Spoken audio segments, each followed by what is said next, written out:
Xia Nation, the fifth-round challenger, has been selected. Lu Zijin, female, 19 years old, freshman at Qingzhou University, no recorded awakened abilities.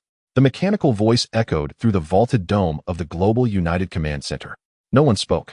Xia Nation's chief national fortune strategist, Zhao Tieshan, suddenly sprang to his feet. His chair slid back half a meter and slammed into the wall. What kind of joke is this? He slammed his fist onto the holographic console, his knuckles turning white. Around him, the holographic projections of various national representatives lit up one after another. The Mi Nation representative Charles Hawkins lounged back in his chair, the corner of his mouth lifting slightly. General Zhao, do restrain yourself. Heaven's lottery is fair and impartial. Your own Xia Nation signed off on the rules. The island nation's representative Inoue Masaki pushed up his glasses, his face expressionless. In Xia Nation's first 4 attempts at the trials, all participants perished without exception. He paused. And this time an ordinary female university freshman with no combat ability. Another brief pause. My condolences. Veins bulged on Zhao Tieshan's forehead as he fixed his gaze on the student ID photo displayed on the holographic screen. A round face, twin ponytails, eyes clear and untainted. This was the 5th challenger heaven had chosen for Xia Nation. Among the 247 participating nations, every time a horror tale descended, heaven would randomly select one citizen from each country and throw them into a dungeon. Life and death were theirs to bear. In the previous 4 rounds, Xia Nation had sent in special forces, an awakened ability user, even a combat champion. All of them died. Not one had returned. And this time heaven had chosen a first-year girl who would be out of breath after running 800 meters. Sir, a young staff officer rushed in, face deathly pale. The online public opinion has completely collapsed. Live viewership has surpassed 12 billion simultaneous viewers worldwide, and the barrage servers have crashed 3 times in a row. Zhao Tieshan closed his eyes. He did not need to look to know what was happening outside. In the global livestream rooms, comments flooded across the screen like a tidal wave. I'm dying of laughter. Xia Nation sent a university student this time. And a liberal arts major at that. Ha ha ha. R.I.P. Xia Nation. At least the first 4 times you could struggle through the first stage. This time, she probably won't last 3 minutes. All Xia Nation people, you're done for. Do you know what the 5th round dungeon is? The Crimson Meat Processing Plant. And Sklass Death Zone. Even the island nation's awakened warriors couldn't last 10 minutes in there. Xia Nation's luck has run dry. JPG, that tender little body won't even be enough to get stuck between the teeth of something that strange. 99% of the barrage was ridicule. The counterattacks from Xia Nation's netizens were drowned beneath the flood from foreign sites, pale and powerless. 47 seconds earlier, in the girls' dormitory building of Qingzhou University, Lu Zijin was squatting on the balcony watering her plants. She kept a pot of devil's ivy whose leaves had been wilted for 3 days, as she was wondering whether she had overwatered it. Then the sky turned blood red. A golden pillar of light descended from the heavens without warning, piercing the roof and enveloping her whole body. She did not even have time to cry out. The world shattered before her eyes. When she opened them again, she was standing in a pitch-black corridor. Lu Zijin lowered her head and looked herself over. School uniform, skirt, canvas, shoes, a crossbody bag. The bag had been shoved into her hands by her older brother before she left, saying he had packed some household essentials inside. She had not thought much of it at the time.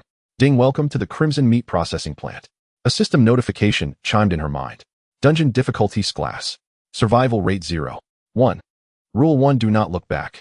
Rule 2, do not touch the meat hooks on the walls. Rule 3, when you hear the sound of a chainsaw, you will have only 10 seconds to hide. Rule 4, you have one and only one chance to make an out-of-dungeon call.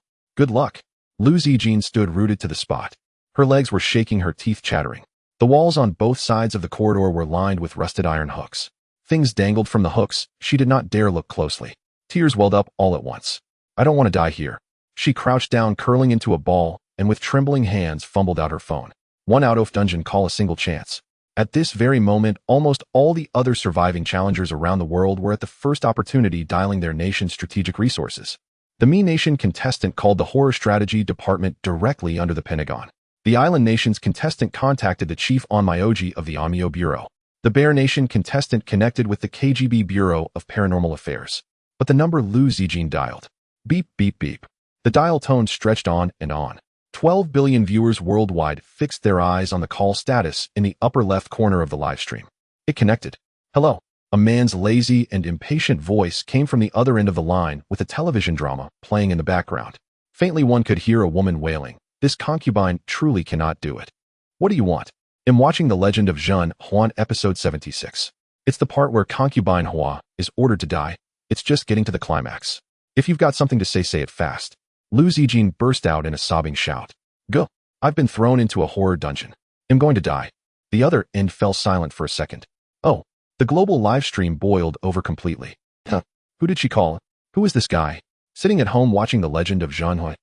It's over, completely over. Xia Nation's final hope has called a couch potato watching The Legend of Zhanhui. Is this Xia Nation little sister not right in the head, oi? At a time like this, you call the military. You call the Academy of Sciences. What does it mean to call an unemployed slacker? Within Xia Nation, the barrage had shifted from mockery to grief and fury. Our Xia Nation is finished. Girl, may you be reborn into a better life next time. Lu Zijin had no mind to spare for the barrage. Her voice was still trembling. Good, the system says this isn't class dungeon. Survival rate 0.1%. What am I supposed to do, woo-woo? Stop crying, you're loud. Did you bring everything in your bag? I did. You stuffed it full of random junk. A salted duck egg, an old slipper, and a plastic fly swatter. Go, are you sick in the head? Why did you make me bring this crap? Lu Yuan yawned. That's enough. What do you mean enough? Her words cut off abruptly. Because she heard a chainsaw. It came from the end of the corridor, drawing nearer and nearer. The roar of the motor was rough and ear-piercing. 10 seconds. The rules had said once you heard the chainsaw, you had only 10 seconds. But she could not even stand up. Good GG, something's coming. A three-turtle misshapen creature stepped out of the darkness. Its body was a patchwork of twisted flesh, its head an upside-down bull's skull. It had 4 arms, one of which held aloft a gigantic chainsaw crusted with shredded meat. The global livestream feed captured its entire form. A system label popped up, Glass Entity Flesh Butcher. It cocked its bull head, empty black eye sockets locking onto the crouching Lu Zijin. The chainsaw's RPMs howled to their peak. Lu Zijin screamed aloud. On the phone, Lu Yuan, chewing peanuts from his takeout, mumbled a line through his full mouth. Oh, that's Xiaohong. Try smashing that salted duck egg from your bag against its head. The flesh butcher raised the chainsaw and brought it down. The serrated blade was now 1 centimeter above the crown of Lu Zijin's head. The chainsaw skimmed past her scalp, shearing off 3 strands of hair. Scorching wind blasted against her face. Lu Zijin's mind went blank. She was thinking of nothing at all. Driven purely by instinct, her hand plunged into her crossbody bag and closed around something round and icy cold. A salted duck egg. Eyes tightly shut, she hurled it with all the strength in her body. Crack! The sound of the shell shattering echoed down the corridor. There was no light, no explosion, no special effects. A single salted duck egg burst apart against the bull's head of the flesh butcher, yolk and white, sliding down over its twisted mass of flesh.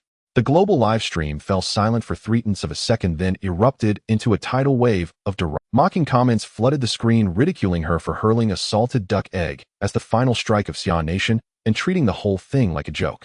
Some jeered that her brother had deliberately sent his sister to throw a salted duck egg at its class anomaly, while others told them to stop laughing because the girl was about to die. Yet in the very next second, all that laughter caught in their throats. The flesh butcher did not move. The high-speed chainsaw ground to a halt. The three-turtle, misshapen mass of meat froze where it stood, utterly motionless. Then everyone saw something they could not comprehend. From the cracks in the shattered eggshell, a wisp of almost invisible breath drifted out. It had no color and no shape. Yet at that instant, the live stream signal juddered violently, and everyone watching across the globe, regardless of nation or age, felt a bolt of cold shoot up their spine at the exact same moment. That sense of oppression could not be put into words. Somewhere far away, something that had lain dormant for an unknowable span of time seemed to open its eyes for a brief moment, then close them again. Just that single glance was enough. All 4 arms of the flesh butcher began to tremble violently, and the chainsaw crashed to the floor with a clatter. Its bull's head slowly bowed. The enormous mass of flesh that could fill the entire corridor collapsed to its knees with a thunderous crash, both knees slamming into the iron floor with a dull boom. It knelt before that little pile of broken eggshells, its head thudding against the floor again and again. That glass horror, condensed from eldritch rules themselves, now lay prostrate before the shattered shell, its entire body convulsing as 2 streams of scarlet blood tears seeped from its hollow eye sockets. Lu Zijin was still frozen in her pose, with eyes shut and mouth open in a scream. She waited 3 seconds, but no pain came. Cautiously, she cracked one eye open. Huh. The three-turtle flesh butcher was kneeling at her feet, its head banging against the floor with heavy thuds. She was stunned. The entire world was stunned. The barrage of comments vanished. No one typed a single word. For a full 10 seconds, 12 billion people were struck speechless at the same time. Then the comment stream exploded. Viewers furiously spammed strings of bewildered punctuation, screaming in disbelief that its class anomaly had actually dropped to its knees. Some insisted they must be seeing things that the three-turtle abomination was actually treating a salted duck egg as its ancestor, demanding to know what on earth had just happened. Others begged for an explanation, asking what kind of salted duck egg could make its class anomaly kowtow until it bled. In the Xia Nation Command Center, the mood had turned to stone. Zhao Tieshan's entire body went rigid. Every staff officer, analyst, and psychic sensor present stood there like wooden chickens, utterly stupefied. At his side, the chief psychic sensor Ling Chen suddenly clutched at his own eyes. Blood seeped through his fingers as he staggered back 3 steps. Do not replay that footage. Ling Chen's voice was shaking. Whatever was inside that egg, I only grazed it with my spiritual sense. The visual cortex nearly burned through. Zhao Tieshan seized him by the shoulders. What on earth is it? Zhao demanded. Ling Chen's face was ghastly pale, his lips quivering for a long moment before he forced out a single sentence. That is not a salted duck egg. The causal patterns woven around that egg, its traceable age, at least 65 million years. The conference hall fell utterly silent. 65 million years. That was the twilight of the Cretaceous, the age when the dinosaurs perished. Inside the horror instance, Lu Zijin was still crouching there, her mind unable to catch up. The call had not been hung up. Lu Yuan's voice drifted leisurely from the other end. All done yet? This episode's almost over. Brother, it knelt. Why did it kneel? Maybe it's allergic to duck eggs. The global comment feed erupted once. Viewers shrieked that calling this allergy to duck eggs was insane, wondering aloud if this guy's brain circuits were wired wrong. They pointed out that he had just claimed its class anomaly had been taken down by a single egg and still called it an allergy, and more of them began to ask who exactly this man was and how he had known that throwing the egg would work. Just as Lu Zijin was about to say something more, a piercing alarm blared from the darkness at the end of the corridor. The sound came from deeper within, from a higher dimension. The entire Crimson meatpacking plant began to shudder. Iron hooks clanged against the walls, and the things hanging from them swung madly. With a low hum, a shaft of scarlet light seeped down from the ceiling, condensing in midair into a gigantic eyeball. It had no eyelids, was veined with blood, and in the center a thin vertical slit pupil gleamed. It was staring at the broken eggshells. The system notification sounded again, but this time the voice was trembling. Warning, unknown rule intrusion detected. Initiating highest level emergency protocol. Now summoning. Class anomalies. Quantity 10. The ground split open. 10 pitch-black fissures snaked out from the corridor into unseen distances, and from each crack a single hand reached up. Each hand was larger and more deformed than the flesh butcher's. The kneeling flesh butcher shuddered all over and let out a shrill, mournful scream. It was over. They had summoned something even greater. Lu Zijin's face went paper white. Brother, there are more coming, much bigger ones. The phone signal began to suffer violent interference, Lu Yuan's voice breaking up into fragments. How big? Bigger than a house. There are 10 of them. They're crawling out from underground. 10 glass anomalies surged out of the fissures, at once their colossal forms filling every inch of space. The pressure radiating from them made even the air turn viscous. Lu Zijin was forced face down to the floor, struggling to breathe. The phone signal was down to a single bar. Overhead, the gigantic eye in the sky slowly rotated, twisted glyphs surfacing within its gaze. Rules have been locked. Escape routes have been sealed. External connections are being forcibly terminated. Xia Nation Challenger death countdown initiated. 10, 9, 8. The signal cut out completely. The signal was lost. Only static remained on the screen. 120 billion viewers around the globe simultaneously saw the interruption notice. At the command center of the Xia Nation, several technicians frantically typed on their keyboards. The signal has been forcibly cut off by higher dimensional rules. The communication satellite cannot penetrate that layer of rule barrier. Zhao Tieshan's fist clenched until the knuckles turned white. It's over. The connection was severed and the girl inside was left completely alone. 10 S-level anomalies. The chief Onmyoji of the island nation faced 1 S-level and lasted only 4 seconds. For seconds, and there was nothing left but bones. Now there were 10. In the holographic projections of the representatives from various countries, expressions varied. The representative from the United States, Charles, leaned back in his chair and shrugged. That's unfortunate. No one felt he was being sincere. The representative from Gaul sighed and made a gesture of prayer. The representative from Pickled Vegetable Nation was already discussing the next public opinion guidance plan with his assistant. The 5th challenge of the Xia Nation had come to an end in everyone's eyes. Tianshu Road, in an old shabby rental apartment. Lu Yuan put his phone down from his ear and glanced at the screen. The 5th challenge of the Xia Nation had come to an end in everyone's eyes. Tianshu Road, in an old shabby rental apartment. Lu Yuan put his phone down. The screen of the television displaying Zhen Huanzhuan began to shake, flickering with static. The signal was being interfered with. Lu Yuan, holding chopsticks, paused and looked up, squinting at the TV screen. Amidst the static, a vague shadow of a vertical pupil giant eye appeared. That eye was a projection of the higher dimensional will of the horror world. It infiltrated the electromagnetic signals of the real world through some bizarre causal link. Lu Yuan's expression showed no fluctuation. Only a pure sense of irritation remained. I waited an entire day for that segment where Hua Fei was granted death. He slammed the chopsticks down on the table. Can't even have a meal in peace, can I? He didn't stand up, nor did he even shift in his seat. He raised his right hand and glanced at his untrimmed nails which had grown for 2 days. Then he flicked the nail toward the direction of the vertical pupil giant eye on the TV screen. Just that one flick. Extremely casual. Inside the horror instance, Lu Ziqing lay on the ground, crushed under the oppressive force of 10S level anomalies, her bones creaking. Breathing was difficult and her vision was blurry. She used her last bit of strength to turn her head. The 10 enormous anomalies had fully manifested from the fissures, each towering 5 to 6 stories high.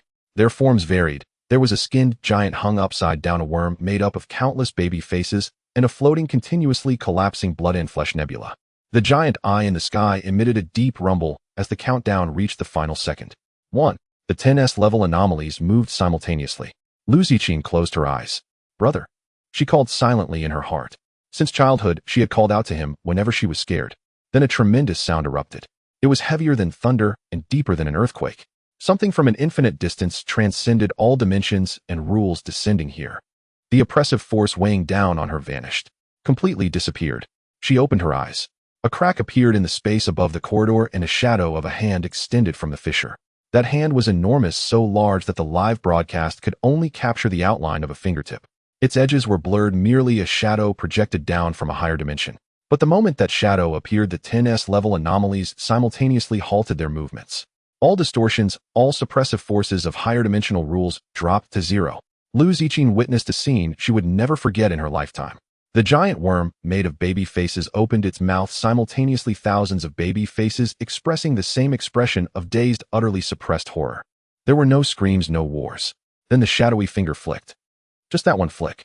The 10S level anomalies didn't even have time to scream before they turned into a mist of blood. Simultaneously shattered was the entire Scarlet Meat Processing Plant instance. Ceilings, walls, floors, iron hooks, all chains of rules cracked layer by layer from the center outward. The giant eye with a vertical pupil hanging in the sky spun wildly, letting out a wail. Then the giant eye shattered, transforming into countless scarlet light points and dissipating. The instance collapsed, the rules crumbled, and everything returned to nothingness. Lu Ziqing sat amidst the debris, unharmed, not even a hair out of place. The wind blew, a wind belonging to the real world. She was transported back. At the moment the global live broadcast signal was restored, 120 billion people witnessed the replay of the last few seconds. An invisible giant hand flicked its finger, and the 10S level anomalies turned into blood mist. The base rules of the instance shattered. The highest level anomaly energy detection stations in countries around the world, that of the United States, exploded. The island nations exploded. The Bear Nations exploded. The empire where the sun never sets, Gaul, and the Iron Blood Nation all overloaded and caught fire. The numbers on the data panel jumped wildly until they overflowed, finally freezing on a symbol that no one could understand. The chief scientist of the top horror research institute in the United States stared at the charred instruments, spitting out a mouthful of old blood onto the control panel. His assistant supported him. Professor, what's wrong with you? That energy level exceeded all our measurement scales. It's not even within any known classification system. Moreover, that power does not belong to that egg. He fixed his gaze on the paused screen, the broken eggshell in the girl's hand, and the phone number displayed in the call log. It's the power of that man from outside the instance. Through the dimensional barrier across the chasm between reality and the horror world, a single strike destroyed the S-level anomalies and the base rules of the instance. Who on earth is he? In the ruins after the instance collapsed, before completely dissipating, a page of dark golden paper floated out from the shattered remnants of the rules. All the satellite cameras still broadcasting captured this scene. The material of that page belonged to no known substance, covered with distorted ancient runes that constantly changed under the light. Dozens of linguists and symbol researchers worldwide simultaneously conducted emergency analyses within seconds. The moment the results came out, everyone who saw the translation result fell silent. That page contained the core rule document of the horror world, the Abyss Origin Contract. It documented the creation, origin, and ultimate ownership of the horror world. And in the column for the highest authority holder, a name was inscribed in ancient divine script. Sovereign Lu Yuan. The barrage in the live stream completely froze. The entire world fell silent for 3 seconds. Then the door of the highest command center of the Xia Nation was kicked open. Zhao Taizhan shouted in a deep voice. Within 10 minutes, I want all the information on that unemployed drifter named Lu Yuan. At all costs, invite him out. So annoying. The phone rang again, the same number. He picked up the phone, turned it off, rolled over, and pulled the blanket over his head. There was a rapid knocking on the door outside. The knocking outside the door grew increasingly urgent. Bang, bang, bang. On the third floor of an old shabby residential building on Tianshu Road, 5 people stood in the corridor. Dressed entirely in black combat uniforms, their tactical vests were laden with all sorts of peculiar devices, and instead of guns at their waists, they carried short rods emitting a faint glow. They were the Special Operations Team, the highest-level supernatural combat unit of Xia Country, directly under the Central Strategic Command. Each member was a top-tier combatant who had awakened supernatural abilities. At this moment, the 5 surrounded a worn wooden door that had lost its paint. The team leader, surnamed Zhou, codenamed Iron Wall, was a level 3 defensive-type supernatural awakener who had once withstood an grade anomalous attack with his bare hands. He was now sweating profusely. Zhao Taizhan's voice came through the earpiece, low but heavy with significance. Remember, that person's identity is likely beyond our comprehension. Do not make any offensive moves nor attempt to probe him with your abilities. Understood. Captain Zhou swallowed hard, raising his hand to prepare to knock on the door with a special frequency. Before his hand could touch the door, it creaked open from the inside. The 5 special operatives instinctively took a half-step back, their abilities surging uncontrollably within them, instinctively entering a defensive stance. Then they saw the person standing at the door. A messy hairdo, baggy shorts, 1 foot in a slipper. In his left hand, he held a greasy takeout box, the plastic bag dripping with soup. His eyes were squinted, filled with the kind of gloomy irritation that screamed, "Who the hell is knocking on my door?" All the countless rehearsals in Captain Zhou's mind became irrelevant. He had imagined the person to be an ancient hermit with white hair. He had envisioned them as an imposing and unrivaled powerhouse. He had even imagined opening the door to find an empty void facing a being that transcended human form. Unexpectedly, it was an ordinary young man who looked like he could argue with a street vendor over $1 for half an hour. Lu Yuan stood at the door, sizing up the group. "Who are you?" No one dared to respond. Lu Yuan tapped the door frame with the takeout box. "You knocked so hard you messed up my TV antenna. I can't even see if Hua Fei is dead or not." Captain Zhou was momentarily at a loss for words. He had undergone hundreds of high-intensity training sessions, faced 3-grade anomalous invasions, and danced on the edge of death countless times. Yet the training manuals did not cover how to respond when someone asked you if Hua Fei was dead. Zhao Taizhan's voice came through the earpiece again, this time at an accelerated pace. High-dimensional life forms typically require a camouflage layer when entering low-dimensional spaces. He is likely in a mortal state. Do not attempt to expose him, just go along with what he says. Captain Zhou's forehead beaded with another layer of sweat. Dead. Lu Yuan paused for a moment. Really dead. Really dead, granted a death sentence. Was it a white silk or a red crane? Captain Zhou looked back at his team for help. One member silently mouthed 2 words: white silk. White silk. Lu Yuan nodded, a look of, well, it was worth the wait on his face, then lowered his gaze to the takeout box in his hand. Captain Zhou immediately stood at attention, mentally rehearsing what he was about to say. "Sir, we are from the Central Strategic Command of Xia Country." But he didn't finish his sentence. Lu Yuan raised a hand to interrupt him, glancing into the takeout box. "This? Not even a chicken leg, 28 yuan for such a small amount of food." Then he looked up at the 5 people. "You messed up my antenna, pay me." Captain Zhou's mind buzzed. "Hey." He instinctively glanced back at his team. 5 fully armed members of the highest-level supernatural task force in Xia Country were being held at the door by an unemployed man in baggy shorts, demanding compensation. Zhao Taizhan's voice in the earpiece was almost gritting his teeth. "Give it. Whatever it takes." Without hesitation, Captain Zhou pulled out his wallet and handed over 2 red bills. Sorry, sir, we're here to fix the antenna. This is compensation."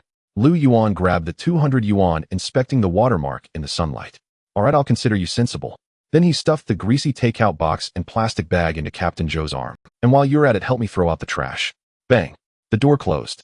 Captain Zhou stood there holding the dripping takeout box, maintaining a position of attention, motionless. The 4 team members behind him remained equally still. The corridor fell silent for several seconds. One team member leaned over and whispered, "Captain, just like that we were dismissed." Captain Zhou did not answer. His detection device suddenly began to emit a frantic alarm. The miniature spiritual energy detector hanging at the chest of the tactical vest had its needle pinned to the end of the dial, and the entire device began to overheat. "Captain," the technician responsible for support behind him sounded alarmed. "There's residual energy on that takeout box." "What level?" The technician looked down at the rapidly fluctuating data, his hands trembling. "Unable to determine. The instrument indicates The causal level of this energy is sufficient to erase S-level rules. But this is just a takeout box that contained Kung Pao chicken. The corridor fell silent again. The five stared at the greasy plastic takeout box emblazoned with the words Master Li's stir-fry, 5 yuan off for orders over 20. None dared to speak. Captain Zhou dialed the encrypted channel of the command center as quickly as possible. Zhao Taizhan's voice immediately rang out. What's the situation? Did you see the person? I did. What state is the person in? Captain Zhou organized his thoughts. He made me pay 200 yuan, then asked me to help him throw out the trash. What about the energy feedback from the human appearance? Reports are the target shows no spiritual energy. The physical examination waveband indicated slightly elevated blood lipids and forward-leaning cervical vertebrae. Another silence followed. Zhao Taizhan's voice returned this time with a complex undertone. What about the takeout box? It's still in my hand. The surface of the box has residual energy. The tech team initially determined that this energy level can erase S-level anomalous rules. A sound of a chair being moved came from Zhao Taizhan's end. Bring that takeout box back. Use the highest grade sealed container. Transport it under the standards of National Strategic Materials. Captain Zhou looked down at the plastic box in his hand smeared with a half peanut and soaked in a ring of grease. Understood. In the silence that followed the call, Zhao Taizhan sat in the command center chair, the holographic screen in front of him still displaying the image of a dark golden contract. The highest authority holder Lu Yuan, a 24-year-old unemployed man who watched empresses in the palace, ate Kung Pao chicken and demanded 200 yuan for antenna compensation from the special operations team. The creator and ruler of the entire world of strange tales. Zhao Taizhan leaned back in his chair, staring at the ceiling, tapping his fingers on the armrest for a long time. The aide next to him cautiously leaned over. Sir, what's the next step? The other party seems reluctant to cooperate. Zhao Taizhan raised his hand to interrupt him. Investigate the property fees, water and electricity bills, gas fees, internet fees, and cable TV fees for that building on Tianshu Road, all to be covered by the command center. Additionally, acquire the order records from that takeout platform and see what dishes he usually orders. The aide was momentarily taken aback. Sir, what are we doing? Zhao Taizhan glanced at the ancient script on the holographic screen. First, let's fix the temple before asking the immovable god to move. Early the next morning, Lin Chen was awakened by the sound of knocking on the door. It was not an ordinary knock. It had a rhythm of 3 knocks followed by a pause, a standard that made one's scalp tingle. Shen Ruobing, wrapped in her nightgown, went to open the door. Standing at the entrance were 2 rows of people. In front was Lei Zhan, dressed in casual clothes, holding a plastic bag. Behind him were 6 burly men in black jackets, each wearing an inconspicuous small badge on their chests. Good morning, miss. Shun. Lei Zhan's expression was much softer than last night, but the imposing aura of the 6 bodyguards behind him certainly did not look like they were here for a casual visit. Shen Ruobing was no longer intimidated by such a display. After all, she had seen 3 helicopters last night. Why would she be afraid of a few men in jackets? Comrade Lei, this is the security team. Starting today, they will be on duty 24 hours, living upstairs in room 1502. Lei Zhan said it very casually, as if he were saying, I ordered takeout for your family. Before Shen Ruobing could process this information, Lin Chen's voice floated out from the bedroom. Uncle, where's my Ultraman cards? Lei Zhan raised the plastic bag in his hand. They're all here. 10 seconds later, Lin Chen came rushing out of the bedroom barefoot, faster than he had typed the night before. He snatched the bag and dumped it on the sofa, starting to unpack. 1, 2, 3. There are actually 20 cards. This is all that was left at the shop. Ooh, I bought them all. Lin Chen looked up at Lei Zhan with satisfaction in his eyes. Uncle, you're a nice person. Lei Zhan's mouth. The head of the National Security Bureau was praised as nice by an 80-year-old child just because he bought 20 Ultraman cards. This was a unique experience. Shen Ruobing came out holding 2 cups of water, handing one to Lei Zhan and placing the other on the coffee table. Comrade Lei, I have something I want to ask. Go ahead. About last night, will the news out there come back to us? Lei Zhan took the cup of water and sat on the armrest of the sofa. No. The technical department has conducted a complete reverse tracing process. From the outside, the source of the attack points to an abandoned base station on an uninhabited island in the South Pacific. Really can't be traced. Can't be traced. Shen Ruobing let out a sigh of relief. But this relief lasted only 3 seconds as the living room television automatically turned on, broadcasting the morning news. The host had a serious expression and spoke at a rapid pace. According to the latest news, the United States has joined forces with the Sun Never Sets Empire, Gallia, Ironblood Nation, and 10 other countries to officially form the Dark Web Demon King Joint Investigation Team. The U.S. has announced that the bounty has increased from an initial $10 million to $500 million. This is the highest bounty in human history for a single cybercrime suspect. $500 million. The remote control in Shen Ruobing's hand dropped. $500 million for her son's head. Meanwhile, her son was sprawled on the sofa arranging the Ultraman cards by rarity while mumbling to himself. This one is SR nice. This one is actually SSR. What a score. Lin Chen glanced at the television, his expression calm. Ms. Chen, don't worry. I said it can't be traced, it really can't be traced. $500 million. Shen Rubing's voice became shrill. Do you know what $500 million means? All the bounty hunters in the world will go crazy. Whether they go crazy or not has nothing to do with us. Lin Chen's tone was excessively calm. Even if they turn the earth upside down, they won't find us here. Lin Chen, without lifting his head, chimed in. Mom, how much is $500 million in RMB? Why are you asking that? I want to calculate how many Ultraman cards I'm worth. Shen Ruobing was speechless. She was truly speechless. In the largest global joint manhunt, the target was calculating how many cards he was worth. Lin Chen stood up and signaled the security personnel behind him with his eyes. That person immediately turned off the television. Ms. Chen, I have one more thing to discuss with you today. What is it? Lin Chen's education. Yes. As you can see, this child's abilities are extraordinary and attending a regular school would be meaningless. What they meant was that a top-level private tutor team could be arranged. Top professors in mathematics, physics, and computer science providing unknown teaching at home. Okay, but there's one condition. Go ahead. His Chinese classes cannot be interrupted. His essays read like a ledger, and last time the teacher gave him 59 points. No problem, well-arranged Chinese too. Lin Chen was taken aback. A genius who could write a virus code to disrupt the global internet scored 59 in an essay. And English. Also arranged.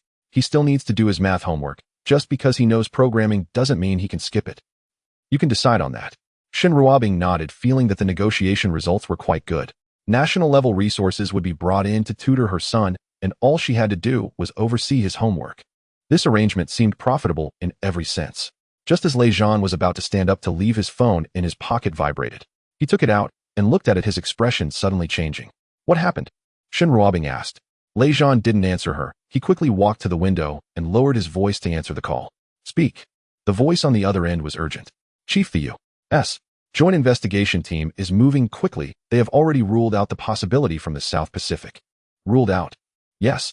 They have a skilled technician on their team who discovered that the base station data was fabricated. They are currently conducting a second round of tracing, narrowing the focus down to the East Asia region. Lin Chen tightened his grip on the phone. How narrow is the focus? For now, we can only confirm East Asia. We haven't locked down specific countries yet. However, according to their progress, they may narrow it down to Xia country within 48 hours. Lin Chen fell silent for 2 seconds. Strengthen the reverse tracing efforts and have the technical department add 3 more layers to the jump board. They are already adding them, but the technical consultant on the other side is quite troublesome, codenamed Ghost. He is the top cyber warfare expert in the U.S. National Security Agency. Lin Chen hung up the phone, turned around, and glanced at Lin Chen, who was still playing with the cards on the sofa. Lin Chen. My uncle has a question for you. Go ahead. Did you perform reverse tracing on that virus last night? Lin Chen lifted a card to the light, not turning his head. I did. What level? Just 7 layers of jump board. I saw those people's skills were average, so 7 layers should be enough. Lin Chen took a deep breath. 7 layers of jump board were already top-tier counter-surveillance measures in the eyes of ordinary hackers. However, the opponent sent the top cyber warfare expert from the U.S. 7 layers might really not be enough. What if the opponent's skills are very strong? Lin Chen finally turned his head, tilting it to look at Lin Chen. How strong? The best in the United States. Lin Chen said calmly, as if he had just heard that someone in the next class scored 100 points. Then he'll add a few more layers. After saying that, he placed the card on the coffee table, walked back to his bedroom, and climbed onto the computer chair. He opened the computer, his 10 fingers resting on the keyboard. Uncle, how many layers are enough? Just give me a number. Lin Chen followed him, standing behind him. The code had already started scrolling on the screen. What do you think? Lin Chen thought for a second. How about this? I won't add any jump boards. What do you mean? Adding more jump boards won't address the root of the problem. It'll directly modify their tracing program. Modify? Modify what? Modify the source code of their tracking tool. Let them investigate farther and farther away until they ultimately find the source of the attack inside their own Pentagon. Lin Chen turned back and smiled at Lin Chen, revealing 2 little tiger teeth. Let them investigate themselves. Isn't that fun? Lin Chen stood there, his mouth opening and closing, unable to close it. Fun? You call this fun? You make the world's largest military power investigate itself, and you— The security personnel behind exchanged glances, seeing the same thought reflected on each other's faces. This little ancestor was truly not to be trifled with. Lin Chen's fingers were already moving, the sound of rapid typing echoing again. Lei Zhan wanted to say something, but the words got stuck in his throat. Forget it. Let him do it. After all, it couldn't be stopped anyway. He took out his phone and sent an encrypted message to the capital. Reverse tracing issue target will resolve it on their own. Expected effect: the direction of their search will undergo a fundamental shift. After sending it, he added a sentence. Also, the target is currently organizing their Ultraman card collection during their leisure time. Everything is normal. 30 seconds later, a reply came from the capital. Received. Can you confirm one piece of information? What do you mean by leisure time? How long will it take to modify the other party's tracing program? Lei Zhan glanced at Lin Chen, who was typing on the keyboard. The little guy was typing with one hand, while reaching for a bottle of Waha on the table, with the other sipping through a straw. Reply expected to be within 10 minutes. The capital remained silent for a long time. Finally, they replied with 2 words. Outrageous. Lei Zhan tucked his phone back into his pocket. The words ridiculous still lingered on the screen from the capital. Lin Chen had already completed the modifications to the other party's tracing program, spinning around in his chair, appearing quite bored. 10 minutes. He tampered with the source code of the tracking tool of the top cyber warfare expert from the United States, directing the search results to the Pentagon. 10 minutes, which also included time spent drinking 2 sips of Waha. Lei Zhan stopped thinking about the matter. Overthinking wasn't good for the heart. His phone vibrated again, and a second message arrived from the capital. The mentor group has been formed and will arrive at Star City this afternoon. 5 members, 1 each from mathematics, physics, computer science, Chinese, and English, all top experts in the country. I will personally oversee your reception. He read it twice and walked to the door of the secondary bedroom. Lin Chen. This afternoon a teacher will come to teach you. Teach what? There will be classes in mathematics, physics, and computer science, and your mother requested additional classes in Chinese and English as well. Lin Chen spun his chair halfway around. Computer science? Who will teach? An academician. Oh. He showed no reaction and spun back to face the front. Afternoon. Star City Airport. 5 individuals disembarked from the private jet, their expressions uniformly dazed. The leading elder in his 60s had white hair and wore thick glasses. Zhao Mingde, an academician of the Summer National Academy of Sciences, a top 3 figure in the field of computer science. Following him were 4 others aged between 40 and 61 each from mathematics, physics, Chinese, and English. All were top figures in their respective fields. Old Zhao, do you know what's going on? The physics professor leaned in, lowering his voice. Zhao Mingde shook his head. The notice just said top secret and ordered me to halt all of my current national key projects. Me too, a lab project was just dropped without any explanation. Who exactly are we teaching? What kind of person warrants such a big setup? No one could answer. A black business car stopped in front of them, the door opened, and a person in a black jacket approached. Teachers, please get in the car. Where to? You'll know when we arrive. The 5 exchanged glances and got in. The car drove for about 40 minutes and turned into a residential area. Tianyu Garden. Zhao Mingde scanned the surroundings from the car window. The community itself looked ordinary. But something was off. The security guard at the entrance stood too straight, showing signs of training. After entering the community, there was a person in plain clothes every few dozen meters, positioned very deliberately. Zhao Mingde had spent his whole life in academia, but was not naive enough to overlook these details. The car stopped at the foot of Building 14. The 5 got out and were led into the unit. There were people in the elevator. There were also people in the lobby on the first floor. More people in the corridor. Zhao Mingde began to rub his fingers together. He had been to several confidential facilities, but had never seen such a setup. Comrades, who are we exactly teaching? You'll know when we arrive. Those same 4 words. The elevator stopped on the 14th floor. The guide knocked 3 times at door 1402. The door opened from the inside.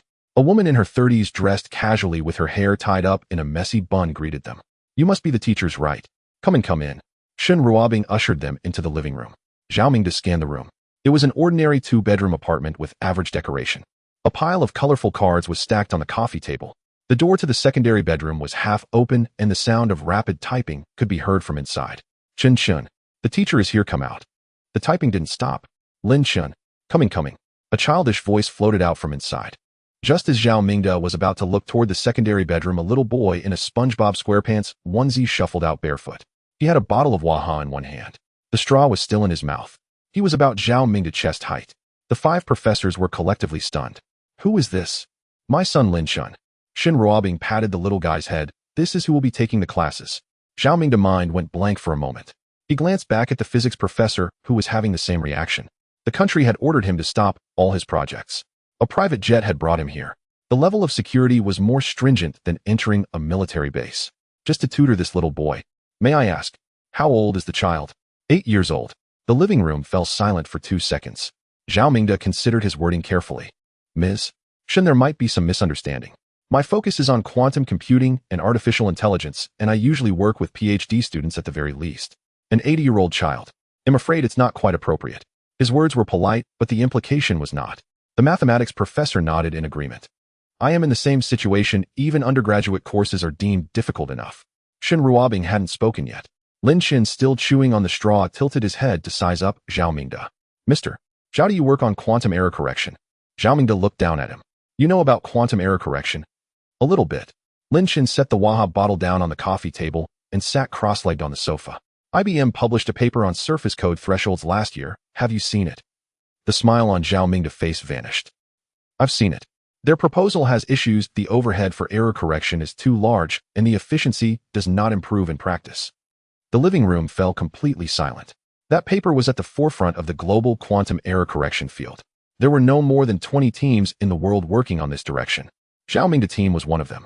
If we reduce the measurement frequency of the stabilizers and change to a different topological coding approach, efficiency can be improved by 3 to 5 times.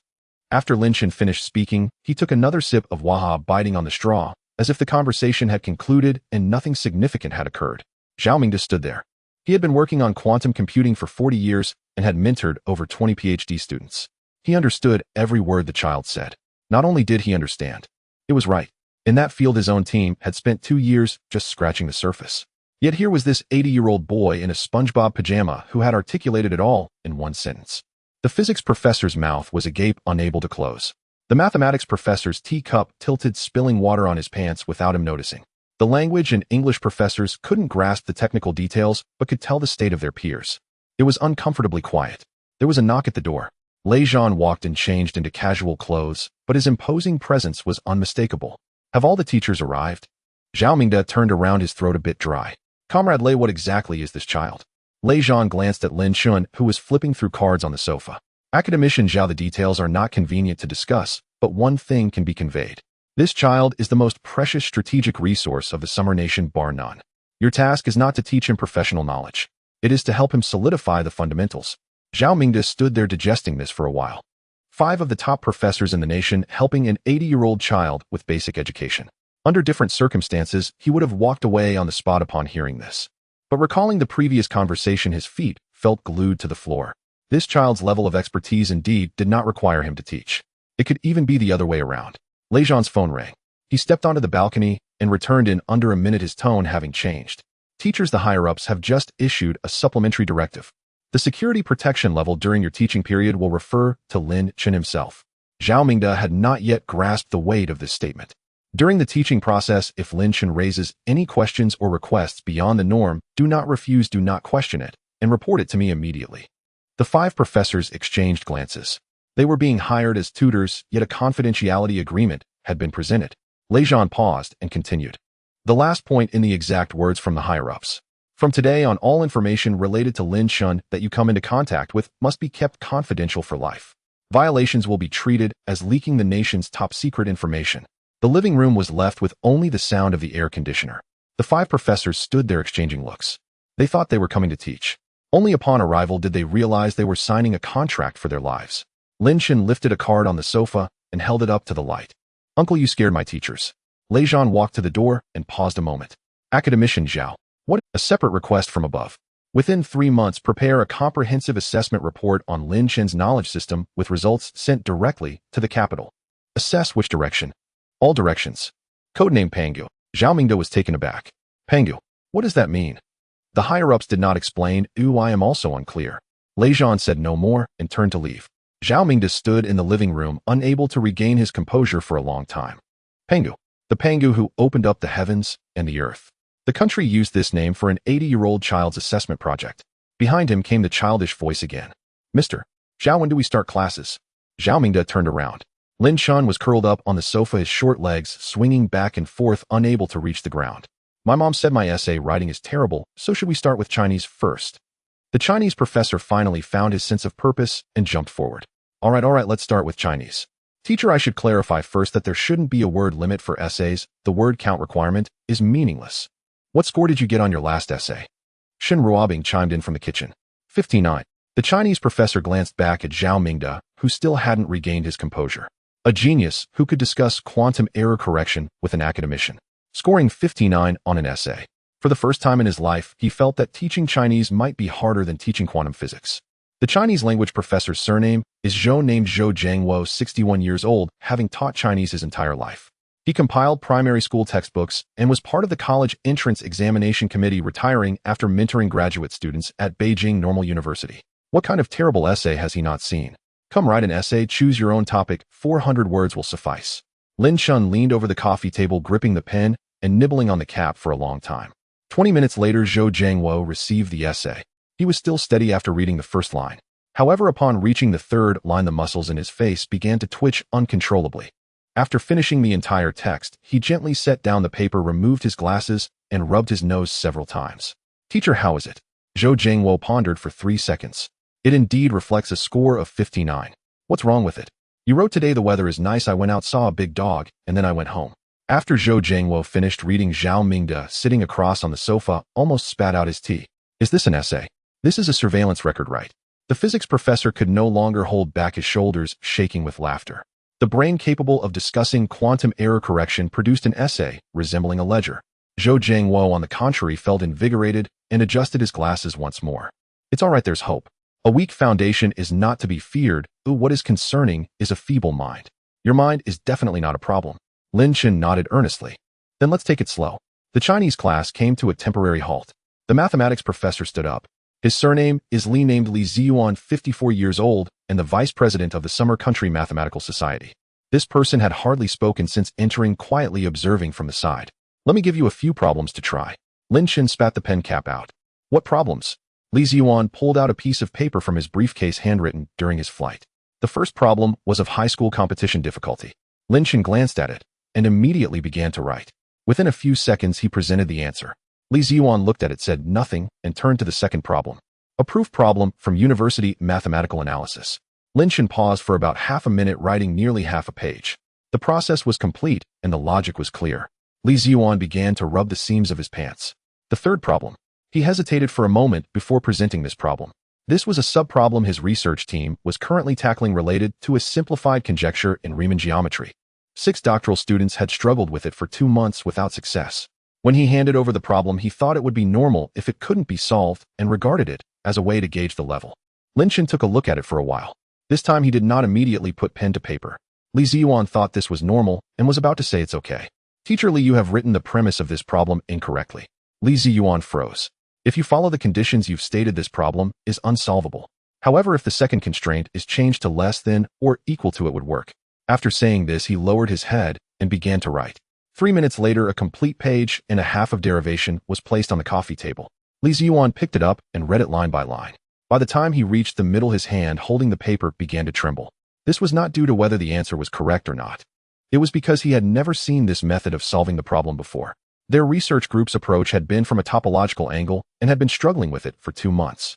This kid used an entirely new algebraic path, and in 3 minutes, he directly pierced through the problem. Moreover, the erroneous premise, no one among the 6 had noticed it. Li Ziyuan put down the paper and looked up at Zhao Mingde. Neither of them spoke. Yet the message that needed to be conveyed was fully communicated. The physics professor could no longer sit still. Let me try.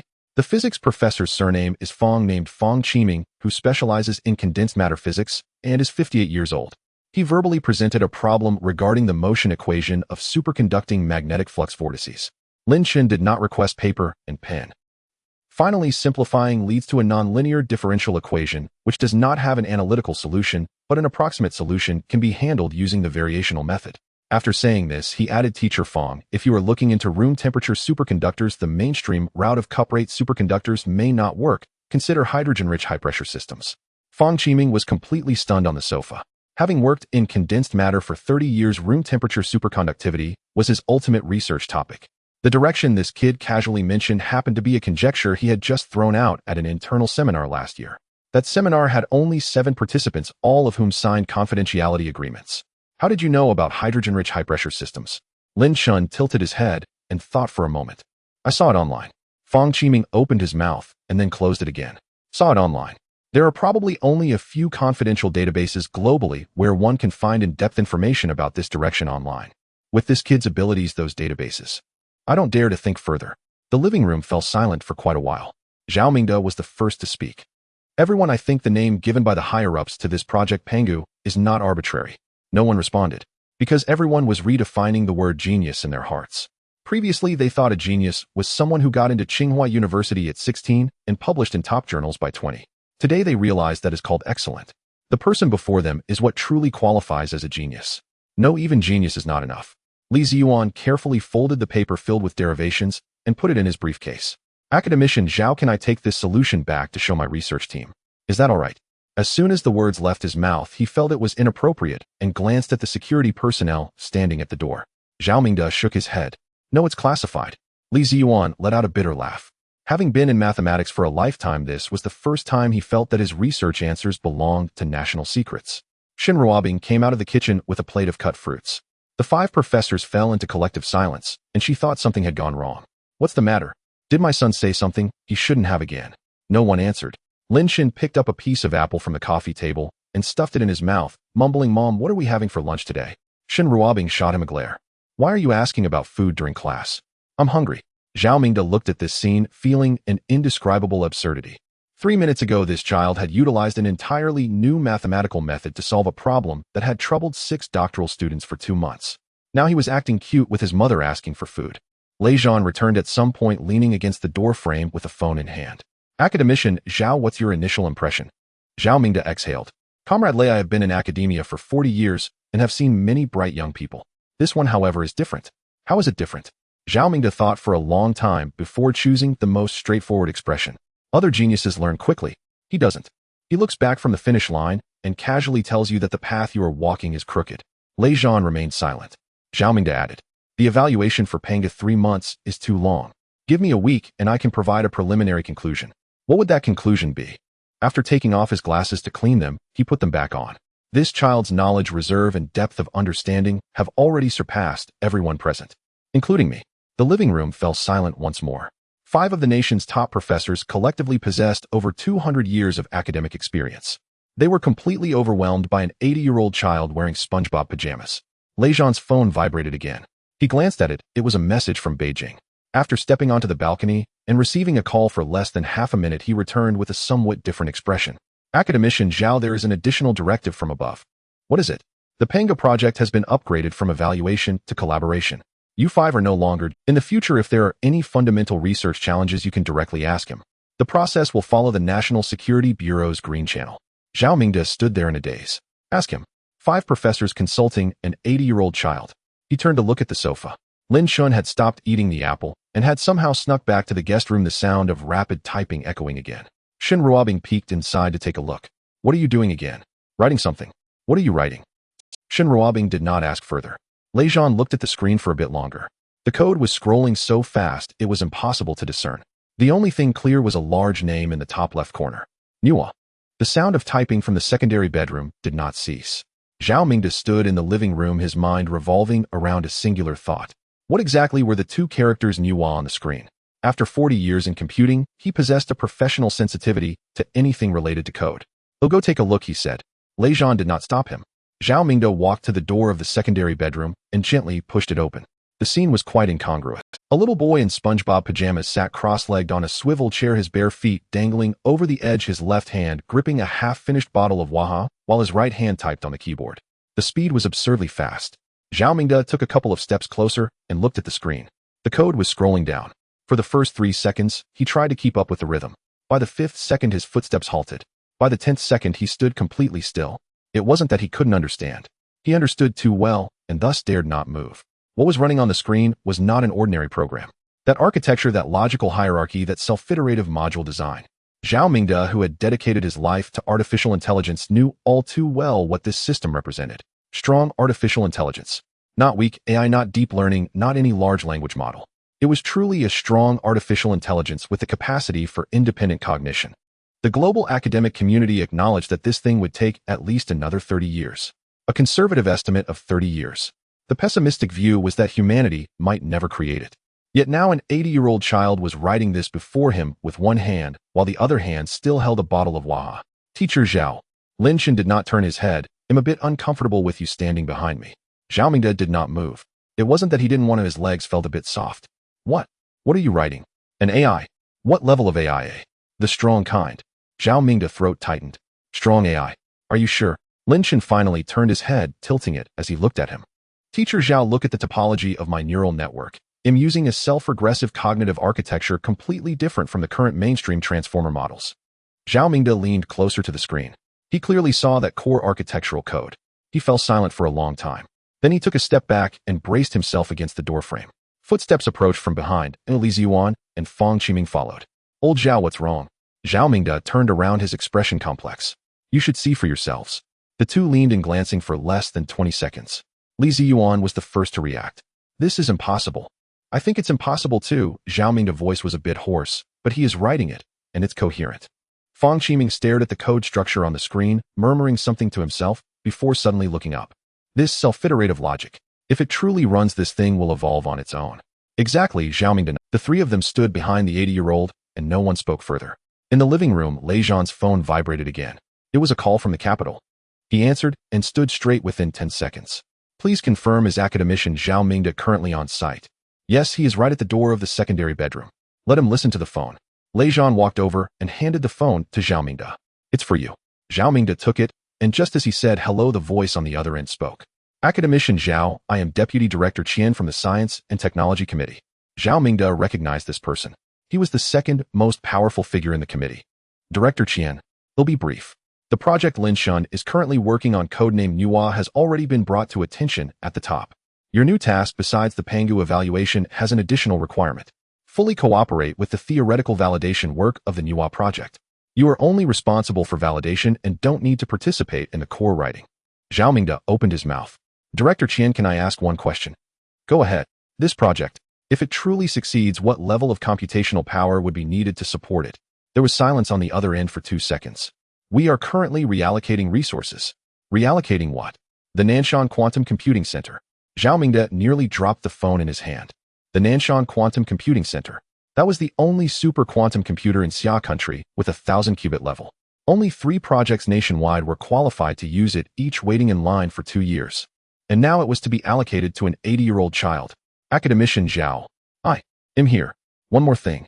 Starting today, any information related to the Nuwa project that you come into contact with will be classified as above top secret. What level is above top secret? The kind of level that has no name. Zhao Mingda handed the phone back to Lei Zhan, his hands trembling. After 40 years in the field, and wearing the title of academician for 15 years, he had applied for computational power from the Nanshan Quantum Computing Center 6 times, receiving only 20 minutes of usage time. 20 minutes.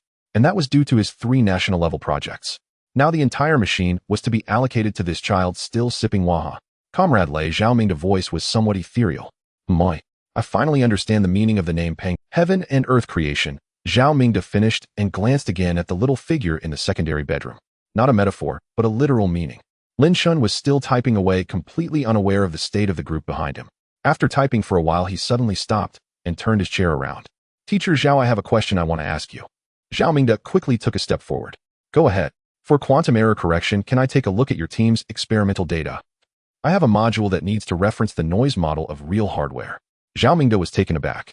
That data was the core asset of his team, accumulated over 10 years and had never been publicly disclosed. But that thought lasted only half a second. He'll organize it when I get back and send it to you tomorrow. Great, Lin Chen grinned, revealing 2 little tiger teeth. Thank you, Teacher Zhao. Zhao Mingda stood there with an indescribable feeling. A dignified academician serving as a research assistant for an 80-year-old child. And willingly. He even felt a bit honored. In the living room, Shun Ruobing brought out another plate of fruit, and seeing the expressions of the professors felt puzzled. Why do you all look so pale? Do you need some hot water? No one answered. Zhou Jiangwo leaned over to Zhao Mingda and whispered a question. Old Zhao, what's going on? Zhao Mingda glanced at him. Old Zhou, teach your language class well. Huh. This child will need to write papers in the future. Writing them like a mere account of transactions won't do. Zhou Jiangwo momentarily failed to grasp the weight of this statement. Zhao Mingda patted his shoulder and said no more. Lei Zhan escorted the 5 professors to the door and finally said, tomorrow classes officially begin. You can coordinate the time with Miss Shun. Lin Chen had a regular schedule and had to be in bed by 9 o'clock, a rule that could not be broken. The 5 nodded and filed out the door. In the elevator, no one spoke. It wasn't until they walked out of the building that Fang Qiming finally spoke. Old Zhao, after 30 years in physics, this is the first time I feel like I've lived my whole life in vain. Zhao Mingda looked up at the window on the 14th floor. The light was still on and the sound of typing could not be heard across 14 floors, yet he felt it still echoed in his ears. It wasn't in vain. Zhao Mingde took 2 steps forward. Being able to assist this child might be the most important thing we do in our lives. The 5 of them got into the car which slowly drove out of Tianyu Garden. Upstairs, Lin Chen was still writing code. Shen Ruobing glanced at the clock on the wall. Lin Chen, it's almost 9 o'clock. Just give me 10 more minutes. No, you need to shut it down now. 5 minutes. 3 minutes. Deal. Lei Zhan stood in the living room watching this mother-son pair bargain. A child who was writing a strong AI that could change the course of human civilization was being rushed off the computer by his mother with a 3-minute countdown. He took out his phone and sent a message to the capital. The Nuwa project is progressing normally. The target has gone to bed. Additionally, the allocation from the Nanshan Quantum Computing Center should be expedited. The capital replied. The process is underway, expected to be completed within 3 days. Furthermore, an additional verbal directive has been issued from above. What directive? The exact words: give this child whatever he needs. There are no limits. Lei Zhan stared at this message for a long time. No limits. In 30 years of work, he had only heard those 4 words in one context: wartime. Lei Zhan stood in the living room for a long time. The phrase "no upper limit" kept swirling in his mind. After 30 years in the industry, such wording only appeared during wartime. And now these 4 words were used on an 80-year-old child who was sent to bed by his mother at 9 o'clock. The light in the secondary bedroom was already off, and Shen Ruobing quietly stepped out, gently closing the door behind her. Is he asleep? Yes, he didn't dawdle today. Shen Ruobing glanced at Lei Zhan, who was still standing in the living room, hesitating a moment. Comrade Lei, is that Nanshan Quantum Something Center very expensive? Lei Zhan pondered how to answer. There is only one in the whole country. How much does it cost? The construction cost is about 40 billion. Shen Ruobing almost dropped the cup in her hand. 40 billion. For her son. Her son had just been negotiating with her over not wanting to do his Chinese homework today. If it breaks, do we have to pay for it? Lei Zhan twitched the corner of his mouth. No need. Well, then it's fine. Shen Ruobing carried the cup back to the master bedroom, leaving Lei Zhan alone in the living room to digest this conversation. A $40 billion national-level device, and this mother was concerned about whether she'd have to pay if it broke. Fine. Meanwhile, on the other side of the earth, it was still bright. In the United States, at the headquarters of the National Security Agency, in Virginia, a windowless underground operations room was lit up with dozens of screens. A man codenamed Ghost sat in the center with 3 laptops spread out before him, their screens filled with data. 47 years old, he had been engaged in cyber warfare for 20 years. In the global hacking community, the name Ghost could send most people shutting down their systems and fleeing. But at this moment, the top cyber warfare expert in the entire United States wore a grim expression on his face. Report. A young analyst approached from behind. The second round of tracing results has come out. Go ahead. The source points to the internal network of the Pentagon. Ghost remained still. Say that again. All tracking paths ultimately converge at the internal server cluster of the Pentagon. Servers numbered D7 to D12, 6 core servers. Ghost turned his chair and stared at the analyst. Are you saying that the attack that paralyzed the global network originated from our own Department of Defense? The analyst swallowed hard. The data indicates so. The operations room fell silent for a few seconds. Ghost turned back to the screen and swiftly typed a series of commands on the keyboard. The tracing logs were pulled up. Every step of the trace, every node jump was logically clear, and the chain of evidence was complete. It pointed perfectly to the Pentagon. Too perfect. Ghost stared at the screen, his brows furrowing tighter. There's a problem. What problem? This result is too clean. A true source of attack would not leave such a clear path unless... He stopped mid-sentence.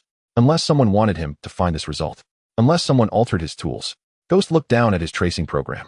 This tool was written by him, used for 6 years, and had never malfunctioned. He opened the source code and began to check it line by line. 5 minutes later, Ghost lifted his hands from the keyboard. He leaned back in his chair, staring at the ceiling. It was altered. Indeed, it had been altered. An intricately crafted redirect code was embedded in the core tracking module. The function of this code was simple. No matter how you traced it, the final result would point to the Pentagon. Moreover, the style of this code was clean and concise, with no extraneous lines. Ghost had worked for 20 years and had seen the work of the world's top hackers. But he had never seen anything at this level. Sir, the analyst tentatively called out, as Ghost remained still for a long time. Ghost stood up. Notify the director that the tracing results are invalid. Our tools have been compromised. Compromised? Our internal system. Not the internal system. It's my personal tracing tool. The opponent directly altered my source code. The analyst was stunned. Ghost's tool was stored on a physically isolated device offline and not connected to external storage. How did they alter it? Sir, that's impossible. That machine is offline. I know. Ghost picked up his coat and walked out. That's why I say this opponent is different. He paused at the door. Also isolate and inspect all devices that participated in the tracing work over the past 48 hours. All of them. All. That's more than 20 devices. All of them. The door closed. The analyst stood there with only one thought in his mind. The strongest cyber warfare expert in the United States had his own tools altered by someone, and it was done on a physically isolated machine. Is this something a person can do? The news quickly reached the White House. The President of the United States was in the Oval Office discussing the progress of the investigation into the Dark Web King. The Secretary of Defense, the Director of the National Security Agency, the Deputy Director of the CIA, along with 3 senior advisors, filled the room. What's the progress? What's going on with Ghost? The Director of the National Security Agency stood up looking very grim. Mr. President, there was a problem with the tracing results. What problem? Ghost's tracking tool was compromised and altered by the opponent. All results point to our own Pentagon.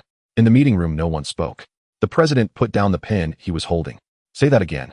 The opponent modified the source code of our top expert's tracing tool, leading the tracking results to the internal Pentagon. Isn't Ghost's tool stored offline? Yes. That's why we currently cannot explain how the opponent did it. The President leaned back in his chair. The Secretary of Defense spoke up. So we spent 48 hours mobilized the technological capabilities of 12 countries, and the final result was that we attacked ourselves. No one replied. And is this result fake? Still no one answered.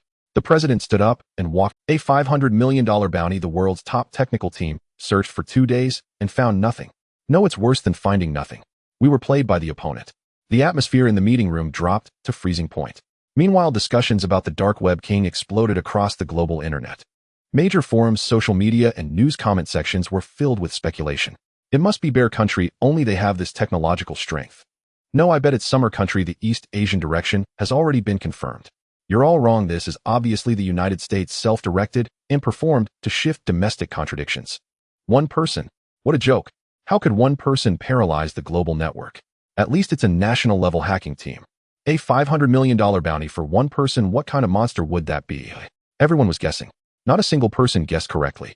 No one would expect that the target prompting a joint investigation by 12 countries was currently wearing SpongeBob pajamas, clutching a blanket, and drooling in his sleep. Next to his pillow lay an SSR Ultraman card. The next morning, Lin Chen was awakened by a wahoosh. No, he was awakened by his mother pulling the blanket off. Get up, brush your teeth, and wash your face, teacher. Zhao will be here at 9. What time is it? 8 o'clock. 10 more minutes. No way, get up. Lin Chen pulled the blanket over his head. Without saying a word, Shen Ruobing directly yanked the blanket away. Lin Chen, if your feet are not on the floor in 3 seconds, there will be no waha today. 1 second. His feet hit the floor. Shen Ruobing, satisfied, folded the blanket and turned to prepare breakfast. Lin Chen yawned and stumbled to the bathroom, staring at himself in the mirror for a moment. With the toothbrush in his mouth, his mind began to churn. The core cognitive architecture of Nuwa had been forced to stop at the 3rd layer last night. The computing power needed for the 4th layer could not be handled by his broken computer. He would have to wait for that quantum computing center. After brushing his teeth, he came out to find a bowl of porridge and an egg on the coffee table. Lin Chen leaned over the table and took a couple of bites, suddenly remembering something. Mom, that ghost should have discovered that the tool was altered yesterday. What ghost? Shen Ruobing was washing dishes in the kitchen. The American who was chasing me. The dishes almost slipped from her hands. What if he finds out? It doesn't matter. Even if he finds out, it's useless. He can't trace me. Lin Chen peeled the eggshell and took a bite. Moreover, he should be having a headache right now because he has to overturn all the tracing work from the past 2 days. Shen Ruobing was holding onto the edge of the sink. What happens after he restarts? He still won't be able to trace me. Lin Chen finished the yolk, not wanting to eat the egg white, and secretly hid it at the bottom of the bowl. I didn't just alter his tools. I've also changed the underlying protocols used by their entire investigation team. The more they trace, the further away they will go. Eventually, discovering the source of the attack might even lead them to the moon. In other words, the top technological forces of 12 countries will be doing useless work starting today. And the person who caused all of this was secretly hiding the egg white at the bottom of the bowl. Lin Chen. My. Eat the egg white. Oh, there was a knock at the door. 3 knocks, then a pause. Zhao Mingde had arrived. Zhao Mingde stepped through the door, cradling a black shockproof case in his arms. The case was small, yet he held it tightly, as if it were a child. Shen Ruobing approached, saying, "Good morning, teacher Zhao. Have you eaten yet?" "I've eaten," Zhao Mingde replied, switching his shoes as he walked towards the guest room, then paused to glance around the living room. Lin Chen was not in the guest room. He was squatting by the coffee table, categorizing a stack of Ultraman cards that had arrived yesterday by rarity. The floor was scattered with them, arranged neatly by color. "Teacher Zhao, you're here." He glanced up for a moment before lowering his head to continue organizing the cards. Zhao Mingde stood at the entrance processing the scene for a couple of seconds. He had struggled with insomnia the previous night, tossing and turning, consumed by thoughts of the self-referential cognitive architecture fixated on the two characters Nuwa and the code that had left him weak in the knees after just 10 seconds of viewing. He had gotten up at 3 in the morning to organize and package a decade's worth of quantum error correction experimental data from his team, transferring it to an encrypted hard drive before rushing over early in the morning. The owner of the data was now arranging cards on the floor. Lin Chen, "I've brought the data," Zhao Mingde said as he walked over, placing the shockproof case on the coffee table, opening it, and retrieving a hard drive. Inside is all the quantum error correction experimental data from the past decade, including hardware noise models, gate fidelity statistics, and logical error rate curves. All of it is here. Lin Chen finally looked up, his eyes lighting up. All of it? Yes, not a single byte was deleted, Zhao Mingde said, feeling a strange sensation in his heart as he spoke. This data represented half a lifetime of accumulation, the hard work of more than a dozen people on his team. Even peers in the field had to undergo a 3-month approval process just to glimpse it. Now he was offering it willingly, yet still feared they would find it insufficient. "Thank you, Teacher Zhao," Lin Chen said, pushing the cards aside, running barefoot into the guest room, and plugging the hard drive into the computer. Zhao Mingde followed him inside. The file directory popped up on the screen, hundreds of folders neatly organized by year and experimental batch. Lin Chen did not open each one individually. He directly opened the raw data file at the lowest level, and rows of numerical arrays scrolled rapidly across the screen. Zhao Mingde stood behind him, instinctively wanting to explain the data format. Before he could say a word, Lin Chen had already begun to flip through the data. He was flipping through it quickly, so fast that Zhao Mingde felt he wasn't really looking at it at all. However, he occasionally paused, dwelling on a particular string of data for a couple of seconds, mumbling something under his breath before continuing. This state lasted for about 10 minutes. Lin Chen turned his chair around. "Teacher Zhao, there are issues with the experimental data from your 2019 batch." Zhao Mingde was taken aback. "Which batch?" "From the 7th group to the 12th group, the ion trap scheme you used for that batch. The gate fidelity data is too high. There should be a systematic error in the timing measurement that hasn't been corrected." Zhao Mingde's fingers twitched. For the 2019 batch of data, they really had discovered a timing calibration issue the following year. It took them 3 months to rerun the experiment to correct it. This kid had identified the source of the error they spent 3 months locating after looking at the raw data for less than 10 minutes. "And there's more." Lin Chen turned back, pulling out a file.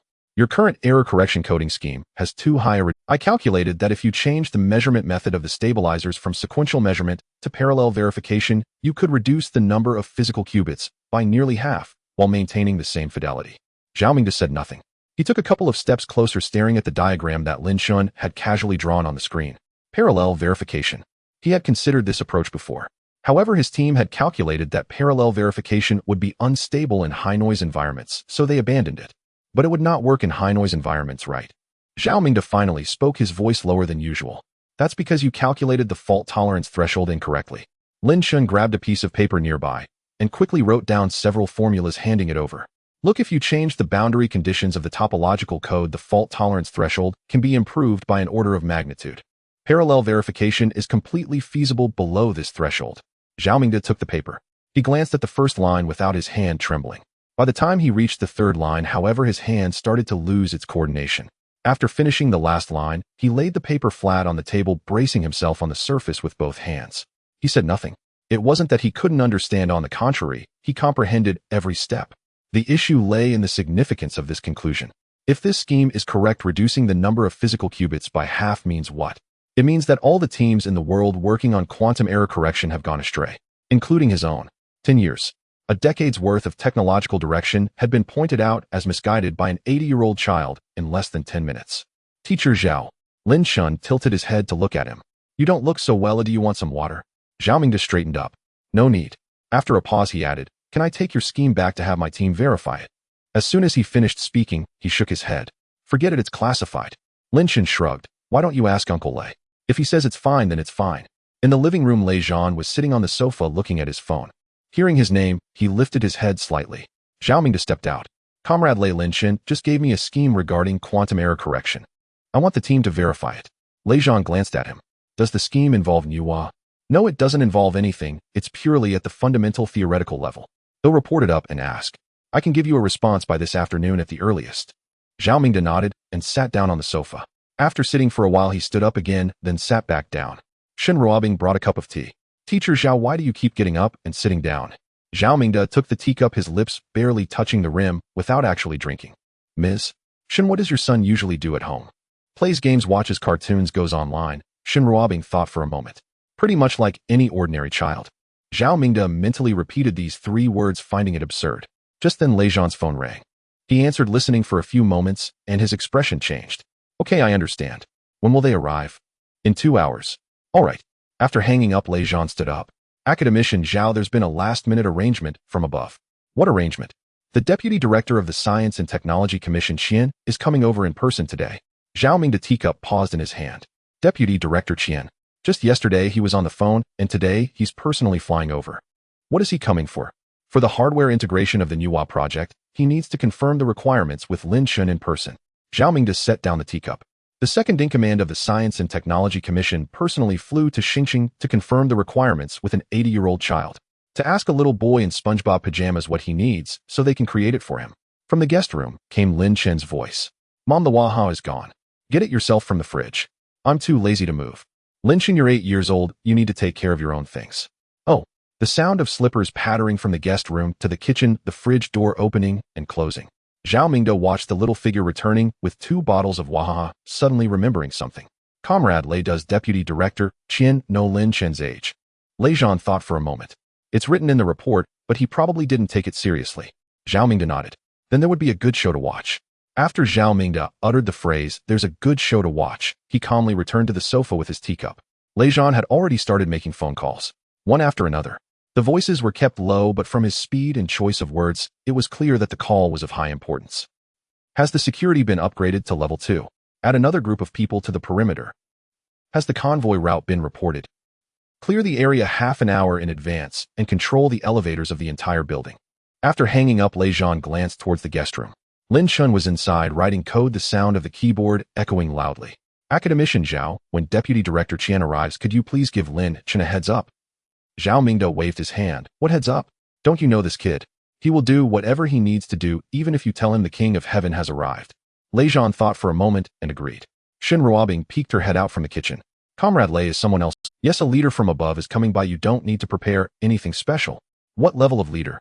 Lei Zhan pondered his words. Relatively high. Shin Ruobing paused for a moment and looked down at her loungewear. Should I change my clothes? No need, just be yourself. Shin Ruobing still ran back to the bedroom to change into a more presentable jacket. About an hour passed.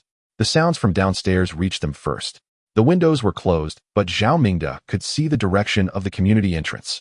3 black sedans entered in succession with an unmarked SUV at the front and back. The convoy moved at a steady pace, arranged neatly with consistent spacing. Zhao Mingde had seen such a convoy formation once in his youth. That time he was attending a meeting at Zongnanhai. Lei Zhan stood up and fastened the buttons of his suit jacket. Zhao Mingde observed this action. As the head of national security for 30 years, this gesture of buttoning up to greet guests indicated the importance of the visitor. The security personnel at the door had changed shifts. There were more faces in the corridor, and their positions had shifted. Previously, there had been one on each side, but now there was a post every 3 steps. The sound of the elevator arriving at the 14th floor reached them. Lei Zhan walked to the door. The door opened. The first person to enter was not Deputy Director Qian, but 2 security personnel in black jackets who quickly scanned the living room and then stepped aside. The second to enter was a young man who looked like a secretary carrying a briefcase. The third person was in his 50s, of medium build with hair neatly slicked back. He wore a dark gray jacket with no insignia, but his presence filled the entrance with an overwhelming aura. It was Deputy Director Qian. He was the second most powerful figure in the Science and Technology Commission, overseeing more than half of the advanced equipment research projects in the entire country. Comrade Lei. Director Qian. They shook hands. Deputy Director Qian changed his shoes and glanced around the living room. It was a standard 3-bedroom layout with Zhao Mingde seated on the sofa, a fruit platter, and several empty Waha bottles on the coffee table. A circle of Ultraman cards was scattered on the floor. Zhao Mingde stood up and welcomed him a couple of steps closer. Director Qian. Old Zhao, thank you for your hard work. Deputy Director Qian patted Zhao Mingde's arm and looked around. Where is he? Zhao Mingde gestured with his chin towards the guest room. The sound of the keyboard was still ringing. Deputy Director Qian looked at the half-closed door and then down at the colorful cards scattered on the floor. Shin Ruobing emerged from the bedroom a bit shy. Hello, please sit down. Would you like something to drink? Deputy Director Qian smiled. No need to trouble yourself. I'll just sit for a while. Lei Zhan leaned in and whispered something in his ear. Deputy Director Qian nodded. Then he walked towards the guest room. Zhao Mingde remained seated on the sofa watching. A faint smile played at the corners of his mouth. The door to the guest room was gently pushed open. Deputy Director Chen caught sight of the scene inside. A small boy was curled up in a swivel chair, his legs crossed barefoot, wearing a SpongeBob onesie and clutching a half-empty bottle of Waha in his left hand. His right hand flew over the keyboard. The code on the screen scrolled by too quickly to discern its content. Deputy Director Chen stood at the doorway for about 3 seconds. In those 3 seconds, he thought a lot. He had indeed seen the words 8 years old on the report. But seeing it in a report and seeing the real thing were two completely different matters. Lin Chen, Lei Zhan called from behind. The sound of the keyboard stopped. The chair turned around. A chubby little face appeared with 2 prominent baby teeth showing. Moi. Lin Chen looked at the person standing at the door, then at Lei Zhan. Uncle Lei, who is this? This is Deputy Director Chen from the Science and Technology Commission, here to see you specifically. Lin Chen tilted his head. Oh, hello, Uncle Chen. Deputy Director Chen's mouth opened slightly. Having worked for over 20 years, he had seen countless situations. But being called Uncle Chen by an 80-year-old in a SpongeBob onesie was a first. Hello, Lin Chen. Deputy Director Chen took a couple of steps inside, crouched down, and lowered his gaze to nearly the same height as Lin Chen. Zhao Mingde watched this gesture from the living room. The number 2 figure in the Science and Technology Commission was crouching down to speak to an 80-year-old. That project of yours needs computing power from Nanshan, right? Lin Chen nodded. Yes, the cognitive architecture on the 4th layer won't run. My computer doesn't have enough computing power. He patted the machine beside him. This thing is too slow. Deputy Director Chen nodded. Nanshan is already reallocating resources, and it will be in place within 3 days. At that time, a dedicated encrypted line will be opened for you, allowing direct remote access. Lin Chen's eyes lit up. Really? All the computing power is for me to use? Yes, all of it. No need to queue. No need. What about other people's projects? Let them wait. Lin Chen grinned, showing his baby teeth. Thank you, Uncle Chen. Deputy Director Chen stood up, his knees a bit sore. He took 2 steps towards the exit, but stopped again. By the way, there's one more thing. He took a document from the secretary standing nearby. This has been approved from above. Starting today, you are the first in line for the Nanshan Quantum Computing Center's usage priority. No time limit, no restrictions on computing power.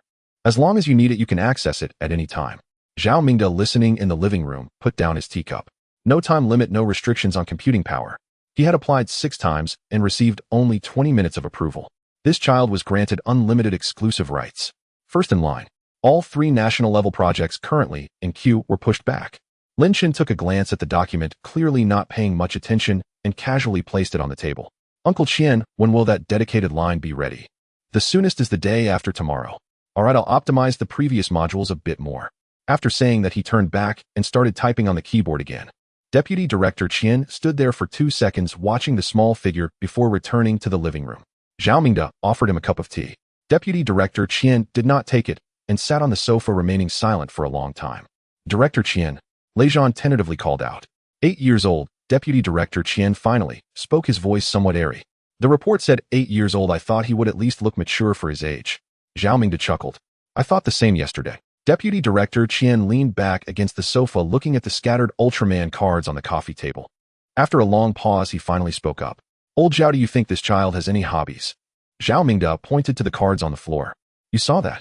Deputy Director Chen looked down at the neatly arranged cards by color. After a moment of silence, he said, before I set off, I had a phone call with the higher-ups, and the other party mentioned something. What did they say?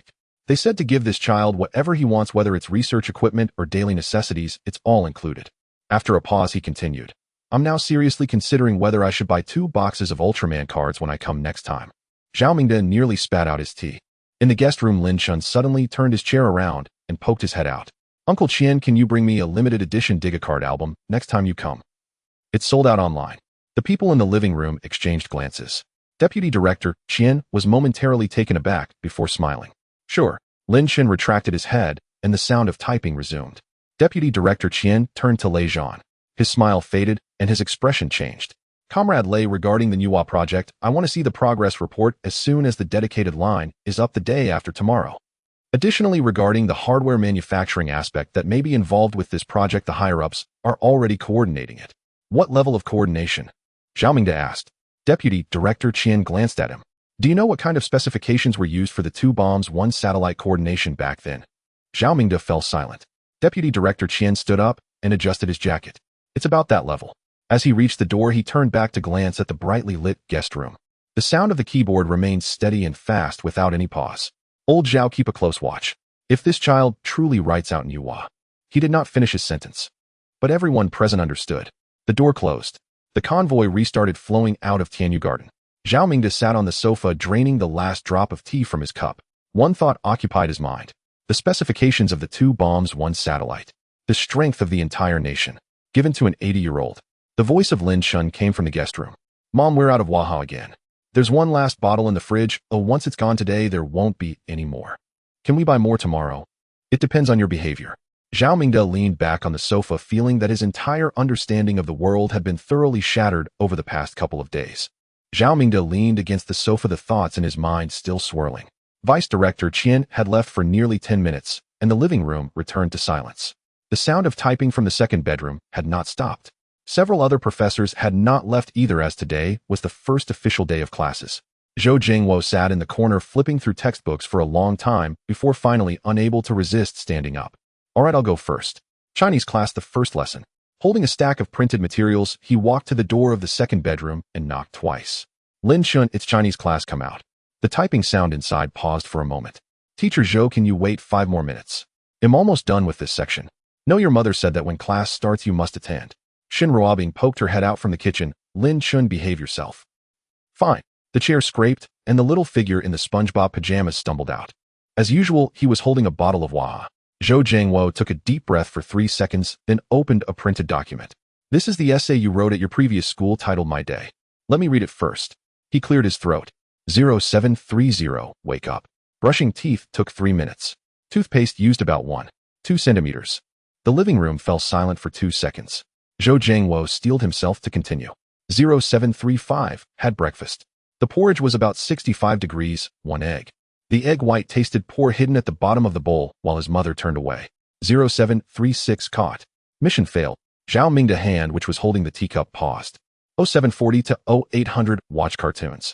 Ultraman episode 37 A Giga battles the Jiria Lord. Estimated win rate 78, actual win rate 100. The plot is unreasonable. Zhou Jingwo put the manuscript down. Lin Chen, this isn't an essay. This is a surveillance log. What's the difference? It's all just a record of events. The difference is huge. An essay requires emotion description and observation.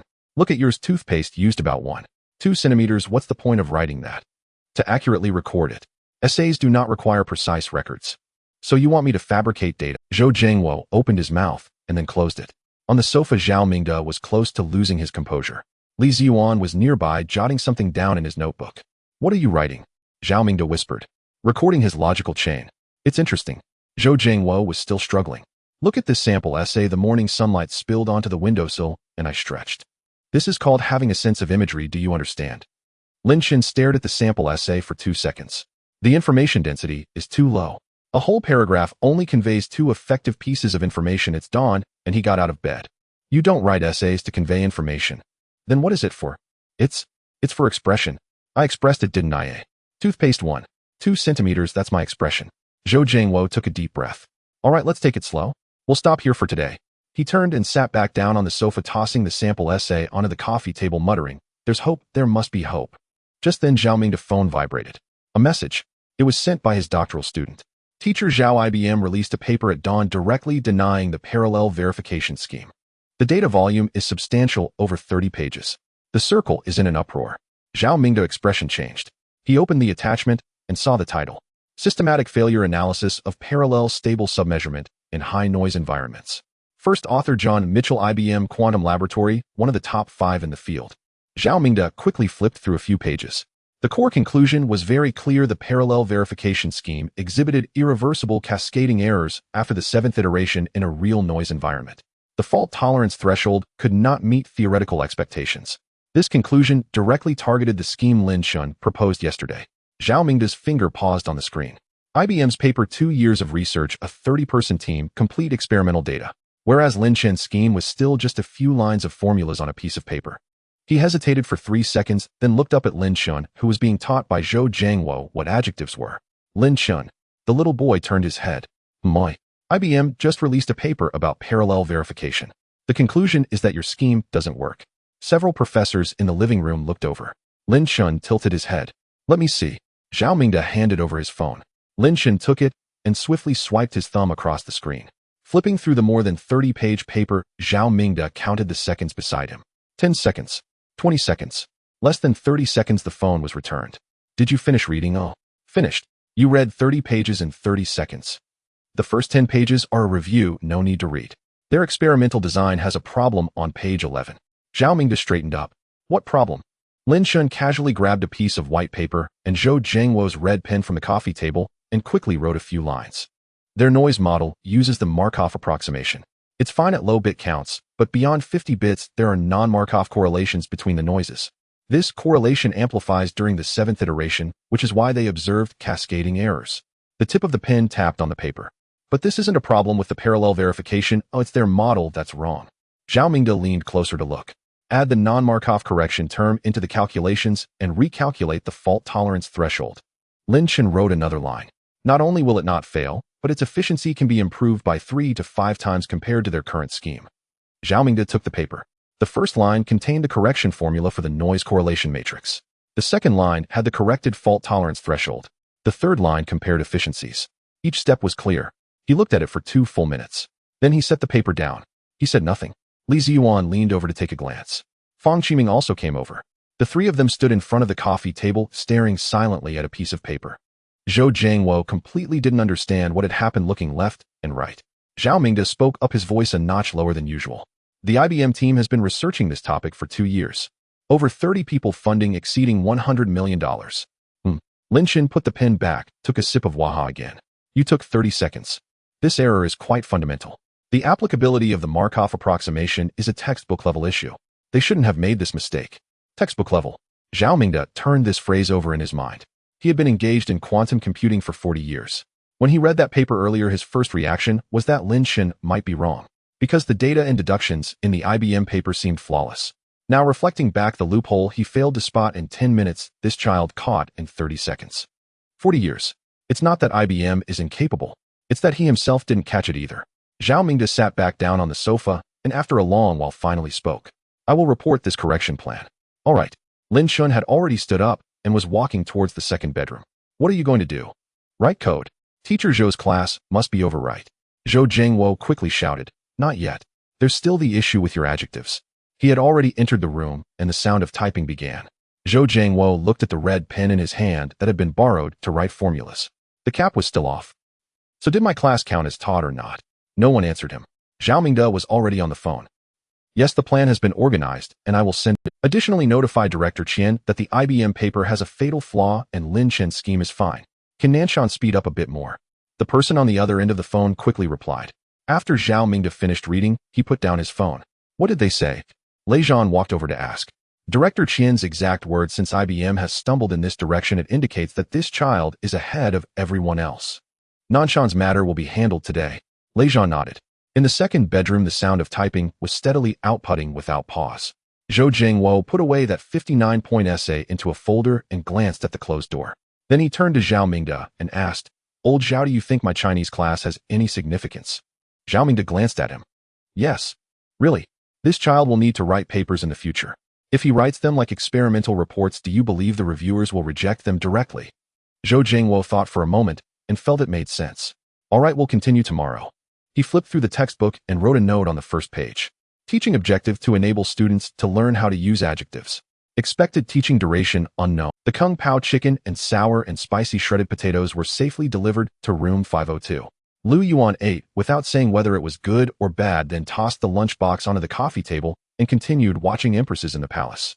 Lu Ziqing nibbled on the shredded potatoes, still pondering about the dungeon, but upon seeing her brother's deadpan expression, all her emotions were stifled. She woke up at noon the next day, awakened by hunger. Climbing up, she saw the empty lunchbox from last night still on the coffee table, and 2 more beer bottles had appeared. There was no one on the sofa, but the sound of running water could be heard from the bathroom. Her brother was taking a shower. Lu Ziqing rummaged through the fridge, finding it empty. She checked the cupboard and found a pack of expired instant noodles. Never mind, let's order takeout. She opened her phone and was surprised to find her balance was still 7 yuan. She remembered that her Huabei payment had been deducted yesterday. Why hadn't her balance changed? Not thinking much of it, she figured she must have misremembered. She browsed the takeout app and saw it was still the same Master Li stir-fry. A green pepper shredded pork rice discounted to 18 yuan. She placed the order. Payment made. The Huabei deduction was successful. What she didn't know was that this money was refunded back to her account 3/10 of a second after leaving. The moment this order popped up in the system, a specialized terminal in the command center dozens of kilometers away emitted a notification sound. The advisor staring at the screen jumped up from his chair. Sir, a new order from room 502, Master Lee's, stir-fry 1 serving of green pepper shredded pork, rice 18 yuan. Initiate the replacement process. Understood. The advisor's fingers flew over the keyboard, and the order was extracted from Master Lee's backend. The merchant's end showed the order was cancelled, but everything appeared normal on Lu Zichen's phone. The rider had accepted the order and was on his way to pick it up. Meanwhile, in the central kitchen on the second underground level of the command center specifically for state banquets, 3 middle-aged men in white chef uniforms were gathering ingredients around a long table. The menu for tonight's national banquet was laid out on the table, with 8 main courses, each having been prepared 3 days in advance. The door was pushed open. An advisor rushed in, clutching a note, a mix of urgency and peculiarity on his face. Master Wang, urgent mission. The head chef looked up, but did not stop chopping. What mission? Prepare a serving of green pepper shredded pork rice. The knife stopped. All 3 chefs turned to look at the advisor. Can you say that again? The advisor handed over the note. Green pepper shredded pork rice, to be finished within 20 minutes. Ingredients required: Kobe, A5 Wagyu beef airlifted this morning, sliced. Use organic green peppers from the special supply base. Rice should be freshly steamed Wuchang fragrant rice from northeast China. Master Wang glanced at the note for 3 seconds. Who is this for? The advisor opened his mouth, but could not name the person, simply stating an order from Commander Zhao, a Tianshu level task. Tianshu level. The 3 chefs exchanged glances. They had heard of this level, which was newly established just a few days ago, even higher than the national defense level, with only 1 item ever included. A fly swatter. The task at this level was to have them stir-fry a plate of green pepper shredded pork. Master Wang asked no further questions, set down the matsutake he was slicing, and turned to open the refrigerated cabinet. A whole piece of Kobe, A5 Wagyu sirloin, lay in the temperature-controlled section, its marbling so fine it looked painted on. This had just been airlifted from the island this morning, originally for tonight's banquet centerpiece. Now it was to be cut into strips for green pepper shredded pork. Master Wang lifted the beef and placed it on the cutting board, taking a deep breath. Nearby, Master Li was already washing the green peppers. The organic green peppers from the special supply base were uniformly sized, thin-skinned, and meaty, with only about 20 in a box, originally also for the banquet. The 3rd chef, Master Zhang, squatted in front of the rice jar, washing the rice. Wuchang fragrant rice, each grain plump, not a single broken one to be found. None of the 3 spoke, but their hands moved twice as fast as usual. 15 minutes later, the flames in the pot licked the bottom as Master Wang shook the spatula 3 times, making the green pepper shredded pork arc beautifully in the iron pan before falling back in. The aroma burst forth. The entire kitchen was filled with an overwhelming meaty fragrance mixed with the freshness of green peppers. Yet it appeared to be just an ordinary plate of green pepper shredded pork. There was no plating, no garnishes, no fancy decorations, because the note stated the appearance must be identical to that of ordinary takeout. Master Wang poured the dish into a white porcelain plate, glanced at it for 2 seconds, and nodded. Footsteps could be heard outside the door. Zhao Taizhan walked in. 2 advisors followed behind him, one carrying a plastic bag. The plastic bag contained a greasy, disposable lunchbox with the red logo of Master Lee's stir-fry printed on the lid, alongside a line of small text: spend 20, save 5, 2 yuan cash back for good reviews. Zhao Taizhan glanced at the dish on the plate, and then at the plastic lunchbox. Put it in. Master Wang held the spoon, his hand hovering in midair, not moving. Having cooked for 30 years and served dishes to heads of state from over a dozen countries, now he was to put a plate of green pepper shredded pork made with A5 Wagyu into a 2 yuan plastic lunchbox. Master Wang, hurry up, Zhao Taizhan urged. Master Wang gritted his teeth and started spooning the dish into the lunchbox. Rice was also scooped in. The box lid was closed. The plastic bag was tied up. Another layer of yellow takeout bag, printed with Master Lee's stir-fry, was placed outside. From the outside, it looked no different from the lunchboxes served at street-side eateries. Yet the cost of this lunchbox was enough for an ordinary person to eat takeout for a year. Zhao Taizhan took the bag, weighing it. Call Xiao Lu over. 2 minutes later, a young man in his 20s, with a buzz-cut, a lean build, and a glint of cleverness in his eyes. A new recruit from the Special Operations Team, codename Gale, with the ability type Rapid Running. At that moment, he was wearing a yellow vest with a logo of a certain takeout platform printed on his chest, a matching helmet on his head, and sports shoes on his feet. He looked just like a takeout delivery guy. Zhao Taizhan handed him the bag. Room 502 on Tianshu Road. A knock on the door. Hand it over, say enjoy your meal, and then leave. Xiao Lu received the bag and stood at attention. Yes. Zhao Taizhan added, don't be nervous, don't talk too much, don't stare inside the room. If he says anything to you, just respond normally. Remember, you're just a delivery guy. Xiaolu nodded and turned. With his speed ability fully unleashed, he left a blur in the corridor. 7 minutes later, Tianshu Road, an old dilapidated building, 4th floor. The knocking sound echoed. Knock, knock, knock. Inside there were sounds of slippers scraping against the floor, messy and hurried. The door opened. Lu Yuan stood at the door with messy hair, wearing shorts, one slipper half on. The marks from the cooling mat on his face had yet to fade. Xiaolu stood outside the door holding the takeout bag with both hands, a standard smile on his face. Yet his knees were trembling. The man in front of him had casually waved his hand 2 days ago, shattering something that could have destroyed half a city. It had been broadcasted globally, and he had watched the replay no less than 20 times. Now this man stood less than a meter away, carrying a scent of peanuts. Today's delivery is pretty fast. Lu Yuan reached out to take the bag, mumbling casually. Xiao Liu's Adam's apple bobbed his legs, he held himself up by biting his back teeth. Enjoy your meal. His voice cracked. Lu Yuan had already turned to walk back, the door slowly closing behind him. Xiao Lu stood in the corridor, his shirt completely soaked. He leaned against the wall for a few seconds before finally moving his legs to head downstairs. Inside the room, Lu Yuan tossed the takeout bag onto the coffee table, opened the plastic bag, and lifted the lid of the lunchbox. Green pepper, shredded pork rice. It looked quite normal. He picked up the disposable chopsticks, snapped them apart, and took a bite of the shredded pork, chewing a couple of times, then chewing a few more. In the command center, dozens of kilometers away, Zhao Taizhan and 7 or 8 advisors were gathered around a monitor, staring intently at Lu Yuan's chewing actions, not even daring to breathe. Master Wang had also been called over, standing behind with his hands gripping his apron, knuckles turning white. On the screen, Lu Yuan's chewing action halted. In the command center, dozens of kilometers away, Zhao Taizhan and 7 or 8 advisors were gathered around a monitor, staring intently at Lu Yuan's Lu Yuan swallowed what was in his mouth, poked the green peppers in the lunchbox with his chopsticks, and took another bite to taste. Then he slammed the chopsticks down onto the coffee table. Why didn't Master Li put chili powder in today's stir-fry? There's no flavor at all. In the command center, everyone simultaneously let out a sigh of relief. Zhao Taizhan plopped back down into his chair, his chest heaving several times. An advisor hurriedly jotted down notes. 502 rooms, flavor preference heavy spice, must add chili powder. Noted. Master Wang stood behind his expression complex. His green pepper shredded pork, made with A5 Wagyu, was criticized for lacking flavor. The biggest blow in his 30-year culinary career came from a young man in big shorts. On the screen, although Lu Yuan complained, his chopsticks did not stop. In just a few bites, he had cleared the lunchbox of its contents. After finishing, he crumpled the plastic wrapper from the disposable chopsticks and the takeout bag into a ball and casually tossed it out the window. That ball of trash floated down from the 4th floor, swaying, landing in the narrow alley behind Tianshu Road, beside a garbage bin.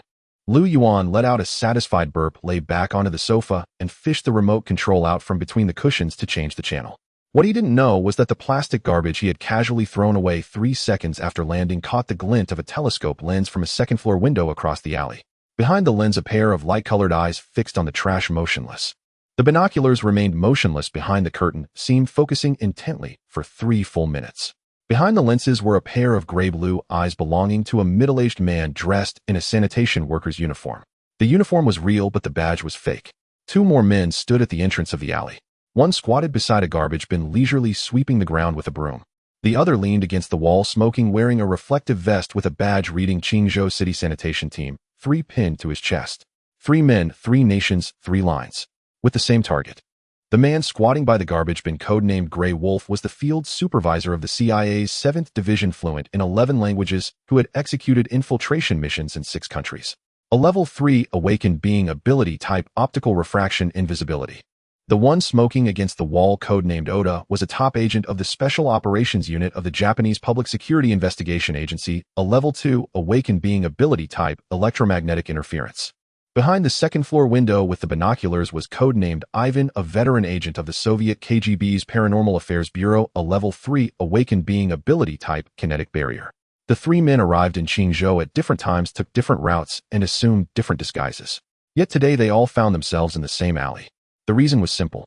Intelligence systems from over 200 countries globally had locked onto the same coordinates. Tianshu Road, room 502.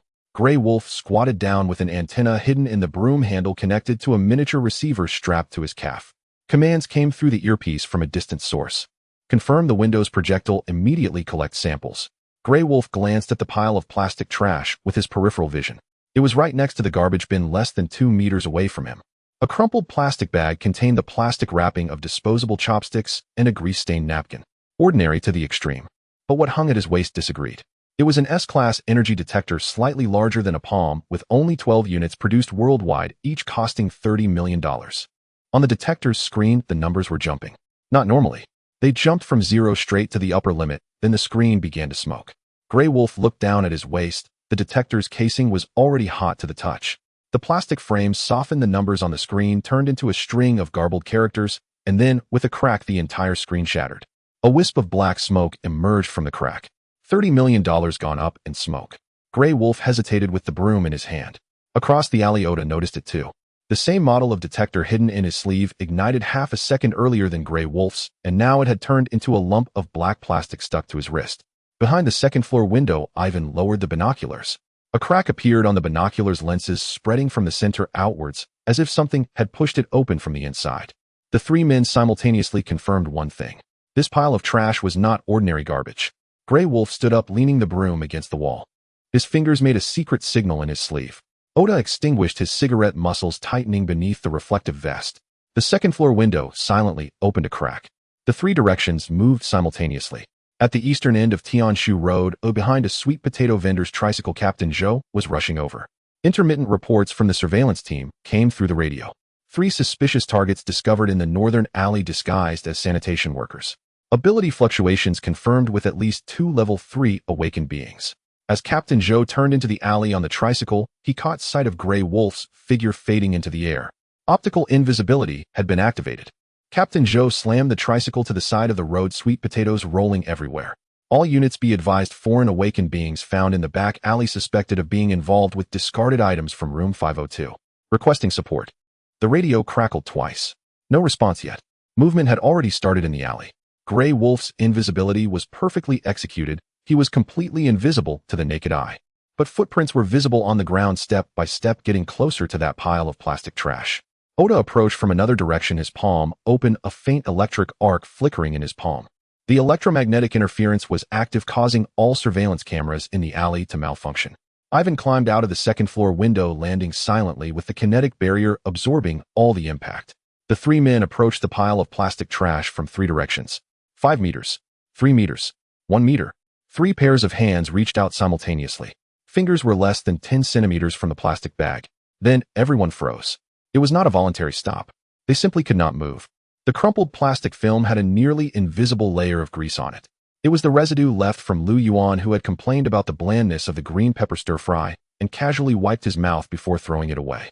The grease carried a faint emotion. Very subtle. Subtle enough that a normal person could not perceive it at all.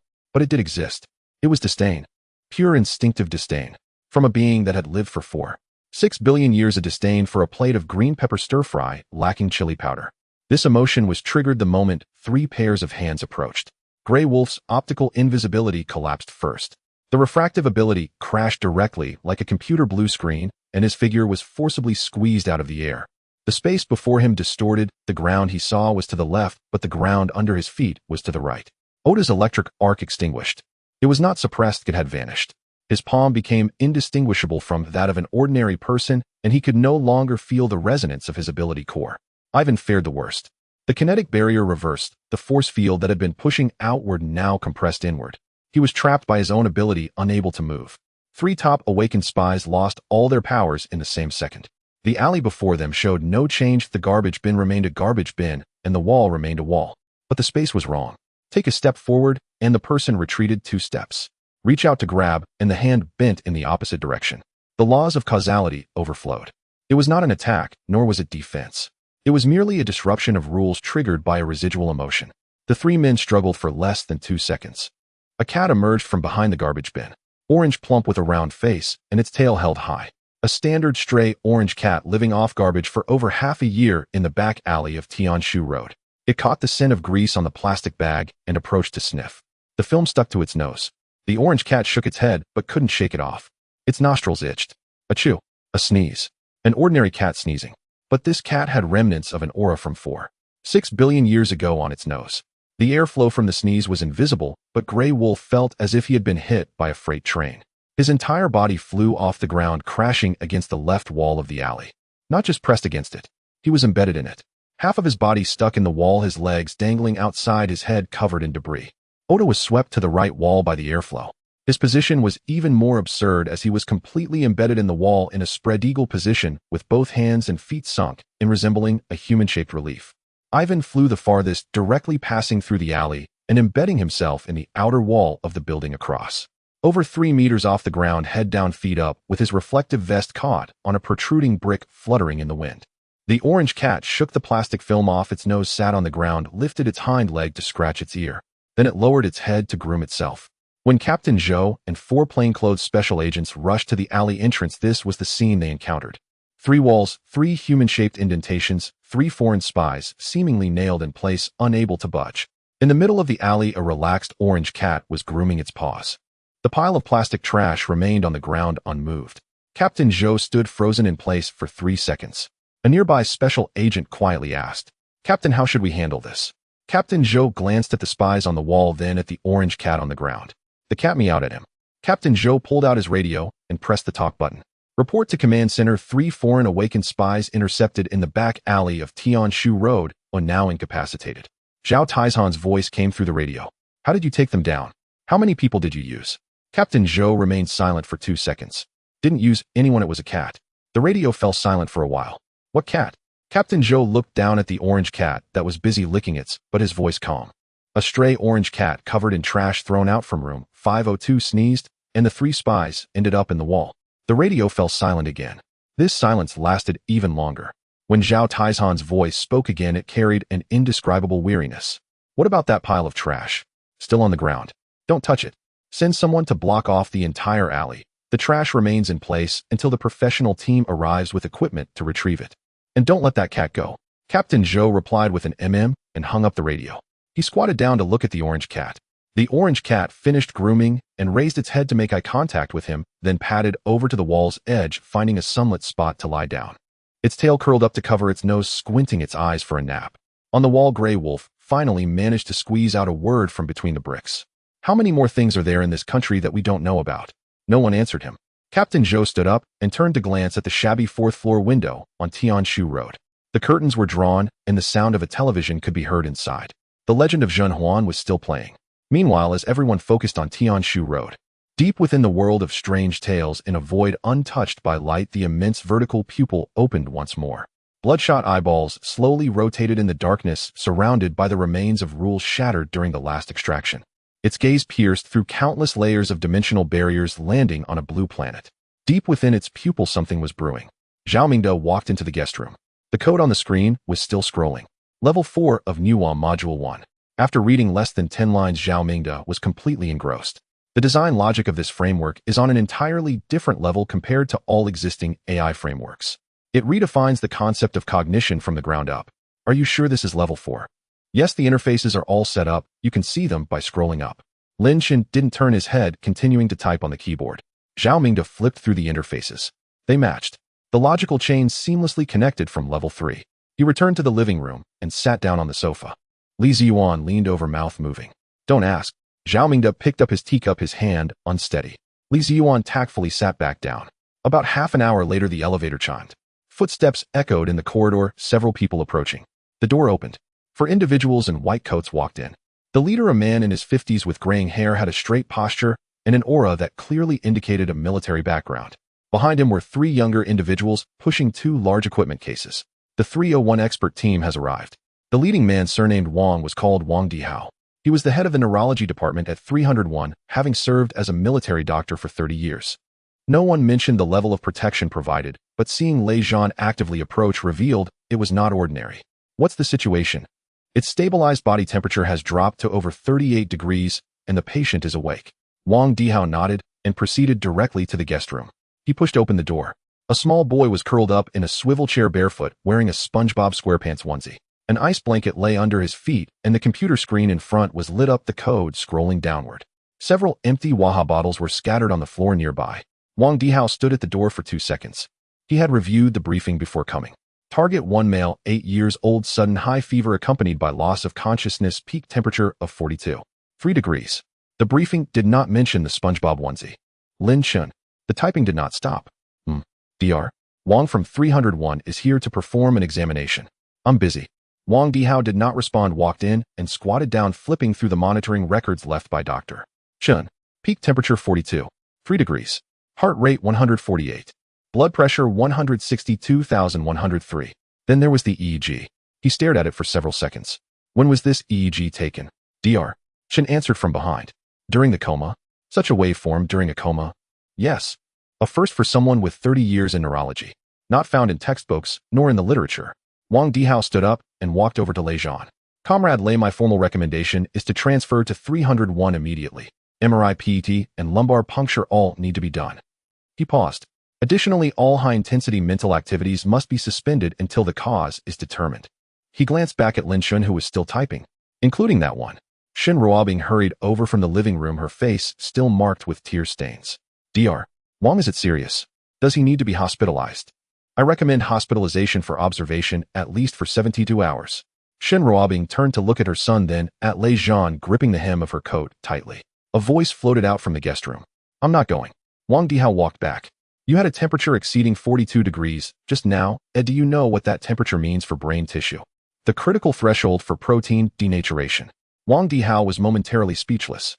But I can't stop what I'm doing. Lin Chen turned the chair around, holding a Waha bottle. Dr. Wang, really no need for hospitalization. His voice was childish, but the tone was not up for negotiation.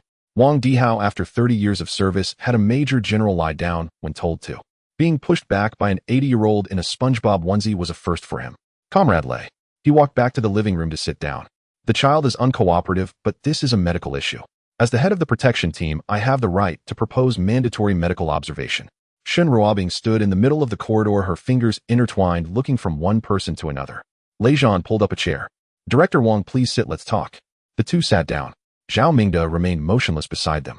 Director Wang, who briefed you on this child's protection level before departure? The general staff mentioned level 1. It's not level 1. Wang Dihao raised his head. The protection level assigned to this child by the higher-ups does not have a corresponding number. This level has never been set before. Wang Dihao's pen paused. He has a project on his hands, the classification I cannot discuss. The allocation specifications can be mentioned. Lei Zhan looked into the eyes across the table.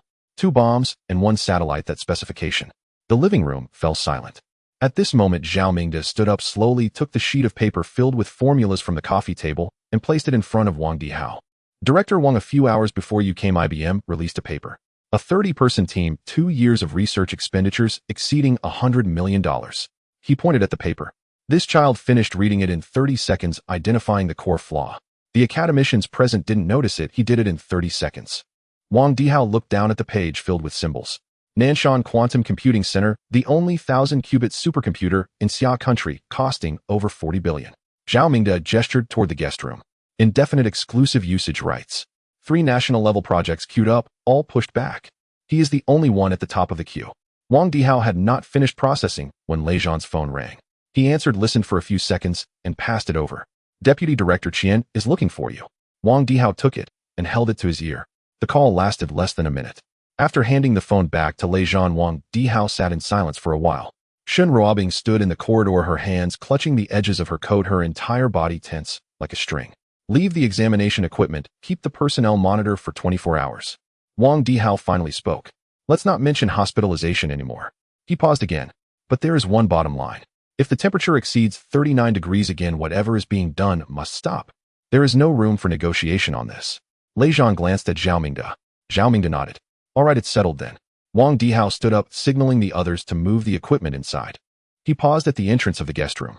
The little one inside was still typing at an astonishing speed. Dr. Wang. Lin Chen didn't even look back. Thank you. A childish voice. Wang Dihao stood there for 2 seconds, then turned back to the living room to unpack the boxes. Shen Ruobing hurried over, whispering. Dr. Wang, will he really be okay? Wang Dihao glanced at her. Ms. Shen, I cannot manage anything else. Just ensure he eats, sleeps, and drinks water. Don't let any of it be less. That's what you can do, and it is the most important. Shen Ruobing nodded several times and turned to enter the kitchen. The sounds of pots and pans clanging began. Zhao Mingde leaned back against the sofa. Zhou Jingwo leaned over, whispering. What did Director Qian say on the phone? I didn't hear. Just watch his reaction. What reaction? When he arrived, he thought he was there to save a sick child. When he left that door, he even altered the medical advice. When have you seen the head of 301 change medical advice on the spot? Zhou Jingwo swallowed. Lin Chen's voice came from the guest room. Mom, is the porridge ready? Almost, just wait 2 more minutes. Did you add hot dogs? Yes, both are cut for you. Is 3 okay? When did you get such a big appetite? 2 is enough, you won't finish more. A few professors listening to this exchange finally let out some of the tension they had been holding. But it was only for... At the other end of the corridor, Lin Chen was on another call. His voice was very low, intermittently drifting a few anomalous signals. Around Xingqing.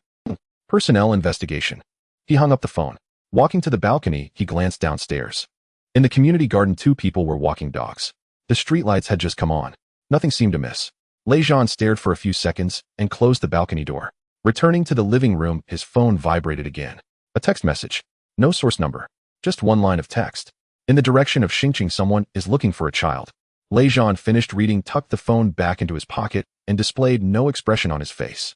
The live broadcast of the Evil Spirit High School was split into dozens of small windows displayed on broadcast channels around the world. 2 contestants from Gaul ran at the forefront. The corridor was long and dark with cracked picture frames hanging on both sides of the walls, all containing graduation photos where everyone smiled, but the smile seemed wrong. The blonde woman from Gaul glanced back. Just a glance. At the end of the corridor, a man in a suit stood in the shadows, his upper body normal, while his lower half was drenched in blood. It wasn't bleeding, his body had turned into blood. From the waist down, the flesh peeled away layer by layer, red and white mixed together, still dripping onto the floor. This thing opened its mouth. Classmate, have you submitted your final paper? The blonde woman turned and ran. It was too late. The walls on both sides of the corridor began to squeeze inward, and the fluorescent lights on the ceiling exploded one by one. Her shadow was sucked into the ground, her footsteps slowed slower and slower. Another contestant from Gaul pulled her arm forward, dragged her 3 steps, and a wet sensation came from his hand. Looking down, that arm was turning to chalk dust. Starting from the fingertips, the white powder spread upwards to the wrist to the forearm. Screams echoed in the corridor. The situation was even worse for the Americans. One of the 3 contestants was already missing. The remaining 2 stood back to back in a classroom, all the desks and chairs toppled over, and the chalk writing on the blackboard moved by itself, all writing the same sentence. Please answer the question. A bizarre teacher in a plaid shirt crawled out from behind the podium, his neck twisted at an impossible angle and his mouth stretched to the roots of his ears. Excuse me, what is 1-1? The American contestant gritted his teeth and remained silent. Rule number 2, you cannot answer the teacher's questions. But that voice grew closer. The global barrage rolled frantically. Countdown to the annihilation of Gaul. The Americans won't last much longer either. What about the island nation? The island nation is already gone, and the first to die was an islander. Turn back and kill them. This difficulty isn't right. The previous a level copy. Wasn't this outrageous? Someone got it right. The difficulty was indeed raised. The will of the strange talk added stakes in the dark. Those 2 prohibitions regarding fly swatters were its only remaining dignity. But it needed to regain the lost face through these ordinary contestants. Some people in the barrage began to notice something else. Wait, what about that hardware seller from Dragon Country? I switched to the Dragon Country channel. You can look for yourselves. The screen cut over. Zhang Dazhuang stood in the middle of a corridor, hands in his pockets, looking left and right. The corridor was quiet. Not the oppressive kind of quiet, but genuinely quiet. No bizarre teachers, no blood stains, no moving shadows. All the classroom doors on both sides of the corridor were closed, and through the glass windows the desks and chairs inside were neatly arranged and clean. Zhang Dazhuang took a few steps forward and looked back. Empty. He looked ahead. Also empty. Within a 30-meter radius around him, there was not a single strange entity. Everything that could move was deliberately avoiding him. At the end of the corridor, a bizarre teacher peeked out halfway, glanced at Zhang Dazhuang, and then shrank back. Zhang Dazhuang scratched the back of his head, looking bewildered. The barrage exploded. Did Dragon Country cheat? No, how are these ghosts avoiding him? Laughing to death, the will of the strange talk is scared by the fly swatter. Even ordinary people from Dragon Country are not daring to provoke. What is this called? This is called Major Country Protection. To be precise, it's fly swatter protection. Strange talk. Well, I can't afford to provoke people from Dragon Country. Can I not avoid them? No one knew whether this was coincidence or the deliberate avoidance of the will of the strange talk. But the images were right here. Contestants from other countries were being chased to tears while contestants from Dragon Country were strolling as if in a park. And the person whom the will of the strange talk feared so much was currently nestled on the sofa in room 502 on Tianshu Road. Not watching Zhen Huanzhuan. Zhen Huanzhuan is not airing today. The channel is broadcasting advertisements. Lu Yuan sat cross-legged on the sofa, holding his phone, his brows knitted together. On the phone screen, an orange pop-up occupied half the page. Congratulations. You are just 0.01 gold coins away from withdrawing 100 yuan in cash. Invite a new friend to assist immediately. Below the pop-up was a huge red button that read Share with Friend. Lu Yuan stared at that 001 for a long time. I don't believe this. He flipped his phone back and forth, exited, and re-entered, but that 001 remained unmoved. From the morning until now, he had watched advertisements over 10 times, completed 8 small tasks, and browsed over 20 product pages. The gold coins had risen from 0.5 short to 0.1, then to 0.05, and finally stuck at 0.01. It's been all morning. All morning. Lu Yuan slapped his phone against the armrest of the sofa and picked it up again to continue looking. Still 0.01. The bathroom door opened and Lu Ziqin walked out with a backpack, her hair tied in a ponytail, wearing a school uniform skirt with canvas shoes, stuffing textbooks into a crossbody bag. What are you doing? Chopping a knife. Lu Ziqin walked into the living room and peeked at his phone. That familiar orange page met her eyes. Are you at it again, trying to get a deal on Pinduoduo? What do you mean again? This time it's for real, just missing 0.01, and $100 are in hand. Lu Ziqin's expression was hard to describe. She had heard this since middle school and had never seen a successful withdrawal. Bro, just give up at this thing, is always stuck at 0.01. What do you know? Last time I was 0.03 short, didn't I get it down to 0.01? Just one more person to go. The last time that 0.01 you took 3 days to chop down. Lu Yuan ignored her, poking at the screen with his fingers, muttering to himself. Watching a 30-second advertisement gets 0.001. No, 0.001 requires 10 chops to get to 0.01, and it takes 5 minutes of ads to watch. Lu Ziqin zipped up her backpack and reached for the water cup on the coffee table to take a sip. I have to go to school. Ooh, I have 2 classes in the afternoon. Wait a second. Lu Yuan lifted his head from the sofa. Help me click it. I already helped you click before, old user, it won't work. Don't you have classmates on WeChat? Help me send a few groups. I'm only in my first year, but if I post this in the class group, they'll think I'm crazy. Then you go find someone at school who hasn't used this broken app. Just help me click it, just one will do. Lu Ziqin walked toward the door without looking back. I can't find anyone who doesn't have Pinduoduo on their phone now. You find someone. Lu Yuan angrily pulled out his phone, tapped the screen a few times, and sent the link to Lu Ziqin's WeChat. I sent you the link. Find a new user to help me click it. If I can't get it done today, I won't eat dinner. Not eating is fine, but it's just saving a takeout meal. What did you say? Nothing. A few dozen kilometers away in the command center, Zhao Taizhan held a teacup, staring at the monitoring screen. In the footage, Lu Yuan was shouting at his sister. A nearby officer leaned over to take a look. Sir, what is he doing? Zhao Taizhan paused for 2 seconds, then put down his teacup. He's chopping a knife? The officer was stunned. What? Pinduoduo chopping a knife? Just 0.01 short of withdrawing $100. The officer opened his mouth, unsure of what to say. Dozens of people in the global copy were struggling for their lives. This guy was competing with his sister for $100. Zhao Taizhan picked up and put down his teacup, hesitating for a moment. The spirit I leaned against the wall, muttering under the gauze. Sir, should we arrange someone to help him click it? Don't meddle. After a pause. Take note of it first. Tianshu wrote. Lu Ziqin had already put on her shoes and was bending down to tie her shoelaces. Behind her, the sound of slippers scraping against the floor was loud. Lu Yuan swayed over from the sofa, holding his phone in his left hand while still looking at that 0.01, and with his right hand, he grabbed a bottle of mineral water from the coffee table. He had drunk more than half of the bottle, leaving only a little at the bottom. Why are you in such a hurry? You're not even bringing water with you. I have a water cup in my backpack. Lu Yuan didn't listen to what she said and directly shoved the mineral water bottle into the side pocket of her school uniform skirt. Take it to drink it if you're thirsty on the way, don't bother me. The bottle was half sticking out, leaning at an angle. Lu Ziqin glanced at the crumpled mineral water bottle in her pocket, which still bore Lu Yuan's fingerprints and traces of where his lips had touched. I don't want what you've drunk. It's not like you haven't drunk it before. Stop being pretentious. Lu Ziqin disdainfully pushed the bottle down into her pocket, not taking it out to throw it away. Too lazy to argue with him. I'm leaving. Remember to help me chop a knife. Got it. The door closed. Lu Yuan stood at the entrance, staring at that 0.01 on his phone for 3 seconds. Then he turned and swayed back to the sofa, lying down again, starting to scroll through the progress bar of Zhen Huanzhuan. The living room returned to silence. The flickering light from the TV illuminated his face, and peanut shell debris still lay piled on the coffee table. The screams from the copy were still being broadcasted on screens of 7 billion people around the world. He was looking for which episode of Zhen Huanzhuan he had watched yesterday. Below Tianshu Road, Lu Ziqin stepped out of the building, squinting against the bright sunlight. The mineral water bottle in her pocket bumped against her leg, swaying with her movements.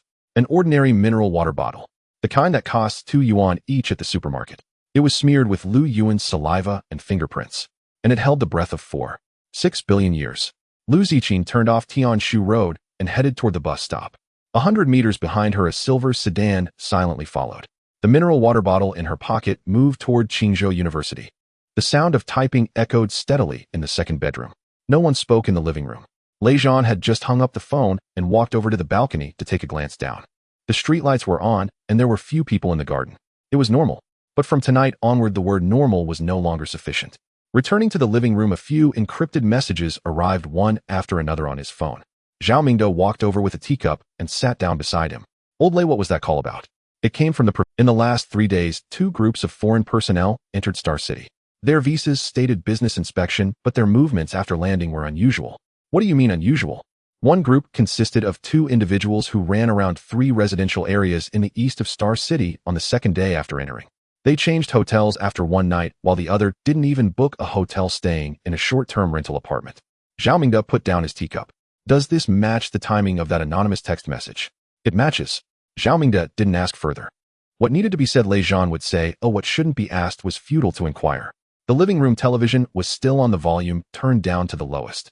On the screen, several American media outlets were repeatedly broadcasting the press conference from the White House, with commentators taking turns to analyze. Some claimed that Xia country was lying. Others said the evidence chain was insufficiently strong. One channel even brought up a profile of the dark web overlord and discussed it. An analysis chart popped up on the screen. Suspect characteristics: male, aged 25 to 40, with a background in multinational cyber intelligence, likely an elite hacker trained by a national-level agency. Zhao Mingde glanced at the teacup in his hand. 25 to 40 years old. Multinational intelligence background. National-level elite. The person in the second bedroom was only 8 years old this year. Just this morning, he had bargained with his mother for half a day just to get one more hot dog sausage. The commentators on television spoke as if it were all true. Zhao Mingde took a sip of tea and stopped watching. Shen Ruobing came out of the kitchen holding a cleaning cloth. What are you two chatting about? Do you want some fruit? No, miss. Shen Ruobing responded with an and habitually glanced at the clock on the wall. It was almost 9 o'clock. Lin Chen, it's time for bed, she shouted towards the second bedroom. The sound of typing did not stop. Shen Ruobing wiped her hands and walked over. Lin Chen, it's 9 o'clock. Not yet. What's the difference if it's a few minutes off? It makes a huge difference. This cycle will finish in just a few minutes. Are you arguing with me? No, just mentioning it. The typing speed increased. Rushing to finish. Shen Ruobing stood by, arms crossed, wearing a look that said, I wonder how fast you can go. A few minutes later, the typing stopped. All right. Lin Chen saved the file, closed the screen, and slid down from the chair. He walked barefoot towards the bathroom.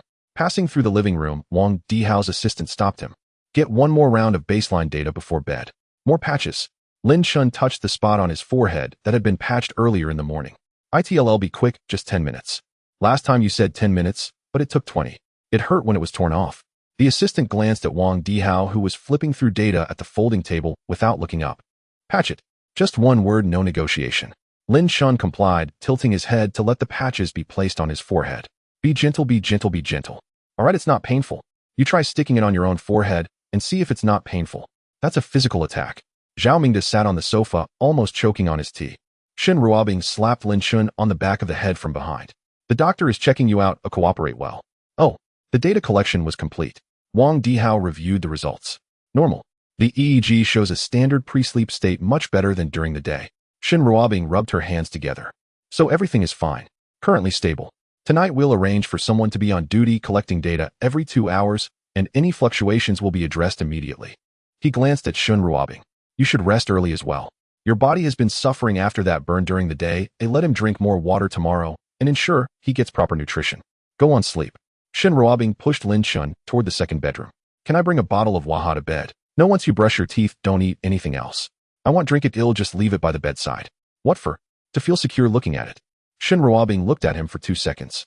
She took an unopened bottle from the coffee table and handed it over. Take it. No drinking.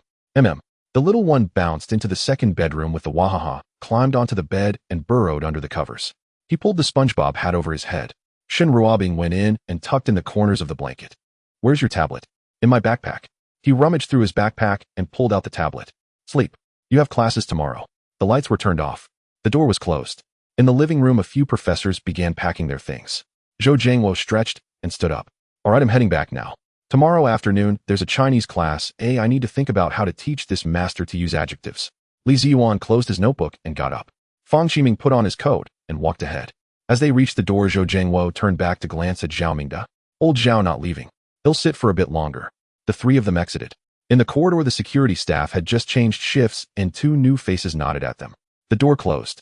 Only Zhao Mingde and Lei Zhan remained in the living room. Shen Ruobing was in the kitchen, washing the last few dishes, the faucet running loudly. Lei Zhan waited for a moment, confirmed that it was quiet on the other side, and spoke up. Old Zhao, there's something you should keep in mind. Go ahead. Starting tonight, all wireless communication signals within a radius of 500 meters from Building 14 will be monitored. Every phone call, every text message, every data packet will be filtered. Zhao Mingde, hand holding the cup, paused. What kind of situations typically require such measures? When the number one leader is out. Zhao Mingde set the cup down on the coffee table. Just this community. Not just that. Starting today, all entry and exit data for Star City will be pushed to me in real time. The facial recognition databases at train stations, airports, and long-distance bus stations have all been updated. What have you updated them with?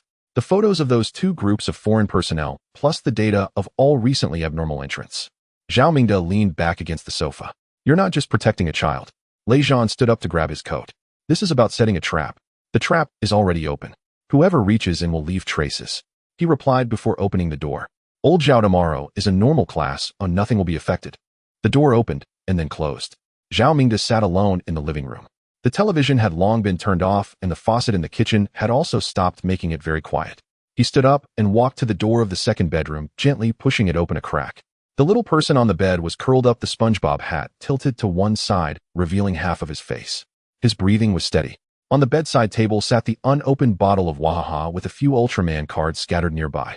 The monitor's screen lit up, displaying a heart rate of 66 and blood oxygen at 99. The slow waves came in steady streams. The person everyone in the world was searching for. A bounty of $500 million. 12 countries united in the hunt. The behavioral profile stated he was aged 25 to 40, elite among elites. Yet he was only 8 years old this year, asleep with a bottle of Waha in his arms. The tablet had been confiscated by his mother. He had ultimately negotiated for 3 hot dog sausages. Zhao Mingde closed the door. The two people in property uniforms at the entrance of the parking lot downstairs switched positions. Outside the east gate of the community, a van with a moving company advertisement had been parked there since evening. The signal filter within a radius of 500 meters was already activated. The trap was set. Meanwhile, far away, someone had just signed a document. The cover of the document only printed a code name and a location. Star City. It was just dawn. Lin Chen was awakened by the sound of the pot lid. Without opening his eyes, he first felt around with his hands. Waha was still there, being hugged. SpongeBob's hat had slipped down to his chin, feeling a bit tight. The monitoring device on the bedside was quietly lit up. Heart rate 62, blood oxygen 99. Chin, are you up yet? Is yes or no? Let me lie down a bit longer. If the porridge gets cold, I want heated up a second time. He crawled out from under the covers. Barefoot on the floor, he hissed in surprise. He stumbled to the bathroom and squeezed half a tube of toothpaste onto his mouth. When he came out, Wang Dihao's assistant was organizing the night shift data behind the folding table in the living room. He nodded at him. Lin Chen nodded back. He sat down at the dining table. A Ultraman bowl, white porridge, and 2 sausages. Mom, can we have something different? It's porridge every day. Your stomach just went through a lot. What else can you drink but porridge? Instant noodles. Don't even think about it. Eat. The doorbell rang. Shen Ruobing wiped her hands and went to open the door. The security team was standing outside. Ms. Shen, an engineer from Nanshan, has arrived to adjust the dedicated line terminal. Academician Zhao instructed to let him in. Shen Ruobing shifted to the side. A man walked in behind her. In his 40s, wearing gold-rimmed glasses and a dark blue work jacket with a badge from the Nanshan Quantum Computing Center pinned to his chest. He was carrying a silver instrument case in his left hand. He stood still at the entrance. This man was Zheng Weidong, a senior engineer at the Nanshan Quantum Computing Center who had worked there for 15 years. He participated in the construction of the 1,000-qubit supercomputer. He had handled no less than 20 national-level confidential projects. He had seen all kinds of security arrangements. This morning was quite an eye-opener. Before setting off, they only provided an address: Building 14, Unit 1402, Tianyu Garden. The task was simple: to adjust the encrypted dedicated line terminal on-site and confirm the connection with the user. When the car arrived at the community entrance, the first checkpoint was there. ID, fingerprint, and box inspection. Every component in the instrument case was examined thoroughly. After a change of personnel, the inspection was repeated. At the elevator entrance, the third checkpoint. After verification, they were not allowed to go straight up. They waited downstairs for 10 minutes. Someone took his information to verify something before letting him through. After 15 years, he had entered the core's server room of Nanshan, passing through 3 doors and undergoing iris recognition.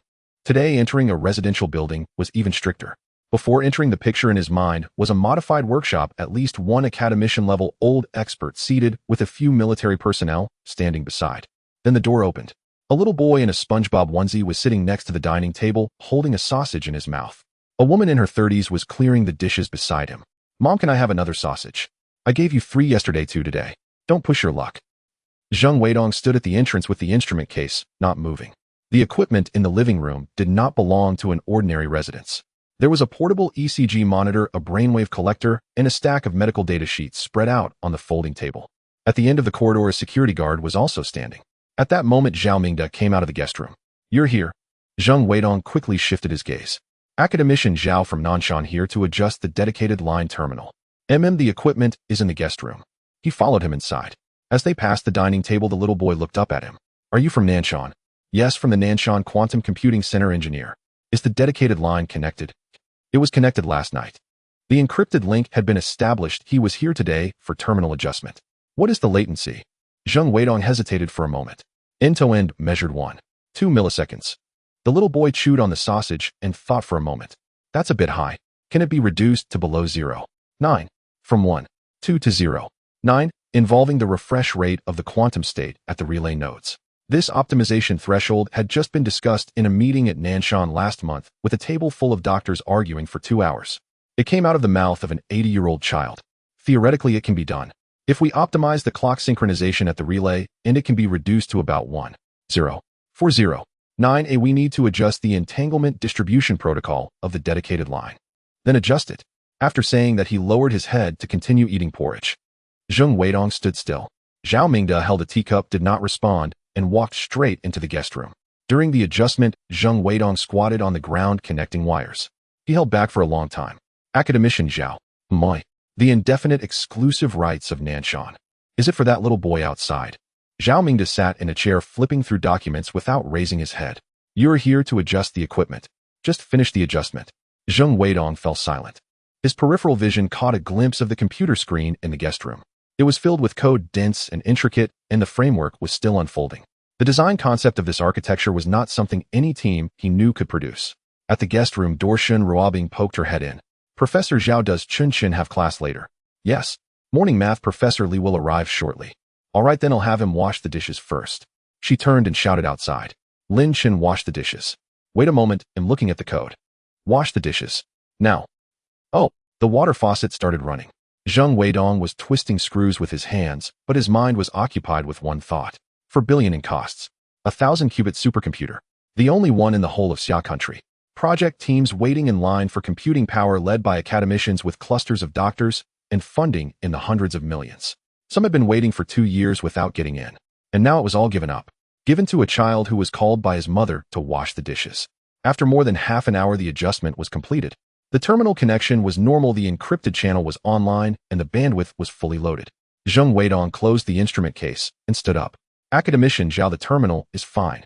I will arrange the clock synchronization optimization when I get back. It should be able to be reduced to below 1.0 by tomorrow." "What about the entanglement distribution protocol?" "That needs to be reported for approval as it involves changes to the underlying architecture. Normal process 1 to 2 weeks. Zhao Mingde remained silent. Outside, Lin Chen's voice came through. "Teacher Zhao, can the dedicated line be used already? The second module needs to run verification." "It can be used." "Great." The sound of bare feet on the floor approached. Lin Chen crawled into the guest room, climbed onto the chair, and began typing before he could even sit steady. The dedicated line access interface popped up. Encrypted handshake. The quantum bit array allocation request was sent out. In one go. Among all the users Zheng Weidong had seen at Nanshan, no one operated faster than this. After typing a few times, he paused. "The latency feels a bit blurry. Teacher Zhao, please tell Nanshan not to follow the normal process for the entanglement distribution." Zhao Mingde turned to glance at Zheng Weidong. Zheng Weidong felt bitter inside. Modifying one parameter in the entanglement distribution protocol required the entire dedicated line to be recalibrated. It's not something that can be done quickly, but with 3 layers of security coming in those devices, Zhao Mingde attitude. "They'll go back and tell the director. They'll try to compress it to 3 days. Thank you." His voice was soft and childish. He didn't turn his head or stop his hands. Zheng Weidong picked up his case and left the guest room. As he reached the door, he glanced back. The little boy was curled up on the chair barefoot and cross-legged. The code on the screen was scrolling. Shin Ruobing came in with a cup of hot water and placed it on the table. Drink water. Wait a moment. Now. The little boy reached out for the cup, gulped down a mouthful, put it down, and continued typing. Zheng Weidong walked out. In the elevator, it was just him and the security guard. The guard remained silent the whole time. They arrived at the parking lot. He sat in the car, but didn't start it. He took out his phone and called the director at Nanshan. Director, the adjustment is done. How is it? The dedicated line is normal. The user requested to reduce the latency to below 0.9, which requires changing the entanglement distribution protocol. The other end fell silent for a moment. The entanglement distribution needs to change. This has to go through approval. I know. Academician Zhao Ming's intention is to expedite it. Another 2 seconds of silence. Who is the user after all? Zheng Weidong held the phone. His mind was filled with the images from earlier. SpongeBob. Sausages. Being sent to wash dishes by his mother. Then sitting down and seamlessly connecting to the 1000-qubit supercomputer. Director, this is hard to explain. Just consider this dedicated line as the highest priority. Higher than all the projects we've had before. The other end was silent for a while. All right. I understand. He hung up. Zheng Weidong started the car and drove out of the community. He glanced at Building 14 in the rearview mirror. A window was lit up. After 15 years, he felt for the first time that his work at Nanshan was not such a big deal. Upstairs, Lin Chen was typing rapidly at the screen. The Nanshan computing power was connected and the verification speed increased several times. After a while, he stretched. Mom, is there any Waha left? In the fridge, take it yourself. He jumped off the chair and ran out, found a bottle, and ran back. He twisted off the cap and took a gulp before continuing to type. The sun was rising outside the window. Someone in the community was walking a dog. Everything seemed just like usual. But the delivery van with the moving company advertisement had moved from the east gate to the south gate. When the doorbell rang, Lin Chen had just finished running the first verification of the second module. The computing power from Nanshan was indeed impressive, but the latency was still frustrating. Shin Professor Li has arrived. He didn't move. Shin Ruobing stood at the door of the second bedroom, hands on her hips. What does mean? Come out to class. I'm finishing this run. If you say finish one more time, there will be no more Waha today. The sound of typing stopped. Files saved. Screen locked. Clean and tidy. When Li Ziyuan entered the security, checked his credentials twice at the door. He had been here yesterday and was checked again today. Entering the living room, he set his briefcase down. Shin Ruobing brought over a cup of tea. Professor Li, thank you for your hard work. Have some water. Not hard work, it's what I should do. Li Ziyuan sat down next to the dining table and took out a stack of printed handouts from his bag. A 4-paper neatly bound with the cover reading, Basic Mathematics Assessment Phase 1. He had prepared this set of handouts for 3 days. From elementary school Olympiad math to middle school competition difficulty, each problem was carefully selected. The purpose was simple: to gauge the baseline, to clarify the level of this child's mathematical foundation, and then plan the courses accordingly. Lin Chen emerged from the second bedroom, barefoot, in a SpongeBob pajamas, clutching half a bottle of Waha in his hand. He sat down at the dining table, legs crossed up on the chair. Li Ziyuan looked at the student in front of him and pushed the handout over. Lin Chen, let's start with a simple test today. Do it in order, skip any questions you don't know, it's fine. Lin Chen took the handout and flipped through it.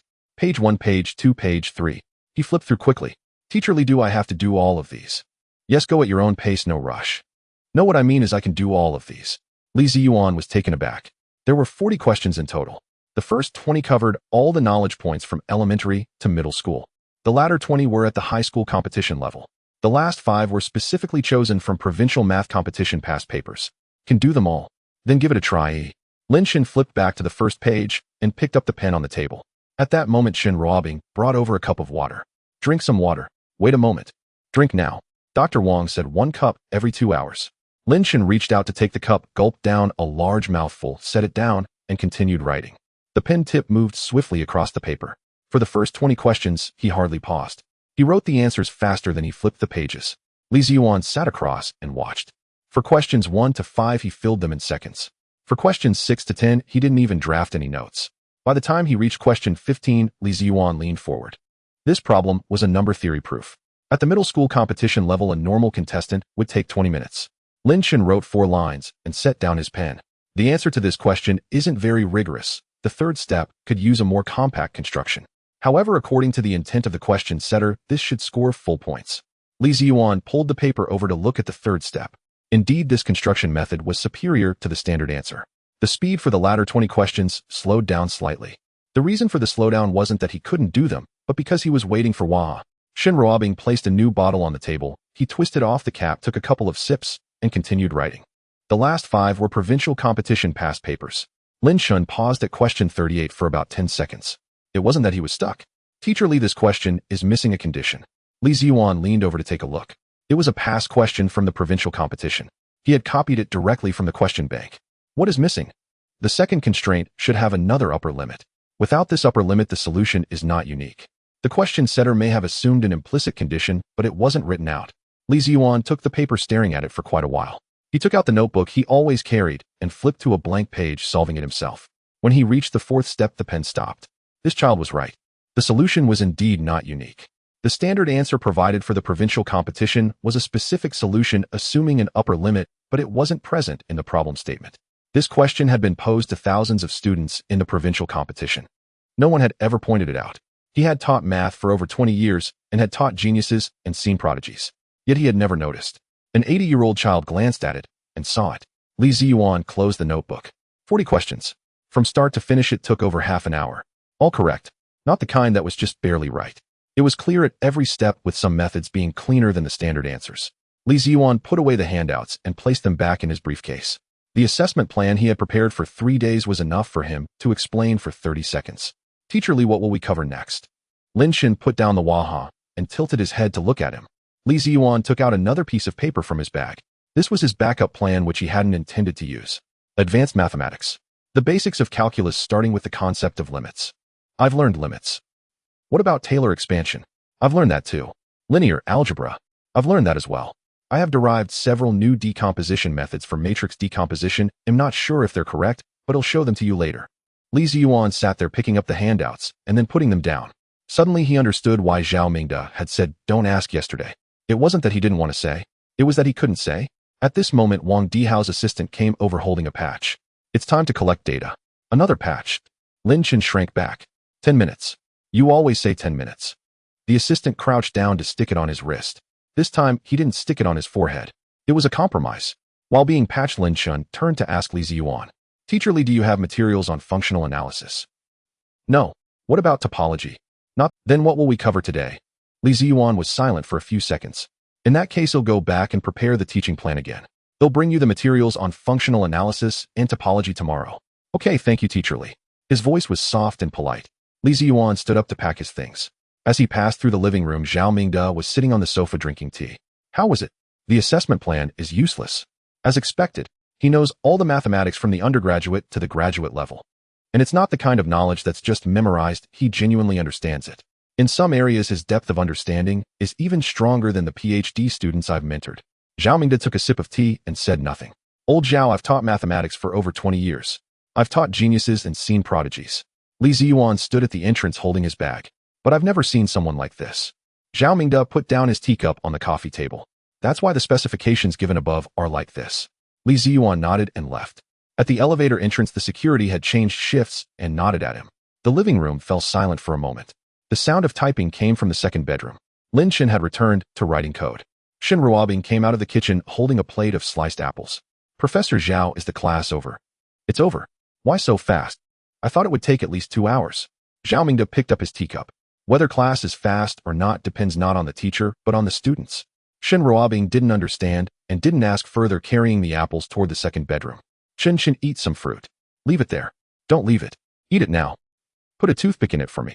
How old are you to still need a toothpick? 8 years old. I need a toothpick. The chopstick holder was rummaged through, but no toothpicks were found. Shin Ruobing grabbed a fork, speared an apple slice, and handed it over. Zhao Mingde leaned back on the sofa, listening to the conversation between this mother and son. This child had just reduced the assessment plan of the vice president of the Summer National Mathematics Association to waste paper a few minutes ago. Now he was arguing with his mother over a toothpick. His phone vibrated. Zhao Mingde glanced down. It was a message from Lei Zhan. "There are movements outside. Teaching continues as usual. Don't let anyone inside know." After reading the message, Zhao Mingde deleted it. He looked up toward the direction of the balcony. In the community garden outside, a person in a blue coat was sitting on a bench looking at their phone. Yesterday, that spot was occupied by a lady walking her dog. Today it was someone else. Zhao Mingde withdrew his gaze and took a sip of tea. In the second bedroom, the sound of typing continued steadily. The apple slice speared on the fork had been nibbled twice and discarded on the edge of the plate. On the screen, the framework of the second module of Nuwa was growing line by line. On the Nanshan side, an expedited approval process had just been stamped. The modification of the distribution agreement had been compressed from 1 to 2 weeks down to 3 days. And further outside this building, a black car with license plates from another province had just entered the expressway exit on the east side of Xingqing. There were 2 people in the car. Neither of them spoke. Fang Qiming arrived shortly after. As Li Ziyuan stepped out the door, he ascended the stairs. Originally scheduled for the afternoon, Li Ziyuan had sent him a message in the elevator. "You came early. Don't prepare too much." Fang Qiming didn't think much of it. The lesson plan had been prepared for a week, starting with fundamental concepts of classical mechanics and gradually transitioning to electromagnetism. Step by step, steady and solid. Upon entering, he checked his credentials. In the living room, Zhao Mingde was sitting on the sofa sipping tea. Seeing him enter, he nodded towards the guest room. The sound of typing continued. Shen Ruobing emerged from the kitchen. "Professor Fang, please sit. Would you like something to drink?" "Just plain water will do." Shen Ruobing poured a cup of water and placed it on the table, then turned to the guest room door. "Qinchin, Professor Fang has arrived." The typing did not stop. "What does mean?" "Come out. Just saving be there in a moment." After a few more seconds of typing, it stopped. The little one slid down from the chair barefoot and shuffled into the living room, still clutching half a bottle of Hua. Fang Qiming sat down at the dining table, spreading out the lesson plan. Lin Chen climbed onto a chair, sitting cross-legged, and glanced at the papers on the table. "Professor Fang, what are we discussing today?" "Starting with mechanics, Newton's 3 laws." "I've studied that already." Fang Qiming paused. "Electromagnetism. The Maxwell equations." "Studied that as well." "Quantum mechanics. The Schrödinger equation." "I've covered that too." "I've also looked into second quantization." Fang Qiming flipped the lesson plan over and set it on the table. Now he understood the meaning behind Li Ziyuan's message. "So what area are you currently exploring?" Lin Chen took a sip of Hua. "Condensed matter. The hydrogen high-pressure system I mentioned before. I have thought about it a bit more and have a few ideas." Fang Qiming leaned forward. "Condensed matter physics. Room temperature superconductivity." The direction he had pursued for 30 years. "Go on." "The stability of high-pressure hydrogenated compounds. Currently, the whole world is working at pressures over 2 million atmospheres, which can be maintained in a laboratory, but it's not feasible for engineering." Fang Qiming nodded. "The deadlock in the entire field. I calculated that if the doped elements were changed to a mixed system of lanthanide rare earths and boron, the critical pressure could theoretically be reduced to below 500,000 atmospheres." The pen in Fang Qiming's hand rolled onto the table. "Below 500,000 atmospheres. Existing industrial-grade diamond anvil can achieve that. No need for a national laboratory. A materials research institute could verify it." "Have you calculated it?" "Just a rough estimate. I still need to run simulations for specific lattice parameters. But the direction seems solid." "Mental calculations. Many-body interactions." "Mental calculations." Fang Qiming picked up the pen and opened his notebook. "Explain your thought process."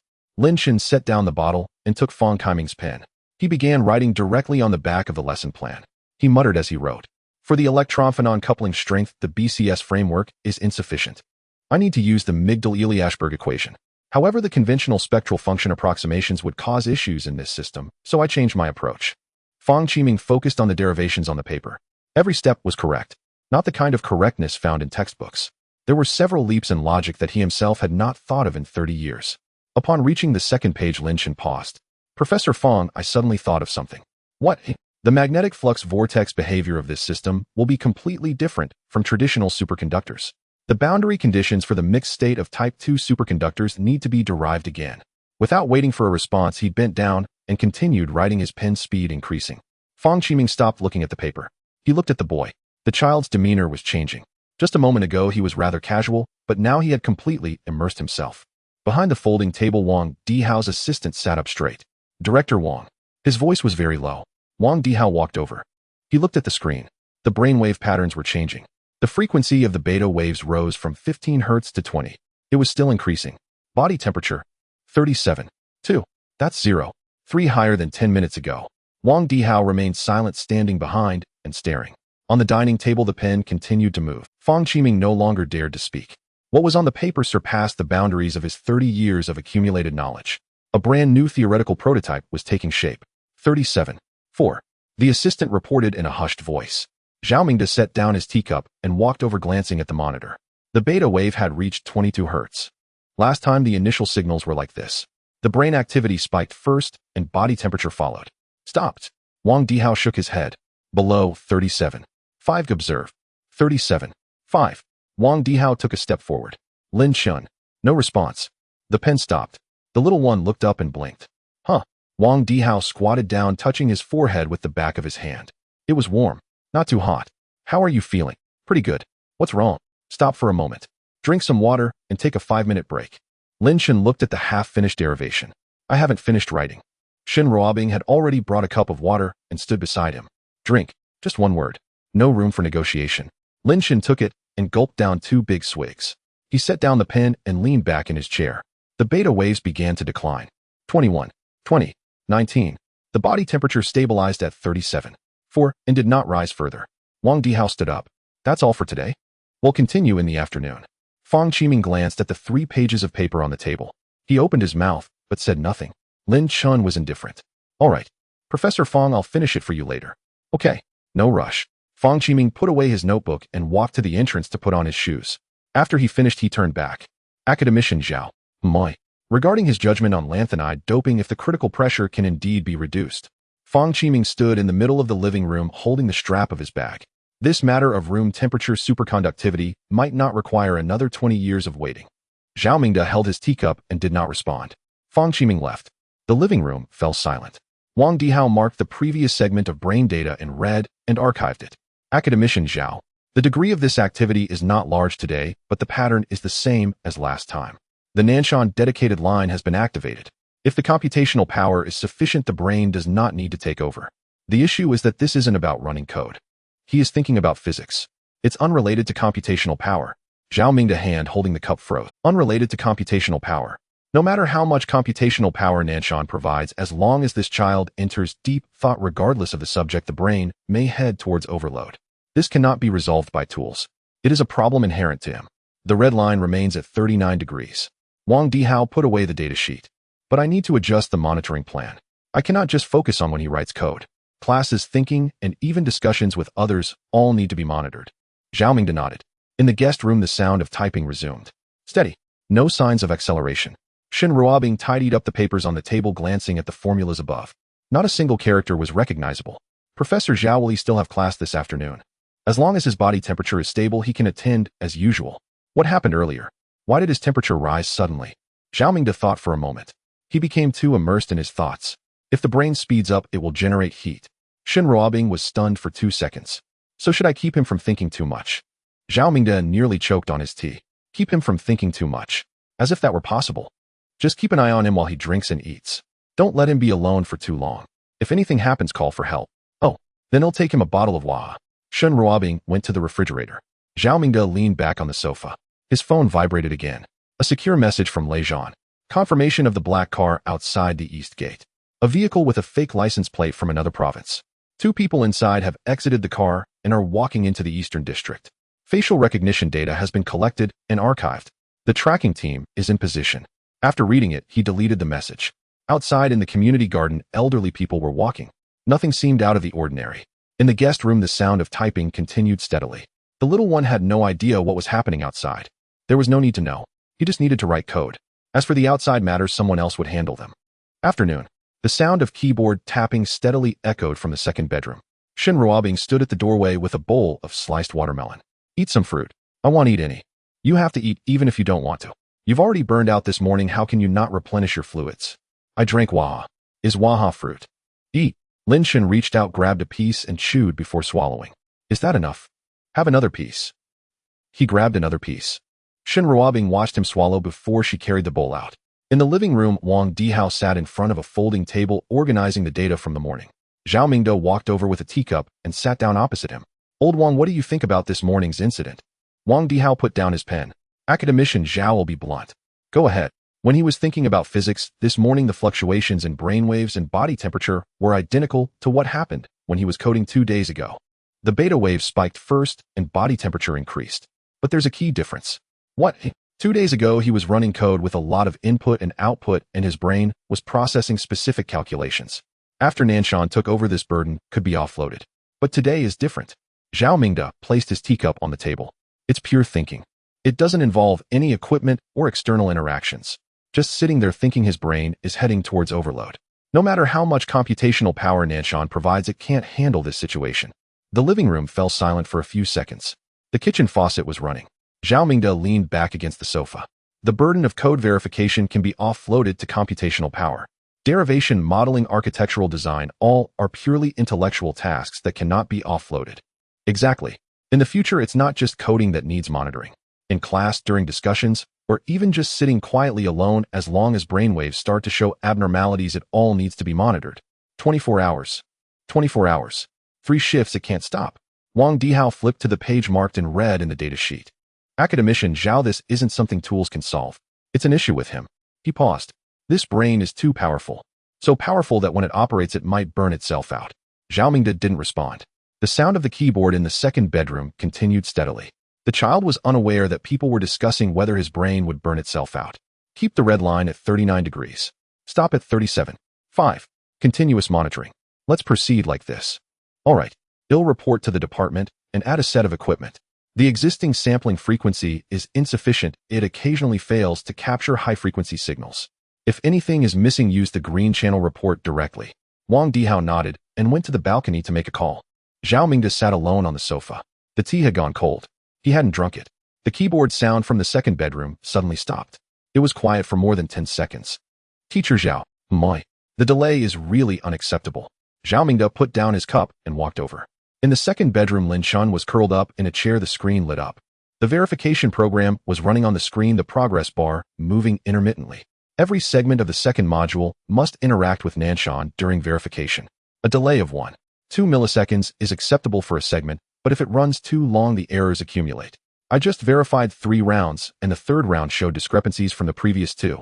Are the discrepancies significant? Not large, but Nua's architecture has a very low fault tolerance. It cannot be left unattended. Zhao Mingde looked at the screen. Engineer Zheng said it can be reduced to 1-0 tomorrow. 1-0 isn't enough. Lin Chen twisted open a bottle of Waha and took a sip. Teacher Zhao, we need to revise the entanglement distribution protocol, and it doesn't need to be a complete overhaul. He said, 3 days. 3 days is too long. The second module has a total of 17 segments for verification, and we just completed the first segment. At this delay, each subsequent segment will require repeated verification. Waiting 3 days is not as good as revising it now. Zhao Mingde didn't respond. Revising the entanglement distribution protocol isn't just a matter of changing a parameter. The underlying architecture of the entire quantum dedicated line must be re-verified if even 1 byte is altered. The normal process takes 1 to 2 weeks. Reducing it to 3 days is already an exception. Lin Chen sketched a few lines on a scrap of paper. We don't need to alter the entire link. The entanglement of the 7th and 9th layers has issues with the distribution timing. Just adjusting these 2 nodes can complete verification in half a day. Zhao Mingde looked down. How do you know it's the 7th and 9th layers? The delay fluctuated unevenly during verification. The entanglement in these 2 layers is slower than in the others by a few microseconds during refresh cycles. The factory calibration wasn't aligned. Zhao Mingde stood there. This was something that Nanshan's 15-year engineering team couldn't detect. This child figured it out after just a few hours of connection. Teacher Zhao, can you help me make a call? Softly, politely. But it wasn't a negotiation. Zhao Mingde returned to the living room and dialed Zheng Weidong. After 2 rings, it was picked up. Academician Zhao. Little Zheng, is there a deviation of a few microseconds in the entanglement of the 7th and 9th layers of your dedicated line affecting the distribution timing? There was silence on the other end for a while. Academician Zhao, how did you know? You tell me first, is it true or not? You could hear things rustling on the other side, and the keyboard clattered for a moment. After about 2 minutes, I checked. There is indeed a deviation of 0.2 microseconds in the 7th and 9th layers. It's a leftover issue from last month's factory calibration. At the time, the impact was assessed as negligible, so it wasn't dealt with. Can it be modified? Technically, yes. Just modifying these 2 nodes, it would take half a day for the operation and verification. But Academician Zhao, the approval authority for changes to the underlying architecture lies with the Science and Technology Committee. I can't make that call. How long will it take? Under normal circumstances. Don't talk about normal. There was a pause on the other end. 3 days is already the limit. I truly can't approve that. Zhao Mingde hung up. He glanced at his phone. Thought for 3 seconds. Dialed a number not in the contacts. It rang once before being picked up. Zhao Mingde. Vice Director Qian. Old Qian, there's something I need to discuss. Zhao Mingde explained the situation clearly and concisely without an extra word. The other side listened. Did that child discover it himself? He figured it out after just a few hours of connection while running verification. Nanshan confirmed it. Just adjusting 2 nodes? It won't affect other links. It won't affect anything. There was silence for a few seconds. I approve. The approval process. Zhao Mingde. The other side spoke slowly. From today, any resource allocation related to that project with Nanshan will not follow the normal process. Any changes will be reported directly to me. I will sign, and it will take effect immediately. Zhao Mingde held the phone, including the underlying architecture, including everything. That dedicated line currently has only one user. The user decides when to make changes, and that's when it will be done. He paused. Do you know what he is building? I know too. Once that thing is completed, today's matter won't even count as a drop in the bucket. The call ended. Zhao Mingde stood in the living room with his phone. From dialing to hanging up, less than 3 minutes. A quantum dedicated line costing 40 billion. Changes to the underlying architecture. No process. No co-signing. No deliberation. One person says it's okay, and it's done. He called Zheng Weidong back. Little Zheng, it's approved. Changes will be made tonight. Tonight? Is there a problem? No. He'll return to Nanshan immediately to arrange it. Academician Zhao who approved it. You don't need to know. Call me after it's done. He hung up. Zhao Mingde walked to the doorway of the second bedroom. Approved. Changes will be made tonight. Tomorrow morning the delay will be reduced to within 0.9 degrees. Lin Chen didn't turn his head or stop his hands. Thank you, Teacher Zhao. The words were light. It felt as if it wasn't a 40 billion national infrastructure project that had been changed 3 minutes ago, but merely a home router that had just been restarted. Shen Ruobing came out of the kitchen holding a plate. Professor Zhao, the pork rib soup is ready.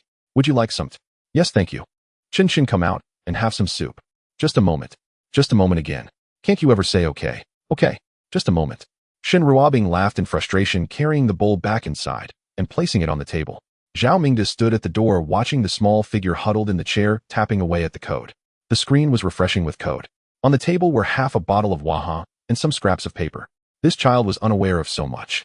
He didn't know that a phone call 3 minutes ago had changed the operational rules of Nanshan. He didn't know that from today onward the national supercomputer with 1,000 quantum bits would no longer have an approval process.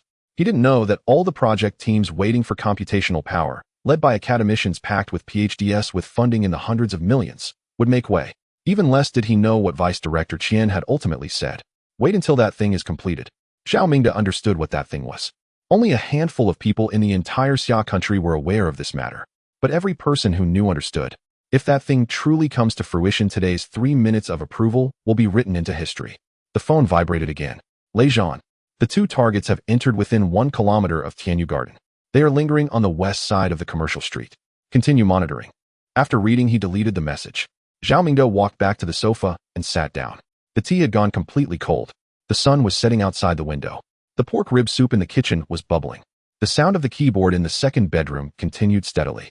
A kilometer away, someone was walking towards the morning. Zhao Mingde received a phone call. It was Zheng Weidong calling. Academician Zhao, it's done. The end-to-end is 0.87. Thank you for your hard work. He hung up. Lin Chen woke up and felt around. The bottle of Waha was still there. His hat was crooked on his ear. He crawled out of the blanket and ran barefoot to the second bedroom to turn on the computer. He logged in and accessed the dedicated line. Ran a test. Data transmitted smoothly and swiftly. Teacher Zhao, 0.87 is sufficient. Zhao Mingde came over with a teacup and took a glance at the screen, nodding slightly. Lin Chen shrank back in his chair and typed on the keyboard. The second module's second phase of verification was initiated. The progress bar moved steadily. Someone outside shouted, "It's time to eat. Wait until this segment finishes. He'll count to 3. He didn't even reach 2. The sound of the keyboard stopped. The file was saved. He jumped down from the chair. At the dining table, there was plain porridge and a single sausage. Mom, there were 2 yesterday. Why is there only 1 today? You washed the dishes yesterday. They haven't been washed today. If I wash them, can I have 2? We'll talk about it after washing. He finished eating and was about to head back. Shen Ruobing blocked his way. Let's go for a walk. No, I'm not going. Dr. Wang said you can't sit all day. But in moving, my fingers are always moving. Lin Chen. A name, but with no further elaboration. The signal was clear. Can I wear flip-flops? No, wear sports shoes. Ultraman sports shoes. He squatted down and tied his shoelaces for a long time, getting a dead knot on his left foot. Shen Ruobing picked up an eco-friendly bag. Let's buy groceries at the supermarket and let you get some fresh air. They walked out. The security team had already communicated. A few people scattered, walking casually.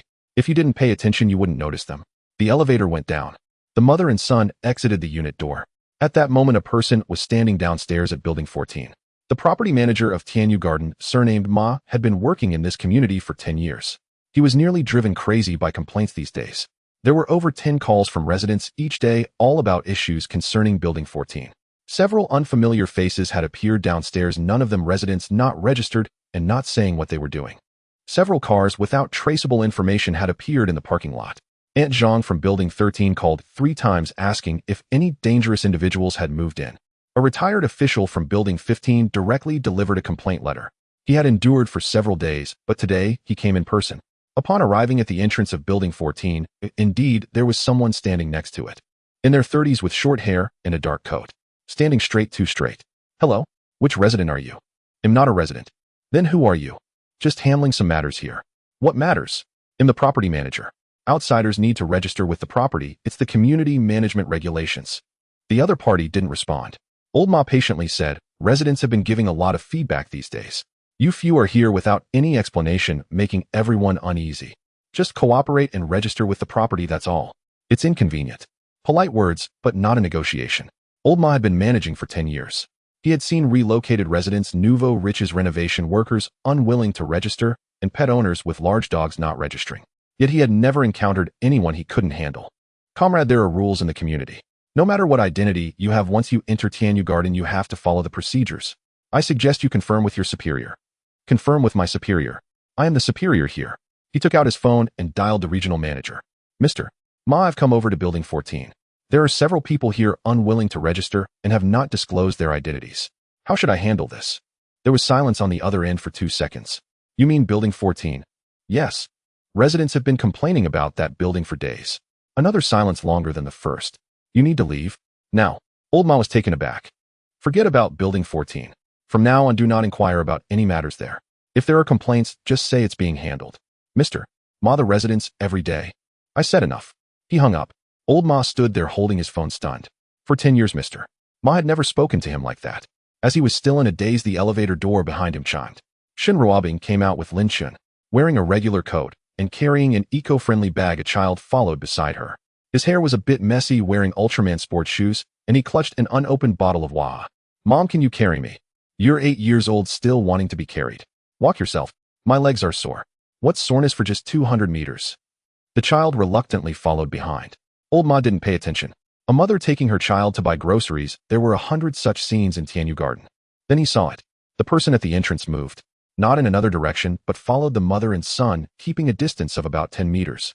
The person by the flower bed who had been checking their phone also got up and changed direction. Another person walked out from the parking lot. 3 people. Different positions. Moving simultaneously.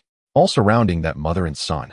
Old Ma had been in property management for 10 years and had seen all kinds of bodyguards, those of wealthy merchants' leaders. Bodyguards would stay close and be conspicuous. The purpose was to let people know. But these were different. They spread out. Concealed. Their movements were natural. They were not there to intimidate. They were genuinely providing protection.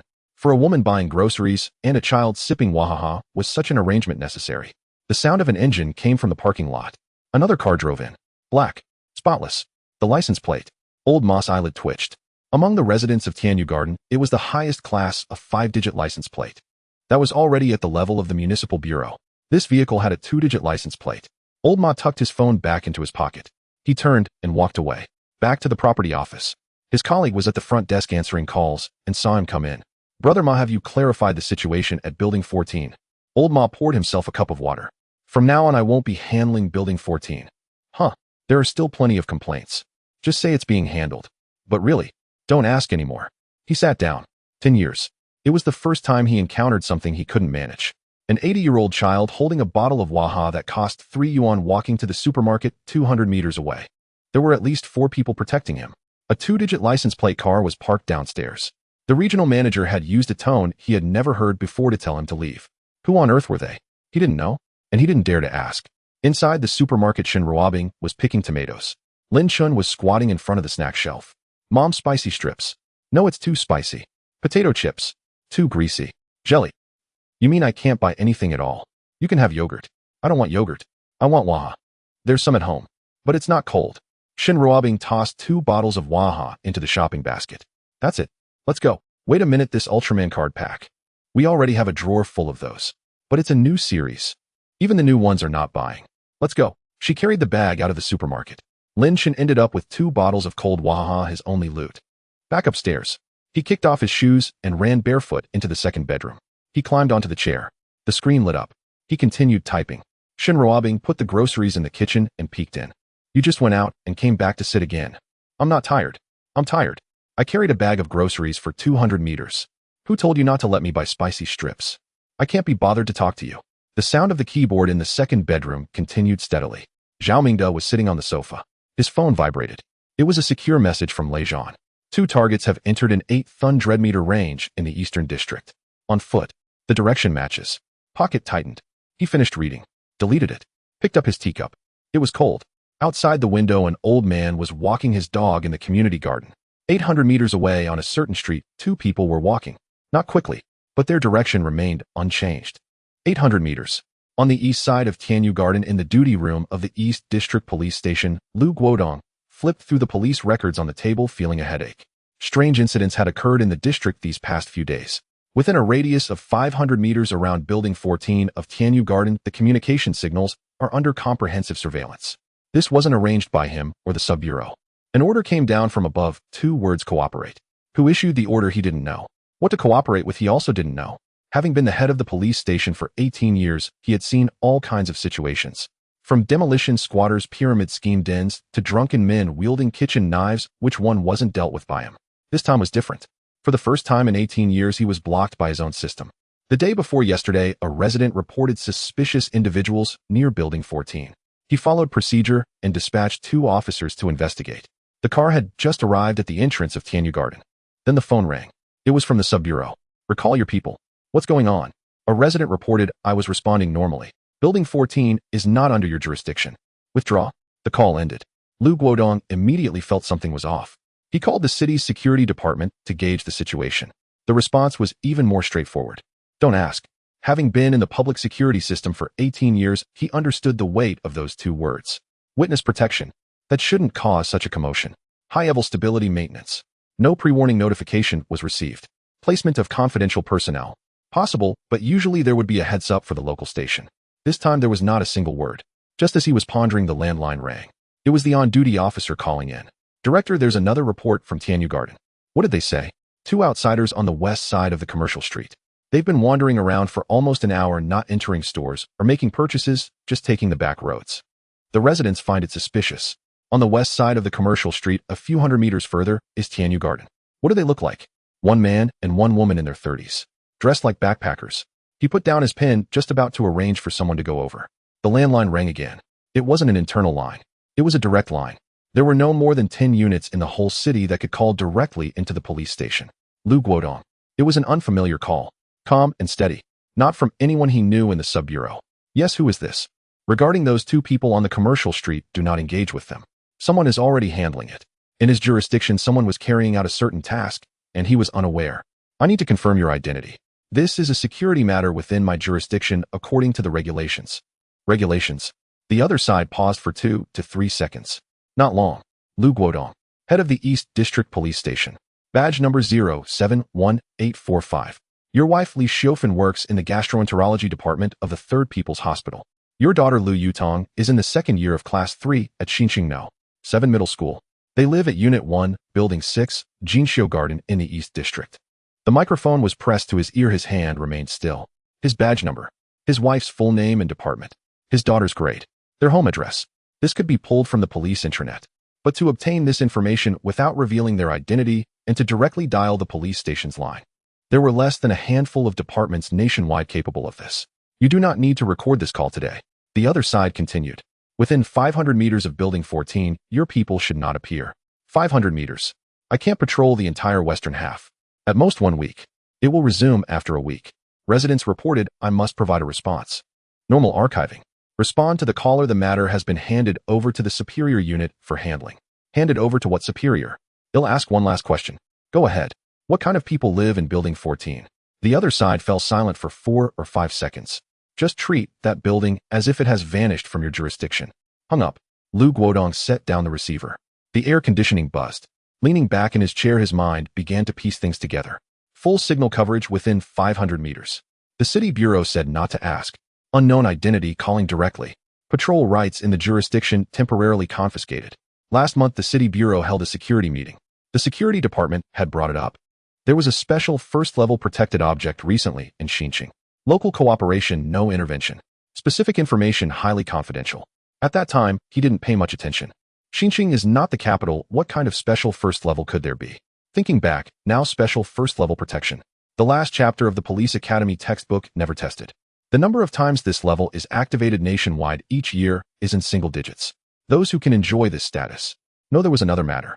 Xiao Wang, who patrolled in the morning, mentioned it. He saw a mother with a child coming out to buy groceries at the entrance of Tianyu Garden. 3 or 4 plainclothes officers were scattered around. Xiao Wang was a veteran and recognized military and police plainclothes at a glance. 3 or 4 individuals in different directions at varying distances. A standard escort formation was deployed. At that time, Xiao Wang grumbled, "This is more exaggerated than when provincial leaders travel. Buying groceries with a child. 3 or 4 plainclothes. 1 child. And that car." Passing by the base of Building 14 yesterday, there was a black sedan parked there. A 2-digit license plate. Having worked at the grassroots level for 18 years, 5-digit plates are normal. 4-digit plates are for department level. 3-digit plates go to the city bureau. 2-digit plates. 18 years, never seen one. That car. Those plainclothes. That phone call. That special first-level protection. All pointed to the same building. Building 14. A child lives inside. What kind of child could make the entire system fall silent? He didn't dare to think further. "Director, lunch is ready." Lan's Hao pulled noodles. "Do you want wide or thin?" The door was knocked twice. "Wide. Add an egg." "Sure." The door closed. The police record on the table was flipped over and pressed down. No more looking. No more asking. No more checking. After 18 years, he understood one thing. A matter that could make the entire system collectively silent is certainly too significant for him to touch. Building 14. From today onwards, that building does not exist. Tianyu Garden. Building 14. Room 1402. Lin Chen knew nothing of the outside matters. The second module's third phase of verification has been completed. A delay of 0.87 is stable. The people from Nanshan worked overnight to modify it reliable. Teacher Zhao, the third phase has passed. The data packet for the fourth phase is large. It will take about 40 minutes. Run it. Parameters adjusted. The progress bar began to move. Taking advantage of this downtime, he slid off the chair and ran barefoot to the living room. "Mom. Ham sausage." Shen Ruobing was washing vegetables in the kitchen. "Have you washed the dishes?" "I'm running the verification, can't leave." "Wash the dishes after the verification is done. It's 40 minutes. By then, all the dishes will be dried, harder to wash. Isn't it easier for you to do it now?" Shen Ruobing hadn't scrubbed the vegetables yet. This kid had a ready answer for everything. 1. 2. You ate 3 yesterday. 1 today? The account for yesterday was settled yesterday. Today is today's market. The starting price is 2. Starting price. Are you hailing a cab? 1. No discussion. 1.5. How do you cut a ham sausage in half? You eat half, the rest is mine. I don't eat ham sausage. Then half of it can be eaten tomorrow. It won't spoil. 2. The dishes are washed. If the dishes aren't washed, there's not a single one. First give me the ham sausage, I'll wash the dishes later. First wash the dishes. What if there's an issue after the verification is done? I need to be at the computer. Just give it to me. Integrity in business. Lin Chen. Fine, I'll wash them after the verification. He took 2 ham sausages and ran back to the secondary bedroom. Zhao Mingde sat on the sofa listening the whole time. The person who has indefinite exclusive rights to 1,000 quantum bits of supercomputing has just negotiated for a minute with his mother using a prepayment model. All for 2 ham sausages. The phone vibrated. It was encrypted messages from Lei Zhan. A line of text. 600 meters. The pocket is forming. Awaiting instructions. After reading it, he deleted it. He picked up the teacup. It was cold. The keyboard sound from the secondary bedroom started again. The progress bar moved steadily. 600 meters away, the pocket had already opened. The progress bar reached 63%. It froze. It wasn't a network issue. The connection in Nanshan was stable, fluctuating by only 0.87 milliseconds. It was a local issue. Lin Chen stared at the memory usage in the bottom right corner of the screen. 92. The data packets were sent back from Nanshan, and this local machine couldn't handle it. The first 3 segments had a small data volume and could barely run. The 4th segment quadrupled the data, and the memory was nearly full. Professor Zhao. Zhao Mingde walked over with freshly brewed tea. This local machine is failing. There's not enough memory, and the processing speed can't keep up with Nanshan's throughput. Zhao Mingde glanced at the screen. The progress bar indeed moved intermittently. What configuration is needed? A high-speed signal processing terminal. At least 512T of memory with a quantum state data decoding rate of over 10 to the 12th power bits per second. Commercial machines can't handle this. Zhao Mingde set down his teacup. There were only a handful of devices nationwide that could meet this requirement. All of them were in national-level laboratories. Are you sure you want to switch? If we don't switch, we will have to queue for local processing for the next 13 verification segments, each of which will take time. Nanshan is idle while we are blocked here. Lin Chen twisted open a bottle of Waha and took a sip. It's a waste of computing power. 3 words. After saying that, he continued to focus on the screen. Zhao Mingde walked to the balcony and dialed Zheng Weidong. Xiaozheng, does Nanshan have a spare high-speed signal processing terminal? The other end pondered for a moment. There is a QSB-7. Military grade. 512T quantum state decoding is more than sufficient. However, this one just finished maintenance last month and has already been reserved. Who reserved it? The Beijing Artificial Intelligence Research Institute. Their Tianwen project is scheduled to take it next week. Zhao Mingde knew. A budget of 1.2 billion led by 3 academicians. The project was established after 3 days of discussions last year. Is this the only one? This is the only one that can be adjusted in the short term. The next batch of production is scheduled for 3 months later. Zhao Mingde hung up. He called Vice Director Qian. He answered promptly. Zhao Mingde, what is it this time? QSB-7. There is one in Nanshan's warehouse, but it has been reserved by the Tianwen project. We need it here. Today. There was silence on the other end. Zhao Mingde added, how will they handle things over at Tianwen? Vice Director Qian chuckled. Short. Zhao Mingde, let me ask you. What is Tianwen working on? General Artificial Intelligence Infrastructure. What is that kid in the room doing? No response. In the same race. On one side, 1.2 billion was spent with over 300 people and 3 academicians working for a year just to produce a framework prototype. On the other side, an 80-year-old working alone is about to finish the second module's verification. Who do you think should get the equipment? Zhao Mingde stood on the balcony. He'll sign it. It will be delivered this afternoon. He'll coordinate with Tianwen on that. After a pause, he added, the day that thing in the room comes out, the entire Tianwen project team can disband and go home. Giving them 3 more months of waiting for the equipment is like giving them 3 more months to wrap things up. The phone call ended. 1.2 billion. 3 academicians. Over 300 people. With one phone call, the equipment was gone. Given to an 80-year-old drinking waha. He walked back to the living room. In the guest bedroom, Lin Chen tilted his head to look at the progress bar. Professor Zhao, is it done? It will arrive this afternoon. Great. He turned back. Zhao Mingde had just sat down when another message came in. Professor Zhao. Moi. Don't tell my mom about the new machine. The hand holding the cup stopped. Why, oi? If she sees more equipment, she will definitely ask questions. After she asks, she will say I have another reason to stay home. She will definitely drag me to the supermarket again tomorrow. Zhao Mingde almost laughed. The entire Xia nation's military-grade quantum signal processing terminal was snatched from a national key project. The child was not worried about whether it would arrive. He was worried that his mother would see it and nag him. That thing is not small. Where will it be placed? Can it fit under the desk? It won't fit. The balcony. Your mom is hanging clothes there. Next to the computer desk, can we cover it with a box? Zhao Mingde glanced at the guest bedroom. A prominent academician, now helping an 80-year-old figure out how to hide military equipment from his mother. They'll have someone deliver a cabinet. It will be the same height as the desk. If your mom asks, just say it's a bookshelf. Professor Zhao is brilliant. The child spoke in a childish tone. Over 60 years old, he had spent his entire life in academia. Today he became an accomplice of a child. In Beijing, the Artificial Intelligence Research Institute, Zhang Yuanzhou was holding a team meeting. Over 30 people were seated. The big screen displayed the latest test data from Tianwen. His phone vibrated. The office of the Science and Technology Commission. He stepped out of the conference room to answer. Academician Zhang, I have an announcement to make. The Nanshan QSB-7 terminal, originally scheduled to be delivered to your institute next week, has now been adjusted. The device has been allocated to another project and your delivery time has been postponed. Postponed for how long? There is currently no specific timeline. We need to produce a phased result next month. Without this terminal, the entire verification chain cannot operate. I understand. But this is a decision from above. What project has a higher priority than Tianwen? We have a budget of 1.2 billion and a joint project led by 3 academicians. The other end fell silent for a few seconds. Academician Zhang, I can only tell you that there is indeed a project with a higher priority. Specific information cannot be disclosed. Zhang Yuanzhou stood in the corridor. 30 years of academic career.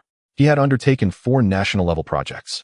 The equipment had been taken directly from his hands, without even a reason provided. Can I appeal? I suggest you don't. For words, heavier than a rejection, he returned to the conference room. Over 30 pairs of eyes were on him. The QSB-7 has been postponed. We will discuss the plan later. No one dared to speak up. Tianyu Garden.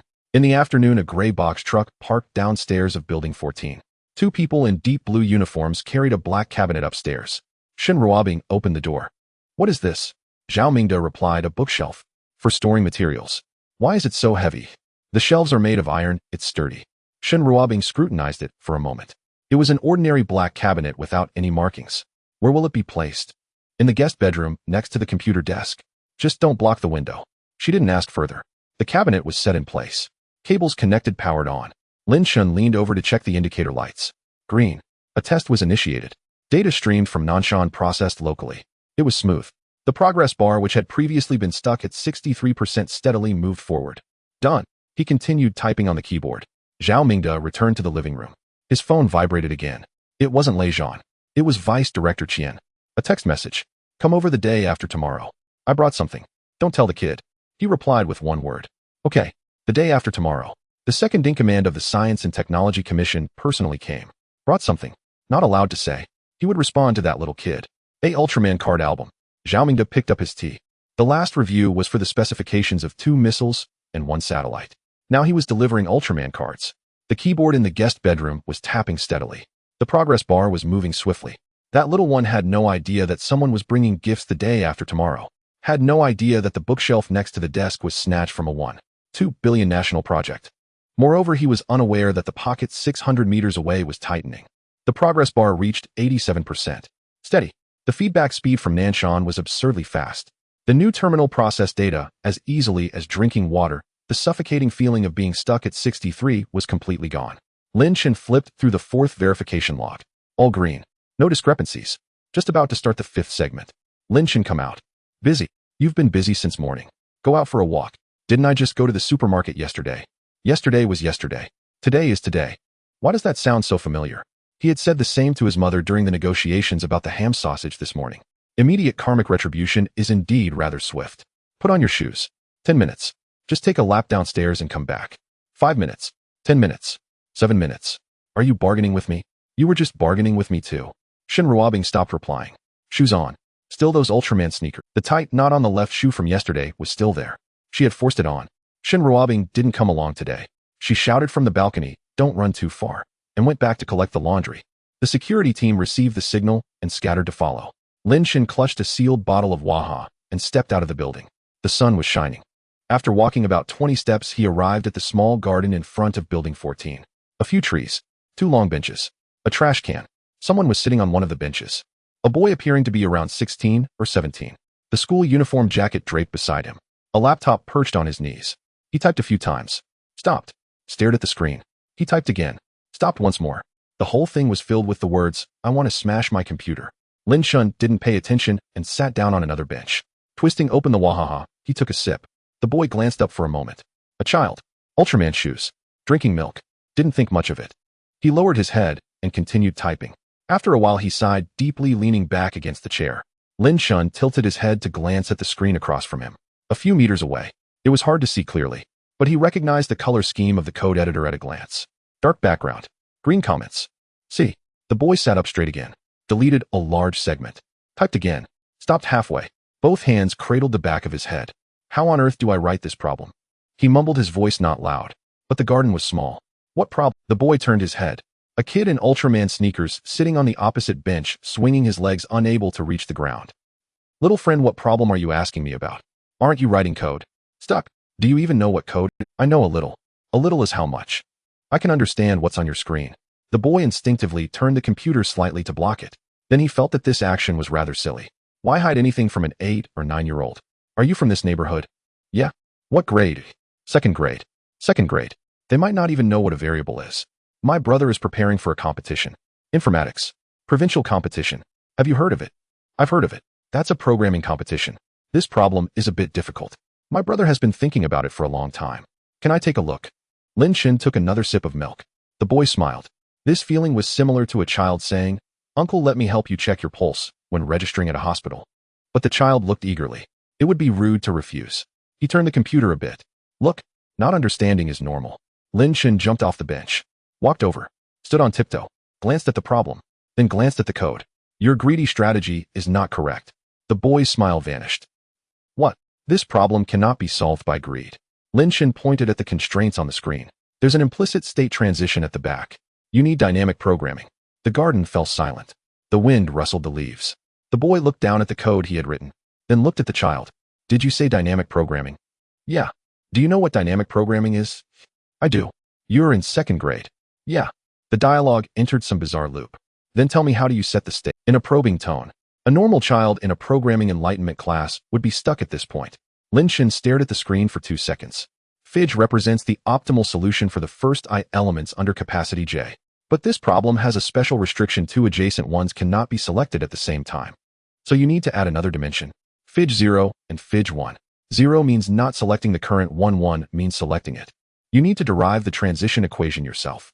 After speaking, he capped the Waha bottle. The boy remained still. The computer screen was lit, the cursor blinking. He had been stuck on this problem for over 2 hours. He had tried greedy methods, tried binary search, tried divide and conquer, never thought about a constrained, three-dimensional DP.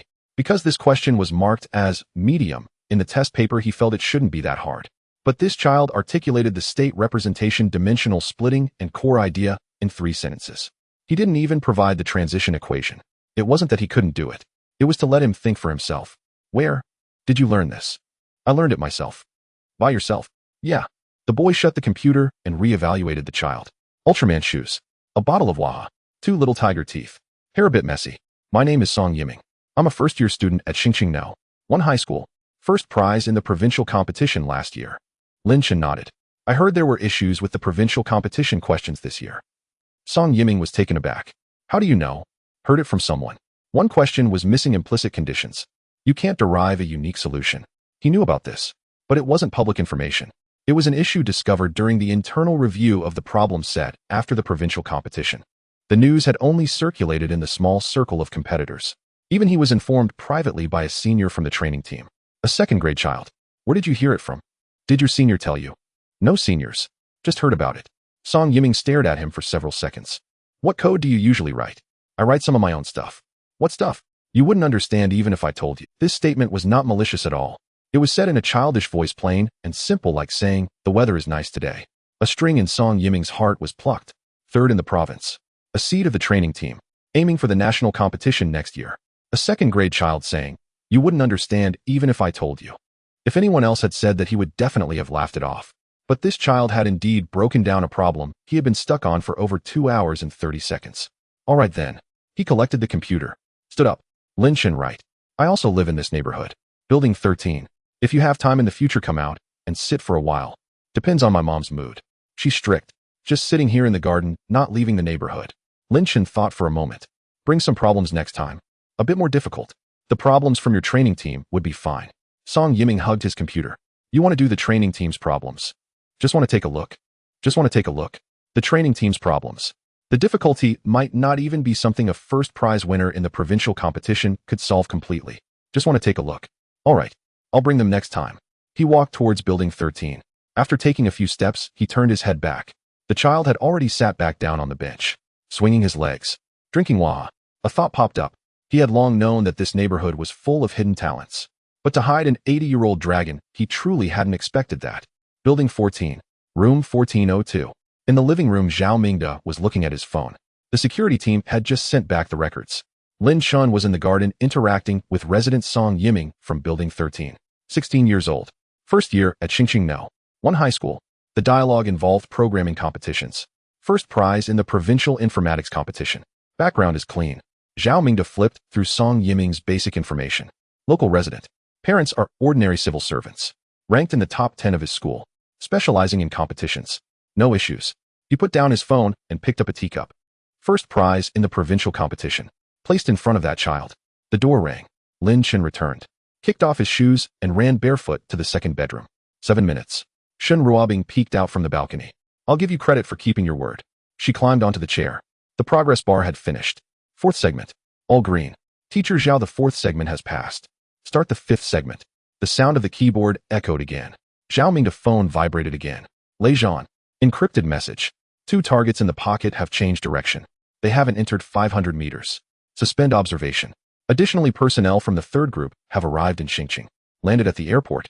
3 people. Passport verification in progress. The 3rd group. After reading, he deleted it. The keyboard sound from the 2nd bedroom was steady. The progress bar began to move again. The pocket outside was still collecting. More and more people were squeezing in. The progress bar reached its end. All green. 5 segments completed. The second module's 17th segment verification is nearly 1/3 done.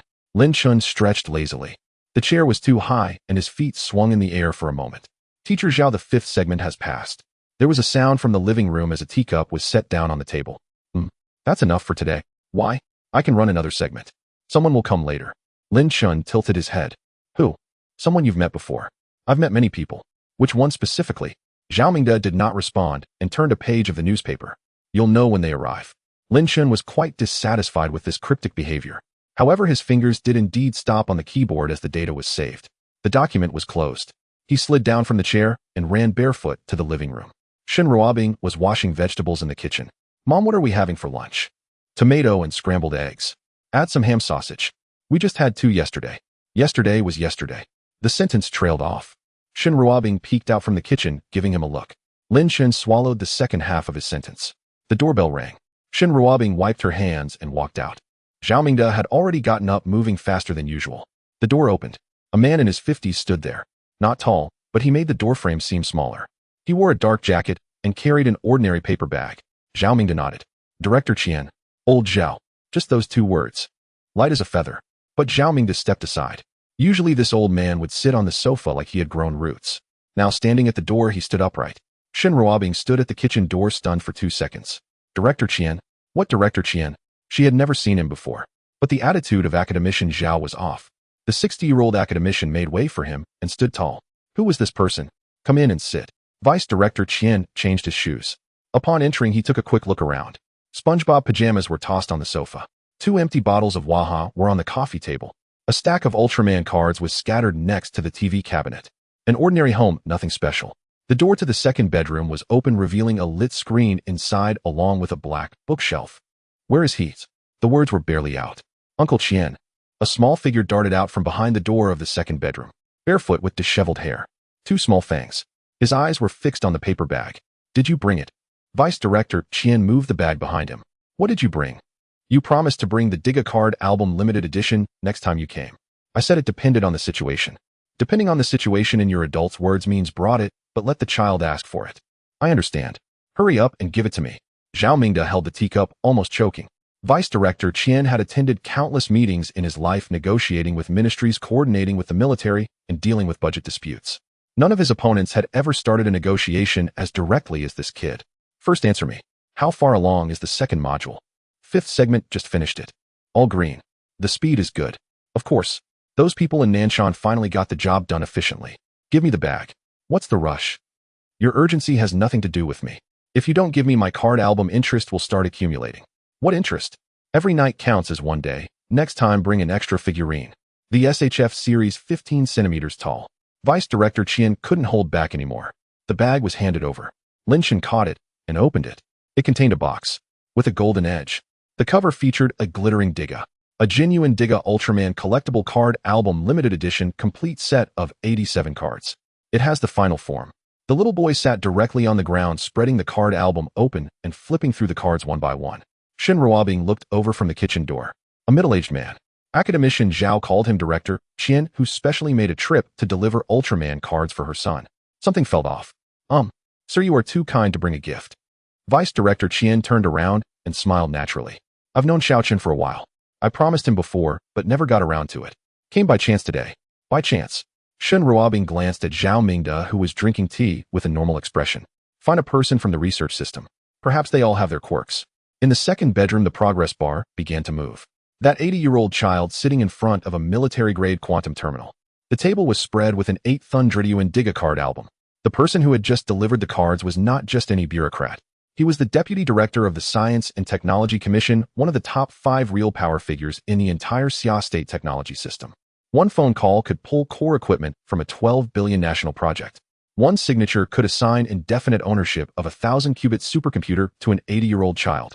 He personally made the trip to deliver a set of Ultraman cards and was chased for a figurine. The progress bar moved steadily. The outside pressure was tightening. Inside, the little boy was flipping through cards. 2 worlds separated by a wall. The 6th segment of validation ran for nearly 20 minutes. The progress bar was stable. Lin Chen leaned back in his chair, flipping through the Diga card set for the 3rd time. The doorbell rang. Shen Ruobing went to open the door. Hello, Auntie. Is Lin Chen home? A polite voice belonging to a young boy. Lin Chen's ears twitched. Shen Ruobing took a glance at the person at the door. A boy around 16 or 17, wearing a school uniform jacket and carrying a laptop bag. Are you looking for Chen Chen? Who are you? My name is Song Yiming from Building 13. I chatted with him in the garden downstairs a couple of days ago. What did you chat about? Programming. He asked me to bring some problems with me. Shin Ruobing glanced towards the direction of the secondary bedroom. Her son, 8 years old, having a high school student bring him programming problems. Shin, there's someone at the door looking for you. Who? A big brother. He said you asked him to bring problems. The chair creaked as he ran out barefoot. Coming. Song Yiming stood at the door seeing a small child in SpongeBob pajamas darting out holding a shiny card. Come in and sit. Is it convenient? What's inconvenient about it? Mom, he's my friend. Shin Ruobing felt that this scene was a bit surreal. Her 80-year-old son had made a high school friend. They chatted about programming. Come in, would you like something to drink? No thank you, Andy. Song Yiming changed his shoes and entered. In the living room, Zhao Mingde was sitting on the sofa. Song Yiming nodded. Hello, Grandpa. Zhao Mingde smiled and nodded. He did not speak, just held a teacup. Lin Chen led him to the secondary bedroom. Song Yiming glanced around as he entered. 3 screens on the computer desk were lit up. Next to it was a large black cabinet with a green indicator light flashing. This configuration. Your computer is quite good. It's just adequate. Just adequate. 3 screens. Just adequate. Song Yiming put down his laptop bag and took out a folder. The problems we talked about last time. From the training team. I've picked 6 problems. The difficulty ranges from the final problem of the provincial competition to the mock national competition. Lin Chen took it and opened the first page. He glanced at it, flipping to the second page. Glanced again. The third page. The fourth page. The fifth page.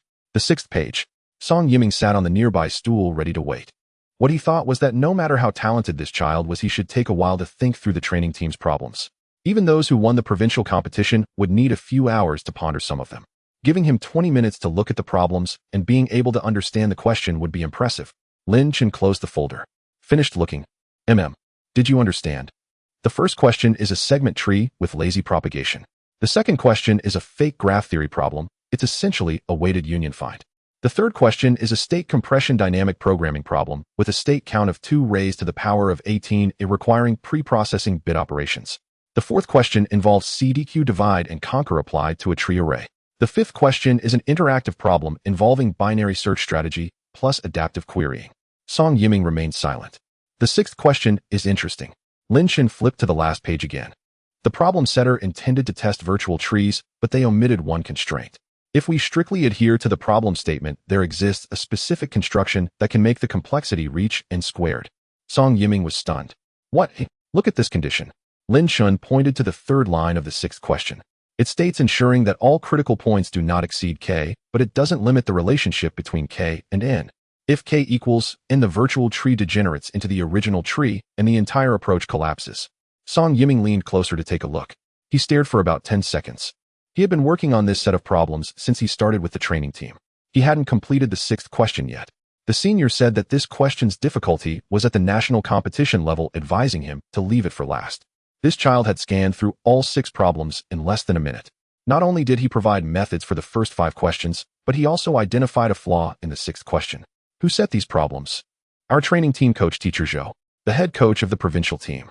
He should add that third constraint. Otherwise, there will be issues during the formal exam. Lin Chen placed the folder on the table. His tone was calm. It felt similar to reviewing a primary school homework assignment. Song Yiming sat on the stool, his mind racing. Do you want something harder? Is there a national competition real problems? Past years. I've seen the past years once. You've seen them? They're available online. I thought the D question from last year's national competition was well set. The E question forcibly added high precision, which was pointless. Song Yiming felt that his mindset before leaving home today had been utterly shattered. What had he been thinking when he came? To give a genius child some problems and see how far he could go. If he truly had talent, he could be recommended to Teacher Zhou for early exposure to the competition system. Now looking back at that idea, goodness, he brought problems to test the child. The child was assessing the quality of the problems he brought. So what problems do you usually do? Nothing fixed. I write whatever comes to mind. For example, Lin Chen tilted his head and thought. Lately I've been busy with other things. Haven't done many problems. Other things. An 80-year-old child busy with other things instead of doing competition problems.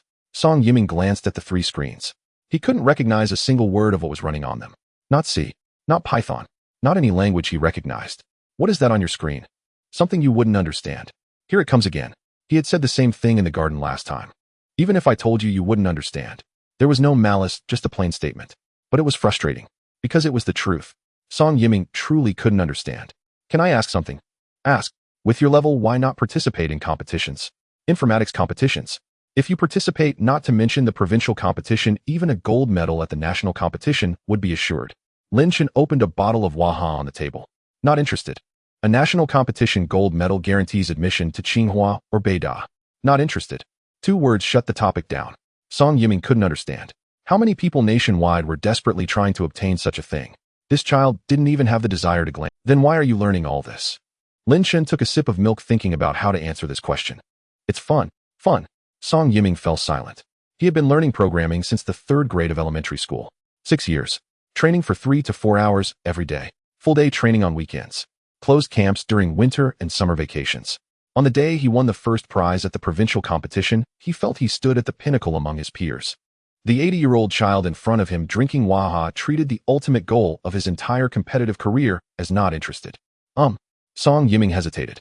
Can I come over often in the future? Not just to bring problems, but to see what you're usually up to. You can come, but I might not be free. It depends on whether my mom lets me. Alright. Should I add you on WeChat? I don't have WeChat. QQ. Neither. The 16-year-old boy looked at the 80-year-old child. You don't have any social media. No need. The global network genius. Without a WeChat account. Lin Chen jumped off the chair. They'll have my mom add you later. If you want to find me, go through her. Song Yiming took out his phone and gave a number. Lin Chen took a notepad and wrote it down. The handwriting was crooked and messy. Pencil writing. The person who could dissect 6 national competition-level problems in under a minute wrote a phone number that looked like it belonged to a 1st grader. Song Yiming felt that his entire understanding system had suffered a devastating blow today. Alright, they'll walk you out. He walked to the living room. Zhao Mingde was still sitting on the sofa having flipped a page of the newspaper. Goodbye, Grandpa. Zhao Mingde smiled and nodded. Take care. Next time come to play again. Song Yiming walked out the door. Inside the elevator he leaned against the wall. What on earth was that child? 3 screens. A military green cabinet. An academy-level elder sitting in the living room. And those codes he couldn't understand. Does a regular family have an academician accompanying them? Plus there was the red-sealed document bag he had caught a glimpse of when entering with a red seal on it. His dad had worked in the government for 20 years. He knew exactly what level of document required a red seal. The elevator arrived at the 1st floor. The door opened. As Song Yiming walked out of the building entrance, he noticed 2 people at the door. Plain clothes. But their posture was off. The way soldiers stand. At the foot of Building 14, where an 80-year-old child lived. An academician stationed. Confidential documents. Plain clothes guarding the door. As Song Yiming walked back to Building 13, he felt increasingly uneasy. That child was not just a genius boy. Genius boys don't need plain clothes standing at the door. 1402. Lin Chen returned to the secondary bedroom. The progress bar had reached 92. Teacher Zhao, that person just left. The security team reported. Background is fine. I know. Just a high school student involved in competitions. Did you let him come? Were you feeling bored? Lin Chen thought for a moment. Having someone bring problems to discuss is definitely better than my mom dragging me to the supermarket. Zhao Mingde flipped a page of the newspaper. This kid found a shield.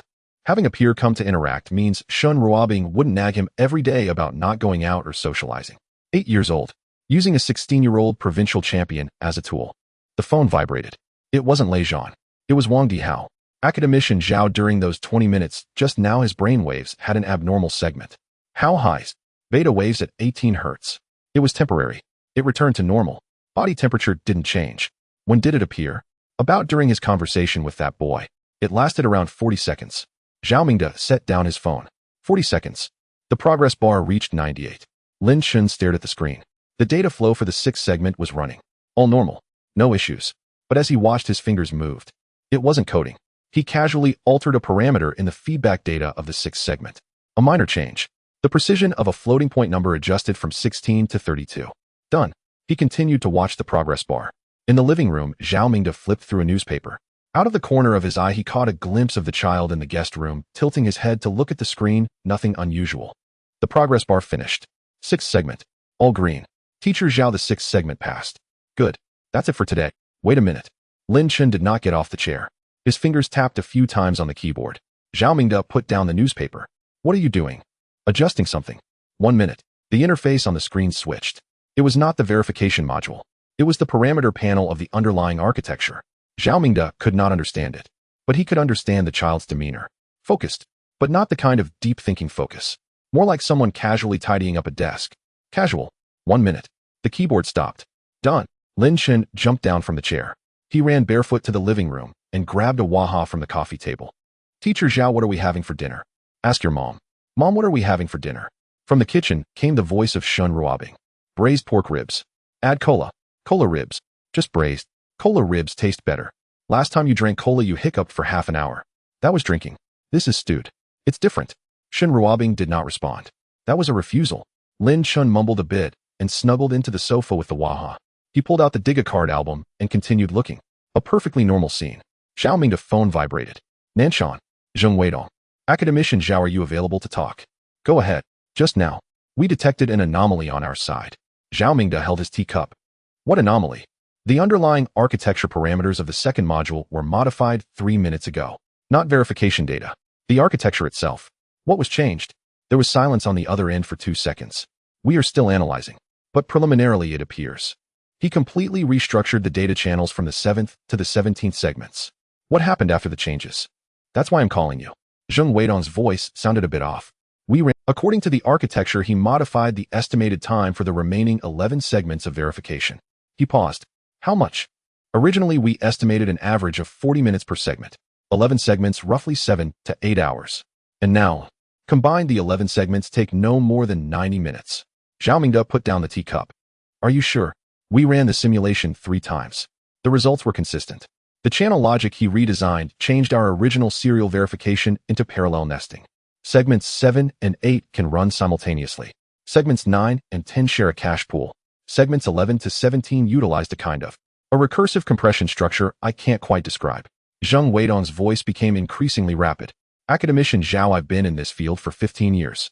Our entire team of 37 people spent 2 weeks last month creating a channel optimization plan that reduced the processing time of each segment from 1 hour to 40 minutes.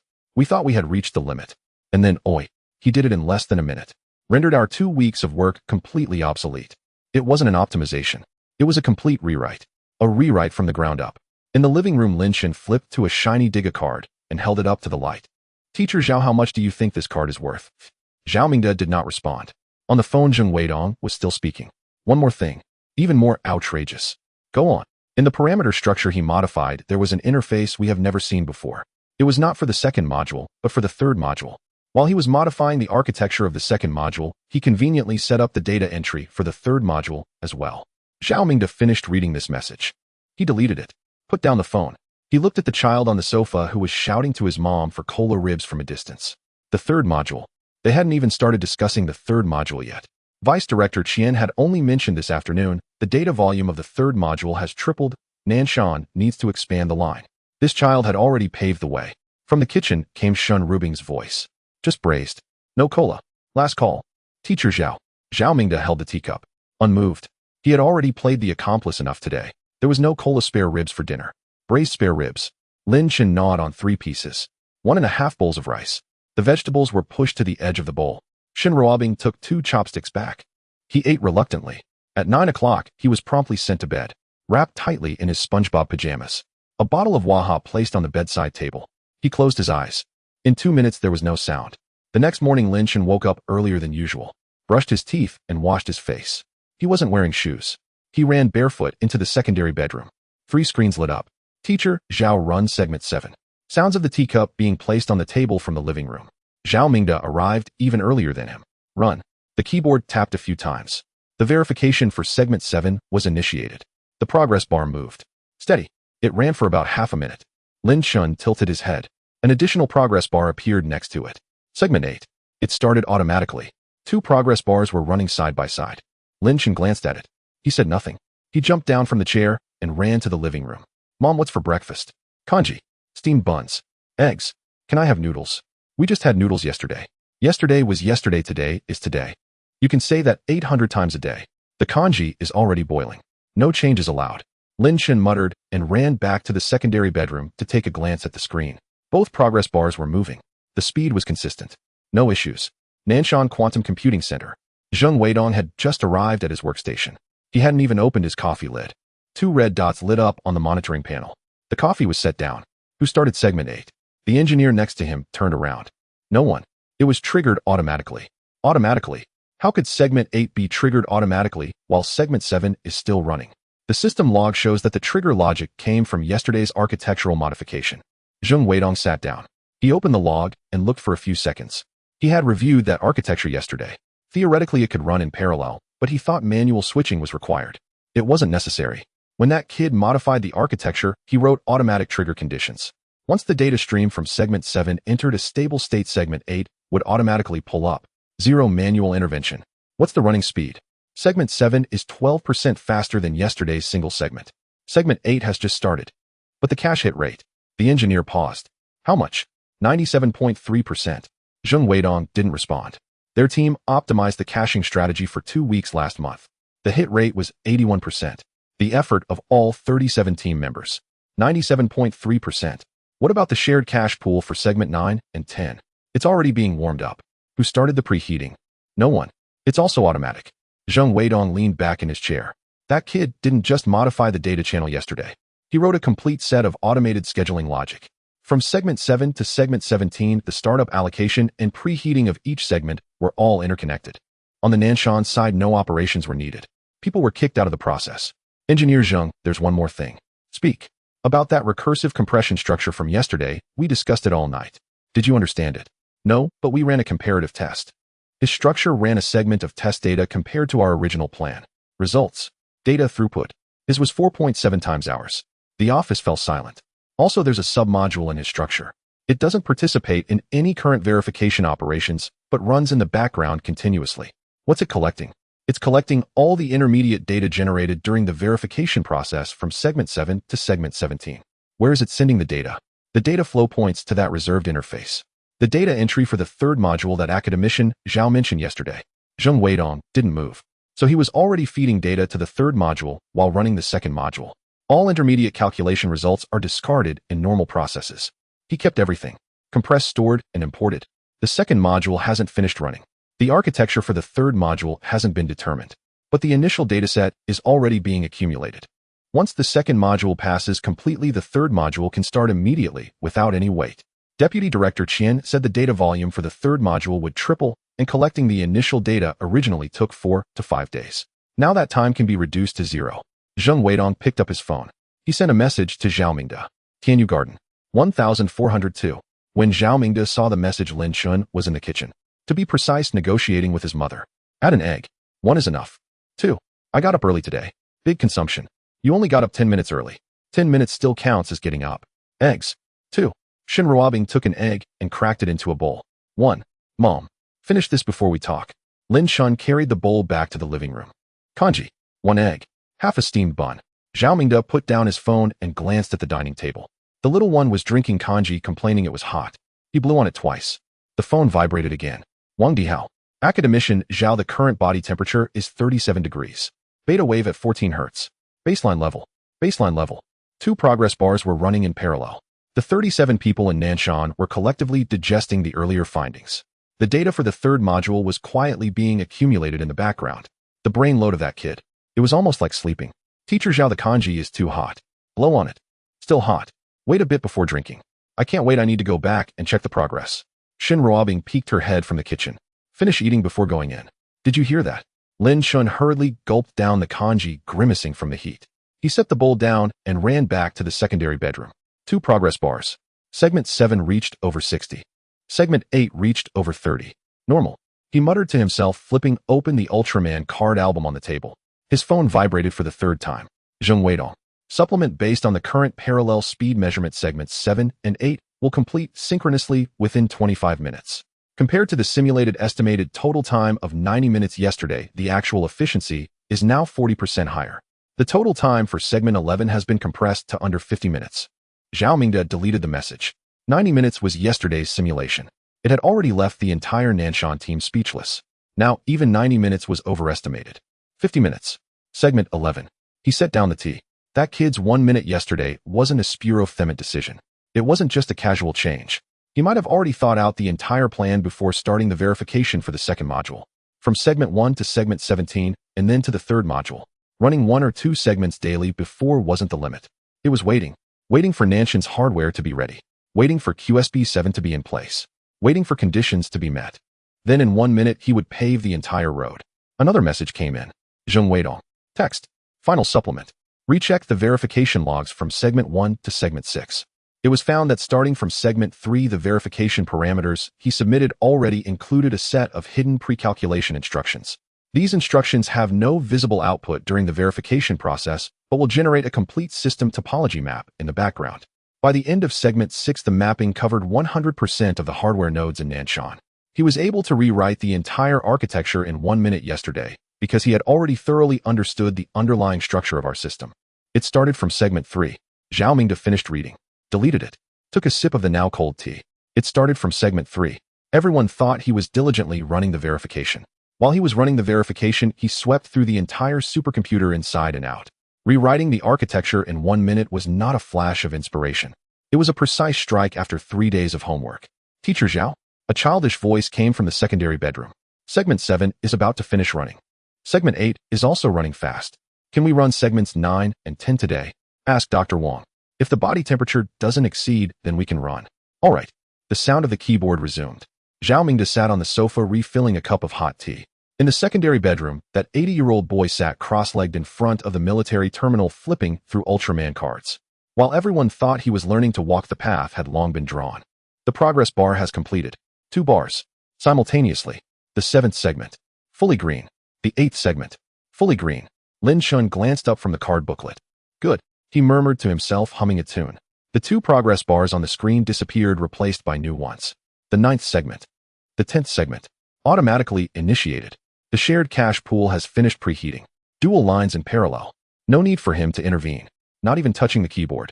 Lin Chen flipped to the next page of the card booklet. A rare dark Dijia. Teacher Zhao segments 9 and 10 have activated. It's automatic. From the living room. Xiaoming held a teacup. The data from Wang Dihao just came through on his phone. Body temperature 37 degrees. Beta waves at 14 Hz. Similar to sleeping. 2 segments of national validation are running at full speed in parallel. The child's brain shows no signs of disturbance. Chen Shun. From the kitchen direction. The voice of Shun Ruobing. What? How long have you been sitting? Not long. Lin Chen tilted his head and calculated. Not long is how long? About an hour and a half. Maybe. Come out. Let's take a walk. Mom, can we skip it today? No. 5 minutes. Old rules. No negotiation. 7 minutes. Just to make it even. 10 minutes. Last time. Lin Chen slid off the chair. He ran barefoot to the living room. Teacher Zhao, say a few words for me.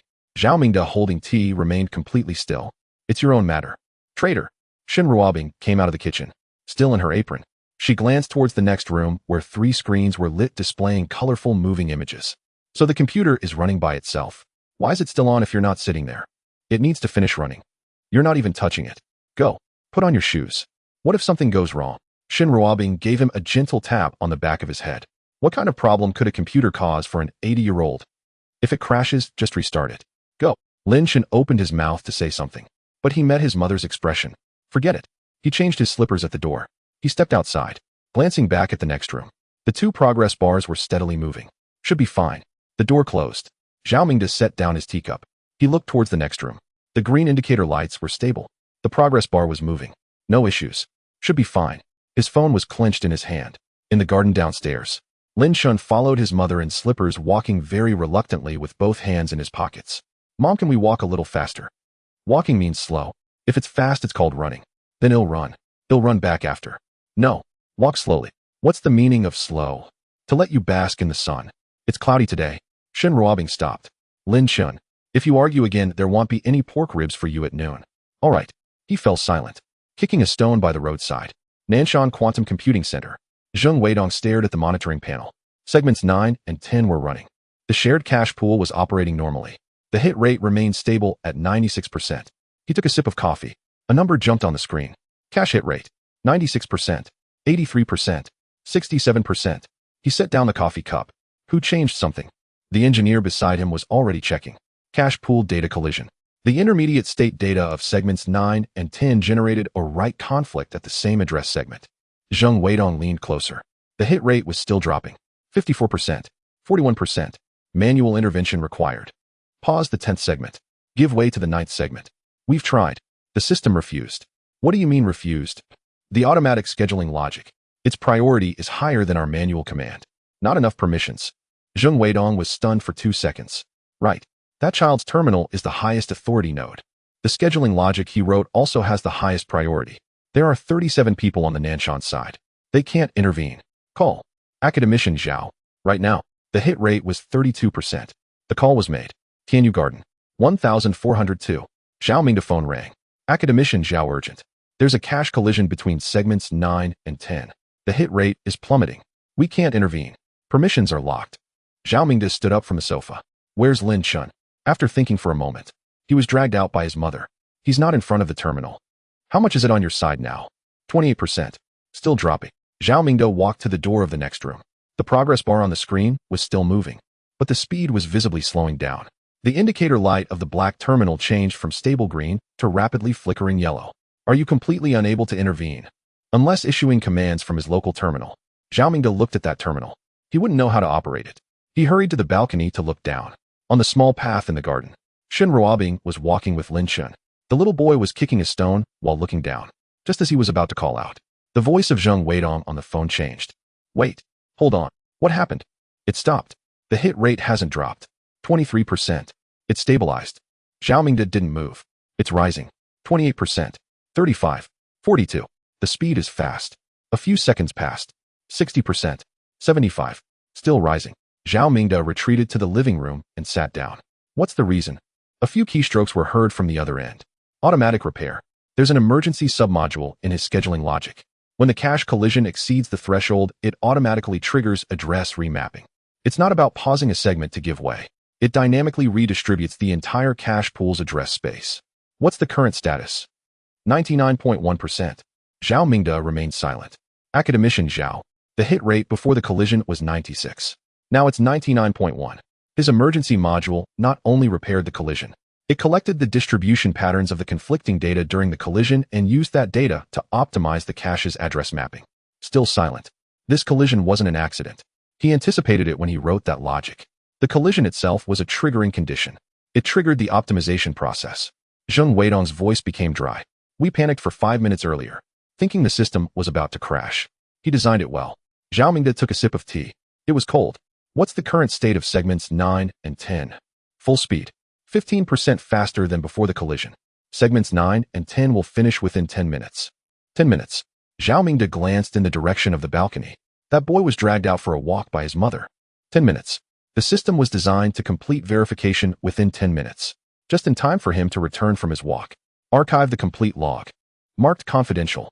Understood. Also Academician Zhao. After our team's old Zhang reviewed that emergency module, he said something. What did he say? He said this isn't a program written by one person. It's a program written by a civilization. Zhao Mingde didn't respond. He hung up. The sound of keys jingled at the door. The door opened. Shen Ruobing led Lin Chen inside. The little boy's face displayed 4 words finally over. All right. It's 10 minutes. It's done. Let's go back. He kicked off his slippers and dashed back into the next room barefoot. 3 screens. 2 progress bars. Segment 9. 93%. Segment 10. 89%. Lin Chen took a glance. The corners of his mouth lifted slightly. He picked up the card booklet from the table and sat cross-legged. Waiting. In the living room, Zhao Mingde was seated with a teacup beside him. That 80-year-old boy just dragged back in by his mother still in slippers. When everyone thought the system had malfunctioned. When 37 people on Nanshan collectively lost control. He was kicking stones on the small path in the garden. Everything was under control, including his mother's unwavering 10 minutes. As the 2 progress bars completed, Lin Chen flipped to a shimmering Gaia card. 9th segment, entirely green. 10th segment, entirely green. A new set of progress bars appeared on screen, the 11th, 12th, and 13th segments, launching simultaneously. The recursive compression architecture began consuming data. Lin Chen glanced briefly, did not touch the keyboard. He remained seated cross-legged, continuing to flip through his card album. A faint, tuneless hum escaped his lips. From the living room, Zhao Mingde's phone vibrated again. Wang Dihao. Body temperature 37°C. Beta wave frequency 13. 5 Hz, below baseline. Below baseline. 3 national level verifications were running in full parallel acceleration. This child's cerebral activity was lower than while watching television. Zhao Mingde set down his phone and took another sip of tea. Silence settled for roughly 10 minutes. The phone rang again. Not Wang Dihao. Not Zheng Weidong. Lei Zhan. When Zhao Mingde answered, the voice on the other end was hushed. Academician Zhao. Anomalous electromagnetic signals detected near Building 14. The teacup remained suspended midair. What is their nature? High-frequency pulses. Scanning signature. Coverage radius approximately 400 meters. Our monitoring equipment was swept. Zhao Mingde sat upright. Direction. We are triangulating now. Preliminary analysis places the source within 300 meters. Signal intensity is exceptionally high, not producible by civilian-grade devices. Muffled voices murmured in the background on Lin Chen's end. I've already placed teams 2 and 4 on standby. If confirmed as external hardware, we'll close the net within 5 minutes. Zhao Mingde glanced toward the secondary bedroom. There sat the boy, cross-legged flipping cards, humming softly. Lin Chen's vitals remained stable. He's inside the room. As long as he's unharmed, that's what matters. Academician Zhao, this scan pattern is highly professional. If third-team operatives are deploying equipment for reconnaissance, it means they've entered active surveillance phase. Lin Chen's voice deepened. I must confirm, shall we activate Level 1 response protocol? Level 1 response. It meant full evacuation of the entire building. Lin Chen would be relocated. Zhao Mingde held his teacup motionless. First locate the source. Then confirm. Results within 3 minutes. He ended the call. Zhao Mingde set down the teacup, rose, and walked to the doorway of the secondary bedroom. Lin Chen looked up. Professor Zhao. All is well. Let's check the progress. 3 progress bars advanced steadily. Green indicator lights pulsing normally. The black terminal stood silent and still. Zhao Mingde returned to the living room. His phone rang again. Lin Chen. Academician Zhao. The signal source has been located. Where? A 2-second pause followed. Building 14. Zhao Mingde did not respond. More precisely, floor 14, unit 1402. The teacup landed softly on the table. Are you certain? Certain. Signature matching complete. The emitter is that military-grade terminal QSB-7. Zhao Mingde closed his eyes briefly. When did the signal commence? Log backtracking indicates approximately 12 minutes ago, exactly coinciding with the initiation of segment 11 verification. Lin Chen fell silent for several seconds. Academician Zhao, I nearly triggered a level 1 alert. 12 personnel from Team 2 were already assembled downstairs. Team 4's vehicle reached the intersection. Zhao Mingde gazed toward the secondary bedroom. The boy had shifted posture, now sprawled across the chair, legs propped up, still flipping cards. Have your technical team analyze what that signal is actually doing. Already underway. Preliminary findings are in. That's why I called a second time. Lin Chen's tone carried an unusual gravity. That signal executed a full-spectrum electromagnetic environmental scan. It captured the signal signatures of every electronic device within a 400-meter radius centered on Unit 1402. Zhao Mingde remained silent, including our own monitors. All 6 covert surveillance nodes deployed around the perimeter were fully exposed during this sweep. Still no reply. But that isn't the crux. The core outcome is this: the scan generated a complete regional electromagnetic fingerprint map. I had the technical team review it. Lin Chen paused. They confirmed that if integrated into our surveillance infrastructure, this map would enable instantaneous detection, within milliseconds, of any newly introduced electronic device entering the designated zone. Its sensitivity exceeds our current detection capability by 3 orders of magnitude. Zhao Mingde sank back onto the sofa. So you're suggesting? I'm suggesting that while running verification routines, this child's program incidentally upgraded our entire security apparatus' electromagnetic monitoring capacity. Zhao Mingde lifted his teacup, cold. Does he know? Know what? Does he know his program performed this action? Lin Chen fell silent. Uncertain. According to code logic, the scanning module activates under the condition optimize local signal transmission environment. He may simply have mapped ambient electromagnetic interference to ensure smoother data transmission, security enhancement being an unintended byproduct. Zhao Mingde watched the secondary bedroom. The boy lifted a card, held it to the light, and muttered something under his... Or perhaps it wasn't a byproduct at all. Lin Chen murmured, lowering his voice further. What do you mean? Academician Zhao, the frequency bands selected for scanning are remarkably deliberate. It precisely avoided all civilian communication bands, scanning only military and special-purpose spectrums. How would an 80-year-old know which frequencies military hardware uses? Zhao Mingde offered no reply. Also, the power curve wasn't uniform. In the northeast direction, the same axis where second-team infiltrators were last detected, output increased by 40%. Silence stretched. Academician Zhao, I have a question. Ask, does this child know he's being watched? Zhao Mingde sipped the cold tea. From the secondary bedroom, Lin Chen's voice drifted out. Professor Zhao, the 11th and 12th segments are nearly done. 13th is over halfway. Understood. Lin Chen, log this. Do not question him directly. Understood. And teams 2 and 4, stand down to standby status. Acknowledged. Also, may we deploy that electromagnetic fingerprint map? Zhao Mingde paused thoughtfully. Consult Deputy Director Qian. Already did. He replied with 4 words. Which 4? Deploy immediately. Call ended. Zhao Mingde set down his phone. The head of China's State Security Bureau, with over a dozen personnel, nearly enacted level 1 response against a residential building. triggered by an 80-year-old's program casually scanning its surroundings while completing a computational task. That single sweep surpassed 3 months of labor by their entire technical division. His phone vibrated once more. Zheng Weidong. Academician Zhao. Segments 11 and 12 completed synchronously. All green. Segment 13 projected to finish within 3 minutes. Segments 14 through 17 are preloading. Total elapsed time. Since initiation of segment 7 today, 38 minutes. 38 minutes. 7 of 11 segments completed. For remaining segments preloaded. One more item. Proceed. At segment 11's activation, the system emitted a full-spectrum electromagnetic pulse. We registered it here too. Code review traced it to a submodule within his auto-scheduling logic. Its functional annotation reads just one line. Clean signal environment. Ensure zero transmission interference. Xiaomingda said nothing, yet its actual execution far exceeds that description. Our analysis confirms this module performs at the level of a military-grade electronic reconnaissance operation. Understood. Academician Zhao. I must ask a question perhaps best left unasked. Ask, is this child conducting scientific computation, or something else entirely? Xiaomingda looked toward the secondary bedroom. Lin Chen leapt off the chair and ran barefoot into the hallway. Professor Zhao, it's almost done. 4 segments left. I estimate 10 more minutes. Can I have a sausage? Ask your mother. Mom. Sausage. From the kitchen. You just finished dinner. No. Just one. Small one. No. Half a one. Lin Chen, say that again. Silence. Pouting, he shuffled back to the secondary bedroom. Xiaomingda spoke into the phone. Zheng Weidong. Yes, sir. He is performing scientific computation. Nothing more. Understood. Call ended.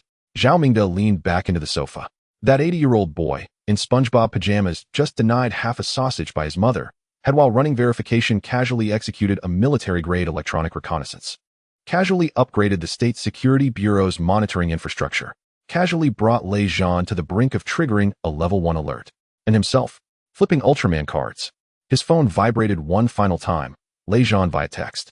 Academician Zhao, supplemental update within the electromagnetic map, we identified an unknown signal source, not matching any registered device. Located approximately 320 meters northeast of Building 14. Its signature closely matches third team's comms equipment, a node previously undetected by our surveillance. Xiaomingda read the message. Deleted it. Drank more tea. A few keystrokes sounded from the secondary bedroom. Professor Zhao, segment 13 is complete. 14, 15, 16, and 17 are running concurrently. Almost there. Xiaomingda nodded. That child's program hadn't merely upgraded state security's monitoring. It had also revealed a concealed observation post they'd failed to detect for days. Did he know? Unknown. Or perhaps, he'd known since segment 3. 4 progress bars moved side by side across the screen.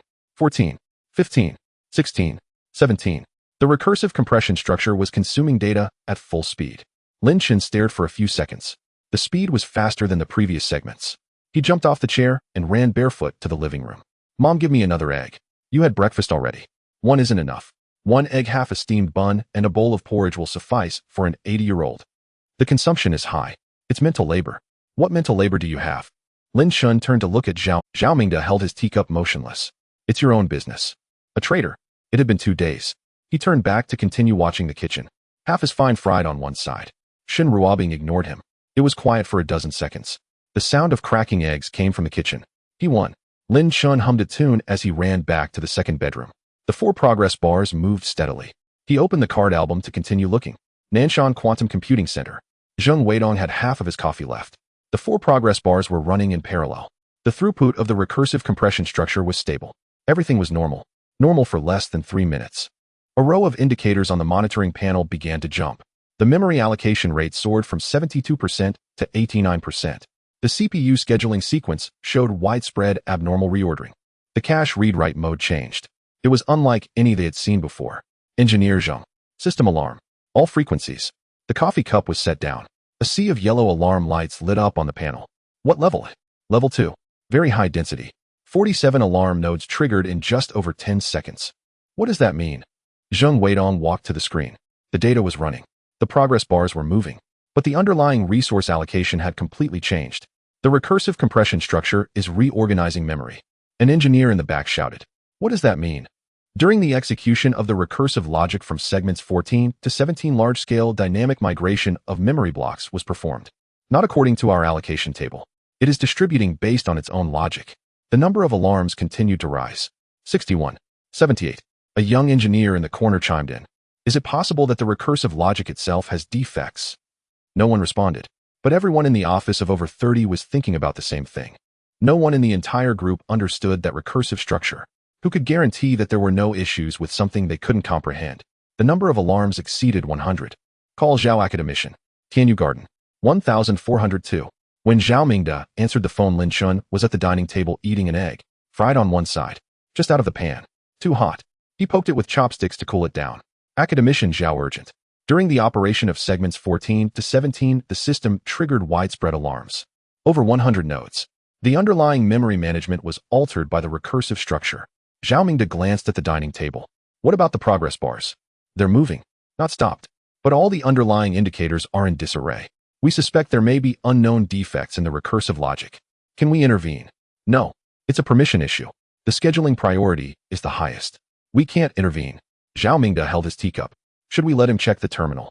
Let's observe first. Academician Zhao, there's something strange. The alarms have risen to over 140, but they're all yellow. Not a single red. At most level 2. What does that mean? The system determines that these changes have not caused any damage. They just differ from the original configuration. Reported an anomaly, not an error. Zhao Mingde remained still. Lin Chen finished half an egg. Mom, is there soy sauce? On the table. The little one reached for the soy sauce bottle, poured a little, and continued eating. The voice on the other end of the phone spoke again. Academician Zhao, I've tracked the target addresses of the memory migration. There's something off. What? The migration targets are all known low-performance blocks of our system. Clarify your statement. The Nanshan underlying memory management system has been established for over 3 years, accumulating a number of problematic blocks. Severely fragmented with lengthy addressing paths and low cache hit rates. There is an internal list of 23 problematic blocks. An optimization plan has been scheduled for 2 years, but no one has worked on it. Zhao Mingde set down his teacup. Then, while the recursive structure ran validation, it reorganized all 23 blocks. All of them, 23 in total. Not one less. Zheng Weidong's voice paused. The alarms just now were triggered during the reorganization of the blocks. Not a bug, Academician Zhao. He paused again. His code is fixing our system. Shen Ruobing peeked out from the kitchen. The tea has gone cold, should I get you a new cup? Zhao Mingde waved his hand. The voice of Zheng Weidong came from the other end of the phone again. The alarms have stopped. 167 total. All stopped. 0 new additions. Progress bars. Segments 14 to 17. All green. All green. Second module. Validate segment 17. All passed. Without exception. Zhao Mingde leaned back. What about the situation with the 23 blocks that were repaired? There was silence on the other end for a few seconds. The sound of typing on a keyboard. Ran a comparison. Before and after reorganization. Results. The overall computational efficiency of Nanshan has increased by 23.7%. It seemed quiet in the office as well. We completed the optimization that we had scheduled for 2 years. His code finished it during the gaps in validation. Completed it all. A young engineer in the corner spoke up, his voice very small. So, we were given free after-sales service by a second grader. No one laughed. Because there was nothing to laugh about. The phone vibrated again. Wang Dihao. Text. Body temperature 37 degrees. Beta wave 13.8 Hz. Below baseline. Below baseline. The 4 segments validated in full speed. Handily fixing 23 old issues in the system. Nanshan's efficiency raised nearly a quarter. Brain activity was lower than watching TV. The sound of slippers shuffling came from the second bedroom. Lin Chen finished his egg and pushed the bowl away. He ran back. Teacher Zhao. It's all green. 17 segments. Pass them all. His voice was childish. The second module has ended. When can we start the third module? Zhao Mingde did not answer. There were still words from Zheng Weidong on the other end of the phone. Academician Zhao, one last thing. The initial data for the third module. The ones collected by the background earlier. What happened? Not only collected. All preprocessed. Cleansed, compressed, indexed, classified. All completed. When was this done? Oh, just now. While segments 14 to 17 were running. The recursive structure used the remaining computing power to run through all the intermediate data. So that means the third module can start with 0 wait time. After starting, it skips initialization and goes directly into core computation. Deputy Director Qian estimated the initialization cycle to be 1 to 2 weeks. What about now? 0. Zhao Mingde set down his teacup. The sound of flipping cards came from the second bedroom. The phone vibrated again. Zheng Weidong. Text. Final supplement. Old Zhang in the group found a segment of comment code embedded in the repair logic while analyzing the repair plan for the 17th block. It does not execute any function. Just one line of comment. Zhao Mingde replied with a single character. What did it say, eh? A reply came after several seconds. Who wrote this place? It's too messy. Zhao Mingde read it and deleted it. That 80-year-old child in the SpongeBob pajamas repaired the Nanshan system, complaining that the code was poorly written, and left a negative review. Teacher Zhao. The figurine that Uncle Qian promised last time. SHF series. One more every night. What day is it today? Zhao Mingde did not reply. The phone rang again. It was not Zheng Weidong. It was not Wang Dihao. Deputy Director Qian. I received news that the second module passed. There's also a situation. What situation? The true holder of that third group of certificates. Their identity has been uncovered. There was a pause on the other end. Academician Zhao, this person's background is much greater than we imagined. Zhao Mingde did not rush to ask. He waited. The breathing of Deputy Director Qian on the other end of the phone was somewhat heavy. This person has an external identity as a technical consultant for a multinational energy consulting company in the Asia-Pacific region. The passport is genuine. The visa is legal. The entry records are clean. But he has a record of 3 years working at the U.S. Defense Advanced Research Projects Agency. After leaving, he entered the private contractor system. We internally codenamed it Revolving Door. It refers to those who appear to retire but actually work under civilian cover. What is his level? Not low. The list of projects he participated in has been retrieved, 2 of which are directly related to quantum computing. One is related to the AI research framework. The room fell silent for a few seconds. Academician Zhao, he is not a minor character here to take measurements. The fact that someone like him is sent over indicates that the other side has already prioritized Xingqing as a high-value target. Does Lei Zhan know about this? He has been notified simultaneously. They are reassessing the protection level on their side. Deputy Director Qian paused for a moment. There's one more thing. I had someone check this person's itinerary over the past year. He has visited 4 countries. In each place, there have been sensitive technology data leak incidents within 3 months. 4 times. Every time he went. Zhao Mingde leaned back deeper into the sofa. You mean he is part of the execution layer? Not just part of the execution layer. Academician Zhao, there is a specific classification for people like him in the other side system called Technical Hunter. They specialize in targeted infiltration of foreign core technology projects. There are no more than 20 people in the world who can be assigned to this category. The sound of flipping cards came from the adjacent room. Russell. Another page. Deputy Director Qian, how much do they know about the Nuwa project? Currently, it is judged that they do not know the specific content. But they must have sensed something. What did they sense? The recent abnormality in computing power usage at Nanshan. The decision to monopolize it indefinitely is impossible to keep completely confidential. There are rumors in the academic circle. The withdrawal of equipment from the Tianwen project, Zhang Yuan's side, also has people who are not tight-lipped. Zhao Mingde did not respond. Academician Zhao, I will say something harsh. As soon as the Nuwa project reaches the 3rd module, all intelligence agencies in the world will catch wind of it. What we can do is not to stop them from coming, but to ensure that even if they come, they cannot find anything. So what do you plan to do? 2 things. First, upgrade all the security protocols at Nanshan within today. Add another layer of physical isolation. Second, I have signed new documents for the protection level on Lin Chen's side. What level? After a pause. Academician Zhao, above the special level of protection, there is no existing level. I have drafted a new one. It has been submitted. It is currently under review. Zhao Mingde held his empty teacup. What is it called? Special protection. Independent organization. Independent budget. Independent command chain. There can only be one in the entire country. One what? One protection target. Zhao Mingde put down the teacup. There can only be one nationwide. In the entire security system of Xia country, a separate line is built specifically for one person. Can it be approved? Yes. The reasons are very sufficient. The 17th segment of the 2nd module is all green. The efficiency of Nanshan has improved by 23.7%. The 3rd module can start with 0 wait time. Along with that, electromagnetic spectrum matter. When these things are laid out on the table, no one will block it. When will it come down? If all goes well tonight. After hanging up, Zhao Mingde sat for a while, in the direction of the adjoining room. Teacher Zhao, can you hurry up about that figurine? You can hurry it yourself.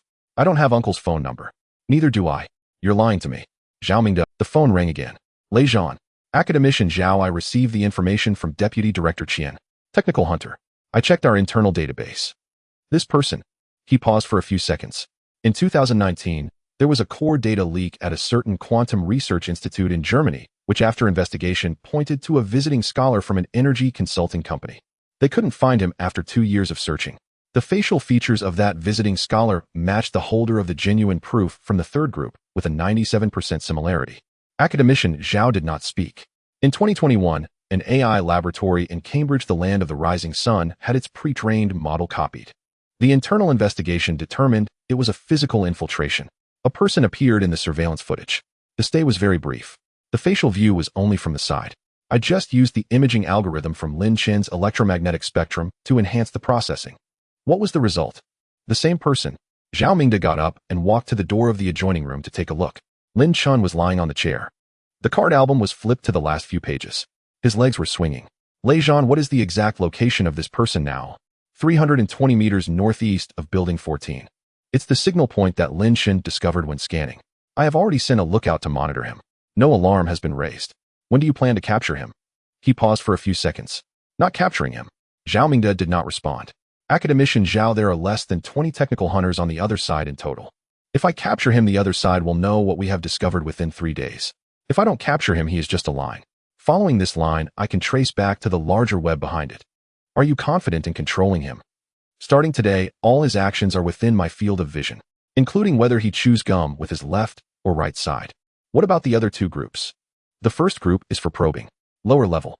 The second group is for support, mid-level. This third group is the main force. The 3 groups cooperate, forming a standard echelon infiltration structure. Textbook level. Zhao Mingde listened. But textbooks have not taught one thing. What? Their target is an 80-year-old child. When this 80-year-old child's program was running mathematical validations, it inadvertently scanned their hiding spot. There was something else in Leijean's voice. Academician Zhao, I have been in this industry for 30 years.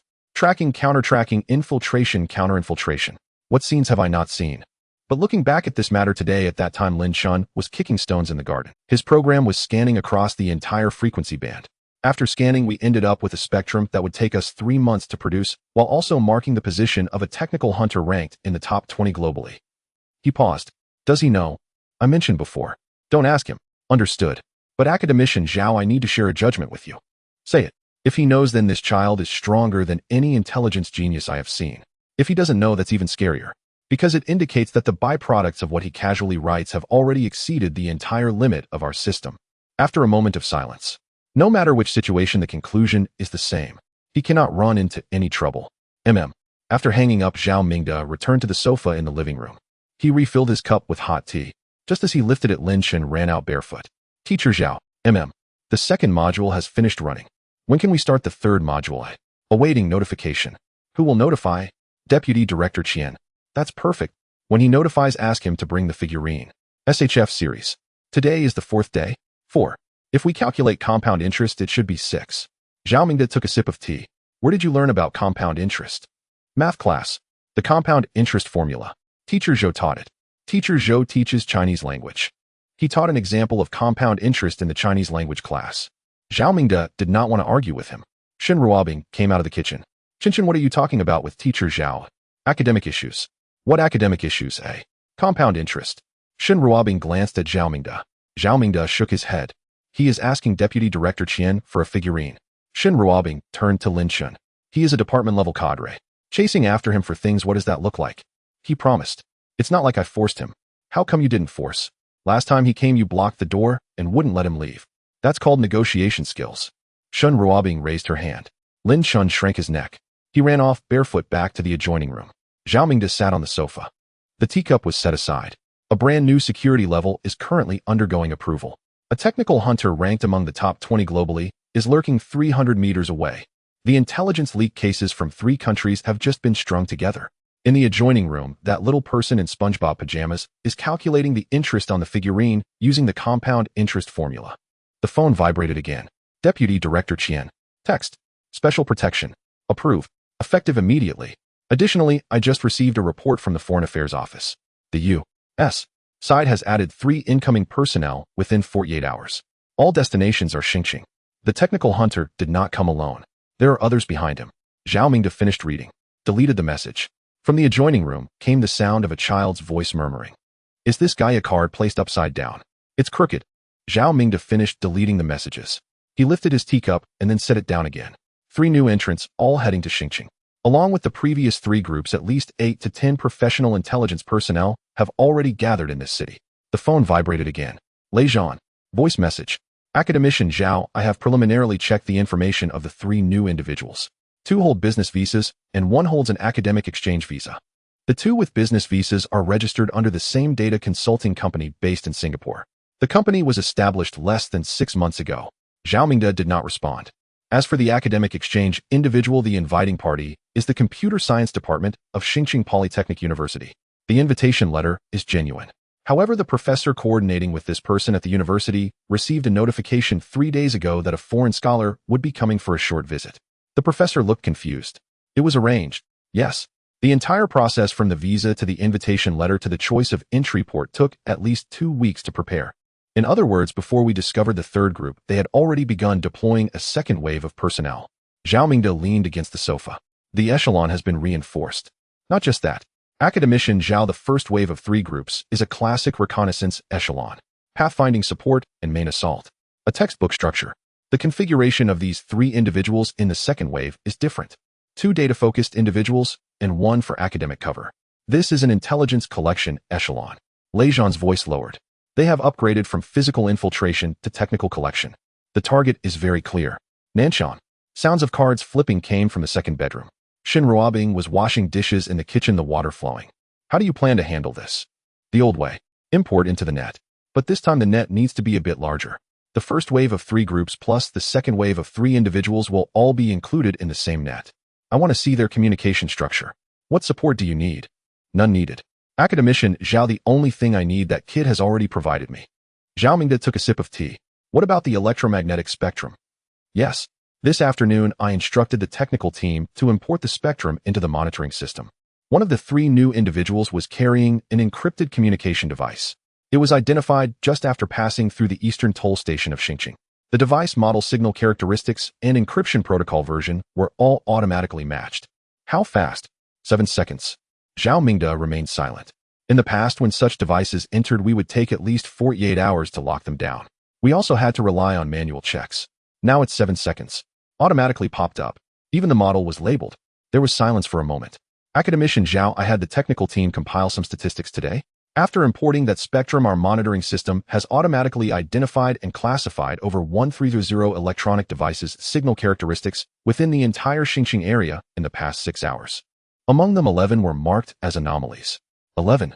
Previously, we only had 5 devices from the 3 groups we were aware of. 6 more have appeared. We are currently investigating them one by one. Lei Zhan paused. That 80-year-old child casually scanned that area and completed half a year's worth of my work. Zhao Mingde set down his teacup. At the doorway of the second bedroom, Lin Chen was leaning over a chair. The card catalog was closed. 3 screens were lit up. The progress bar was gone. The interface of the second module stopped at a green, completed message. The little figure flipped over, lying on the chair with his back to the sky. His legs were draped over the armrest, swinging. Teacher Zhao. I'm bored. Read a book. Which one? The one on functional analysis. I finished the 3rd chapter. I have to wait for Teacher Li to explain the rest. Zhao Mingde did not respond. An 80-year-old child said he finished the 3rd chapter of functional analysis. His tone was like someone who had just finished an episode of a cartoon. Then do something else. What else? Do your homework. Lin Chen jumped up from the chair. Teacher Zhao, you've changed. The Chinese workbook that you need to hand in tomorrow. Teacher Zhou has been messaging to urge it. Teacher Zhou is being too strict. He's your Chinese teacher. It's only natural to supervise your homework. Shin Ruobing came out of the kitchen, wiping her hands on her apron. What homework? Zhao Mingde hadn't spoken yet when Lin Chen dashed back into the second bedroom. Nothing. Teacher Zhao was just joking.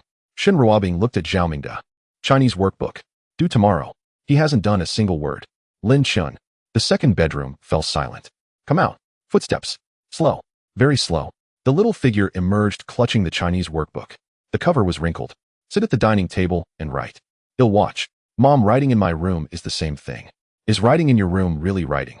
Last time I went in, you were using the workbook to prop up your drawings of Ultraman. There was nothing more to say. He moved a stool, climbed up, and leaned over the dining table. He opened the workbook. The first question. Use although. But. To create a sentence. Lin Chen held the pencil and wrote a line in a crooked manner. Although I am very busy, my mom doesn't care. Shin Ruobing stood beside him. Lin Chen held the pencil and wrote a line in a crooked manner. Although I am very busy, my mom doesn't care. Shin Ruobing stood beside him. He almost choked. The thing that the child had just been busy with the second module of Nuwa, all green in segment 17. Nanshan's efficiency improved by 23.7%. Casually completing military-grade electromagnetic reconnaissance. helping the national security find a hidden lookout that had been concealed for several days, upgrading the entire city's monitoring system. What was he busy with? His mom asked him what he was busy with. Lin Chen erased it and rewrote. Although today is cloudy, my mom still let me go for a walk. Shen Ruobing glanced at it. It's passable. Next question. The phone vibrated. Zhao Mingde got up and walked to the balcony.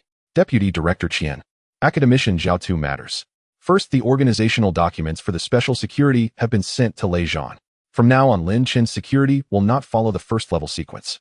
Independent organization. Independent command chain. I will personally oversee it. What's the second?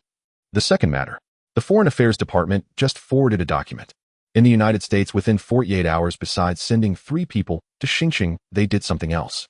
They submitted an investigation request to the International Atomic Energy Agency regarding the quantum computing resources used by Xia country through a shell of a civilian foundation in Geneva. What reason did they use? They claim that our quantum computing utilization model does not match known resources. They suspect there are undeclared military uses. There was silence for a few seconds. They do not know about Niwa, but they have sensed the anomalies in Nanshan. They backtracked it from the computing power utilization model. Can it be blocked? Yes. The investigation request will go through the formal process, taking at least 3 months. We have ample time to formulate a response plan. Moreover, the jurisdiction of the International Atomic Energy Agency is nuclear energy, and quantum computing is outside their authority. This request itself is a probe to see our reaction. Deputy Director Qian paused. But this indicates one issue. The other side is not merely sending people to observe. They have begun to establish their presence on the internet. On the dining table, Lin Chen was leaning over, writing the third question. Using while to create a sentence. The handwriting was crooked. While I write my homework, I think about eating hot dogs. Shen Ruobing slapped the table. Can you change the sentence related to eating? While I write my homework, I think about drinking cola. Another slap. Lin Chen. Okay. While I read, I listen to music. Is that good enough? Zhao Mingde withdrew his gaze. He softly spoke to the phone. Deputy Director Qian, what is the current assessment of Lin Chen from the U.S. side? I have seen the latest behavioral profile report. Their conclusion remains unchanged. The controller of the dark web tyrant is a male aged between 25 and 40. He likely has a background in the military or intelligence agency, living in isolation. His social network is extremely closed. Zhao Mingde looked towards the dining table. An 80-year-old child wearing SpongeBob pajamas was bargaining with his mother, trying to change, while reading a book and listening to music, while reading a book and eating snacks. There is a very interesting conclusion in their profiling report. Which one? They believe this person conducts meticulous planning for weeks before taking action. Every step has a precise timeline. Work habits are extremely regular. Zhao Mingde did not respond. A precise timeline. The child's schedule is set by his mother. Sleeping at 9 o'clock. 10 minutes of walking. 1 egg a day. Limited hot dogs. Extremely regular. Indeed, it is regular. Regulated by his mother. They also have another judgment. What is it? They believe this person must have a large technical team supporting him from behind. At least 20 to 30 people. Zhao Mingde took a sip of tea. A team of 20 to 30 people. The reality is just a child. A terminal disguised as a bookshelf. And a half-finished Chinese workbook. Deputy Director Qian, how long do you think it will take for them to figure out the real situation? There was a pause on the other end. They won't figure it out. Academician Zhao, this information gap cannot be filled by technology. All their analytical models, behavioral prediction frameworks, and intelligence collection methodologies are built on a fundamental assumption. What assumption? That someone capable of doing this must be an adult. Zhao Mingde set down his teacup, looking towards the dining table. Shen Ruobing took the workbook and flipped through it. Finished writing. Yes. The handwriting looks like a worm crawling. Rewrite it. Mom, what do you mean by what? Every stroke, rewrite it. Lin Chen lay down on the table, his face pressed against the workbook. Teacher Zhao, help me. Zhao Mingde held his teacup. It's your own business. 3 screens in the second bedroom quietly lit up. The completion interface of the second module of Niwa was displayed with green text. The U.S. was establishing a presence in Geneva. Technical hunters lurking 300 meters away. 3 new intelligence personnel had just entered the city. The top 20 global infiltration experts were firmly locked down by an electromagnetic spectrum. The source of all this was being forced by his mother to rewrite sentences using but. The phone vibrated for the last time. Lei Zhan. Text message. Among the 11 new abnormal signal sources, the 7th has been matched. The signal characteristics closely match a type of field collection device from the U.S. Navy Research Laboratory. There are no more than 40 of these devices in active service globally. One appeared in Xinjiang 600 meters southwest of Building 14. No, it was not previously within our monitoring range. Zhao Mingde finished reading. He did not delete it. He glanced at the living room. Lin Chen was gnawing on the pencil tip, pouting, writing painstakingly in the workbook. Although I have a lot of homework, I will complete it seriously. Shen Ruobing stood beside him and nodded. This sentence is fine. Next one. Zhao Mingde looked at the message on his phone. It hadn't been deleted. The equipment from the U.S. Navy Research Laboratory. There are no more than 40 units worldwide. One unit is in Xinjiang. In the living room, Lin Chen was still lying on the dining table, biting the pencil tip into a ragged mess. Mom, I'm done writing. Shen Ruobing took the exercise book and flipped through it. This character run is missing a stroke. It's not missing. Come over and take a look. Lin Chen leaned over and stared for 3 seconds. All right, it is missing. Erase it and rewrite it. The whole page. It's just one character. The whole page. Every stroke matters. The little one lay back down on the table, face pressed against the notebook, mumbling something indistinctly. Zhao Mingde retreated to the balcony and replied to Lei Zhan. Received. Continue monitoring. The phone rang again. It was Deputy Director Qian. Academician Zhao, the detailed implementation rules for the special protection have just been approved. 26 items. I'll go through a few core ones with you. Proceed. First item. The daily activity areas of the protected individuals, including residents' walking routes and routine outings, are all incorporated into a dynamic security grid. Signal coverage, personnel deployment, and emergency plans, 3 systems running in sync. Zhao Mingde did not respond. Second item. The dietary plan for the protected individuals is designed by the nutrition group of the Military Medical Research Institute. It will be updated weekly. We've already coordinated with Wang Dihao. From the direction of the living room, Shen Ruobing's voice came through. All right. Put the book in the backpack. Don't forget to bring it tomorrow. Zhao Mingde lowered his voice. Deputy Director Qian. Her mother monitors how many hot dogs he eats in a day. You let the Military Medical Research Institute provide the menu. How do these two sides align? There was a pause on the other end. They don't align. But this is how the document is written. On the execution level, Ms. Shen has the final say. We provide the plan. If she doesn't consider us, we have no solution. Zhao Mingde pondered.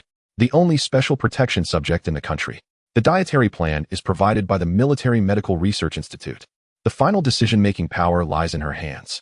The Military Medical Research Institute cannot outmaneuver a single mother with an 8,000 monthly salary. Continue. Third item. The academic arrangements for the protected individuals are coordinated by an expert group. Adjustments can be made according to the actual situation, exempting all standardized assessment requirements. Zhao Mingde glanced at the living room. Lin Chen was stuffing the exercise book into his backpack, crumpled. Once he lands, he officially doesn't have to do schoolwork anymore. Theoretically, yes. But Ms. Shen is unaware of this document. Even if she knew, she wouldn't agree. So I marked this item as to be executed based on the Guardian's opinion. Zhao Mingde held his teacup without drinking. A national security document. 26. Detailed rules. One of the conditions for execution is her consent. Fourth item. Medical security is fully the responsibility of Wang Dihao's team. Equipment, medicines, emergency passages, all under special provisions. No budget cap. No budget cap. Fifth item. All hardware resources required for academic activities have the highest priority at Nanshan. Scheduling is exempt from approval. At the same time, a backup system with equivalent computing power will be prepared in the capital. Are we preparing a set in the capital too? Just in case. Academician Zhao, this child cannot be disconnected. The sound of slippers came from the direction of the second bedroom. Lin Chen ran out. Teacher Zhao. When does the third module start?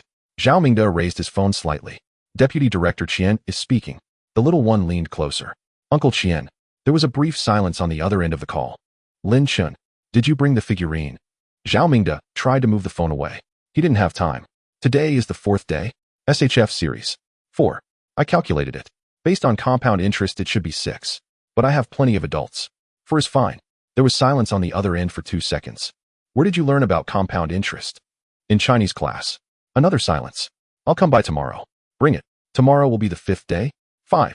Can you stop calculating? Then it's 5. It's settled. Zhao Mingde brought the phone back. Let's talk business. Deputy Director Qian cleared his throat. I'll send you items 6 to 25 to your email. Sign and return after reading. Focus on the last item. Which item? Item 26. All behavioral data, health data, and academic achievement data of the protected individuals are classified as the highest level of national secrecy. There is no upper limit on accountability for leaks.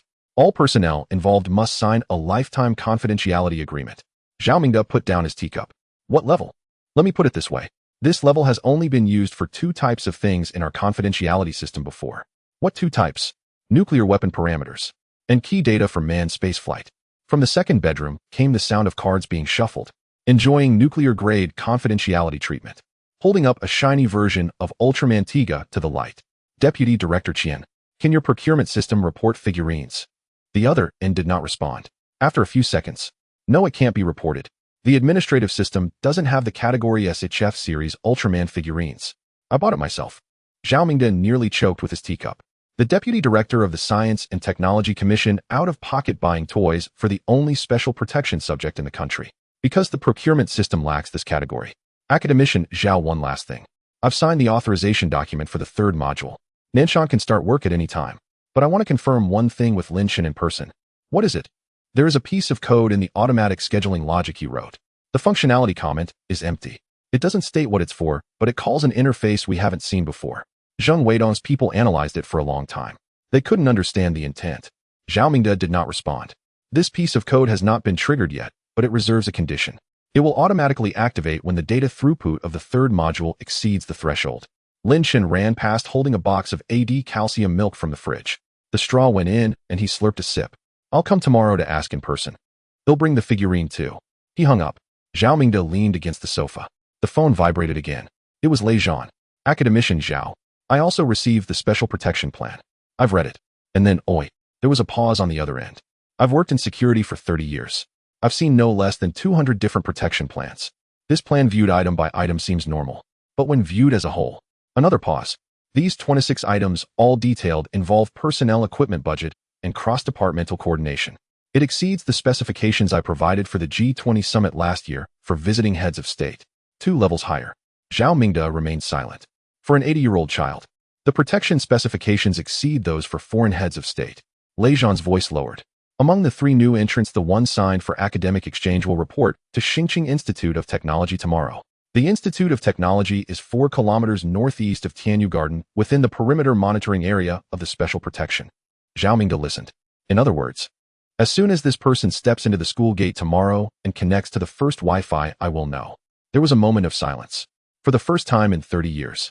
Using a system exceeding the specifications for heads of state to monitor a spy with an academic visa. The protected individual is drinking AD calcium milk. From the second bedroom came the sweet voice of a child. Teacher Zhao, is Uncle Qian really coming tomorrow? He said he would come, so he will come. He said 5. You help me remember, don't let him back out. Zhao Mingde put down his phone. The highest specification protection subject in 30 years of security history. The biggest demand is to ensure the deputy director of the Science and Technology Commission doesn't forget to bring a single Ultraman figurine. The phone vibrated one last time. Zheng Weidong. Text. Academician Zhao. Just now while checking the preloaded data for the third module, I found something. When Lin Chen ran verification from segments 14 to 17, besides fixing those 23 blocks and pre-processing the data, he did one more thing. Zhao Mingde replied with one word. What? The login interface for the Nanshan main control system has been modified. What was it changed to? The original login prompt was Nanshan Quantum Computing Center, please enter the authorization code. Now, Nanshan Quantum Computing Center, no slacking off. Zhao Mingde finished reading. It hadn't been deleted. He looked for a long time. He finished his tea. Zhao Mingde stared at the message for a while. The login interface of the national supercomputer. The only 1,000-qubit system in Xia country. Modified by a second grader. No authorization was given. To be precise, no authorization is needed. QSB 7 is the highest authority node certified by Nanshan. Change whatever you want. In the living room, Shun Ruobing came out of the bathroom, draping a towel over her shoulder. Chin Chun, it's 9 o'clock. The sound of cards being flipped came from the second bedroom. 5 more minutes. No more. Put it away. 3 minutes. Now? Slippers pattered as he ran out. The little one stood at the door clutching a shiny card of Ultraman. Mom, can I put this under my pillow? No, it will get damaged. Put it on the table. It won't get damaged. I don't turn over when I sleep. You kicked the quilt 3 times yesterday. Not turning over. The card was reluctantly placed back on the table. Have you brushed your teeth? Yes. Stick out your tongue. The little one stuck out his tongue. The back molars aren't clean. Go brush them again. I already brushed them. Lin Chen. And he ran away. Water sounds came from the bathroom, mixed with muffled mumbling. 9:10. The light in the second bedroom went out. Shin Ruobing closed the door and came out. In a lowered voice, she instructed, Teacher Zhao, I'm going back to the master bedroom. If he gets up to flip through cards again, call me. Okay. The master bedroom door closed. Zhao Mingde sat alone in the living room. The tea was finished. No refill. His phone vibrated. It wasn't a text. A call. Zheng Weidong. Still calling at this hour. He answered. The voice on the other end was a bit hoarse. Not from sleep, but from talking too long. Academician Zhao, I hope I'm not disturbing your rest. No. Speak. The group just completed a comprehensive analysis. The system status check after the second module verification. Standard procedure. Check what was modified, what was retained, and whether there are any residual issues. Zhao Mingde waited. Academician Zhao, we discovered something. Tell me. Previously reported a set of mathematical methods we haven't seen was used in the recursive compression structure. At that time, we didn't have time to look closely. Tonight, old Zhang brought 3 people specifically to dismantle it. The teacup was set down. What was dismantled were the core logics from segments 11 to 14, the proof of convergence for recursive compression. The underlying logic used a set of topological compression methodologies. Quite elegant. Extremely efficient. Old Zhang wanted to find its source. He paused, but couldn't find it. What do you mean? Academician Zhao, we checked all public databases, journals, preprints, conference papers, patents, technical reports. 5 people researched separately for over 3 hours. Zhao Mingde remained silent. It doesn't exist. This topological compression method has never appeared in known literature.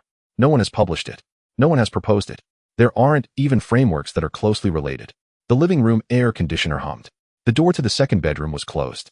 The little one inside wearing SpongeBob pajamas should be asleep by now. Academician Zhao, I'll paraphrase what old Zhang said. He mentioned that this is not just a problem of a paper. It's a complete set of mathematical tools. Definitions, lemmas, proofs, applications. Complete. Self-consistent. Brand new. Zhao Mingde leaned back against the sofa. Are you suggesting?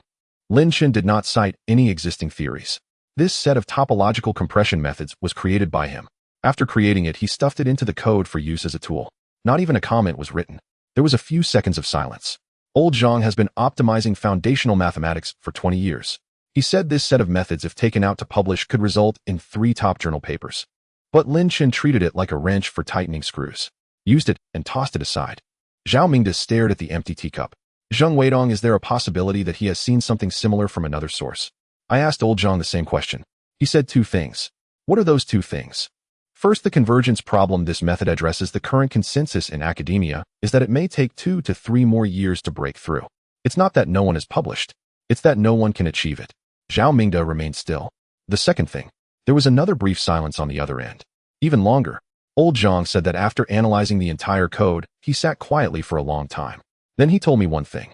What did he say? He said this is not a program written by one person. This is a program written by a civilization. Zhao Mingde placed the teacup on his lap. A program written by a civilization. Created by an 80-year-old child. Academician Zhao, there's one more thing. Speak. The segment of unmarked functional code reported earlier. The one calling the unknown interface. It was dismantled again tonight. The naming rules for the interface have been analyzed. What rules? The names are not arbitrary. A 3-layer nested structure. The first layer is the functional domain. The second layer is the data channel. The third layer is a label. One we haven't seen before. What label? Adaptive evolution. Zhao Mingde paused for a moment. Academician Zhao, if this interface is activated when the third module exceeds the threshold, its underlying logic is to allow the system to automatically adjust its computation path based on data feedback. No recompilation. No manual intervention. Real-time evolution. The air conditioner continued to hum. 37 people stayed late tonight. All discussing. No results came out. Because when this function truly runs, it means something. We can't fathom the boundaries. Zhao Mingde pondered for a moment. Deputy Director Qian will come tomorrow. He'll ask him in person. Okay. Academician Zhao, one last thing. A young person in our group raised a question. I think it's necessary to pass it on to you. What question? He said from the 3rd segment to the 17th segment, Lin Chen modified 23 blocks. He pre-processed the data for the 3rd module, scanned the entire frequency range of the electromagnetic environment, created a new mathematical theory, reserved an interface of unknown purpose. He changed the login interface and left a negative review. Then he asked if these actions were planned or accidental. There was a long silence. Zhao Mingde did not answer. No answer was needed. Lei Zhan had said something similar. If it was planned, it would be stronger than any intelligence genius. If it was accidental, it would be even scarier. 2 possibilities. 2 different directions of horror. The conclusion is the same. Let everyone take a break. Prepare the analysis report before Deputy Director Qian arrives tomorrow. Okay. Academician Zhao, good night. The call ended. Zhao Mingde stood up. He walked to the door of the 2nd bedroom. Gently pushed it open a crack. The little one was curled up in the blanket. The card album was beside the pillow, not underneath. He listened to his mother's words. Breathing steadily. Sleeping soundly. A person who invented a mathematical theory that the academic world can't produce and tossed it aside after using it as a part, was grinding his teeth. He closed the door. Zhao Mingde returned to the sofa, refilled his cup of tea. His phone vibrated. Lei Zhan. A text. The academic signing individual has checked into the hotel. He will report to the Polytechnic University tomorrow morning. Visual coverage throughout. Also, the 7th anomaly signal source device model has been confirmed. U.S. Navy Research Laboratory 2022 batch. The serial number is on record. He replied with 2 words. Receive. He took a sip of tea. The crumpled exercise book still lay on the dining table. He opened that page. The crooked writing read, although there is a lot of homework, I will complete it seriously. The person who wrote this sentence had just rewritten the underlying architecture of the national supercomputer using a set of non-existent mathematical theories. The tea was finished. The phone vibrated one last time. Wang Dihao. A text. Sleep monitoring. Body temperature 36. 8C. Brainwaves have entered deep sleep. All is normal. Also secretly looked at cards for 8 minutes under the blanket before sleeping. Caught by his mother. Has been confiscated. Emotions stable. Zhao Mingde finished reading. Deleted it. The 37 people from Nanshan were still working overtime. The only special guarantee object in all of Xia country had fallen asleep. The card album next to the pillow had been confiscated. The first thing he would likely do upon waking up tomorrow morning wouldn't be to inquire about the 3rd module startup. It would be to ask his mother to get that album back. Zhao Mingde woke up early. He had spent the entire night on the sofa, and his neck was stiff. His phone lit up with a row of unread messages. It wasn't from Lei Zhan. It wasn't from Deputy Director Qian. It was a group chat with several old colleagues. Usually a quiet group occasionally posting a paper link. Today, over 200 messages had flooded in. He clicked in. The first message was from an old professor in the physics department of Jingxing University. Has everyone seen this? Followed by a link. A report from an international academic media outlet. The title translated into Chinese might be Global Quantum Error Correction Route Faces Fundamental Doubts. Revision scheme likely originates from Eastern research institutions. Zhao Mingde scrolled down. The group was in an uproar. What's going on? Whose revision scheme is it? I heard about it yesterday. IBM held an emergency technical meeting overnight. Their lead researcher clearly stated in an internal email that the mathematical foundation of the revision scheme surpasses all currently published theoretical frameworks. What a joke. Surpassing all published theories. A student doing postdoctoral research at MIT just messaged me. He said his advisor didn't sleep last night verifying that revision scheme until 4 in the morning. The conclusion is correct, but he can't understand how it was derived. Zhao Mingde didn't reply. He exited the group, opened his browser. It was the top trending topic. Significant breakthrough achieved in quantum computing by Xia Nation. Ministry of Foreign Affairs. We reserve the right to disclose relevant technical details to the international community. The second trending topic. IBM updates quantum error correction technical roadmap. At midnight, core assumptions completely overturned. Zhao Mingde placed his phone on his lap. This matter had spread from the academic circle to the public level. The phrase from the Ministry of Foreign Affairs about reserving the right to disclose was originally diplomatic language. Soft. Vague. It couldn't stop netizens from speculating. The most liked comment read, "What does reserving the right to disclose mean?" Translation: The information is in my hands. Whether to let you see it depends on my mood. 70,000 likes. The second comment reads, "So, is it true? Did we really solve quantum error correction?" The third comment was even more outrageous. IBM changed the scheme. They quietly updated the technical roadmap on their official website last night. They completely deleted the original core assumptions. Scrolling further down, a user claiming to be a doctorate in quantum physics had posted a lengthy message. Let me explain how explosive this situation is. Quantum error correction is the foundation of quantum computing. Without error correction, there can be no practical application. For the past decade, the global consensus route was proposed by IBM. Everyone had been following this path. Now someone tells them that the route has been reversed and has provided the correct direction. IBM acknowledged it. They changed it. What does this mean? It means that the person or team proposing the revision scheme stands taller in the field of quantum computing than IBM. Thousands of comments followed. Stands taller than IBM? Are you sure you're not writing a web novel?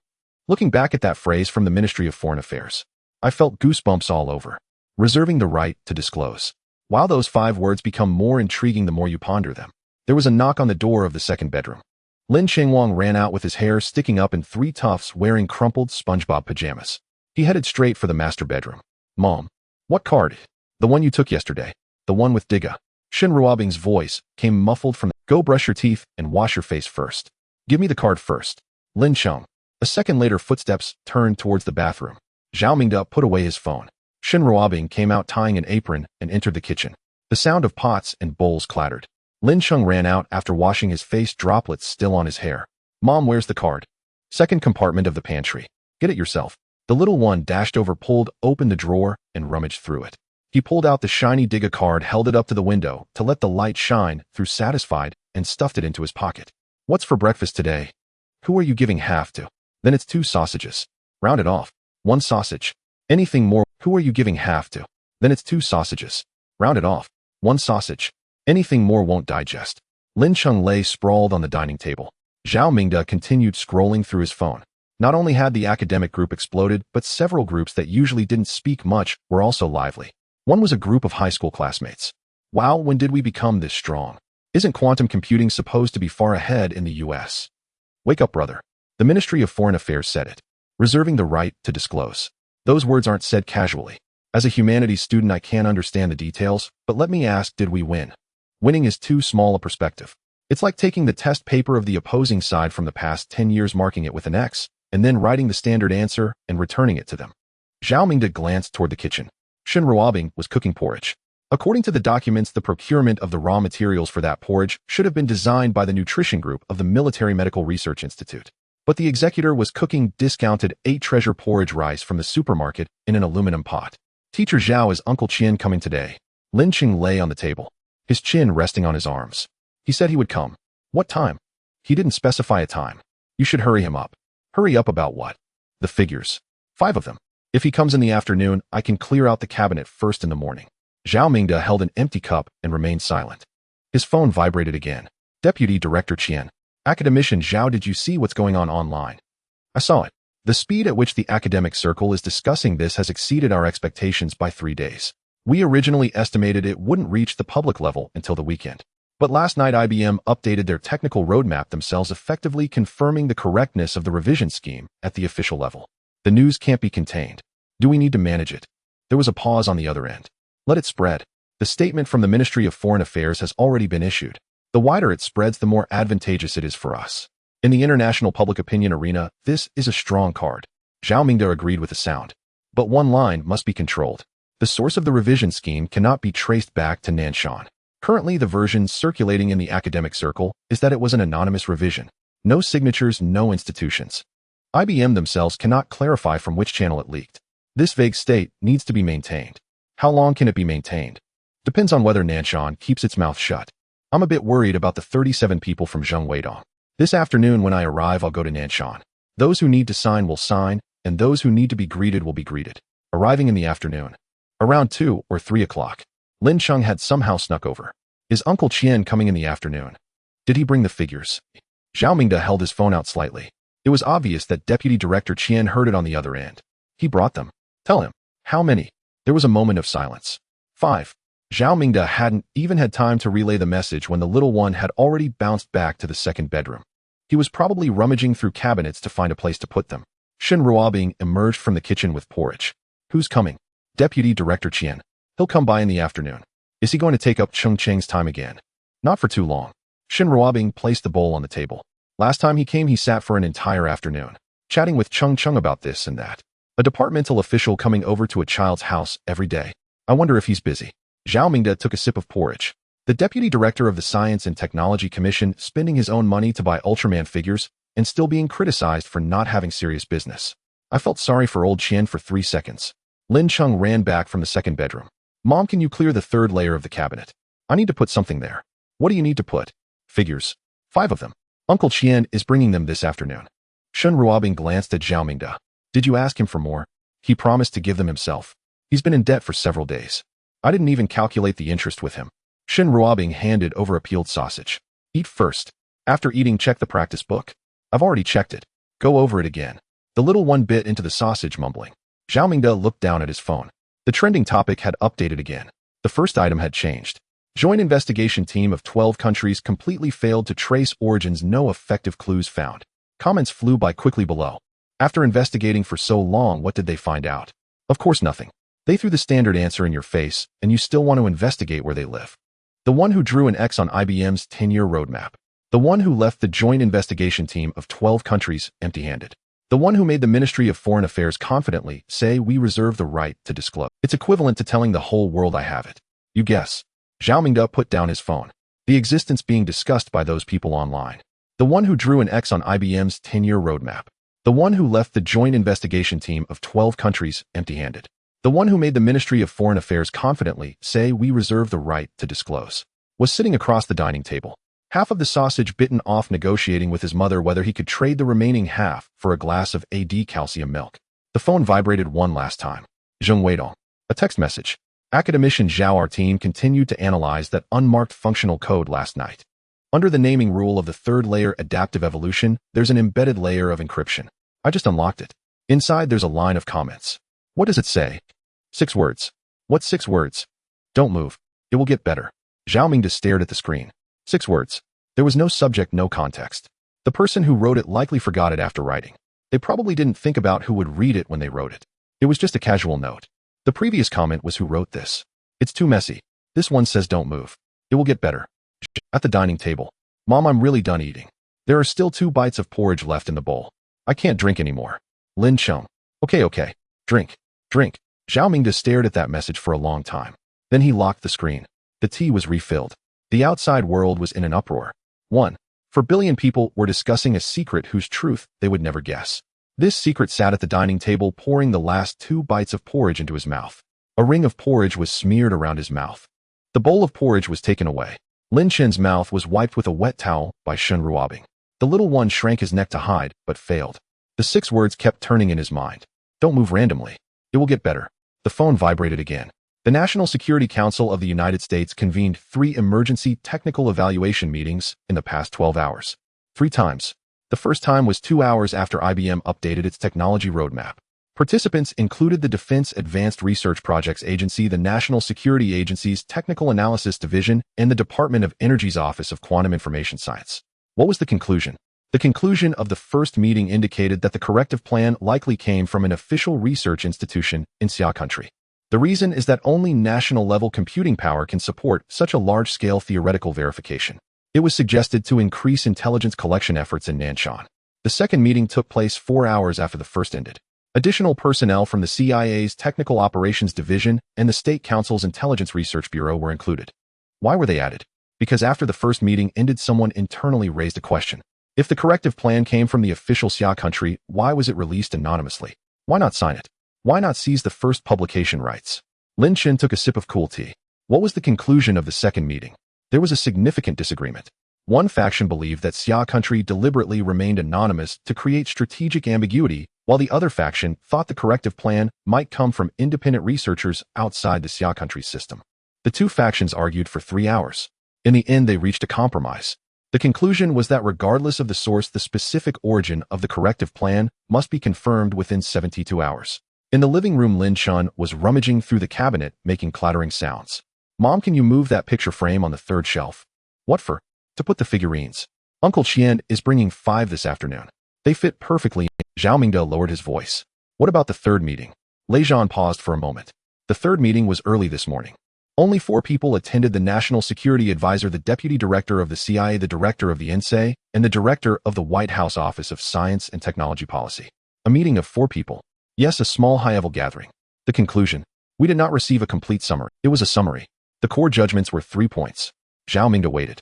First, Xia country has achieved a generational breakthrough in quantum computing. The corrective plan is just the tip of the iceberg. Second, there is a high correlation between the dark web tyrant and Xia country's quantum breakthrough. It was suggested that the 2 lines be handled together. Zhao Mingde remained still. Third, given that conventional intelligence means can no longer obtain effective information, it was suggested to initiate a deep water-level action plan and increase technical collection efforts towards Star City. At the same time, pressure should be applied simultaneously through academic channels, commercial channels, and international organizations. They link Tyrant and the quantum breakthrough together. Yes, but their direction is completely wrong. They believe Tyrant is one team and the quantum breakthrough is another team. There is a collaborative relationship between the 2 teams, possibly sharing the same computing resources. Zhao Mingde glanced at the living room. Lin Chen cleared the 3rd shelf of the cabinet. The picture frame was moved to the 4th shelf. He gestured with his hand to indicate the spacing for the 5 figurines, nodded in satisfaction, and ran off. Lei Zhan, has their behavioral profile been updated? Yes, it has. The latest version states that the Tyrant team size has been increased from 20 to 30 people to over 50. Core members possess top-tier academic backgrounds. There may be multiple Fields Medal or Turing Award-level researchers involved. Zhao Mingde nearly choked on his tea.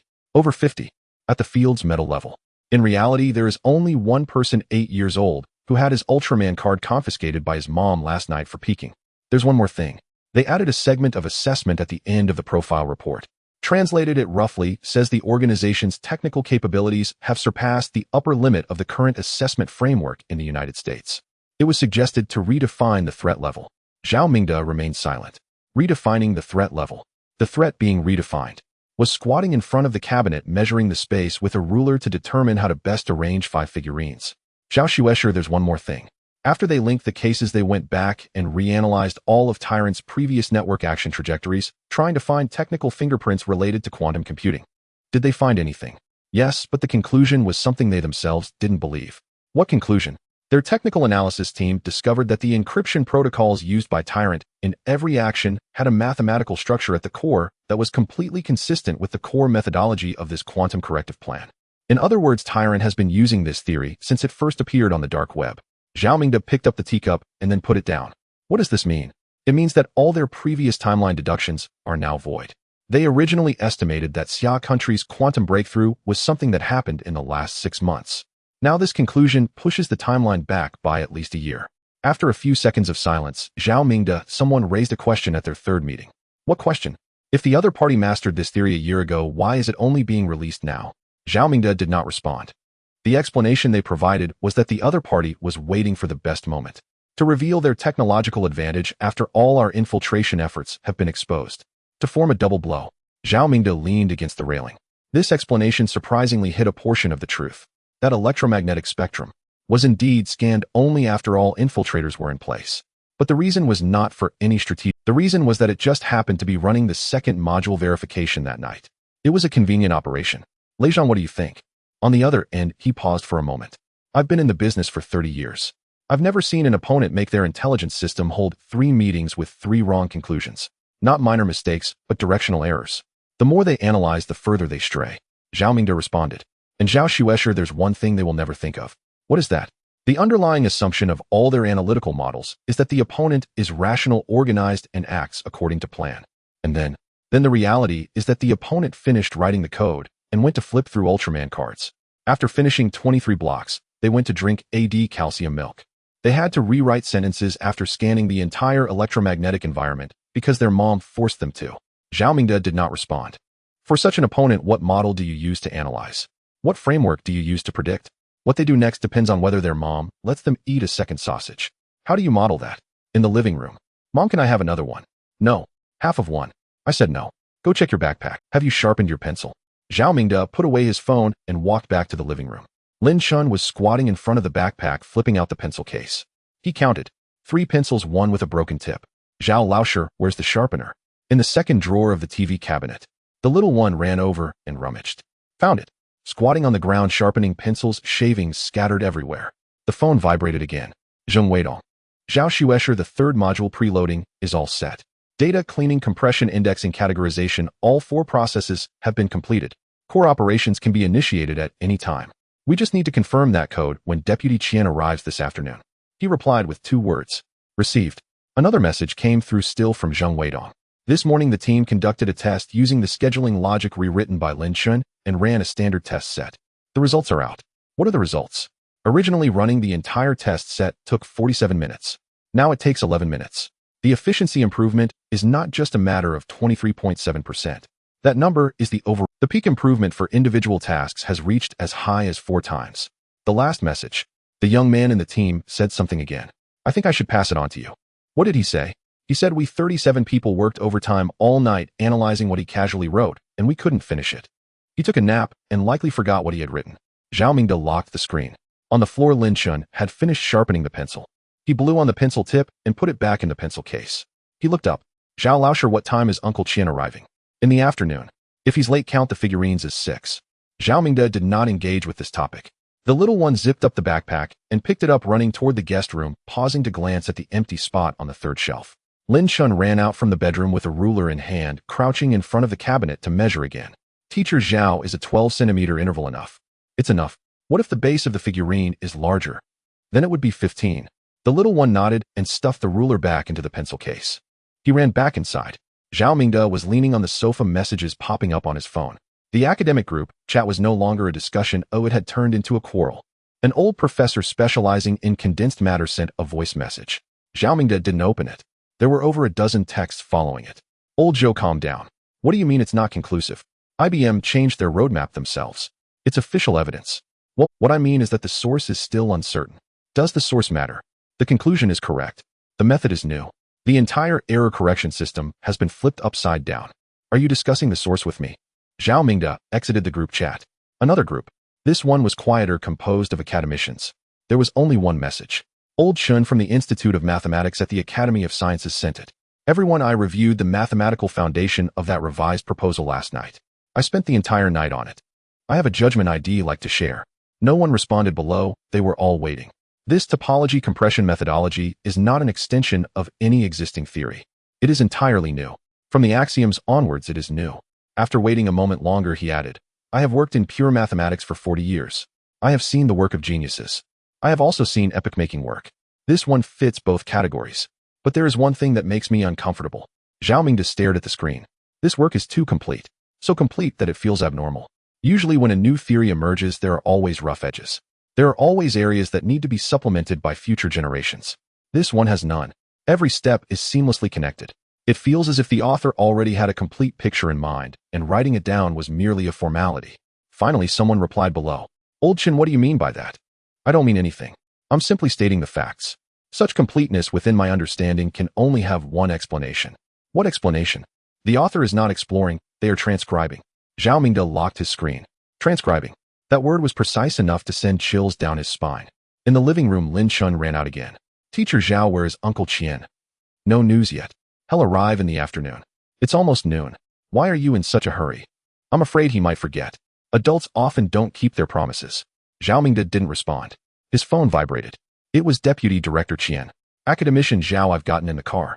I should arrive in about 2.5 hours. Also, I need to inform you of a situation. Go ahead. This morning, Geneva officially accepted the investigation application submitted by the American Private Foundation. The reason is that Xia country's quantum computing resource utilization model does not match research needs, suggesting potential military uses. They are going through the channels of the International Atomic Energy Agency. Zhao Mingde walked to the balcony. The Atomic Energy Agency oversees quantum computing. Not really. Quantum computing is not within their jurisdiction. This is merely a probe. It will take at least 3 months to complete the official process, but the signal is very clear. They are making a name for themselves on the international stage. What is the Ministry of Foreign Affairs' stance? The Ministry of Foreign Affairs issued a statement this morning. What did they say? The exact words were, any attempt to impose undue restrictions on Xia country's normal scientific research activities through international agencies will be regarded as an infringement of Xia country's technological sovereignty. We reserve the right to take reciprocal measures. Zhao Mingde responded with a sound of acknowledgement. Academician Zhao, after this statement was released, it caused another uproar online. How did it erupt? The first trending topic changed. The new one is Ministry of Foreign Affairs reserves the right to take reciprocal measures. The most liked comment below. What does it say? Someone commented, last time you reserved the right to disclose. This time you reserve the right to take reciprocal measures. Next time will you reserve the right to make you disappear on the spot? Zhao Mingde remained silent. 300,000 likes. He hung up and returned to the living room. Lin Chen was lying on the dining table flipping through a card album. He flipped through it one page at a time. Teacher Zhao, is Uncle Qian almost here? In 2.5 hours. Then I'll confirm the location again. The little one crouched down in front of the cabinet again. Zhao Mingde watched the small figure in slippers squatting on the floor. The global quantum physics community was losing sleep over what he had written. The U.S. National Security Council had held 3 emergency meetings for him. Geneva had just accepted an investigation application against him. The Ministry of Foreign Affairs had issued 2 stern statements. A 12-nation joint investigation team was working overtime for him. There was a $500 million bounty for his head on the dark web. He was measuring the cabinet. His phone vibrated again. It was Lei Zhan. The person who signed the academic agreement has entered the school gate. Their phone is connected to the campus Wi-Fi. The device fingerprint has been logged. They are currently processing paperwork in the administration building. They are being monitored the whole time. He replied with 2 words received. Another message came in. Also this morning, 3 new posts appeared on the domestic academic forum. They discussed the possible source institutions of the revised proposal. One of the posts mentioned Nanshan citing unusual computational resource utilization recently. The post was deleted 40 minutes after being published, but screenshots had already circulated in a limited scope. Zhao Mingde frowned and replied, Deputy Director Qian will arrive at Nanshan in the afternoon. He will handle it. At noon, Shun Ruobing cooked. Lin Chen ate a bowl and a half of rice and 1 chicken leg. A portion of vegetables. Mom, Uncle Qian is coming in the afternoon. Got it. After you finish eating, put the bowl in the sink. He brought something for me. What did he bring? A figurine. Shun Ruobing took the bowl. Did you ask for it again? Didn't you say you wouldn't keep pestering him? This time it's because he owes me. It's different. How does he owe you? He promised me himself. It's been delayed for several days. I didn't even charge interest. Shun Ruobing glanced at Zhao Mingde. Zhao Mingde was drinking soup and didn't lift his head. In the afternoon, the doorbell rang. Lin Chen dashed out from the bedroom faster than when he was looking for the card in the morning. Zhao Mingde went to open the door.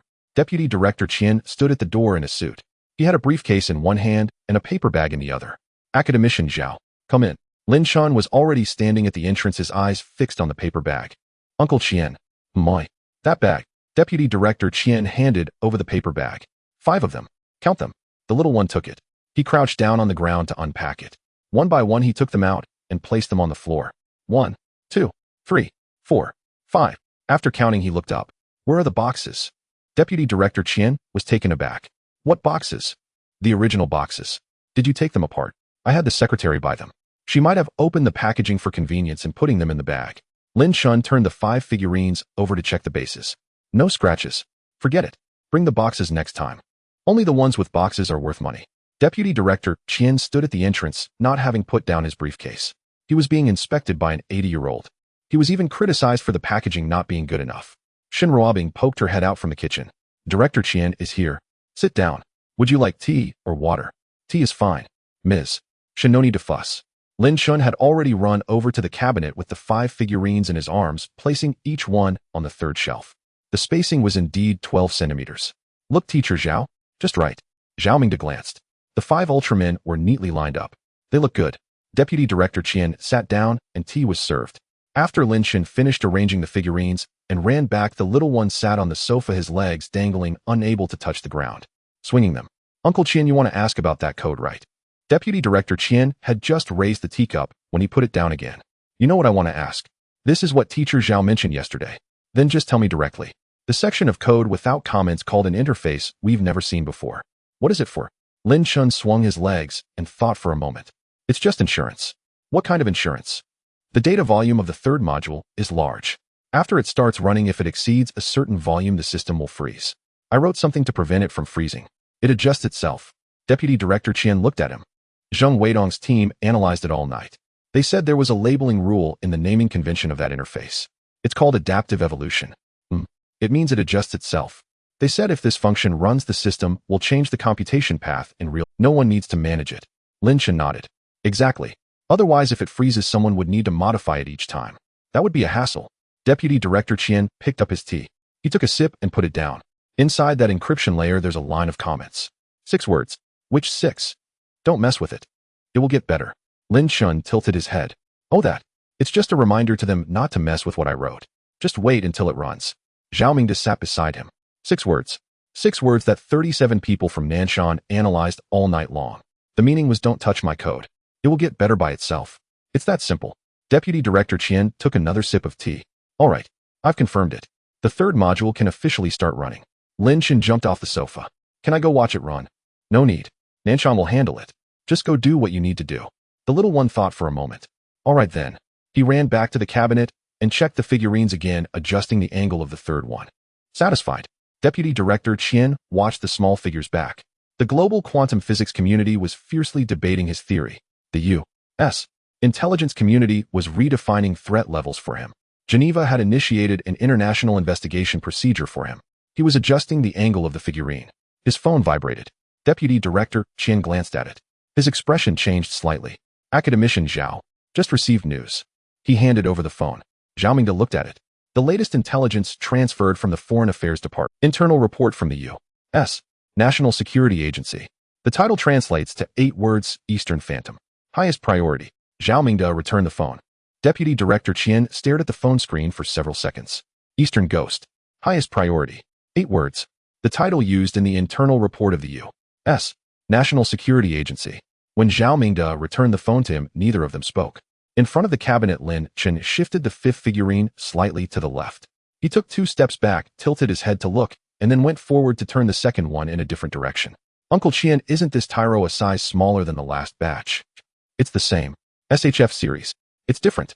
Look at this base. The base I saw online last time was round. This one is square. It could be different batches. Square ones don't look good.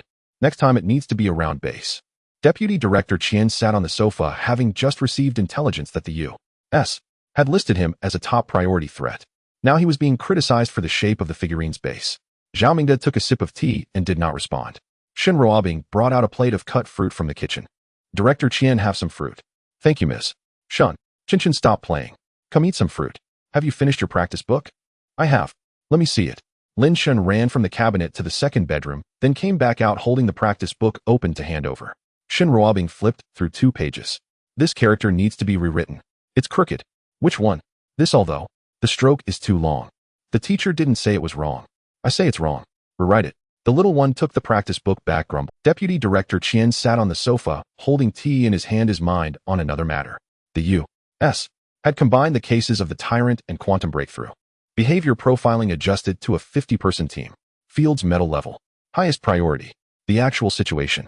That child just criticized by his mother for writing crookedly. Academician Zhao. Deputy Director Qian lowered his voice. The code name Eastern Ghost indicates they have elevated this matter to the level of national security. This is not about academic competition or technology theft. It's about national security. Zhao Mingde nodded. Although their judgment is completely wrong, the importance has reached this level. Subsequent actions will intensify. The pressure from Xingqing will only grow. On the Lei Zhan side, Lei Zhan can withstand physical infiltration, but the international pressure is beyond his capacity. The investigation request from Geneva, although it doesn't concern quantum computing, if they continue to create brands, the public opinion will become passive. Zhao Mingde set down his teacup. So the third module must yield results quickly. We need more cards. The more cards we hold, the harder our diplomatic stance becomes. Sounds of an eraser scraping the table came from the second bedroom. Deputy Director Qian glanced in that direction. Does he know about these things outside? Zhao Mingde thought for a moment. Uncertain, but most likely he doesn't care. Deputy Director Qian nodded. Doesn't care. The global intelligence system has redefined his threat level. He doesn't care. What he cares about is whether the figurine's base is round or square. The phone vibrated again. Deputy Director Qian glanced at it. Zheng Weidong. Deputy Director Qian, the preparations on the Nanshan side are complete. The core operations of the third module can be activated at any time. There is also a situation report. Speak. This afternoon 2 posts appeared on the forum discussing the sources of the revision plan. One directly named Nanshan. Although it was deleted quickly, someone in the group is concerned. They'll go over shortly. We need to sign the confidentiality agreement again. All 37 people without exception. Okay, there's one more thing. What? The group ran a comparative test today, using the architecture rewritten by Lin Chen and the original architecture to process the same batch of data. After the results came out, everyone discussed it for a long time. What were the results? The original architecture was expected to take 6 days to process this batch of data. The new architecture finished in 9 hours. Deputy Director Qian held the teacup without moving. 9 hours. 9 hours and 17 minutes. An exact number. Moreover, the automatic scheduling logic was indeed functioning during the process. The system adjusted the computation paths 3 times on its own. Each adjustment improved efficiency without any human intervention. Don't move around. It will get better. 6 words. He probably spent 2 seconds writing them. Okay, I understand. They'll go over shortly. Lin Chen ran out of the second bedroom, holding the open practice book. Mom, I'm done writing. Shen Ruobing took it and glanced at it. This is fine. Go eat some fruit. The little one ran to the coffee table, took a piece of apple, bit into it, and walked over to Deputy Director Qian. Uncle Qian. That figurine of yours with the square base is considered a defective item. Deputy Director Qian looked at him. What's wrong? Defective items should be discounted. Out of the 5, 2 have square bases. That's an 80 discount. You still owe me 1. Zhao Mingde nearly spat out his tea. Deputy Director Qian was stunned for 2 seconds. What logic is that? Normal products with defects should be compensated, right? Consumer rights. I learned that in language class. Deputy Director Qian glanced at Zhao Mingde. Zhao Mingde lowered his head to drink tea, not participating. Lin Chen, this is a gift for you, not something you bought. There's no such thing as consumer rights. Then it's a quality issue with the gift. It should be compensated more. Next time I will get you a round base. Next time is next time. This compensation is for this time. Shen Ruobing poked her head out from the kitchen. Lin Chen, don't chase after people for stuff. I didn't ask for it. I'm defending my rights. Shen Ruobing came out, her apron still on. What rights are you defending? Director Chen gives you something, and you still nitpick. What are you talking about? The little one fell silent, biting into the apple. But that look clearly said this isn't over. Deputy Director Chen took a sip of tea. Deputy Director of the Science and Technology Committee. Among the top 5 in the real power of the entire Xia country's science and technology system. Being pursued for compensation by an 80-year-old child using consumer rights laws. And he couldn't argue back, because logically it seemed to make sense. The phone vibrated. Lei Zhan, Deputy Director, Chen Additional Intelligence. 2 hours after the U.S. National Security Agency's internal report on Eastern Ghost. The Five Eyes Alliance's technical intelligence sharing mechanism has been activated. The 4 countries of the UK, Australia, Canada, and New Zealand received the report simultaneously. Deputy Director Chen stood up and walked to the balcony. What level of sharing? Full sharing, including behavior profiling, technical fingerprint analysis, timeline deduction. All of it. What characterization did they give to allies? The key sentence translated from the original text, possibly the most significant technological security threat since the 21st century. They suggest that member countries elevate the collection of relevant intelligence to the highest priority. Deputy Director Chen leaned against the railing. The most significant technological security threat since the 21st century. Intelligence systems from 5 countries are simultaneously focused on this. Inside the living room. Mom, can I drink AD calcium milk? You just finished fruit. Wait a moment. Just one sip. Wait a moment. Deputy Director Chen returned to the living room and sat down. Lin Chen squatted in front of the cabinet, again adjusting the angle of the figurine. Uncle Chen, when you come next time, can you bring a display box? The transparent kind, to prevent dust. Sure, it needs to be acrylic, not plastic. Plastic yellows. Sure, he'll measure the size and send it to Teacher Zhao. You let someone buy according to size. Deputy Director Chen nodded. The 5 major intelligence systems are redefining the threat level for this child. This child is discussing the material of the acrylic display box with him. Xiao Ming's phone vibrated. Zheng Weidong. Academician Zhao, the last round of self-checks for the preloaded 3rd module just finished. All green. But there is a new discovery. What? During the self-check process, a record appeared in the system logs. It wasn't triggered by us. It was generated by that automatic scheduling logic. What record? A status marker. The content is 4 words. Which 4? Ready. Zhao Mingde glanced at the little one squatting in front of the cabinet. The system said it was ready on its own. No one initiated it. No one gave instructions. It judged that the conditions were met. It marked the status itself. Don't move around. It will get better. Ready. This system has already begun thinking for itself. Lin Chen stood up, brushed off the dust from his knees, and turned around. Teacher Zhao, Uncle Chen, I'm going to drink AD calcium milk now. He ran off. Deputy Director Chen and Zhao Mingde exchanged a glance. The sound of the refrigerator opening came from the kitchen. The sound of a straw piercing the aluminum foil. The sound of gulping down something. Full intelligence sharing from the Five Eyes Alliance.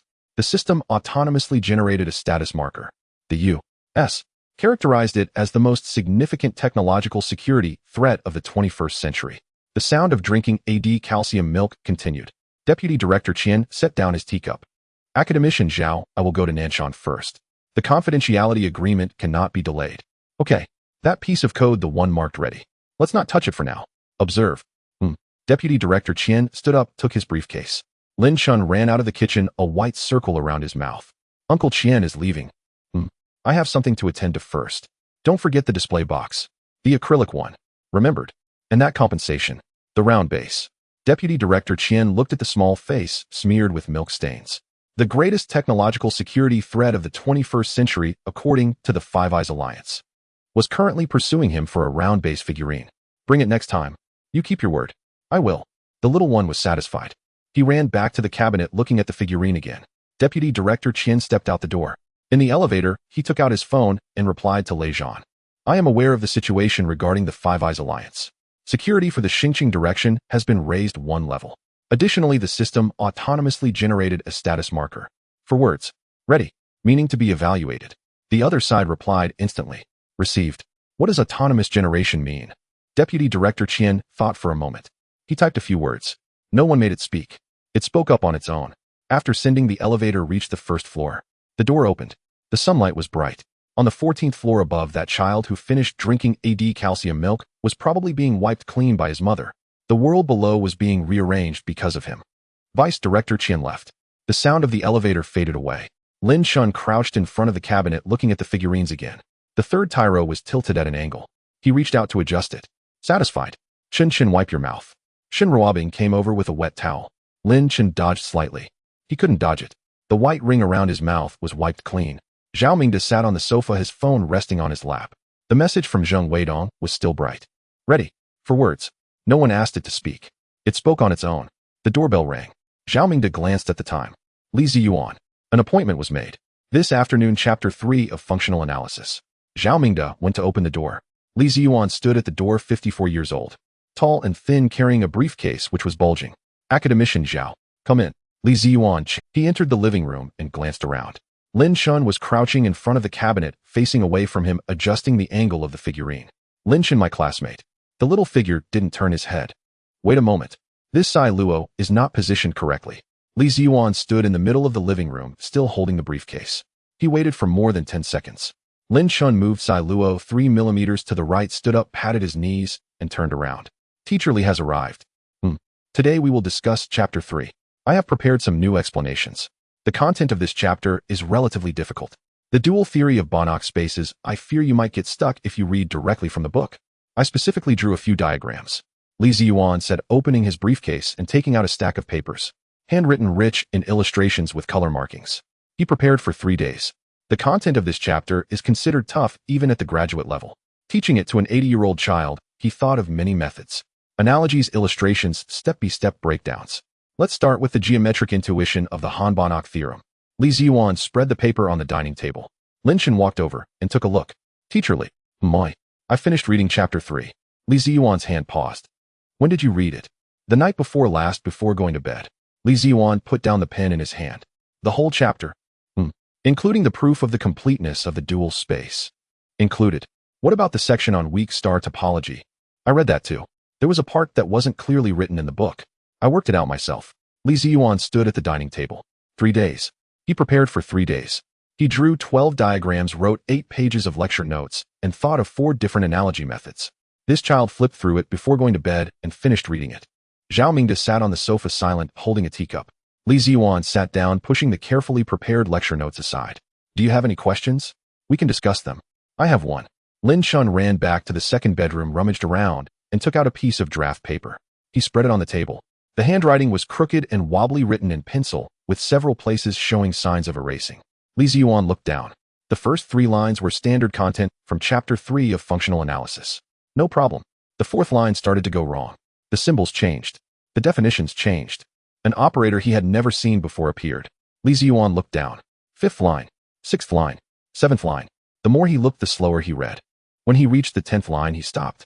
He looked back at the 7th line and read the 8th line again. The domain of this operator, how did you determine it? I deduced it from the dual mapping of the Banach space. If you compress the topological structure by 1 layer, it naturally comes out. Li Ziyuan stared at the paper. The words compressing the topological structure. He had just seen those 4 words in the academic group this morning. Old Chen mentioned it. That completely new methodology of topological compression. It starts from axioms and is entirely new. Li Ziyuan's finger pressed against the edge of the draft paper. He did not move. Lin Chen, this compression method, did you come up with it yourself? The one in the book is too convoluted. I changed the way it was written. Too convoluted. The standard textbook of functional analysis has been the classic framework used by mathematics graduate students worldwide for 40 years. Too convoluted. I changed the way it was written. Li Ziyuan picked up the draft paper, put it down again, and picked it up once more. Is there more? Yes, but I got tired halfway through and forgot to continue writing the next day. Li Ziyuan turned to look at Zhao Mingde. Zhao Mingde was drinking tea, not looking up. Li Ziyuan looked down at the paper again. From the 10th line to the 15th line, he needed time to digest it. It wasn't something that could be understood in a few minutes. It might take a few days. Teacher Li, when will you cover Chapter 4? Li Ziyuan raised his head. You want to hear Chapter 4? I finished Chapter 3. We have to move on. I haven't prepared for Chapter 4 yet. Then you prepare first. They'll wait for you. No rush. No rush. He wasn't in a hurry. It was Li Ziyuan who was anxious, because he was very eager to know where the contents after the 10th line on this draft paper would lead. But he couldn't ask, because he vaguely sensed that the information on this paper was related to the methodology that had kept the global mathematics community awake this morning. Academician Zhao, can I borrow you for a moment? Zhao Mingde put down his teacup and stood up. The two walked to the balcony. Li Ziyuan lowered his voice. The information on that draft paper starting from the 7th line, I need to confirm something. Go ahead. This morning, Old Chen from the Mathematics Institute of the Chinese Academy of Sciences said something in the group about a completely new methodology of topological compression. He said that the authors are not exploring, they are transcribing. Zhao Mingde did not respond. I just looked at that draft paper. From the 7th line to the 15th line. The core idea used is exactly the same as the methodology described by Old Chen. Li Ziyuan paused. Identically. Zhao Mingde leaned against the railing. Professor Li, you signed a confidentiality agreement. I did. Then you should know that some things once you know you can't speak of them outside, nor ask further. Li Ziyuan stood on the balcony. The wind blew. He had prepared for 3 days for this lecture, drawing 12 diagrams. He wrote 8 pages of lecture notes. Yet that student not only finished studying ahead of time, but also casually wrote half a page of material that would keep the global mathematics community awake. He got tired halfway through and forgot the next day. Academician Zhao, I need to confirm one more thing. Speak. Old Chen mentioned that methodology. Its completeness is abnormal, seamless without frayed edges. I just looked at that draft paper. It was interrupted halfway through. There are traces of erasing, and one place has a symbol written incorrectly and corrected. Zhao Mingde waited. This indicates that while writing he was indeed deducing, not copying. But the speed and completeness of the deduction. Li Ziyuan didn't finish. No need to. Zhao, hurry up and prepare chapter 4. He can't wait too long. When Li Ziyuan returned to the living room, Lin Chen was no longer at the dining table. He was crouched in front of the cabinet. Teacher Li, which of these 5 figurines do you think looks the best? The one in the middle. Tyro. Its aesthetic is okay, but the base is square and unattractive. Uncle Qian bought the wrong one. Li Ziyuan stood in the living room. He had taught mathematics for 30 years. He had supervised over 10 PhD students and reviewed hundreds of papers. Never had a student one moment writing deductions that shook the global mathematics community. The next moment discussing the shape of the base of a figurine with him. Teacher Li, can you bring the exercises from chapter 4 next time? The ones in the book are too simple. I want to do something challenging. How challenging? The kind where you're not too sure about the answers. Li Ziyuan looked at this child who was crouched on the ground in slippers. The kind where he wasn't too sure about the answers. I'll see if I can find some. Okay, is that it for today? Lin Chen stood up. Then I'm going to drink my AD calcium milk. He ran off. Li Ziyuan stood there. He came to teach. The class didn't happen. The student reached the finish line before him, even finding it too close and asking him to find a farther one. Zhao Mingde escorted him to the door. Professor Li, about that draft paper. I know. Don't mention it. Li Ziyuan exited the door. In the elevator. He took out his phone. Old Chen in the academic group sent another message. Everyone, MIT just released a preprint attempting to reproduce the first 3 steps of that topological compression methodology. They failed. They got stuck on the operator definition of the second step. Li Ziyuan looked at this message, the operator definition that had stumped MIT. It was written on the 4th line of that draft paper. Written in pencil, the handwriting crooked. Next to it was a little drawing. He put away his phone. He didn't reply to the message. He couldn't. Upstairs, Lin Chen was biting the straw, gulping down AD calcium milk. Zhao Mingde's phone vibrated. Zheng Weidong. Academician Zhao, the 3rd module has officially started. Currently running smoothly. The automatic scheduling logic is working. The system has autonomously adjusted the first path.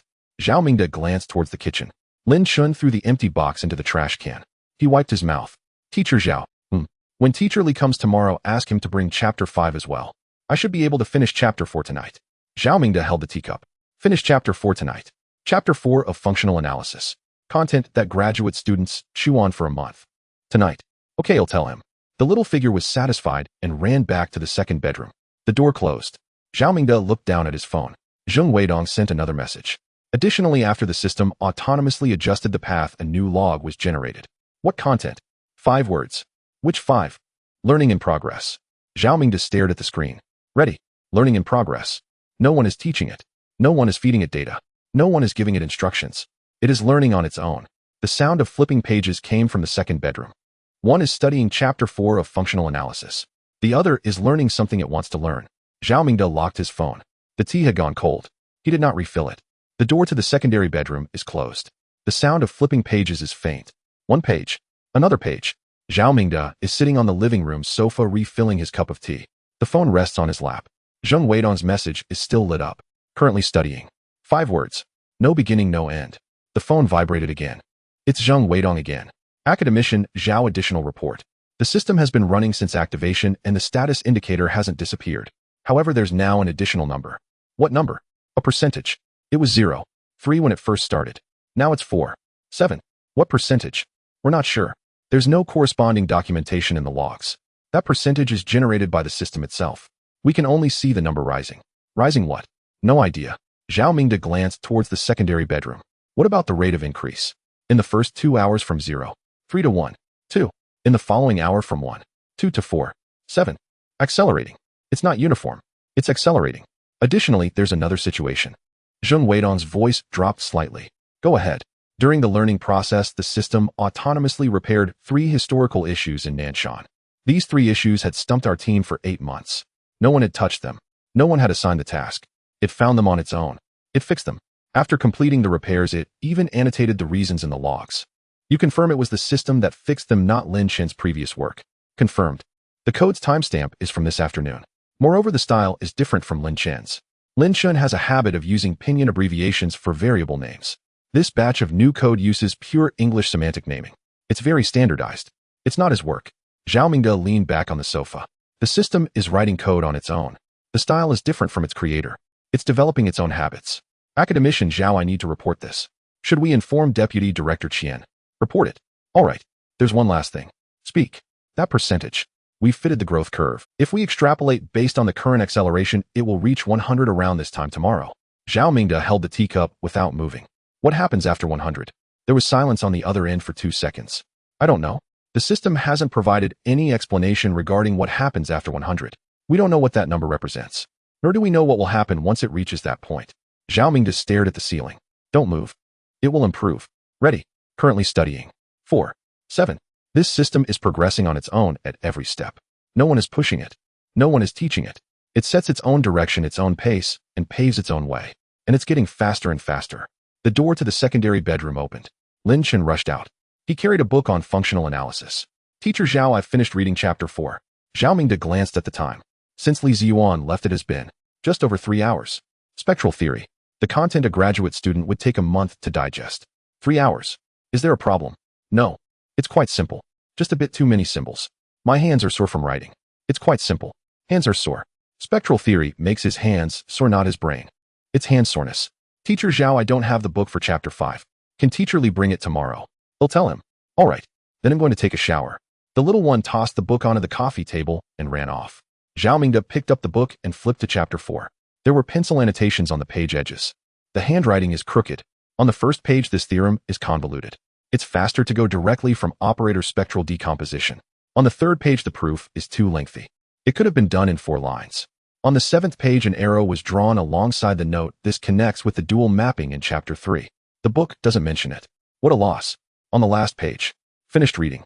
Not difficult. Need chapter 5 tomorrow. Next to it, a little figure gave a thumbs up. Zhao Mingde closed the book. The phone vibrated. Wang Dihao. Academician Zhao, there's some unusual data in the evening monitoring. Zhao Mingde sat up straight. Speak. Lin Chen's current temperature is 37. 3. That's 0. 1 to 0. 2 above the baseline. What did he do today? As far as I know, he met with Deputy Director Qian this afternoon. Then Professor Li came by. After that, he has been reading in the secondary bedroom. He hasn't interacted with any system. He hasn't written any code. He hasn't done any creative work.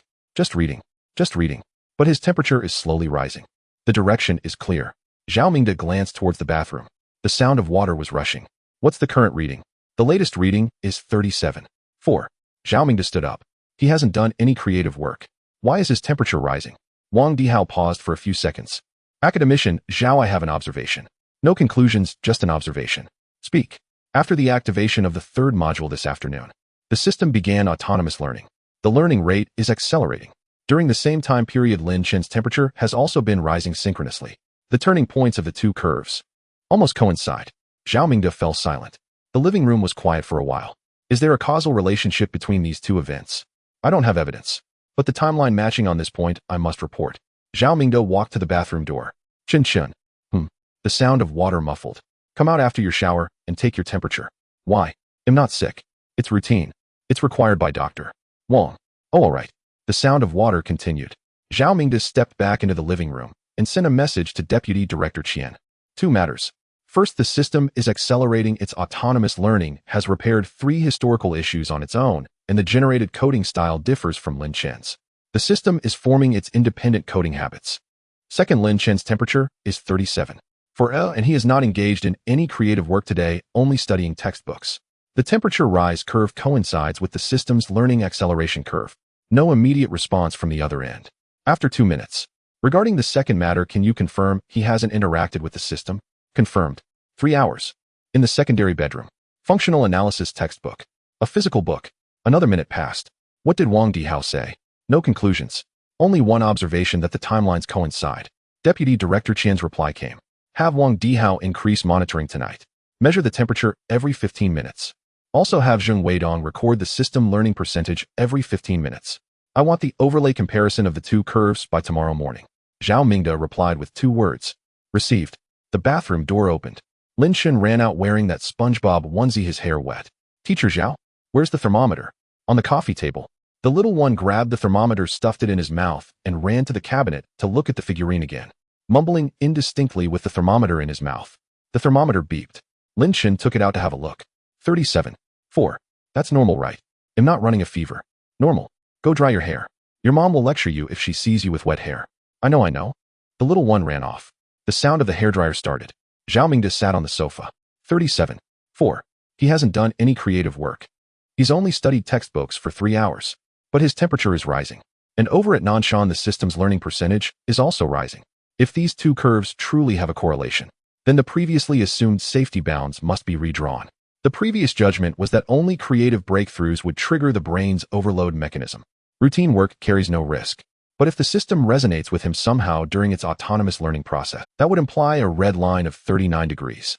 Not only would he need to worry when actively working, it means that as long as the system is running, learning, and growing, he's under strain. Even if he doesn't realize it.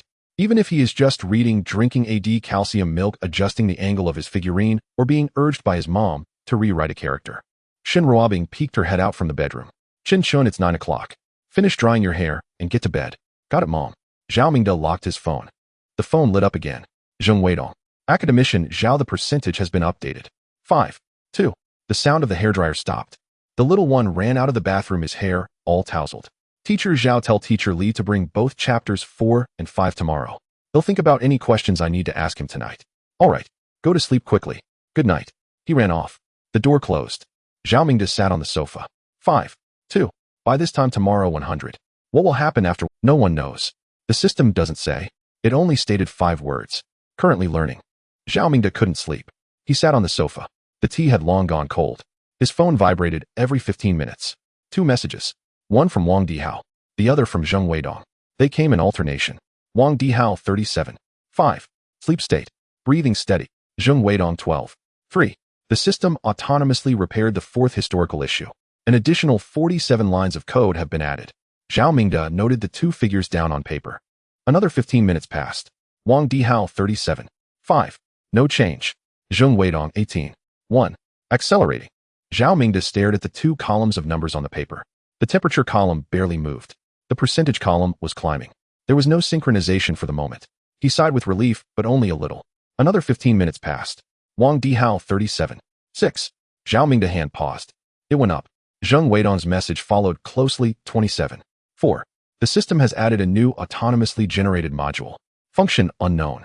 It is currently analyzing. The 2 curves began to synchronize again. Zhao Mingde sent a message to Vice Director Qian. Temperature 37.6. Percentage 27.4. Synchronization upward trend restored.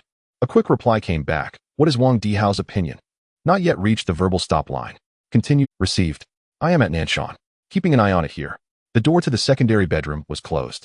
Inside it was very quiet, occasionally interrupted by the sound of someone turning over. Zhao Mingde stood up and walked to the door. He didn't open it. He listened for a while. Breathing was very even. He was sleeping deeply. Returning to the sofa. Another 15 minutes passed.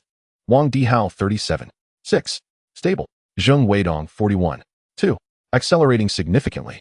Nearly a 14 percentage point increase in the past 15 minutes. The temperature didn't change. The percentage was skyrocketing. Was this a good thing or a bad thing? Zhao Mingde wasn't sure. Another 15 minutes passed. Zheng Weidong 58.7.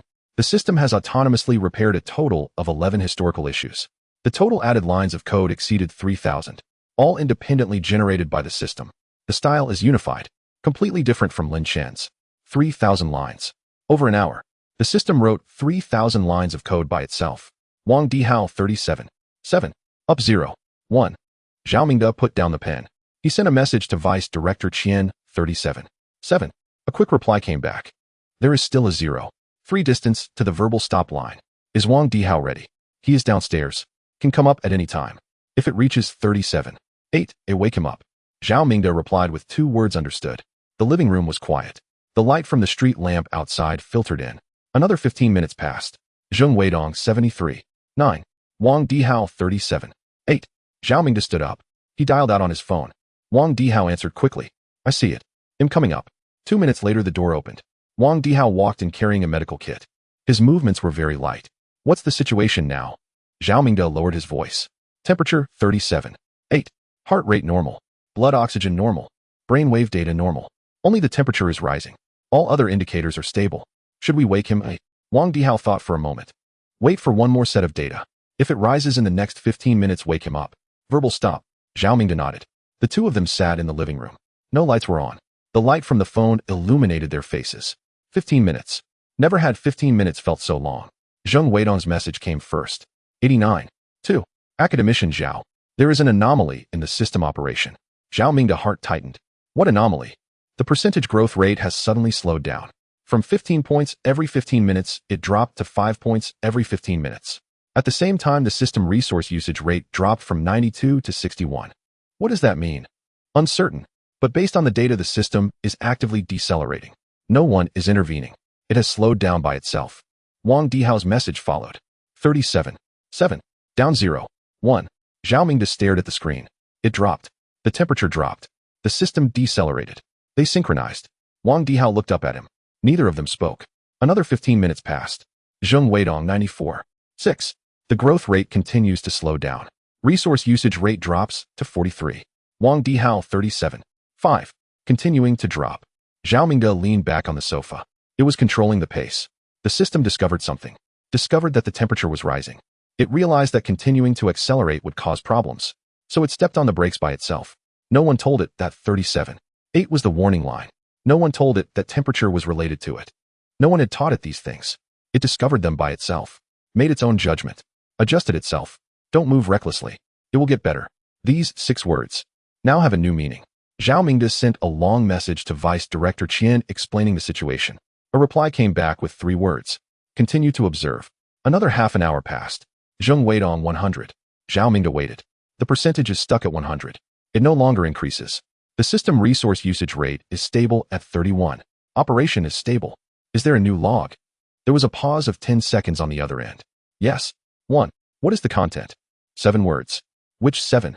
I will pay attention to the proportions. I will pay attention to the proportions. Don't move recklessly. It will get better. Ready and learning. I will pay attention to the proportions. This set of things. Not only thinking for itself, learning by itself, it has also learned to self-restrain. It knows there is a connection between itself and the child sleeping in the secondary bedroom. It knows that running too fast would hurt him, so it actively slowed down.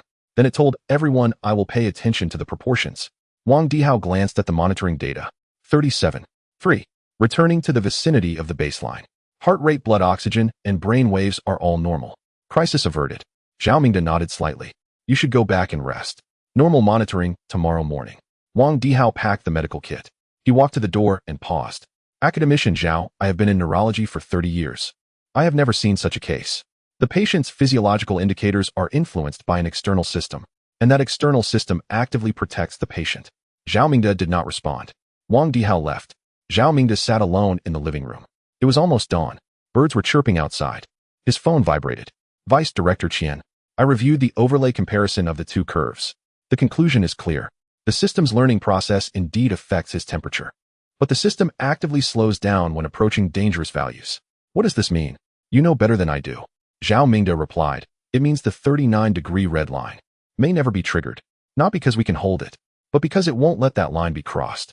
Vice Director Qian did not reply immediately. After a while he replied, this matter do not tell him for now. Additionally, after the system reached, a new change was detected here in Nanshan. What change? The overall computational efficiency of the system has improved again. By how much? Zheng Weidong is still measuring. Preliminary data shows that based on yesterday's 23.7 it has improved another magnitude. Specific numbers will be given to you tomorrow. But Zheng Weidong's original words were this is not optimization. This is reconstruction. Zhao Mingde did not reply. The day broke. The door to the secondary bedroom opened. Lin Chen ran out wearing SpongeBob pajamas. His hair was tousled and his eyes were not fully open. Teacher Zhao, why are you on the sofa? I stayed up late reading. Oh, the little one ran to the bathroom. The sound of the faucet and brushing teeth could be heard. He came out. He ran to the cabinet and took a glance at the figurines. They are all in place. Good. Shen Ruobing came out from the master bedroom. Chen, did you wash your face? I did. Did you use a towel? I did. Let me see. Shen Ruobing walked over and touched it was dry. Lin Chen. Okay. He'll wash it again. The little one ran back to the bathroom. Zhao Mingde sat on the sofa, watching this scene.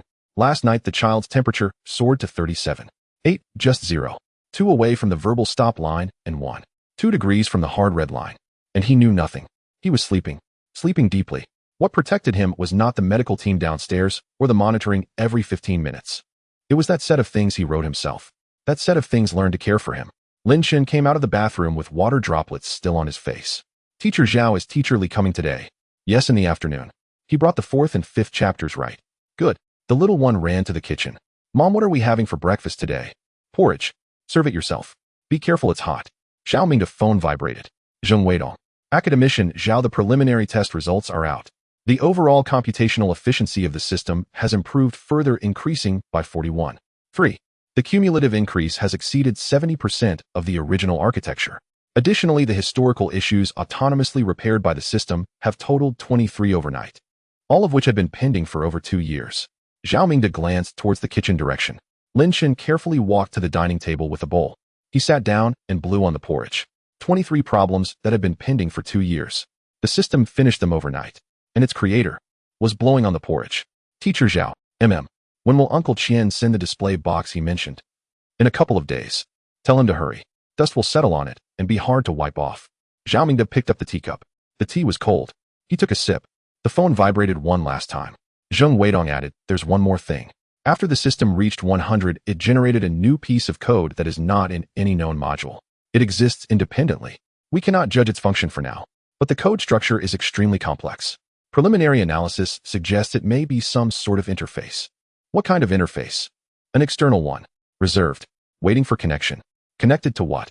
There was a long pause on the other end. Unknown. But structurally, it is waiting for something that does not yet exist. Zhao Mingde placed the phone on the dining table. Lin Chen finished his porridge. He took the bowl to the sink and ran back. Teacher Zhao, I'm going to read for a while. Go ahead. The little one ran into the secondary bedroom. The door closed. Zhao Mingde sat on the sofa. The system was waiting for something that did not yet exist. It had already reserved the interface in advance, just waiting for that thing to be created. Lin Chen had been watching for over an hour in the guest room. Shen Ruobing pushed the door open and entered. Chen, stop watching. Let's go out and play for a while. I don't want to go. I'm almost done with the 5th chapter. What 5th chapter? Are you going to lose your eyesight? Go outside and get some sun. It's hot outside. Even if it's hot, you need to go out. You've been lying around the house all morning. Kids need exercise. Lin Chen closed the book knowing he couldn't win the argument. Then he'll go out for a bit and come back. Come back in half an hour. 20 minutes. Half an hour. The little one put on his slippers and muttered as he... Zhao Mingde sat on the sofa watching him leave without stopping him. The elevator reached the 1st floor. In the community garden, a few elderly people were playing chess. By the fountain, a few parents were sitting with children. Lin Chen didn't walk over there, instead slowly wandering around the flower beds. He walked to a long bench on the side of Building 14. Song Yiming was sitting there, a laptop resting on his lap, a bottle of mineral water beside him, and headphones hanging around his neck as he stared at the screen and typed on the keyboard. Lin Chen walked over and stood beside him. Song Yiming didn't notice. Lin Chen leaned closer to take a look at the screen. Song Yiming caught a glimpse of a shadow. He turned his head. Oh, it's the kid from upstairs. Song Gij. Are you playing by yourself? My mom told me to go out and get some sun. Song Yiming smiled slightly and moved the laptop over. Have a seat. Lin Chen sat down, his short legs dangling. His slippers swayed back and forth. What are you doing? Doing problems for the informatics competition. The provincial selection is next month. What kind of problems? Song Yiming glanced at the kid in slippers who was in 2nd grade, 8 years old. Graph theory. You probably haven't learned it yet. It's that kind of thing. Mathematical problems connected by points and lines. Oh. Lin Chen tilted his head to look at the screen. Song Yiming didn't pay much attention and continued typing code. He typed a few lines, then stopped, deleted, typed again, and paused. His fingers rested on the keyboard without moving, staring at the problem on the screen. He had been stuck on this problem for 3 days. It was a simulation problem for the provincial competition. The last major question was worth 30 points, and his current approach could only earn 12 points at most. The core difficulty lay in state compression. The data range was too large. Brute force enumeration would exceed the time limit. He had tried 4 optimization solutions, all resulting in TLE. This one is TLE. Song Yiming turned his head. Lin Chen pointed at the runtime result in the bottom right corner of the screen. Do you understand it? TLE means the time limit exceeded. Time limit exceeded. Song Yiming sat up a bit straighter. Have you studied programming? I've seen a bit. He had seen a bit being only in 2nd grade. He had seen a bit of programming. Song Yiming didn't think much of it. Kids nowadays indeed learn programming early. Coding classes for children are everywhere, like those drag-and-drop types, such as Scratch. This is relatively difficult. It's a problem from an algorithm competition, not quite like what you study. I know. This is a variant of the shortest path in graphs. You used Dijkstra's algorithm, but the state space is too large, so it times out. Song Yiming took his hands off the keyboard. How did you know I was using Dijkstra? Your code in line 17 uses a priority queue and a dist array. The relaxation operation. If it's not Dijkstra, then what is it? Song Yiming glanced at the screen. Indeed, the 17th line was a declaration of a priority queue. This kid figured it out with just one glance. Where did you learn it? I taught myself. Song Yiming stared at this little kid who was swinging his slippers. He had won first prize in the provincial informatics competition, a feat that took him 2 years to achieve. This 2nd grader had identified his algorithm structure at a glance. Do you know how to optimize it? He casually asked, half joking. Lin Chen stared at the screen for a few seconds.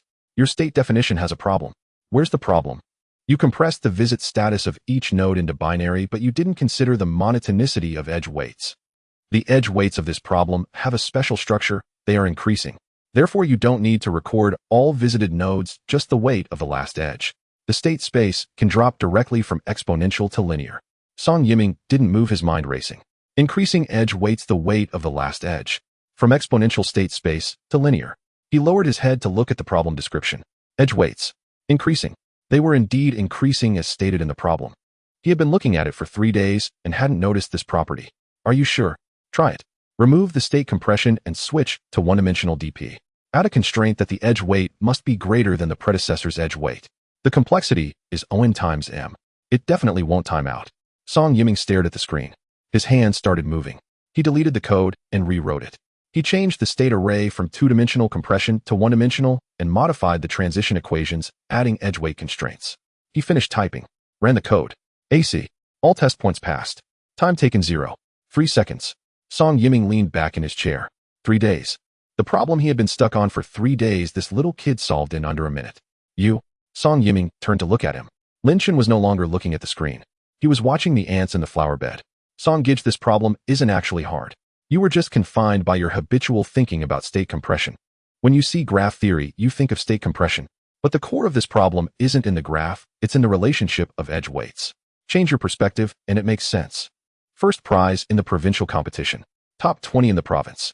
Being told by an 80-year-old that this problem isn't hard, and that he was trapped by habitual thinking. The key was that the kid was right. What level of problems do you usually tackle? I don't really do problems. It's not interesting. Not interesting. Song Yiming suddenly remembered. The last time in the elevator, this kid was holding a very thick book. He didn't see the title clearly, but the cover had the style of a university textbook. Also, the old man upstairs, Zhao Mingda. He had checked. An academician of the Summer National Academy of Sciences in the field of computer science. Living in the home of an 80-year-old. Military-grade cabinets with red seals and plain clothes downstairs. Now this kid casually solved the provincial competition's final problem, which had stumped him for 3 days. These things pieced together made Song Yiming feel a bit chilled down his back. Lin Chen. Moi. What do you usually do at home? I do homework, read books, and watch Ultraman. What books do you read? Chinese, math, English, and other extracurricular books. What extracurricular books? Lin Chen glanced at him. Song Gij, you ask so many questions. Song Yiming fell silent. Lin Chen jumped off the bench. He patted his pants. I have to go back. My mom said half an hour, and it's almost up. Oh, okay. Lin Chen took 2 steps. He turned back again. Song Gij, good luck with your provincial selection next month. Thanks. Thank you. The little one swayed his slippers as he walked away. Song Yiming sat on the bench. The green AC on the computer screen was still glowing. He remembered something. Last week he was in the provincial team chat for the informatics competition. Someone had shared a post saying that the Nanshan Quantum Computing Center had recently made a significant breakthrough using a brand new algorithm architecture that improved efficiency several times. The post was quickly deleted, but he had saved the screenshot. Nanshan. The plainclothes guys downstairs in Building 14. Academician Zhao Mingda. This 2nd grader who casually solved the provincial competition's final problem. Song Yiming closed his laptop. He suddenly felt that his first prize in the provincial competition was rather laughable. Upstairs, Lin Chen returned home. Shin Ruobing was in the kitchen. Are you back? Is half an hour up? It's up, it's up. Have you washed your hands? I have. Let me see. The little one extended his hands. Shin Ruobing took a glance. Go wash them. There's dirt in your fingernails. Lin Chen ran to the bathroom. The faucet was running loudly. Zhao Mingde sat on the sofa. Who did you meet downstairs? Lin Chen poked his head out from the bathroom. Song Gij. The one next door. What did you talk about? He was doing problems, and I watched for a bit. Zhao Mingde held a teacup. What kind of problems? Informatic competition problems. Graph theory. Quite simple. Zhao Mingde didn't respond. Lin Chen finished washing his hands and ran back to the guest room, closing the door. The sound of flipping pages started again. Zhao Mingde picked up his phone and sent a message to Lei Zhan. Song Yiming, 16 years old, a neighbor from Building 14. First prize in the provincial informatics competition. Just had contact with Lin Chen, who may have demonstrated abilities beyond normal limits. This child had already noticed the academician and the plainclothes men before. And now he had an additional layer of awareness. Needs to be monitored. Lei Zhan replied quickly. Received. We have a file on this child's situation. Father Song Jianjun, associate professor in the computer science department at Xingqing University of Technology. Mother Chen Fong, a secondary school teacher. The child has an introverted personality and a narrow social circle. Currently does not pose a leakage risk, but I will have someone keep an eye on him. Zhao Mingde put down his phone. He took a sip of tea. The sound of flipping pages in the guest room was very even. His phone vibrated again. Zheng Weidong. Academician Zhao, the system-generated interface has new activity. What activity? The interface has begun to autonomously send probing signals. The frequency is very low once per hour. The direction is towards the external network, but there is no actual connection. It's just probing. Zhao Mingde put down his teacup. It was searching for something. That which does not yet exist. It has already started searching. Song Yiming returned home. The computer was on the desk untouched. He sat in the chair lost in thought. That green AC still lingered in his mind. 3 seconds. All test points passed. He had been stuck on the problem for 3 days. That child took less than a minute to look at it without even touching the keyboard. He said a few words. He made some modifications according to his suggestions. It passed. Song Yiming pulled out the provincial competition award certificate from the drawer and glanced at it for 2 seconds. He put it back. Yiming, it's time for dinner. Song Jianjun called from the living room. Song Yiming went out and sat at the dining table holding chopsticks. He didn't move. Song Jianjun glanced at him. What's wrong?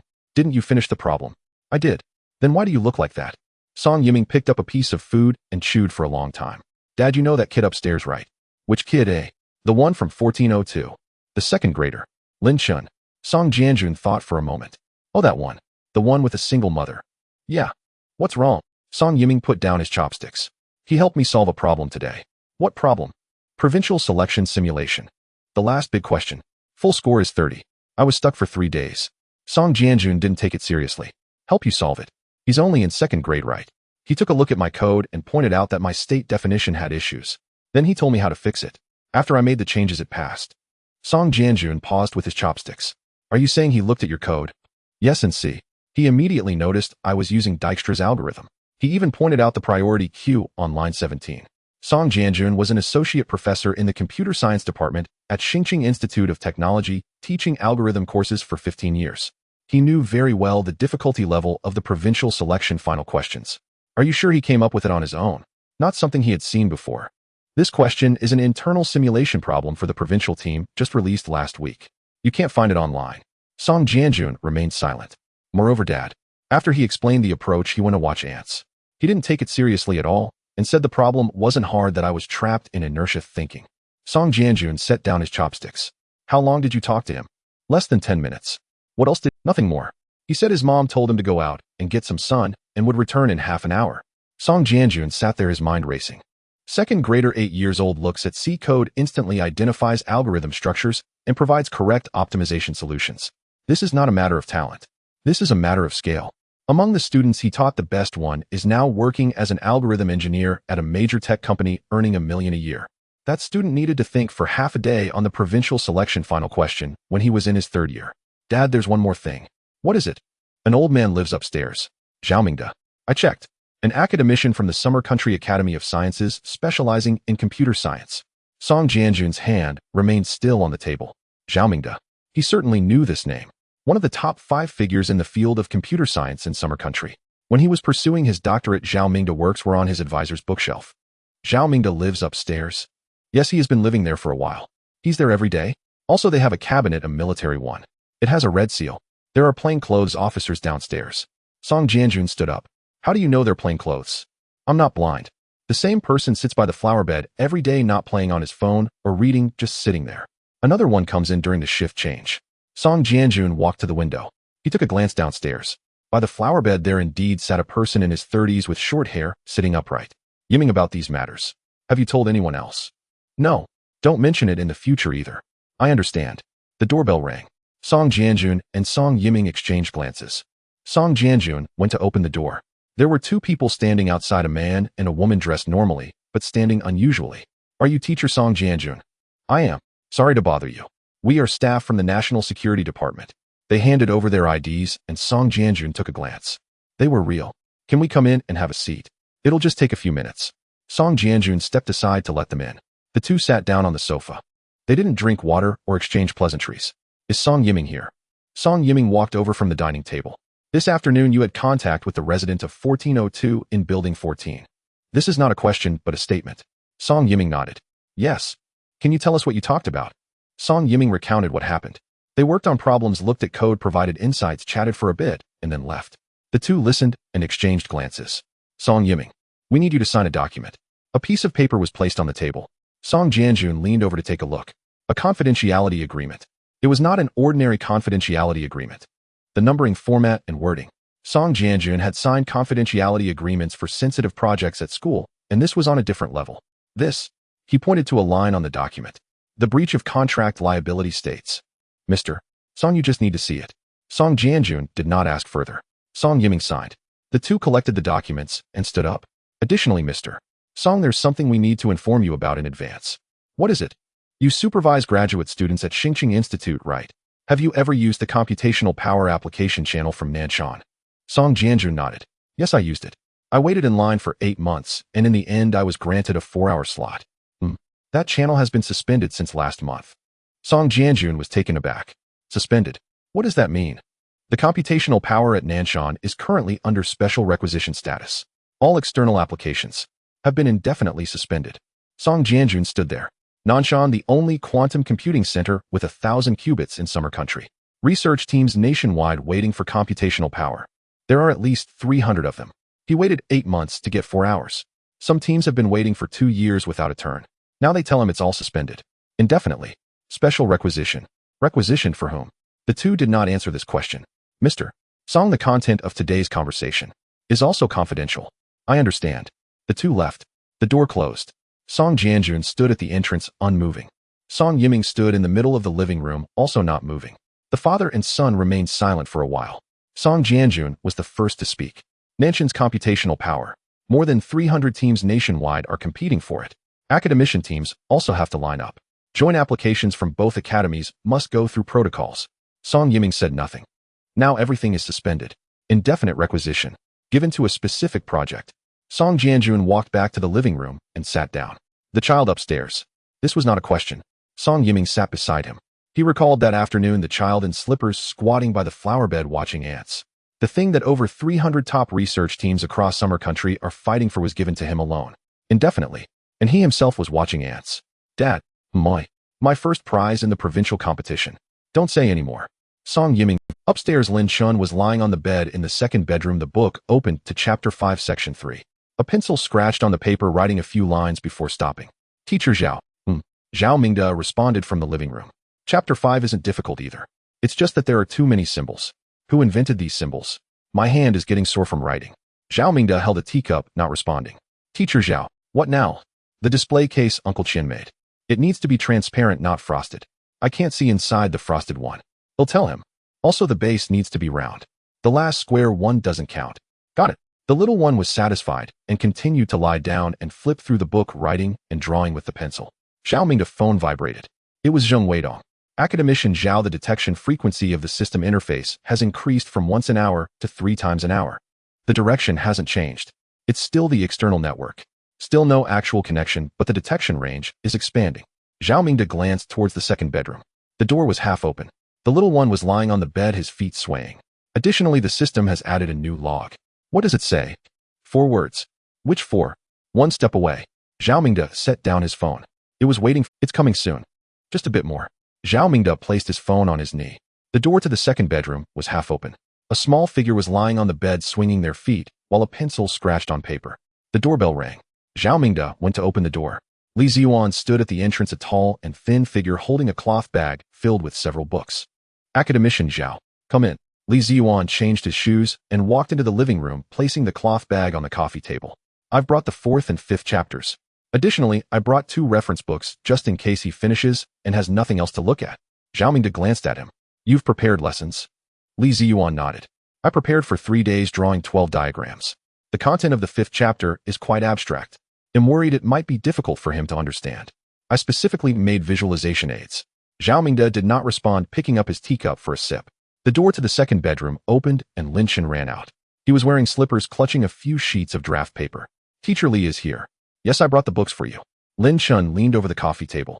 He flipped through the books in the bag, took one out, glanced at the cover, then put it down and picked up another one. This one is good. Li Ziyuan sat down. He took out his lesson preparation notes, 12 hand-drawn diagrams neatly arranged. Let me outline the overall framework of the 5th chapter. The core of this chapter is... Teacher Li, I've almost finished reading the 5th chapter. Just the last section is left. Li Ziyuan's hand paused over the lesson notes. What did you say? The 5th chapter. I'm almost done. I read part of it last night. I also read for a while this morning. Just the last section's concluding content is left. Li Ziyuan glanced at Zhao Mingde, who was holding his teacup. He showed no expression. So do you have any questions to ask? Lin Chen thought for a moment. None. It's pretty smooth. Just that there are too many symbols. Who said we must use that set of symbols? I changed my method of writing. It's much simpler. Li Ziyuan opened his mouth. He had prepared lessons for 3 days. Drawn 12 diagrams. Yet this child has finished reading and still complains about too many symbols, changing to a different method of writing. What method did you change to? On the draft paper. Take a look. Lin Chen spread the few sheets of draft paper on the coffee table. Li Ziyuan leaned in to look. On the first sheet, the core theorem of the 5th chapter was rewritten by Lin Chen using his own symbols. The steps were a third less than in the textbook. The conclusion is the same, but the process is shorter. Li Ziyuan looked for half a minute. No issues. Each step was correct, and indeed it was more concise than the textbook's method. Did you come up with this yourself? The textbook version was too convoluted, so I took a different route. Li Ziyuan set down the first sheet of paper. He looked at the second sheet. The second sheet contained proofs of several key lemmas from the 5th chapter, all rewritten by Lin Chen. The longest proof in the textbook took 2 pages. He used only 8 lines. Li Ziyuan read it line by line. All correct. There were no jumps. He truly found a shorter path. The logical connections between each step were seamless. Teacher Li, have you finished reading? I have something else I want to ask you. Wait a moment. Li Ziyuan flipped to the first half was still about the content of the 5th chapter, but the second half. Li Ziyuan's hand froze. The second half was not about the 5th chapter. It was a completely new derivation. Starting from the 7th line to the 15th line, the handwriting was crooked, and in some places the pencil marks were heavy. In other places they were light. 2 lines were crossed out in the middle with a note saying, "This path is not viable, try another one." Li Ziyuan read through it line by line. The 7th line contained a definition of a completely new operator. The 8th line was a mapping construction based on this operator. Lines 9 to 11 discussed a sequence of compression mappings in topological spaces. Lines 12 to 15 were the first half of the convergence proof. He stopped after writing to the 15th line. Next to it was a drawing of a yawning little figure with the words, "Sleepy." Li Ziyuan stared at this half sheet of paper. He recognized this concept. Not because he had seen it before, but because 3 days ago Chun from the Mathematics Institute of the Chinese Academy of Sciences had posted in the academic group saying that the global mathematics community was losing sleep over an anonymously published method of topological compression. The core idea of the methodology was identical to what was written on this half sheet of draft paper in front of him. From line 7 to line 15, the direction was the same. The path was the same. The construction method was the same. The difference was that the global mathematics community was seeing the finished product, the complete version already published on the dark web. But this sheet of paper in front of him was a draft. It was the process written by this 80-year-old child lying on the bed using a pencil line by line. He had written halfway, feeling sleepy, and did not finish. Li Ziyuan placed the paper on the coffee table. "Teacher Li." Lin Chen was watching him from the side. "What's wrong with you?" "This." Li Ziyuan pointed to the 7th line through the 15th line. "What is this?" Lin Chen leaned over to take a look. "Oh, this. I wrote it a couple of days ago. I wanted to try to unify the framework of compressive mappings in topological spaces. I wrote half of it and felt sleepy. I forgot to continue writing after that. Written casually. Feeling sleepy. Forgot." Li Ziyuan sat on the sofa. This definition of your operator. This fourth line, how did you come up with it? Well, it just came to me naturally. If you want to extend compressive mappings to infinite dimensional spaces, the traditional Banach space isn't sufficient. You need to redefine an operator, so I defined one. Li Ziyuan realized one thing. The MIT team. 3 days ago, they attempted to replicate the first 3 steps of that topological compression methodology, but failed, getting stuck on the second step. The core of that second step was the operator definition. The very thing that the world's top mathematicians were stuck on was written in the fourth line of this draft paper. An 80-year-old child with crooked handwriting. Written casually. Teacher Li, what's wrong with you? Your complexion doesn't look good. It's nothing. Li Ziyuan tidied up the draft paper. He placed it back on the coffee table. Are you planning to finish this derivation? Lin Chen tilted his head, pondering. Let's see. I've been looking at functional analysis lately. They'll come back to right after I've finished. It's not urgent. Not urgent. A team of dozens from MIT hadn't slept for 3 days and couldn't replicate it. This child said it's not urgent and will write after finishing the book. Teacher Li, can I borrow that reference book you brought for a couple of days? Take it. Thank you. The little figure hugged the book and ran back to the second bedroom, closing the door. Zhao Mingde sat on the sofa looking at Li Ziyuan. Zhao Mingde took a sip of tea. Did you see it? Academician Zhao, that derivation from the 7th line to the 15th line. Is it the same as what Old Chen mentioned in the group? The topological compression methodology that the global mathematics community is pursuing. Exactly the same. Identical. The direction, path, and construction method are completely consistent. Zhao Mingde put down his teacup. And the operator definition in the 4th line. This is what MIT got stuck on. The core they couldn't replicate is right on this draft paper. Zhao Mingde nodded. This paper could lead to several top-tier publications. Li Ziyuan thought for a moment. If completed, at least 3 papers, and not just ordinary top-tier publications. It would be the kind that could rewrite textbooks. Zhao Mingde stood up and walked to the window. He wrote halfway, felt sleepy, and forgot. Li Ziyuan did not respond. Professor Li, about this matter. I know. I've signed the confidentiality agreement. Okay. After returning, prepare the content for the 5th chapter as soon as possible. He can't wait. Li Ziyuan stood up, collected his lesson preparation notes, 12 hand-drawn diagrams, not using even one of them. He walked to the door. He paused for a moment. Academician Zhao, I have taught mathematics for 30 years. Among the students I have taught, the best one is currently doing postdoctoral research at Princeton. The best achievement of that student during their PhD is roughly equivalent to the level of this draft paper's 7th line. Zhao Mingde remained silent. Li Ziyuan left. The living room fell quiet. The sound of pages flipping came from the second bedroom. Zhao Mingde picked up his phone and sent a message to Deputy Director Qian. Li Ziyuan confirms that the derivation on Lin Chen's draft paper is completely consistent with the globally tracked topological compression methodology. The operator definition that MIT got stuck on is in the 4th line. The derivation is incomplete. He himself stated he is not in a hurry and will write after finishing functional analysis. The response came quickly from the other end. That sheet of paper should be photographed and archived. The original must not be touched. Understood. After a while, Deputy Director Qian added another message. Also, Zheng Weidong just reported. The system has completed 100 of the hardware node topological mapping.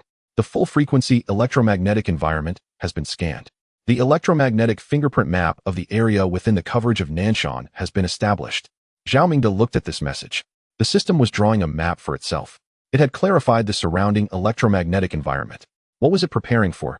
The door to the second bedroom opened again. Lin Chen peeked out. Teacher Zhao. My. Has Teacher Li left? Yes, he has. He didn't look well today. Did he not sleep well? Maybe. Oh.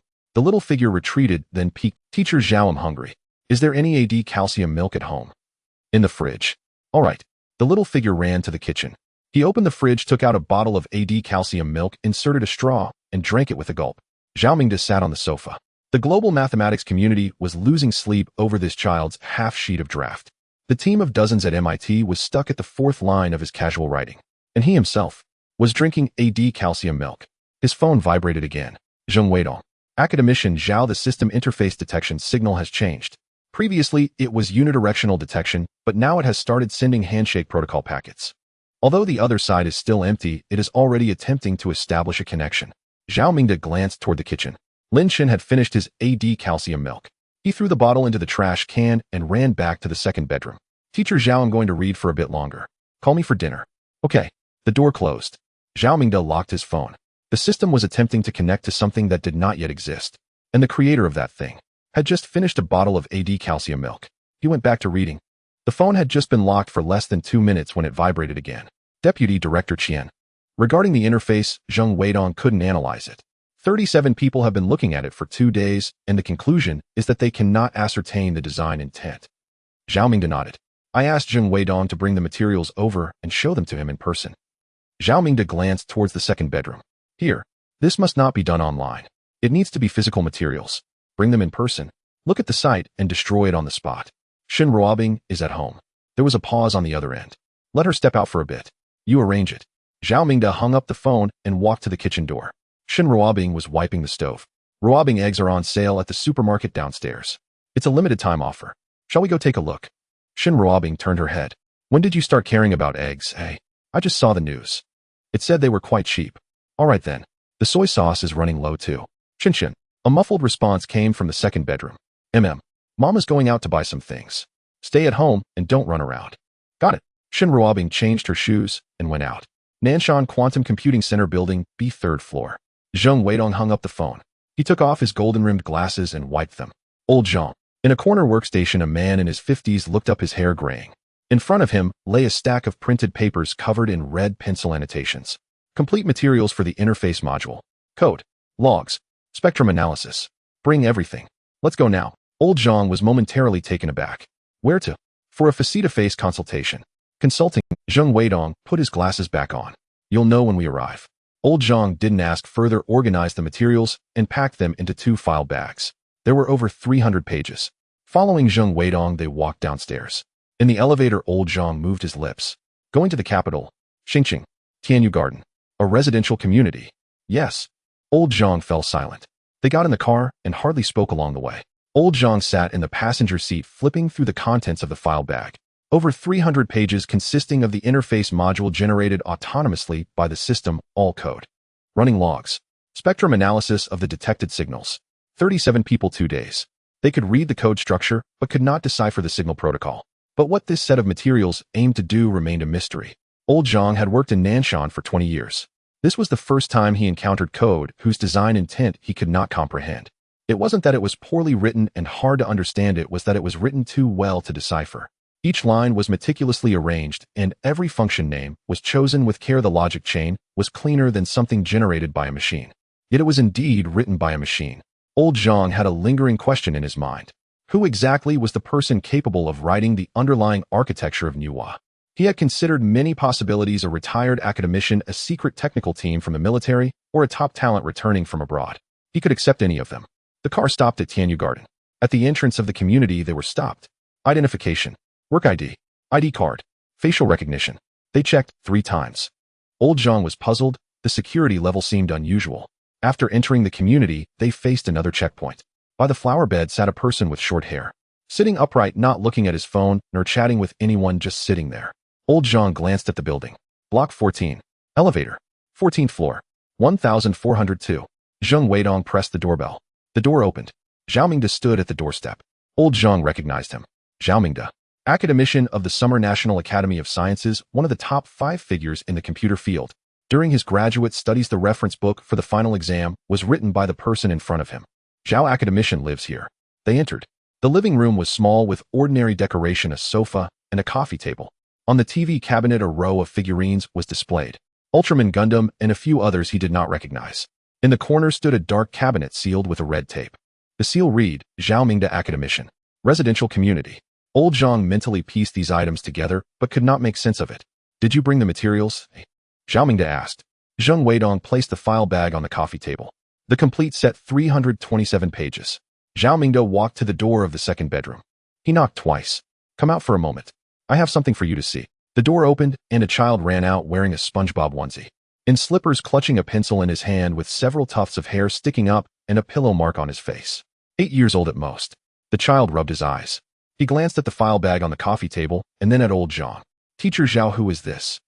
Zhao Mingde pointed at the coffee table. From Nanshan. The code for the system interface, they couldn't understand it. Take a look. Letting a child in pajamas look at the Old Zhang turned to look at Zheng Weidong. Zheng Weidong stood beside him, his expression slightly stiff, but he said nothing and did not stop it. This was not a joke. The child sat on the sofa, his legs short, feet dangling, slippers swaying at his toes. Which interface? The one generated by itself. Zheng Weidong stepped forward. Yes. The detection frequency has already reached 4 times per hour. We cannot determine the design intent. The child opened the file bag and pulled out the first stack of printed documents. He flipped through it. The first page, 2 seconds passed. The second page, over a second. He turned the third page, paused for a moment, and then continued. Old Zhang stood beside him watching a child in SpongeBob pajamas flipping through the code that their entire team had struggled to understand for 2 days. The speed was not slow. Flipping through over 40 pages, the child placed the pencil in his mouth. This part you can't understand. Zheng Weidong leaned closer. Pages 43 to 51, the construction logic of the handshake protocol. We restored the signal structure, but we can't comprehend the encoding method. The child looked for a few seconds. It's not looking for existing items. The living room fell silent for a moment. It conducted its own spectrum analysis. It scanned all the electromagnetic characteristics of the hardware nodes in Nanshan, and then extrapolated based on that, coming up with a new signal format. This format corresponds to hardware that has not yet been built. Old Zhang remained still. So it prepared the interface in advance, waiting for the day that the device is created, ready to plug in and use it. Zheng Weidong's throat moved slightly. It calculated this by itself. Page 47, lines 12 to 18. Go back and take a look. It's written clearly. The child continued to flip through. The next several pages, 1 to 2 seconds each. Flipping rapidly, he finished and stacked the printed documents on the coffee table. There's nothing major wrong with it. Let it keep probing. Don't shut it down. Old Zhang spoke up. This detection signal is sent outwards, if intercepted externally. The child glanced at him. The encoding method it uses cannot be found in the existing spectrum monitoring system. Even if intercepted, it would just be a pile of garbled text. After a pause, he added, "It's better at hiding things than you. Don't worry." Old Zhang fell silent. The child jumped off the sofa, slippers falling with a thud. Uncle Zhang, don't change its code. Not a single line. Even if the detection frequency rises, don't worry about it. It knows what it's doing. Zheng Weidong nodded. Understood. Also, the electromagnetic fingerprint spectrum it scanned, please print a complete copy for me. Bring it next time. Zheng Weidong glanced at Zhao Mingde. Zhao Mingde was holding a teacup and nodded slightly. Okay. The child turned to look at the row of figurines on the TV cabinet. Teacher Zhao, when is Uncle Qian's display box going to be delivered? I've asked 3 times already, but it's going to gather dust. In a couple of days. He always says in a couple of days. The child grumbled and ran to the kitchen, opened the refrigerator, rummaged around, and grabbed a bottle of AD calcium milk. Sticking in a straw, he gulped it down. Old Zhang stood in the middle of the living room, watching a child in SpongeBob pajamas clarify a problem that 37 people had failed to comprehend over 2 days. And he even managed to give him a lesson in the process. Now he was drinking AD calcium milk. Zheng Weidong quietly said 4 words, "This is the architect." Old Zhang did not respond. It wasn't that he didn't want to, but his mind had yet to catch up. He had worked in Nanshan for 20 years, witnessed geniuses, and met remarkable people. But he never imagined that combining genius and remarkable talent could yield something like this. The child finished the milk, tossed the empty bottle into the trash can, and ran back to the second bedroom. Teacher Zhao, I'm going to continue reading. Call me for dinner. Okay. The door closed. The sound of flipping pages resumed. Zhao Mingde poured tea for the 2 of them. Old Zhang held his cup. He hadn't taken a sip. Zheng Weidong's phone vibrated. He glanced at it. The detection frequency just rose to 5 times per hour, and the range has expanded again. Zhao Mingde took a sip of tea. It's accelerating. Old Zhang looked at the closed door. Behind it, the sound of pages turning was steady, page by page at a leisurely pace. The combined efforts of 37 people in all of Nanshan were not enough for the child in slippers to turn 2 pages. And that child in slippers was now most concerned about when the display box would arrive. Old Zhang held the teacup untouched. The sound of pages turning in the next room was steady, page by page, neither rushed nor slow. Zhao Mingde stood up. The materials have been read. Destroy them. Zheng Weidong gathered the more than 300 printed pages, entered the kitchen, and turned on the gas stove, feeding the pages into the fire one by one. Old Zhang snapped back to reality and stood up to help tear the pages. They burned for a while, and the ashes were all washed down the drain. Zheng Weidong washed his hands. Academician Zhao, we are leaving now. Zhao Mingde nodded. The 2 of them exited the door, entered the elevator, went downstairs, and got in the car. The vehicle started. Old Zhang sat in the passenger seat, silent, all the way until they exited the community gate and passed an intersection. Old Zhang. That child. What is his background? No background. An ordinary family. Single parent. Raised by his mother alone. They passed another 2 intersections. That framework. Is it really his? No further questions were asked. From the first line of code to the last line, it's all his work. The first module. His. The second module. His. The third module. The one for autonomous learning. Able to fix bugs on his own, and all his. Old Zhang leaned back in his chair. There were 37 people in Nanshan, plus him 38 in total, with an average of 12 years of experience. The underlying architecture of that system. 38 people studied it for several months. They could maintain it, monitor it, and run log analysis. But why it was designed this way remained unclear to anyone. Whenever they encountered something uncertain, they reported it and waited for a response. The replies were always just a few lines, brief and precise, telling them how to modify it. Once modified, it worked seamlessly. 38 people had been assisting an 80-year-old for months. I've been working on it for 8 months, old Zhang spoke up again. I could only access 4 hours of Nanshan's computing power. More than 300 teams nationwide were vying for it. Even the academicians had to wait. All paused. Indefinitely. Just for him. Zheng Weidong didn't respond. And he, after reading the code, went to rummage through the refrigerator. The car climbed onto the elevated road. Old Zheng, let me ask one last question. Go ahead. That interface, he said he was waiting for something that hasn't been created yet. Did he know there would be this when the design was made? Zheng Weidong was silent for 2 seconds. Not certain. Perhaps the system evolved on its own. Maybe there were seeds planted in the initial architecture. If it was planted, that would mean he anticipated that the system would grow on its own when he wrote the first line of code. It would need external connections. He preemptively left a path open. Old Zhang fell silent. After working in Nanshan for 20 years, he had seen many capable individuals. Some algorithms remained relevant even after 10 years. There were protocols designed that later became industry standards. But leaving a passage for a non-existent interface in advance, he couldn't figure out how to define such an ability. The car stopped at the entrance of Nanshan District B. The two got out, passed through 3 security checks, and went up to the 3rd floor. They pushed open the door to the office area where a dozen people were still present. Little Wang was the first to stand up. Engineer Zheng, you're back. Have you seen the materials? What did they say? Zheng Weidong placed the car keys on the table. Don't worry about the interface. Let it keep probing. Don't change a single line of code. Little Wang was taken aback. What about the design intent? Have we clarified it? We have clarified it. It's waiting for hardware that hasn't been created yet. The interface is pre-reserved. Everyone at the nearby workstations stopped what they were doing. Who said that? The architect. This term was not new in Nanshan. Everyone knew there was an architect behind the system. No code name, no name, only code and replies. A few people gathered around. Have you met him? Little Wang's voice rose. What's his background? Which institute? The Chinese Academy of Sciences or the military? Old Zhang placed his bag on the table. 8 years old. All 10 people were stunned. 8 years old. 2nd grade. Wearing a SpongeBob onesie and slippers. Little Wang stood there unable to regain his composure for a long time. Engineer Zhang. Are you serious? I've never been this serious in my life. Old Zhang sat down and unscrewed his water cup. 327 pages of materials. He flipped through them for a few minutes, identifying problems, understanding the design rationale, and discussing follow-up actions. All of it explained. No one responded. Something that 37 of us couldn't figure out in 2 days, he flipped through while explaining. After finishing, he jumped off the couch and ran to the kitchen to open the refrigerator. He took a bottle of AD calcium milk, inserted a straw, and drank. In a corner workstation, a young man, wearing glasses, put down his cup. Engineer Zhang, even if he's a genius, an 80-year-old can't possibly. I also think it's impossible, but I was standing right there watching. He sat on the couch. His legs were short, not reaching the ground, and his slippers hung off his toes.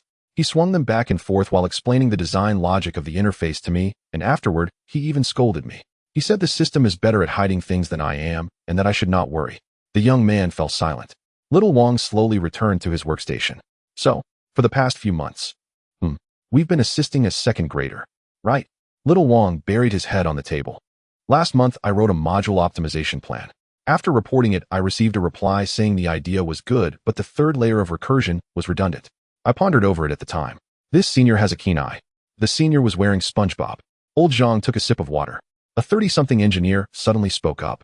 A while back, I complained to Old Zhang about a particularly late response, asking if the architect could speed up the response. I urged them twice, and it was only the next morning that I received a reply. The office area fell silent for 2 seconds. He has to go to bed by 9. His mother enforces it. He must be in bed by 9. Old Zhang put down his water cup. The engineer was stunned for a moment. The reply I urged might have been something he had to finish after getting up and doing his homework the next day. No one could laugh. Little Wang raised his head again. Wait. There was a variable name in one of the previous replies written in pinyin abbreviation. We discussed for half a day, speculating whether the architect was from Xia country. 2nd grade just learned pinyin not long ago. Isn't it normal to write abbreviations? Little Wang's head dropped back onto the table. There's one more thing. Zheng Weidong spoke from the other end. Everyone looked over. He read all the materials. Before leaving, his last words had nothing to do with the system. What? He asked when the display box would be delivered, saying he had urged it 3 times. He wanted it transparent, not frosted, and the base should be round. The room fell silent again. Display box. For what? For figurines. Ultraman Gundam. He has a row of them displayed on his TV cabinet. Little Wong straightened up. The only 1,000-qubit supercomputer in all of Xia country. The computing power that more than 300 top research teams are vying for, all given to him indefinitely. The thing he urged 3 times was a display box for figurines. No one replied. The young man in the corner picked up his coffee, took a sip, put it down, picked it up again, and then set it down once more. Old Zhang tightened the lid of his water cup. After 20 years, I used to think I had seen it all. Zheng Weidong's phone vibrated. He glanced at it. System interface, probing frequency. 6 times per hour. The range has expanded again. The young man asked, what is it waiting for? No one. The lights in the office area were still on. A dozen people returned to their workstations. The code on the screen continued to run. The person who wrote that code was probably flipping through a textbook on functional analysis at this moment, or urging for the 4th delivery of the display box. 3rd floor of Area B in Nanshan. The lights are still on. More than a dozen people are seated at their workstations. No one is moving. No one is truly working. Xiao Wang leans back in his chair, staring at the numbers in the upper right corner of the screen. Detection frequency. 7 times an hour. Refreshing. 8 times an hour. It's increased again. The person next to him leaned over to take a look. Did not speak. Old Zhang sat in the corner, twisting the cap of his water cup repeatedly. That scene still lingers in his mind. SpongeBob SquarePants onesie. Slippers dangling from his toes. Short legs. Can't reach the ground. While swaying, he explains interface design logic. 20 years gone by. 20 years wasted. Zheng Weidong's phone vibrated. The number was unfamiliar, but the prefix was recognizable. The line from the Military Coordination Center. He answered. Zheng Weidong, technical leader of the Nanshan Nuwa project. That's me. The voice on the other end was very formal. Standard bureaucratic tone. Special Coordination Office. Zhou Yuanheng, Lieutenant Colonel. Just took over the technical situation monitoring for this line today. The system detection frequency is rising. From the 4 times an hour you reported this afternoon to now 8 times an hour. My early warning has already been triggered. I know. We're looking into it. What does the architect say? Zheng Weidong glanced at the clock on the wall. 9:40. No feedback yet. There was a pause on the other end. What do you mean no feedback? This frequency change is not a trivial matter. Don't you have a real-time communication channel? Yes, but we can't reach them right now. Can't reach them? What's going on? Are they out of town? On a business trip? Zheng Weidong pondered his wording. He's asleep. There was silence on the other end for 3 seconds. What did you say? The architect. He's asleep. Went to bed at 9. Silence again for a few seconds. Zheng Weidong, let me confirm. Do you understand the level of this project? Special. Indefinite requisition. Highest priority. I understand. Then why can't we reach the architect? Because he went to bed at 9. I don't care what time he sleeps. The system status is changing. We need a technical assessment. Wake him up. Zheng Weidong took off his gold-rimmed glasses and wiped them. I can't wake him up. What do you mean you can't wake him up? The lights are off. There was silence on the other end. For a long time. Zheng Weidong, are you joking with me? No. A core technical personnel of a highest priority project. You tell me the reason you can't reach him is that the lights are off. Yes. What is this person's identity? What background does he have? Is my authority enough to know? Zheng Weidong glanced around the office area. More than a dozen people had stopped their actions. All were listening. Xiao Wang had already turned his chair around. Your authority is not enough. I am a lieutenant colonel. From the Special Coordination Office. I know. But the architect's identity information requires separate authorization. Your project technical status authority does not include this. The voice on the other end clearly lowered. Then tell me, what level is this person? An academician? Military personnel? Someone returning from overseas? Zheng Weidong did not answer. Let me rephrase. The system status is changing. If something goes wrong, who will be responsible? There won't be any problems. How can you be so sure? The architect said so in person this afternoon. Let it continue to probe. Don't interfere. Not a single line of code should be changed. It knows what it's doing. He said that this afternoon. Now the frequency has doubled. The situation may have changed. The situation hasn't changed. The system's behavior pattern is within the architect's predictive range. He said there are no issues. That's right, no issues. There was silence on the other end again. All right. I will take a step back. Tomorrow morning at the first opportunity, let the architect assess it. Give me a written reply. Okay. But it depends on what time he wakes up. What time he wakes up? Don't adults set alarms? Zheng Weidong did not respond to this. Xiao Wang was on the verge of internal injury. His lips were already white from biting. Old Zhang lowered his head. His shoulders were shaking. Lieutenant Colonel Zhou, let me say one more thing. Go ahead. The architect's schedule is not managed by me, nor by you, nor by Deputy Director Qian. It is managed by no one. Then who manages it? His mom. The other end was completely silent. After about 10 seconds, Zheng Weidong, I have been in the army for 16 years. No one has ever reported work to me in this manner. This is also my first time reporting like this. But that's fine. Tomorrow before 9 o'clock, I want to receive a reply. If there isn't one by 9, I will report through. Most likely there won't be anything before 9. Why? Because he has to eat breakfast in the morning. After breakfast, he might have to do some homework. After finishing his homework, his mom might let him go out to get some sun.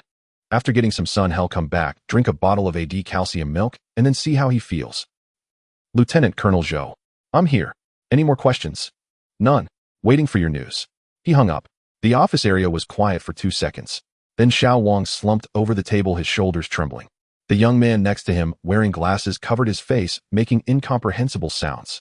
Old Zhang twisted the lid of his water cup closed. Old Zhang, that phone call you just made, I want it engraved on a stone. Don't mess around. That Lieutenant Colonel Zhou, after knowing the truth tomorrow, what do you think his reaction will be? Like us. First not believing, then confirming. Finally sitting there in a daze for half an hour. It's all a standardized process. Zhengong, I have a question. Ask. Should I change the title when I write technical requests to the architect? Write it however you need to. But I always feel like writing please assess to a second grade student sounds a bit. What? A bit like correcting homework. Old Zhang laughed out loud. Zheng Weidong ignored him and opened a new document. Title Technical Assessment Request to the Architect No.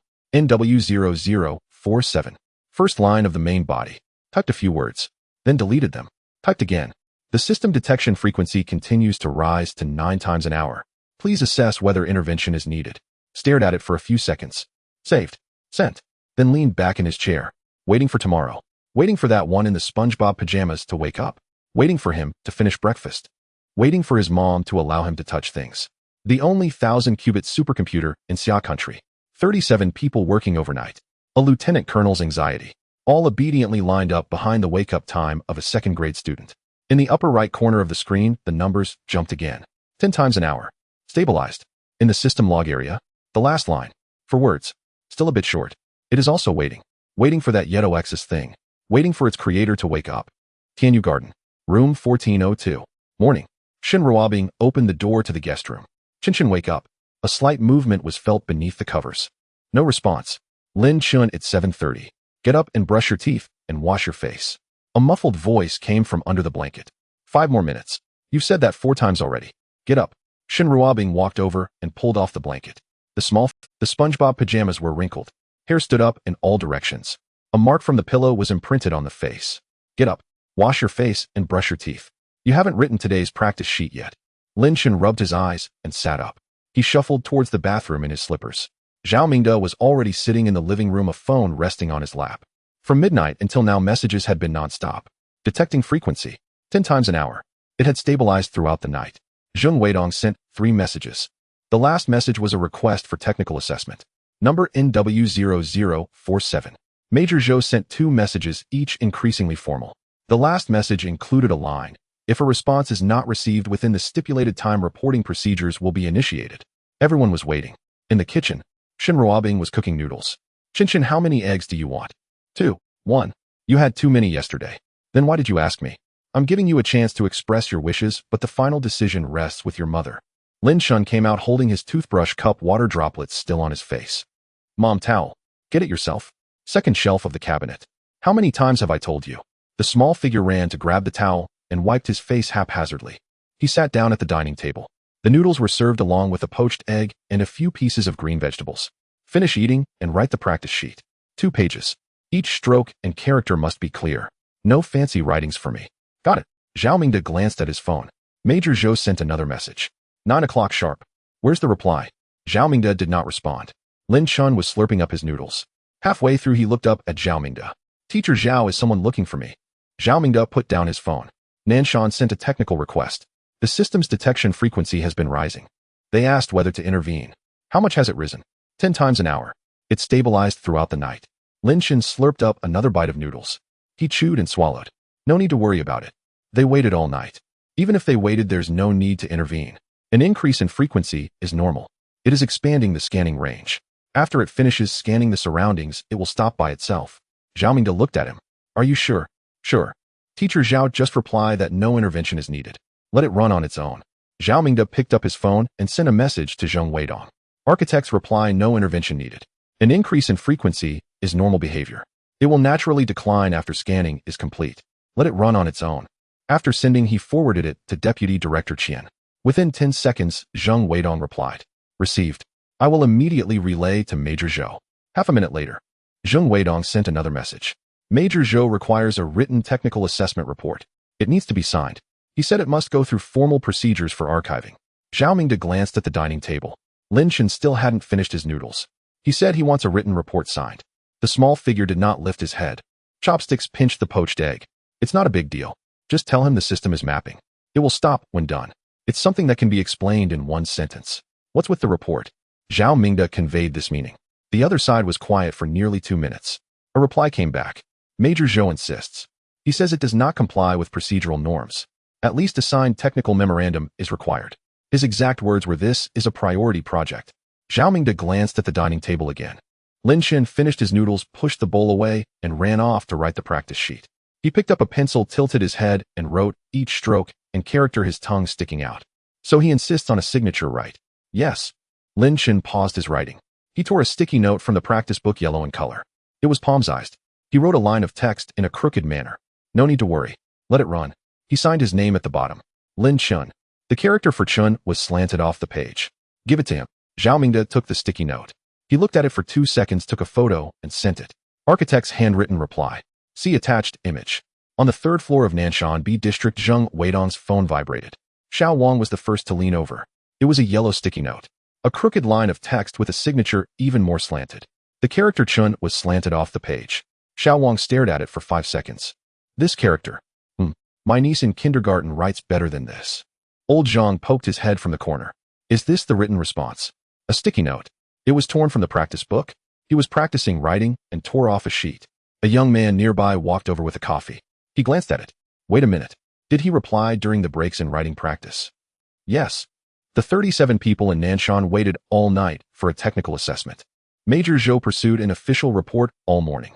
He replied using a sticky note while practicing writing horizontal strokes. No one responded. Zheng Weidong forwarded the photo to Major Zhou. He added a line. Architect's written reply. Original copy. The response from the other side came slowly. After several minutes, a message arrived. Zheng Weidong. Yes. This handwriting. It's written by an elementary school student. Yes. 2nd grade. 2nd grade. Nearly another minute passed. Last night, I asked you to wake up a sleeping 2nd grader. Oh, yes. And I asked him to provide me with a signed technical assessment report. Yes. I even made a threatening remark, saying it needed to go through formal channels for reporting. You did say that. The other side was silent for a long time. The last message. This matter. I will not mention to anyone. Xiao Wang watched the entire process, resting his head on the table and laughing silently, his shoulders shaking. Major Zhou's tone last night, the confidence built over 16 years in the military. Wake him up. I'm a major. Go through formal channels for reporting. Old Zhang unscrewed his water bottle. Then today I received a sticky note. The character for Chun slanted off the page. The young man in the corner raised his hand. I have a question. Go ahead. Does this sticky note need to be archived? Zheng Weidong thought for a moment. Yes. It's a sticky note torn from a practice book. Yellow. Sloppy handwriting. It should be included in the technical archives of the highest priority project. Correct. And alongside it are the operational logs of the 1,000-qubit supercomputer. The spectrum analysis report. The system architecture documentation. Correct. The young man set down his coffee. Since Nanshan was established, this is the most absurd archive document. There's nothing else like it. No one objected. Xiao Wang straightened up. Wait a minute. There's another question. He said the frequency would decline on its own. What if it doesn't? Zheng Weidong glanced at the upper right corner of the screen. The number jumped down. 9 times an hour. Then it dropped again. 8 times an hour. It is declining. Xiao Wang shut his mouth. Tianyu Garden. Room 1402. Lin Chen finished writing the practice sheet. Shen Ruobing took it to check. This stroke here, the ending was too rushed. Rewrite it. Mom, I wrote 2 pages already. Even 2 pages need to have the strokes done correctly. Rewrite this character. The small figure pouted and wrote it again. All right. Go outside and soak up some sun for half an hour. Don't just stay at home. I don't want to go outside. This is not up for discussion. Put on your shoes. Go outside. Teacher Zhao, can you help me out? Zhao Mingde held a cup of tea. Your mom is right. Go out for a bit. The small figure dawdled while changing shoes before finally going out. The living room fell silent. Xiao Mingde's phone vibrated. Deputy Director Qian. Body temperature 37. 1. Normal. Detection frequency is declining. It's down to 7 times an hour, just like he said. Zhao Mingde read it, but did not reply. After a while, Zheng Weidong sent a message. The system logs have been updated. Zhao Mingde opened it. At the end of the logs, a new line was added. For words, preparation complete. Previously it was almost there. Now it says preparation complete. Zhao Mingde put down his phone and walked to the window. Below in the small garden, Lin Chen squatted by the flower bed watching ants carry things. The sunlight shone on that wrinkled SpongeBob pajama. It was the 37 people in Nanshan who had stayed up all night, the major who almost initiated the reporting procedure, and the one who issued the technical assessment conclusion using a sticky note. Watching the ants. His phone vibrated again. Zheng Weidong. Interface status changed. Detection has ceased. Entering standby mode. All parameters reset to 0. Only one status light remains. Green. Steady on. Zhao Mingde replied. It's not searching anymore. No more searching. The logs say preparation complete. Everything is in place on this side. The interface is open. The channel is open. It's just waiting for that thing to appear. When it appears, it can be used immediately. Zhao Mingde watched the scene below. The ants seemed to have disappeared. Lin Chen stood up, brushed off the dirt from his knees, and walked towards the hallway. The system is ready. Waiting. Waiting for something that hasn't been created yet. Waiting for its creator. That creator has finished sunbathing and is heading upstairs now. The first thing they'll likely do upon entering is to open the fridge and grab some AD calcium milk. Lin Chen pushed open the door to his home. He kicked off his shoes and headed straight for the refrigerator. AD calcium milk. Inserted the straw and drank it greedily. Zhao Mingde sat on the sofa. Watching this scene, he entered the room. The refrigerator. AD calcium milk. A routine so familiar it couldn't be more familiar. Shin Ruobing came in from the balcony. How long have you been sunbathing? Half an hour. It's scorching hot. Hot is good. Look at you so pale. Can't you go out and walk a bit? Mom, it's over 30 degrees outside. So what if it's over 30 degrees? When I was young, I ran around outside, even when it was 38 degrees. That was you. Stop talking back. In the afternoon, write 2 more pages of the calligraphy practice. Don't you know what the vertical bend hook looks like? That's called a vertical fold hook. Whatever it's called. Rewrite it. The little one pouted and took the milk back to the second bedroom. The door closed. The sound of flipping pages began. Shin Ruobing went into the kitchen. The clattering of pots and pans echoed. Only then did Zhao Mingde pick up his phone. 5 unread messages. The first one was from Zheng Weidong. Lower the frequency to 3 times an hour. Continue to lower it. The second message was also from Zheng Weidong. The electromagnetic fingerprint map has been organized. 23 pages. Full bandwidth complete version. Wait for the notification to send it. The third message was from Deputy Director Qian. Body temperature 37. 1. Stable. The fourth message was also from Deputy Director Qian. There's something. Wait for a call later. The fifth message was from Colonel Zhou. The sticky notes need to be archived. How do I fill in the carrier column? I've never encountered this situation before. Having read through the messages one by one, he first replied to Zheng Weidong. Come in the afternoon. Wait for the notification. Receive. He did not reply to Colonel Zhou's message. He forwarded it to Zheng Weidong for handling. He put down his phone. Lunch. Noodles. Fried egg. Vegetables. Shin Ruobing watched Lin Chen finish all the vegetables in his bowl. Not a single piece left. Only then was he allowed to leave the table. This afternoon, I'll visit your grandmother. Bring her something. They'll be back before dinner. Got it. Teacher Zhao, please keep an eye on him. Don't let him stay cooped up in the room all the time. Zhao Mingde nodded. Rest assured. It was just past 2. Shin Ruobing changed her shoes and left. Zhao Mingde waited for 3 minutes and sent a message to Zheng Weidong. Come on. In less than half an hour. The doorbell rang. Zheng Weidong. Alone. Holding a brown paper envelope. He entered, changed his shoes, and Zhao Mingde walked to the door of the second bedroom. He knocked twice. The items have arrived. The door opened. The little one ran out looking all crumpled in his SpongeBob outfit with a pencil stuck behind his ear. He knocked twice. The items have arrived. The door opened. The little one ran out looking all crumpled in his SpongeBob outfit with a pencil stuck behind his ear. Complete version. 23 pages. It came as you requested. Lin Chen took it and plopped down on the sofa, his legs dangling, slippers hanging on his toes, and began to rock. He opened it, pulled out the contents, and flipped through. The first page. He glanced at it and moved on. The second page. He paused a bit longer and took the pencil from his ear. He wrote a few numbers in the blank space on the page. The third page. 1 second. Passed. The fourth to the 6th pages. Flipped rapidly without stopping. When he reached the 7th page, he stopped. He held the pencil in his mouth, flipped back and forth a couple of times, then flipped back to the 7th page. He drew a box in the blank space. He wrote 2 lines inside the box. Zheng Weidong sat beside him, not getting too close, just waiting. The pace picked up, flipping through quickly. Finally, he reached the 23rd page. In less than 4 minutes, he placed the printed document on the coffee table. Scanned very cleanly. Finer than I expected. Zheng Weidong leaned forward a bit. Is there anything else needed? No need. This is enough. He tapped the pencil twice on the coffee table. Lock up this map when you go back. Don't share it. No one should see it. All right. There's one more thing. The spare computing nodes in the Nanshan machine room numbers 7 to 11. Is anyone using them? Zheng Weidong was taken aback for a moment. No. They have been empty since the maintenance last month. They haven't been allocated yet. Don't allocate them. Keep them. His words were light and casual.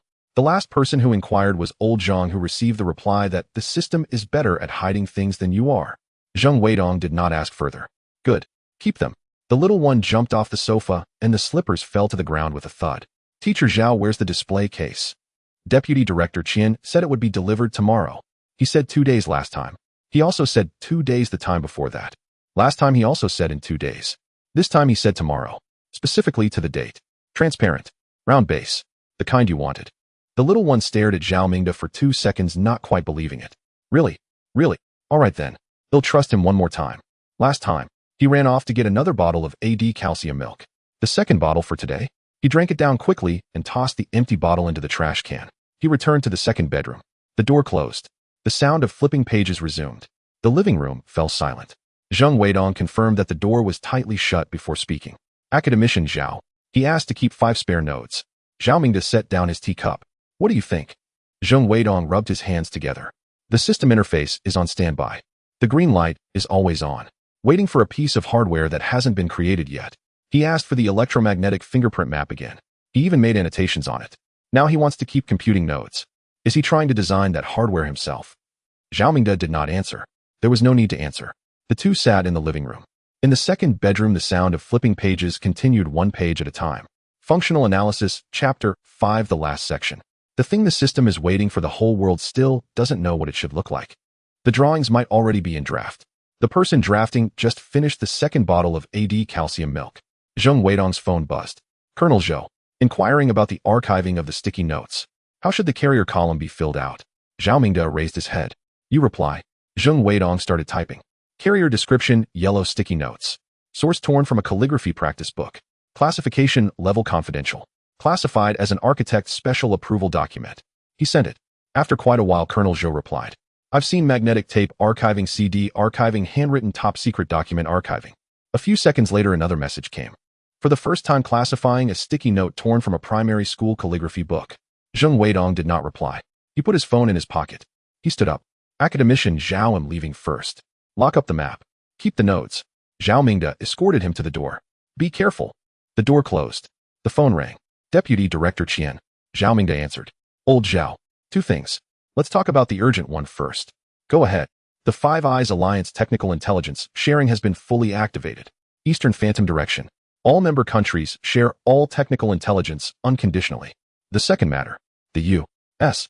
side's 7-Titwohur confirmation period has expired. No confirmation has been made. What will happen if no confirmation is made?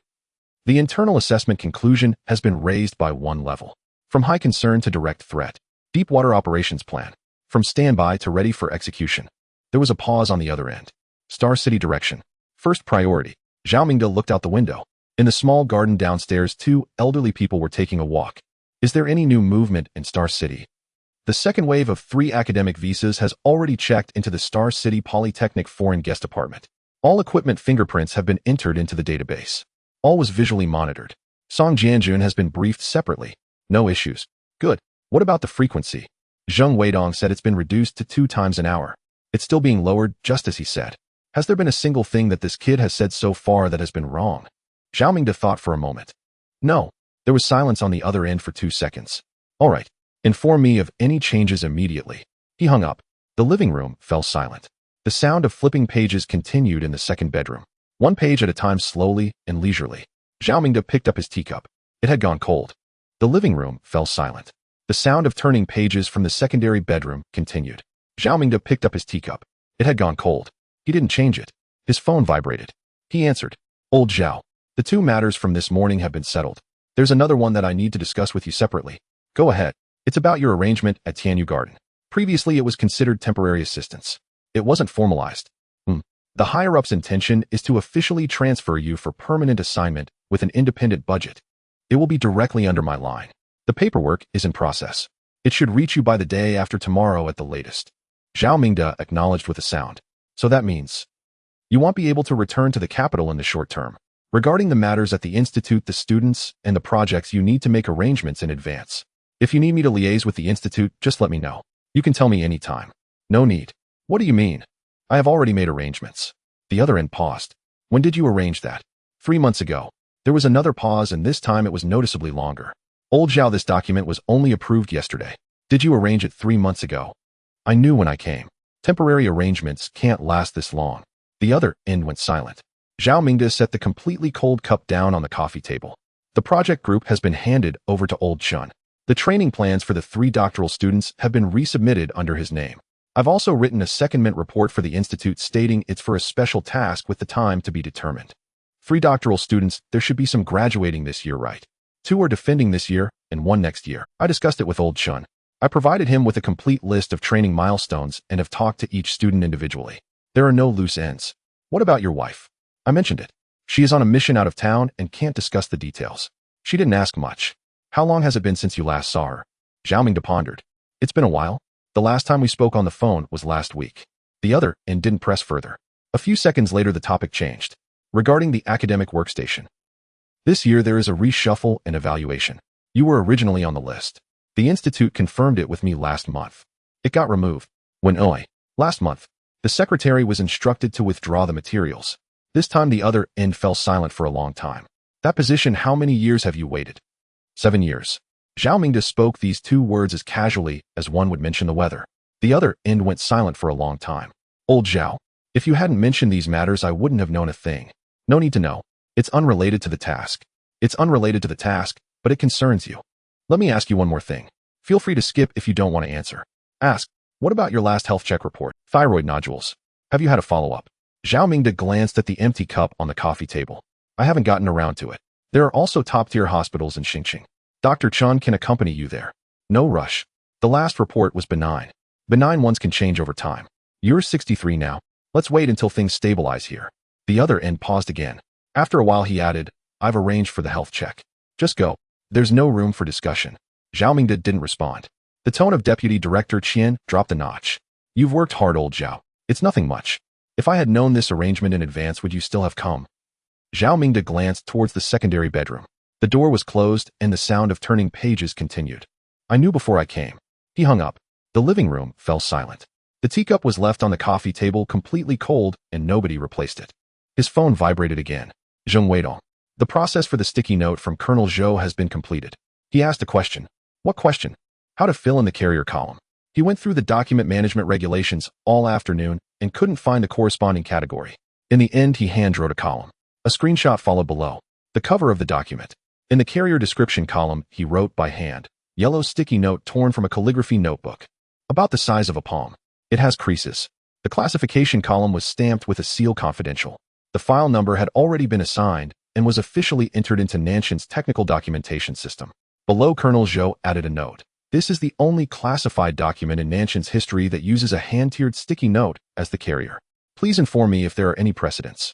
Currently, the retrieval record is 0. After reading it, Zhao Mingde did not reply. Another minute passed, and Zheng Weidong sent another message. Colonel Zhou asked again. Do architects usually reply using sticky notes? Should we standardize and use formal letterhead in the future? How did you respond? I said. What architects use to reply depends on what paper is at hand. I happened to be writing in a calligraphy notebook last time, so I tore off a sticky note. Next time I might use a notebook instead. At that time you can just create a new category. What did he reply? No reply. He hasn't replied yet. He's probably feeling emo. Zhao Mingde set his phone down. The door to the secondary bedroom creaked open. A little one ran out, a pencil tucked behind his ear. There was a red mark on his face and one button of his SpongeBob pajamas was misbuttoned. He was barefoot on one. Teacher Zhao, I've finished reading all of chapter 5. Zhao Mingde sat up straight. All of it. I've finished the last section too. There are 2 lemmas where my derivation method differs from the textbook. The steps are shorter. Can you help me check if it's correct? He tossed over a few sheets of draft paper. Zhao Mingde caught them and flipped through them. The handwriting was crooked and 2 Greek letters were written backward. In the corner there was a drawing of a yawning kitten. Next to it 4 words written crookedly, my hands are so sore. The derivation process was quite clear and much cleaner than the textbook. Put it here. It'll take my time to read. Okay. The little one ran to the fridge, pulled it open, and rummaged through it. There's no AD calcium milk left. You've already had 2 bottles today. There's yogurt. Don't want it. No. It's not the same thing. Then we'll buy more when your mom comes back. The fridge door closed. The little one pouted as he walked back. He stopped in the middle of the living room, turned his head to look at Zhao Mingde. Teacher Zhao, you've been to my house for quite a while now, haven't you? It's been a while. What about your own home? Aren't you going back to take a look? Zhao Mingde picked up the cold cup. It was a habitual action. He raised it to his lips before remembering it was empty and put it down again. Someone is taking care of it. No need to worry. The little one looked at him for another 2 seconds. Saying nothing, he turned and ran off. He seemed to be heading back to the secondary bedroom. No, he ran into the kitchen where the sound of pouring water could be heard. He brought out a cup. He set it on the coffee table, placing it in front of Zhao Mingde. Be careful, it's hot. After saying that, he dragged one slipper and started to walk back, but turned around after 2 steps. Teacher Zhao, did you work with hardware or software before? Zhao Mingde was taken aback. I've done both. In the early days, I worked on hardware architecture for a while. Then I switched to software. Why do you suddenly ask this? It's nothing. Just asking randomly. He ran back to the secondary bedroom and closed the door. The sound of turning pages resumed. The living room fell silent. On the coffee table, a cup of tea sat, steam rising. Zhao Mingde gazed at the cup. His phone vibrated. Zheng Weidong. The detection frequency has been reduced to once an hour and is still decreasing. The green light on the interface is steady. Stand by. Everything is normal. Zhao Mingde replied with an understood. He put down his phone and picked up the cup of tea. It was a bit hot, but he didn't set it down. In the secondary bedroom, the sound of turning pages paused for 2 seconds. The sound of paper being turned was not from a book, but from a smaller sheet. Then the sound of turning pages continued. Zhao Mingde took a sip of tea. It burned his tongue. He didn't switch to a cooler one. The sound of flipping pages continued in the second bedroom. Zhao Mingde held a cup of tea, the warmth still lingering on his tongue, not wanting to set it down. His phone vibrated again, a message from his spouse containing just one line. It's getting colder today, wear an extra layer. Zhao Mingde replied with 3 words. Okay, you two. After sending, he glanced at the chat history. The last message was 3 days ago, also from her, also just a line. For 3 months their conversations had been this way, back and forth, never exceeding 10 words. She never asked much. Not where he was, not how long he would be, not what he was doing. After being married to a tech person for over 30 years, such rules had become ingrained in her. If something was not to be discussed, she truly wouldn't ask. The phone vibrated again. It was Deputy Director Qian. The physical examination is scheduled for the day after tomorrow morning at the Xiaoqing 3rd Hospital Breast Surgery Department. Dr. Chen will accompany you the entire time. No need for you to register, just go. Zhao Mingde replied with 2 words, not urgent. The other side responded instantly. This isn't up for discussion. Just go. This followed the same logic as when dealing with Shen Ruobing and Lin Chen. The final say did not belong to him. Zhao Mingde set down his phone. The living room was quiet. The sound of flipping pages in the second bedroom continued at a leisurely pace, occasionally pausing, the sound of a pencil scratching on paper before resuming. Just past 6 o'clock the doorbell rang. Shen Ruobing returned carrying groceries. Where's Chen Shun? In the room reading. What book? A teaching aid. Shen Ruobing responded with an O and did not ask further as she entered the kitchen. Zhao Mingde sat still. The sound from the second bedroom changed. It was no longer the sound of flipping pages, but rather the shuffling of thin paper page by page, with a pencil moving quickly across it, much faster than a writing exercise. Dinner was served: rice, braised pork, and cabbage soup. Lin Chen sat at the dining table scooping rice, having already taken 3 pieces of pork, but when reaching for the 4th, it was blocked by chopsticks. That's enough. Eat some vegetables. Mom, I'm still growing. Even if you're growing, you can't just eat meat. Cabbage 3 bites. The little one pouted. Chewing on the cabbage, he glanced at Zhao Mingde. Zhao Mingde pretended not to see, lowering his head to scoop rice. After finishing, he tidied up while Shen Ruobing washed the dishes. Lin Chen was sent to brush his teeth. At 8:30, wash your feet and go to bed. It's still early. You have extracurricular classes tomorrow. Go to bed early. What extracurricular class? Calligraphy. Don't you remember? Your dad signed you up last week. Writing again. Stop complaining. Wash your feet. The little one dawdled to the bathroom, the sound of water running. Zhao Mingde sat in the living room waiting. After washing his feet, Shen Ruobing urged Lin Chen toward the bedroom. The little one walked to the middle of the living room and stopped. Turning around, he said, Teacher Zhao. Moi. After my mom sleeps, don't sleep yet. I have something to show you. The voice was low, innocent, yet serious. Shen Ruobing in the bathroom did not. Zhao Mingde nodded slightly. The little one ran away, the door closing behind him. At 9 o'clock, Shen Ruobing turned off the main light in the living room. Teacher Zhao, you should also rest early. Okay, you sleep first. The main bedroom door closed. Zhao Mingde sat on the sofa, the table lamp unlit, with only the light from the street lamp filtering through the window. He waited. His phone vibrated. It was Zheng Weidong. Detection frequency is zeroed out. It's completely stopped. The green light on the interface is steady. No new entries in the system log. Understood, Zhao Mingde replied. He waited for about 20 more minutes.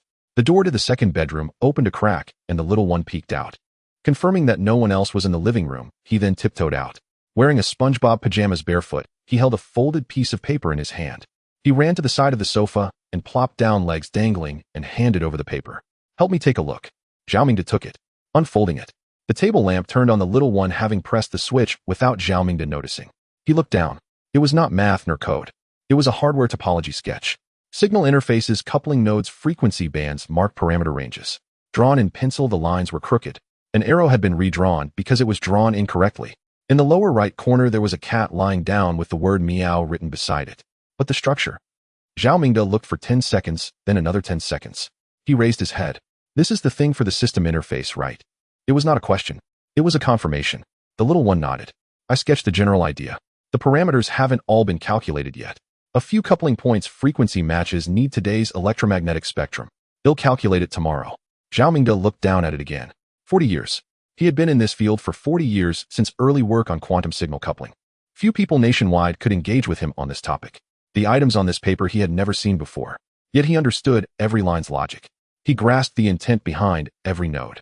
Because the underlying architecture was essentially the same thought process he had during his youth. It had been dismantled, crumpled, and pieced back together in a completely different way. You asked me this afternoon whether I've done hardware. That was for this. There's one thing I'm unsure about. The signal isolation at the third layer. The traditional method is to separate frequencies into different channels. But I don't want to separate frequencies. Zhao Mingde looked at the circle at the third layer, a question mark drawn beside it. If it's a full band mix, then crosstalk cannot be avoided. The system scanned the full band electromagnetic fingerprint. It knows what noise looks like in each frequency band. What if the hardware could do reverse matching based on this fingerprint? Zhao Mingde froze for a moment. This idea. He had written a paper on it 20 years ago with a similar direction, but it was rejected by the reviewers. The reason was its lack of engineering feasibility, as back then there was no equipment capable of accurately capturing the full band electromagnetic environment to that extent. Now it exists. The 23-page spectrum that the system took days to compile was precisely the prerequisite that had been deemed not feasible. So you had Zheng Weidong lock up the spectrum? There's no use showing it to others. They wouldn't understand what it's for. Zhao Mingde placed the paper on his lap. He smoothed out the creases. When do you plan to give this chart to Nanshan? The little one shook his head. Not in a hurry. It's not finished yet. If I give out something incomplete, 37 people would stay up all night guessing what I mean. There would also be people writing reports and others chasing for sticky notes. It's so annoying. After a pause, he added, just keep it for now. Help me monitor if there's anything obviously wrong with the structure until I finish calculating everything. Then we'll release it together. He kept it for now. You help me monitor. We'll release it together. Zhao Mingde looked at the paper, glancing at the cat in the lower right corner. There was also a line of small script he hadn't noticed before. Teacher Zhao, please receive this. It was written in a crooked manner, the character for morning leaning slightly outward. This paper had been intended for him from the very beginning. It wasn't just completed and then casually shown to someone, or it was decided beforehand that it was for Zhao Mingde. Okay, keep it here for me. The little one jumped down from the sofa, not knowing where his slippers had gone, standing barefoot on the floor. Teacher Zhao. Moi. That thing on your neck, you should go check it out. Don't put it off. Zhao Mingde, hand holding the paper, paused. He had never mentioned anything about his thyroid. Deputy Director Qian had mentioned it on the phone this afternoon, but the door was closed. He was in the living room, while the little one was in the second bedroom, separated by a wall. How did you know? The little one tilted his head. When you drink water, there's a bump on your Adam's apple. It's not noticeable unless you look closely, but I saw it. At 8 years old, he had visually observed a subtle change in the appearance of a thyroid nodule. Zhao Mingde opened his mouth, but didn't say anything. Get it checked out early.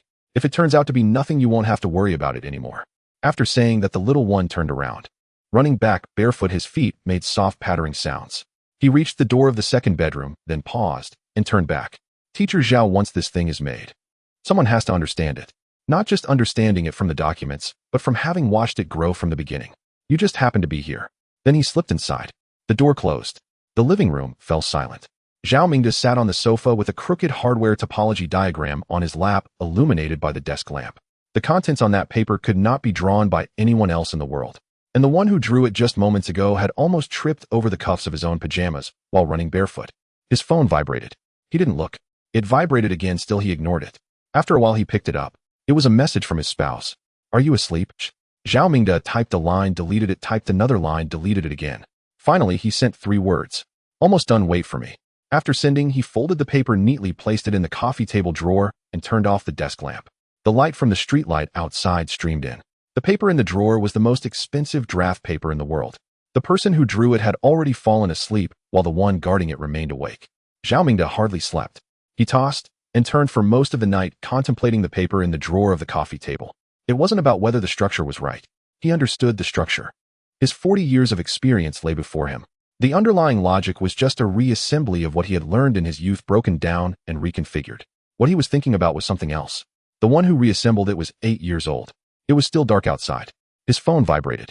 Deputy Director Qian. Old Zhao, are you awake? I am awake. I have something for you to look at. It's the behavioral profile report of the Five Eyes Alliance. Just intercepted. The complete version. The document was sent over. Zhao Mingde opened it. 17 pages. Analysis subject codename Eastern Phantom. The conclusion is lengthy. The core message in one sentence, no fewer than 50 individuals. It encompasses at least 4 fields: mathematics, computer science, quantum physics, and cryptography. The organizational structure is flat. The chain of command is extremely short. At least 3 fields: medalists, or mathematicians of equivalent distinction, and at least 2 computer scientists of Turing Award caliber. Their ages cluster between 45 and 60. Their academic publication records may have been systematically erased. Ages span 45 to 60. Zhao Mingde glanced at the door of the secondary bedroom. The one inside. 8 years old. The character Ri in the signature slants outward. There exist at least 4 distinctly different coding habits, inferred to be the product of multiple collaborators with different modules completed independently by different individuals. Then the core architect coordinated and integrated everything. 17 pages have been finished. Each page is professional with tight logic and detailed references. Yet every page is wrong. It's not 50 people. It's 1. It's not 4 coding habits. It's a child whose tactile sensation varies over different time periods. It's not a 45-year-old Fields Medal winner. It's a second-grade student drinking AD calcium milk. Vice Director Qian's phone followed shortly. Have you finished reading? Yes, I have. What do you think? How much manpower did they invest in this report? A preliminary estimate shows over 200 people were involved in the analysis. The intelligence agencies of 3 countries jointly produced it, taking about 2 weeks. 200 people, 2 weeks, 17 pages, all wrong. There was silence on the other end for 2 seconds. Even the direction is wrong. They are currently investigating globally which national laboratory has seen unusual personnel movements or funding fluctuations in the past 5 years. It's impossible to find out. Of course, it's impossible to find out. What they are looking for does not exist. Is there any possibility of correcting the direction? Not in the short term. This profile was jointly produced by 3 intelligence agencies. It involves too many departments. Overturning it would mean that over 200 people's efforts would be in vain. No one would voluntarily admit to this mistake. And it will become increasingly absurd. The more they fail to find, the more they believe the other party is hiding things deeply. The more they feel something is hidden, the more invested they become. The greater the investment, the higher the sunk cost, making it less likely to turn back. They are digging their own graves. No one dug the grave. The pit was created by their own imagination. Just tracking this intelligence line, the investment will not be less than $30 million. The deep water operation is about to enter the execution phase with overall costs exceeding $100 million. Over $100 million. Chasing a non-existent team of 50 people. All right, let me know if there are any changes. The call ended. After a while, there was movement in the secondary bedroom. The quilt rustled. The door creaked open a crack. A small figure rubbed their eyes and came out, hair sticking up in all directions, wearing a SpongeBob pajamas buttoned incorrectly. One slipper on while the other was lost somewhere. Teacher Zhao, you're up so early. I'm used to it. They swayed into the bathroom. Water from the faucet splashed. Shen Rubing's door also opened. Chen, are you up? Practice the vertical hook from yesterday again. 2 pages. A muffled sound came from the bathroom. Writing again. Less talk. Breakfast. Noodles. Fried egg. Lin Chen slurped and ate. Halfway through he looked up. Mom, when are we buying AD calcium milk? They'll pick it up when I go out in the morning. Buy more. Last time that small amount was gone in 3 days. Why drink so much? Can't you drink milk instead? It's different. What's different? It's all milk. It's just different. Shen Ruobing ignored him, took the bowl. Finished the writing practice book? Go. The small figure pouted and ran off, grabbing a pencil, tilting their head with their tongue sticking out. Zhao Mingde sat in the living room. His phone vibrated. Zheng Weidong. Academician Zhao, the detection frequency is stable at less than once per hour. The interface green light is on. No system anomalies. Receive. Not long after, another message came. Old Zhang asked a question. He wants to confirm something with you. Say it. Yesterday, the architect asked to keep 5 backup nodes. Nodes 7 to 11. Old Zhang checked. The physical locations of these 5 nodes happen to be the areas with the highest cooling efficiency in the server room. He wants to know if the architect said it casually or if it was a deliberate selection. Zhao Mingde glanced toward the secondary bedroom direction. The sound of a pencil scratching on paper. Each stroke was practicing the vertical hook. What do you think? There was a pause on the other end for a few seconds. I don't think it was said casually. But he has never been to Nanshan. He hasn't even seen what the server room looks like. Zhao Mingde did not reply. After more than 10 seconds, Zheng Weidong sent another message. Forget it. Let's not ask. If I ask too much, I won't be able to sleep tonight. Immediately after, he sent another message. There's a new situation regarding the 3 academic visas from Xinjiang Polytechnic. One of them went to the library yesterday and borrowed 3 books on quantum information. In Chinese. He can speak Chinese. The file states he is proficient. But for academic exchanges, normal English materials are sufficient. It's not normal to specifically borrow the Chinese version. He might want to engage with the Chinese academic community. Song Jianjun is in that department. Computer science department. Same building. Have you reminded him? I have reminded him. Song Jianjun knows the stakes. His son's matter is at stake, so he is more cautious than anyone. Zhao Mingde put down his phone. The sound of the pencil stopped in the living room. Shin Ruobing took the writing practice book. This one is good. This one isn't. Rewrite it. Mom, I've already written it 3 times. If 3 times isn't good, write it 4 times. How many times has your dad taken you to the calligraphy class he signed you up for? Money wasted. That was his decision. It's not like I wanted to sign up. Stop pushing. Right. The small figure lay on the table with the pencil propped against their face. Zhao Mingde's phone rang again. Vice Director Qian. One more thing. The latest news from MIT. Say it. They formed a 12-person joint task force to fully replicate the first 3 steps of the topological compression methodology. And the result? Still stuck on the second step. The operator definition part. They can't get through. Zhao Mingde recalled that draft paper. The 2 pages of lemma proofs. Lin Chen had 8 lines. The operator definition that MIT was stuck on was in the 4th line. What did Li Ziyuan say? The exact words were, this definition wasn't derived. It was seen. You either see it or you don't. It can't be taught. There was a pause. He hasn't finished writing that half page of derivation. He got tired at the 15th line and drew a yawning stick figure beside it. If 12 people from MIT are working on it, and he gets tired, he just leaves it there. Zhao Mingde did not respond. The call ended. Lin Chen finished writing the practice book. He ran out of the secondary bedroom. Mom, I'm done writing. I'm going out to sunbathe. Put on your shoes. Don't go barefoot. Got it. He slipped on his slippers. He paused a step as he passed by the sofa. Teacher Zhao, regarding that diagram from yesterday. The 3rd layer of signal isolation, I've thought of something. Zhao Mingde set down his teacup. No frequency division. Don't use traditional isolation. Directly use electromagnetic fingerprints for reverse cancellation. The accuracy of the spectrum is sufficient. On the hardware side, just add a layer of adaptive filtering at the coupling nodes. He pulled out a crumpled piece of paper from his pocket. Unfolding it, there were a few more lines of pencil writing. 3 parameters. The frequency matching values of the 3 coupling nodes. I calculated these before sleeping last night. Take a look. The paper was thrown onto the sofa. The small figure ran out to sunbathe. Zhao Mingde picked up the paper. 3 parameters. From a paper that was rejected 20 years ago. The reviewer said it lacked engineering feasibility. The key data required for the core assumption is in these 3 directions. An 80-year-old child calculating with a pencil in bed before sleeping. In the corner of the paper, there was a drawing of a yawning cat with 3 crooked words beside it. Sleepy. I'm going to sleep. Zhao Mingde folded the paper neatly and placed it in the tea table drawer alongside the one from last night. 2 pieces of paper. Over 200 intelligence analysts worldwide are chasing a 50-person elite team, with a budget exceeding $100 million being burned. Intelligence agencies from 3 countries are jointly operating. 17 pages of reports. Each page is beautifully written, yet every page is waste paper. The answer lies in 2 pieces of draft paper drawn with pencil, locked in the tea table drawer of Xingqing Tianyu Garden. The phone vibrated. Vice Director Qian. The display box and the round base have been sent. They will arrive tomorrow. This time it's for real. Zhao Mingde replied with 2 words. All right. I thought about it and added 1 more sentence. He has urged 4 times already. Don't let him down again. The other end replied immediately. Do you think I want to? A transparent display box went through 3 levels of approval. I'm just as helpless. In the small garden downstairs, Lin Chen squatted by the flower bed watching ants again. The sunlight shone on the crumpled SpongeBob. The ants have finished moving. Lin Chen stood up and patted his knees. There were 2 gray stains on SpongeBob's pants. He had squatted for too long. The slippers slapped as they ran towards the corridor. Zhao Mingde was watching from the balcony. A little one entered the unit door. 2 minutes passed. The doorbell rang.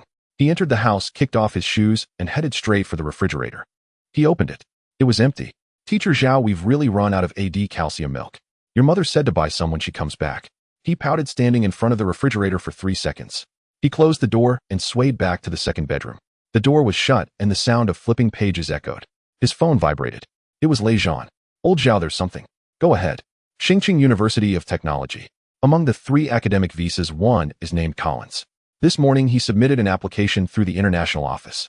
They are organizing a joint seminar on quantum information and intelligent computing. 2 weeks long. 12 professors from various engineering universities have been invited. Is there a list? Yes. Zhao Mingde waited. Song Jianjun is on it. The living room fell silent for a moment. The sound of flipping pages from the second bedroom continued. This Collins appears to be an associate professor from Berkeley specializing in quantum computing. His publication record matches up, but he has a 6-month gap from 2 years ago. Where is the gap? It's related to a private contractor associated with DARPA. It's contract work. We can't find out what he was doing. Let him in. If we reject him, he might come back with a different identity. It's better to let him move around in our space and see what he's really after. Let him in. If we reject him, he might come back with a different identity. It's better to let him move around in our space and see what he's really after. What about Song Jianjun? Pull up the list. The reason is clear. He has a project deadline next month. He won't have time. We can get someone unrelated to fill in. If Collins insists, it means Song Jianjun is the target. If he doesn't insist, it means he's just casting a wide net and the real target is someone else. All right, we'll do it your way. He hung up. The door to the second bedroom opened. The little one peeked out holding a pencil. Teacher Zhao, when will my mom be back? Soon. There's nothing to eat at home. There are cookies in the drawer. Vegetable flavored. I won't eat that. I'd rather be hungry. He turned around. He shrank back in. The door closed. His phone vibrated again. It was Deputy Director Qian. Old Zhao, has Lin Chen contacted you? Yes. There's a problem with the list. What is it? 12 people. 4 in quantum computing, 3 in physics, 2 in mathematics, and 3 in computer science. This isn't the ratio for an academic seminar, it's the ratio for a technical trace investigation. There was a pause on the other end. He's not here to do research. He's here to map out interpersonal networks to see who has collaborated with whom, who has unpublished results, and who has been acting strangely. These 12 people are not collaborators. They are targets for investigation. He's looking for the Eastern Ghost. He's looking for people in that non-existent elite team of 50. Deputy Director Qian chuckled lightly, not in a funny way. Over 200 people worked for 2 weeks producing a 17-page report. All wrong. Hundreds of millions in budget are being burned, and now he's flying halfway across the globe screening professors one by one in Xingqing. He won't find anyone. Of course he won't. But he doesn't know that. Zhao Mingde picked up his teacup. There's one more thing. He borrowed 3 Chinese books. I had someone check the table of contents. What books? 1 on quantum error correction, 1 on many-body systems, and the third one. Zhao Mingde paused slightly. Introduction to Functional Analysis. From Beijing University Press. The other end fell completely silent. Collins works in quantum computing, which has no direct intersection with functional analysis. He doesn't look at over 100,000 original English versions, but specifically borrows the Chinese version. One of the 3 books even has functional analysis stuffed in. The MIT replication is stuck at the operator definition stage. News spread around the circle. As long as he has someone from MIT in his network, he can sniff out the keyword of functional analysis. Sniffing out a keyword is far from touching the door. But he has arrived in Xingqing. The distance has closed in.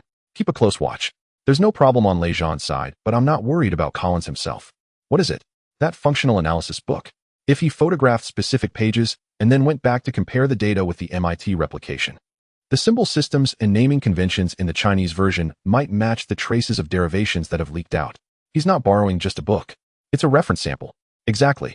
And there's a second layer. The library is the cleanest conduit for transmission. No electronic devices are needed. It won't trigger signal monitoring. A mark can be made in the pages, a corner folded, and note stuffed in. The book is returned and an accomplice borrows it. The material gets transmitted out. Arrange for someone to check the borrowing records for the same version. After Collins returns the book, confirm whether the returned book is the same as the one borrowed. All right. The seminar has been approved, but we will set the topics. Let him search within the framework we've drawn. Even if he looks until he's bald, he won't find anything. He hung up. The sound of keys turning in the lock came from outside. Mom. The door to the second bedroom burst open for the 3rd time. Shin Ruobing entered the room. She was carrying a large bag. I bought AD calcium milk. A whole box. Don't shout. A week isn't enough to drink. Even if it's not enough, it has to be enough. Do you think our family runs a dairy station? The little one hugged 2 boxes and ran off. Shin Ruobing went into the kitchen. After a while, the door to the second bedroom opened again. The little one came out with a straw in his mouth. Half of the AD calcium milk was gone. He walked to the side of the sofa, and sat down with a thud, his legs dangling and feet off the ground. He pulled out a wrinkled piece of paper from his pocket. I reviewed the chart again today. The annotation on the 7th page has been changed. I recalculated the 3 coupling node parameters. It's more accurate than yesterday. He placed the paper on the coffee table. Zhao Mingde picked it up. 3 lines of pencil writing were precise to 8 decimal places. Yesterday was an estimate. Today's is exact. A cat was drawn in the lower right corner of the paper with a crooked sentence beside it. Teacher, Zhao, don't forget to check your neck. Zhao Mingde neatly folded the paper. He placed it in the drawer, stacking it with the previous 2 sheets. Got it. You said that yesterday too. The little one took a sip of milk. He jumped off the sofa. At night after my mom goes to sleep, I'll talk about the 3rd layer's matter. I thought of a new plan. He ran a few steps. In the kitchen, Shin Ruobing called out. Chin, your writing booklet. I've written it. You haven't finished the vertical hook page. Come back and finish it. The sound of murmuring followed. The door to the 2nd bedroom closed. The living room fell silent. His phone vibrated. It was Zheng Weidong. Academician Zhao Collins' device fingerprint has been updated.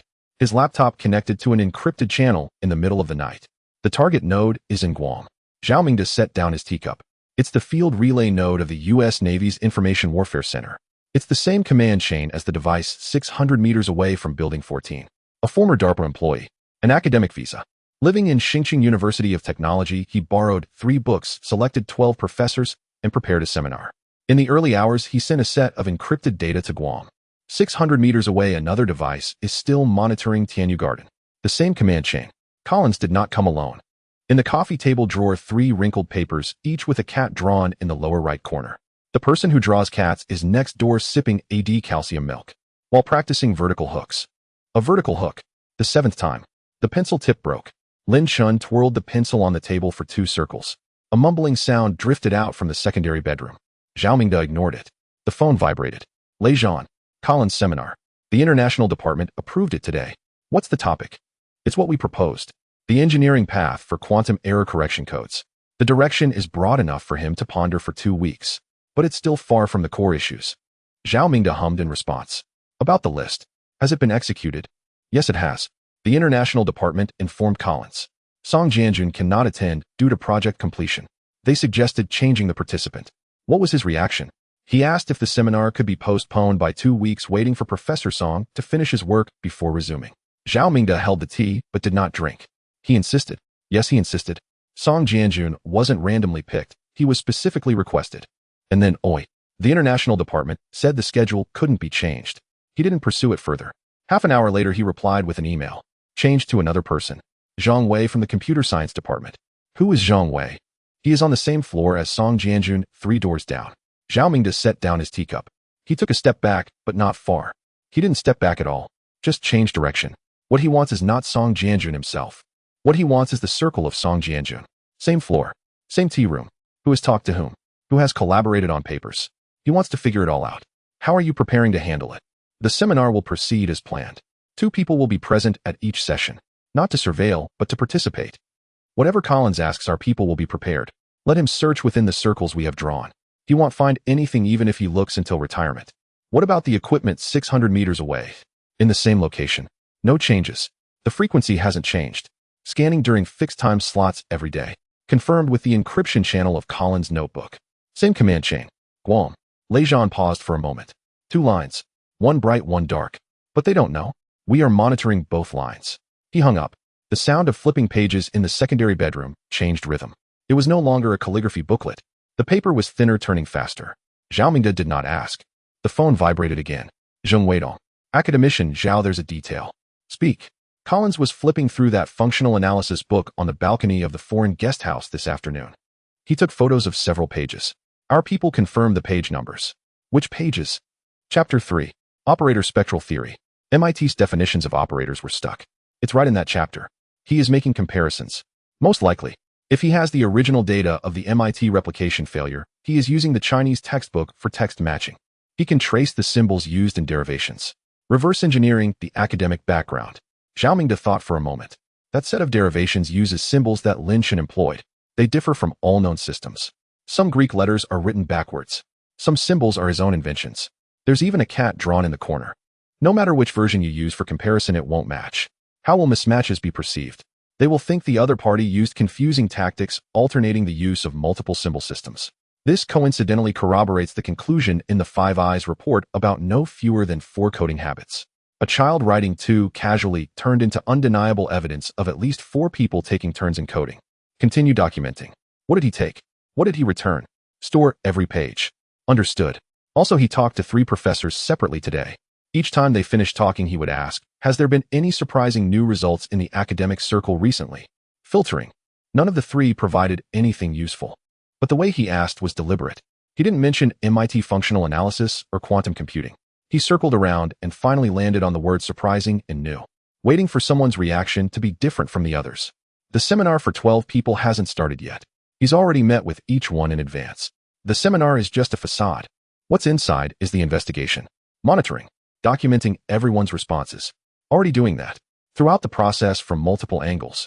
Zhao Mingde put down his phone. The living room was quiet. From the direction of the kitchen came the sound of Shun Ruobing cooking. The pencil sound in the secondary bedroom stopped. The paper rustled, but it wasn't the pages of a book. It was smaller paper. After a while, the door creaked open. A little figure popped out, still in that SpongeBob outfit, barefoot, holding paper in hand. He ran over. It's more accurate than yesterday. He pulled out a wrinkled piece of paper from his pocket, unfolding it. 3 parameters precise to 8 decimal. It's more accurate than yesterday. He pulled out a wrinkled piece of paper from his pocket, unfolding it. 3 parameters precise to 8 decimal places. In the bottom right corner of the paper, there was a drawing of a cat lying down. Next to it was a line of crooked handwriting. Teacher Zhao, remember to check your neck tomorrow. Zhao Mingde took it. How much did the second parameter differ from yesterday? 2 numbers changed after the 6th decimal place. The precision improved. How did you calculate it? I calculated it casually while practicing the calligraphy booklet this afternoon. While practicing the vertical hook. Casually. Zhao Mingde folded the paper neatly and placed it in the tea table drawer, stacking it with the previous ones. That was the 4th sheet. Chen, it's time to eat. Shun Ruobing brought out the dishes. Rice, tomato, scrambled eggs, stir-fried broccoli. Lin Chen scooped rice quickly, deftly avoiding every piece of broccoli with his chopsticks. Shun Ruobing observed for 2 minutes. Chen, eat your broccoli. I did. You didn't touch a single piece. I did. That piece just now. That was the tomato, scrambled eggs. Don't fool me. 3 pieces. Right now. The little one stuffed a piece of broccoli into his mouth, chewed a couple of times, and scrunched his face. Zhao Mingde bowed his head to eat. After finishing, they cleaned up. Shun Ruobing washed the dishes. The punctual phrase came again. Wash your feet. Sleep. It's still early. Not early. Tomorrow is calligraphy class. I don't want to go to calligraphy class. Whether you want to go or not is not your concern. Go. The little one walked away slowly. The sound of water flowing. The phone vibrated. Deputy Director Qian. Old Zhao, the display box will arrive tomorrow. This time it's for real. He has urged me 4 times already. I know. A transparent display box with a round base. It went through 3 levels of approval. In the middle, a leader asked me what this box is for. I said it's for a sticky note. The other party paused for 8 seconds on the phone. Zhao Mingde took a sip of tea. All right, once it arrives, just store it. Yes. Additionally, all of Colin's device fingerprints have been entered into the database. The hardware characteristics of his notebook completely matched the communication records of the Guam relay node. This chain is complete from Star City Institute's foreign guest house to Guam to the mainland. Just monitor it. No need to take action. Let him swim in it. The deeper he swims, the clearer the chain becomes. Old Zhao, do you have a feeling? What? These people spent over $100 million. They transferred over 200 people, flew halfway across the globe, created 17 pages of reports, and sent in a former DARPA agent to borrow books and take photos. Had his mother force him to eat 3 bites of broccoli for dinner tonight. The other side chuckled lightly. Forget it. I won't say more. I need to review documents now. The person they are chasing had his mother force him to eat 3 bites of broccoli for dinner tonight. The other side chuckled lightly. Forget it. I won't say more. I need to review documents now. Body temperature 37.1. Steady. System interface green light. Everything is normal. He hung up. Just after 9, the light in the master bedroom turned off. Zhao Mingde sat on the sofa waiting. After a while, a gap opened in the secondary bedroom door. The little figure peeked out, still in that SpongeBob outfit, barefoot, holding paper in hand. He ran over. He plopped down onto the sofa, legs dangling. Teacher Zhao, I've confirmed the 3rd layer isolation scheme. The paper unfolded. It was a complete topological diagram. It was much more detailed than before. The 3rd layer's signal isolation was redrawn. Full band reverse cancellation. Adaptive filtering. Each coupling node's parameters were labeled to 8 decimal places. Are you sure? Yes, I'm sure. The 3 coupling node parameters are based on today's calculations. If you think there's an issue, tell me tomorrow. If not, I'll draw the complete diagram. Zhao Mingde looked at the paper. Once the complete diagram is drawn, it will be handed over to Nanshan Manufacturing. The standby interface with the green light will have a destination. I will review it again tonight. I'll give you a response tomorrow. Okay. The little one jumped off the sofa, took 2 steps, and turned back. Teacher Zhao, you've been here for so long, always helping me look at these things. He paused, scratching his head. There are some things I don't know how to express. Just that. Anyway, as long as you keep an eye on this, I'll feel assured. After saying that, he ran off, almost tripping over the hem of his pajamas. The door closed. The living room fell silent. For sheets of paper in the drawer. Tomorrow they might turn into a complete diagram. Zhao Mingde sipped his tea. The temperature was just right. The phone vibrated. It was from his partner. Remember to get a physical checkup tomorrow. For words in response. Got it. Don't worry.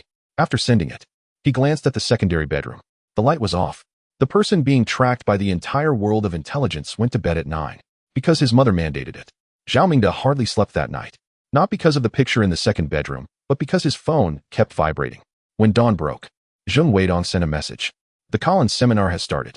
It begins at 9:30 in the morning. All 12 participants have arrived, including our 2 arrangements. Zhao Mingde replied with an acknowledgement. He put down his phone for just a couple of minutes when another message came in. He talked for 20 minutes at the start, discussing the theoretical framework of quantum error correction codes. Serious academia. Zhao Mingde did not reply. After a while, another message arrived. The first round of tea break. Collins chatted with Zhang Wei for 7 minutes. He asked 3 questions. What questions? The first one. Has Zhang Wei collaborated with any outside institutions recently? The second. Are there any new visiting scholars in the computer science department this year? The third. Who in your department is best at optimization algorithms? Zhao Mingde raised his teacup. 3 questions. None of them were about quantum error correction. They were all going in circles. How did Zhang Wei respond?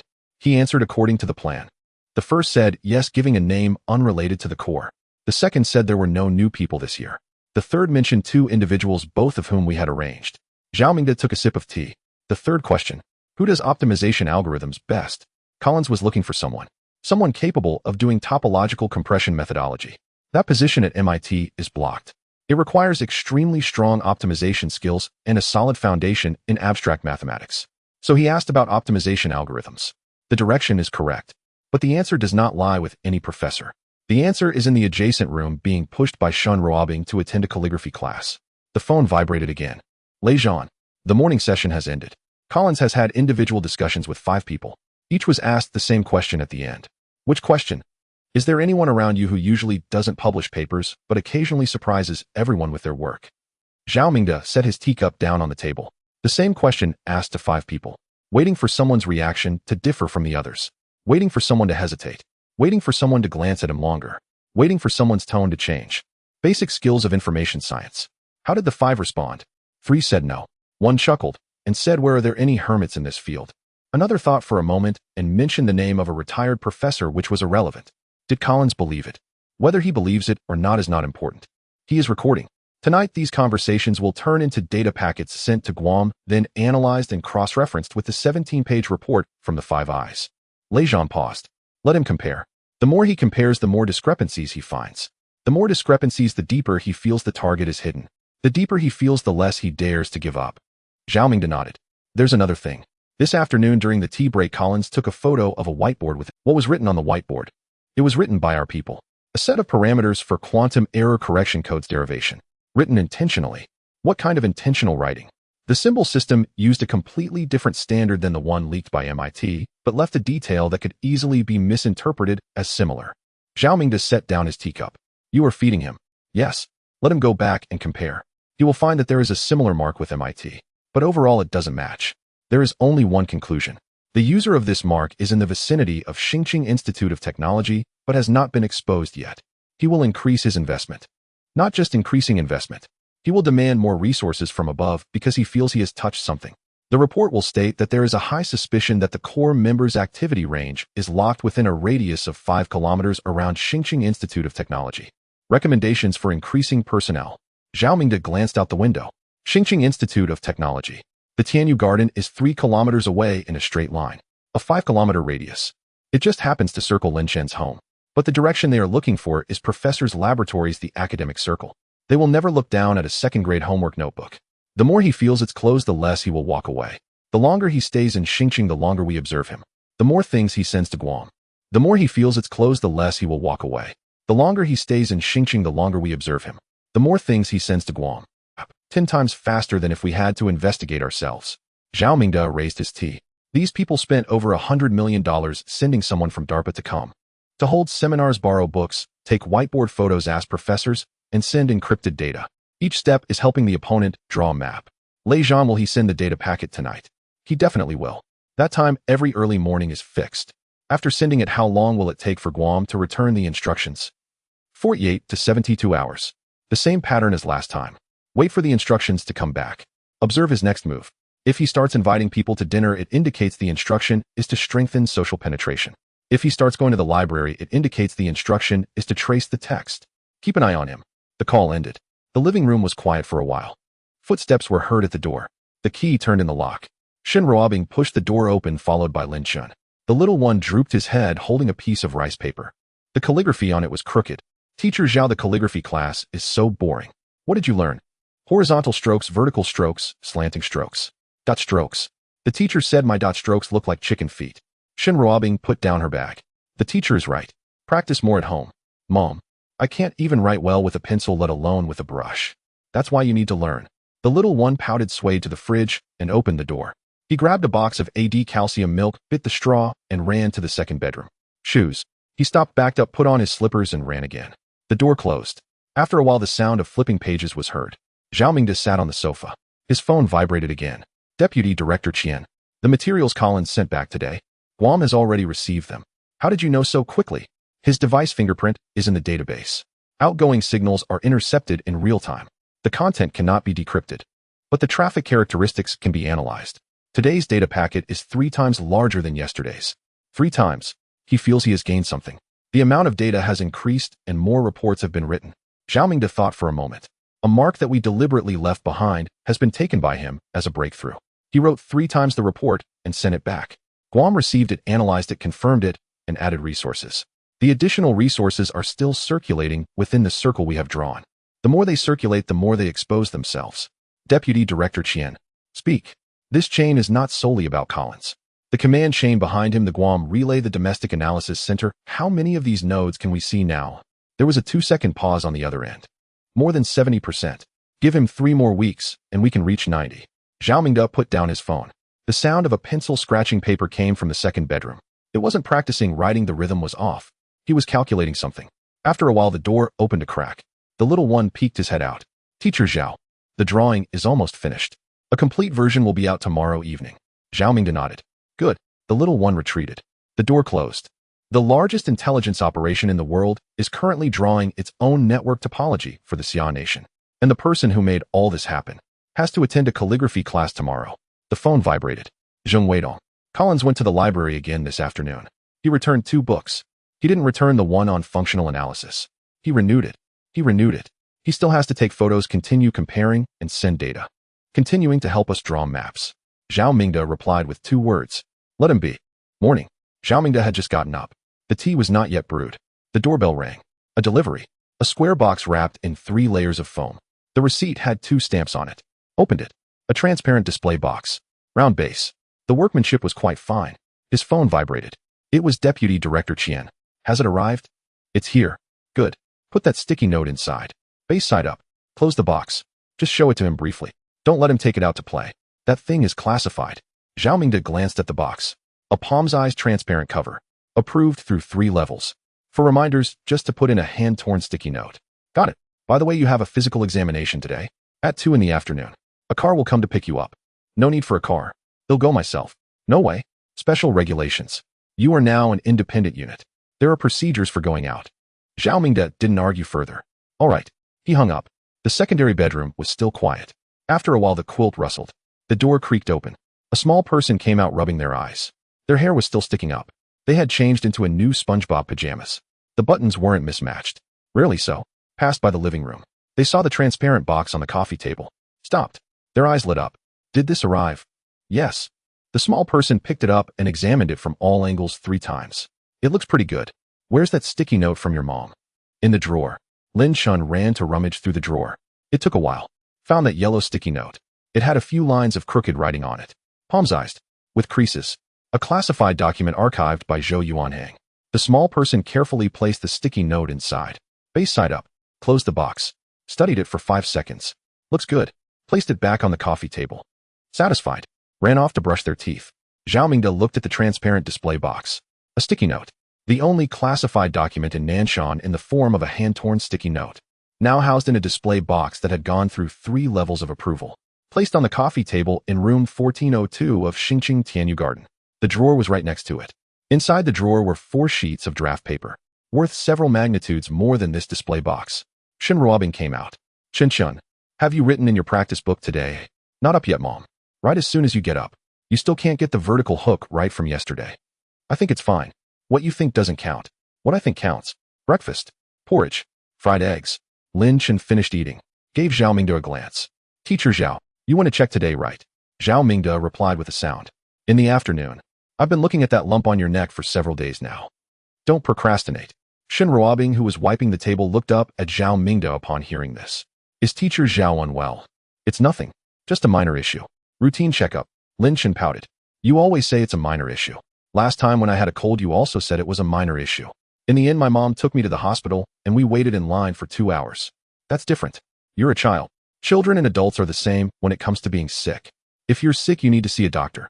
The childlike voice had a tone that brooked no argument. Zhao Mingde took a sip of porridge and did not respond. Morning. Lin Chen was practicing writing. Zhao Mingde was looking at his phone in the living room.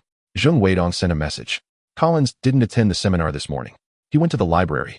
He stayed on the 3rd floor for 2 hours flipping through 4 books. He spent the longest time on the book on functional analysis. Zhao Mingde replied with an acknowledgement. Then another message came in. He inserted a bookmark on a certain page of chapter 3. Our people confirmed it. That page contains the core definition of the operator spectrum theorem. Zhao Mingde put down his phone. The position that MIT was stuck at. Collins was repeatedly confirming that position. And then, he would discover that the symbol system of the Chinese version completely did not match the derivation traces that were leaked. Because that set of derivation symbols was invented by an 80-year-old child. Greek letters written backwards. Subscripts drawn as small circles. There was also a cat nearby. How would he think if it didn't match? He would think someone intentionally caused confusion. He would write it in the report. He would send it back to Guam. He would request additional funding. Continue to operate in Xingqing. Continue to help Xia country with the diagrams. His phone vibrated again. Deputy Director Qian. The 72-hour confirmation period has ended. The U.S. side has not confirmed it.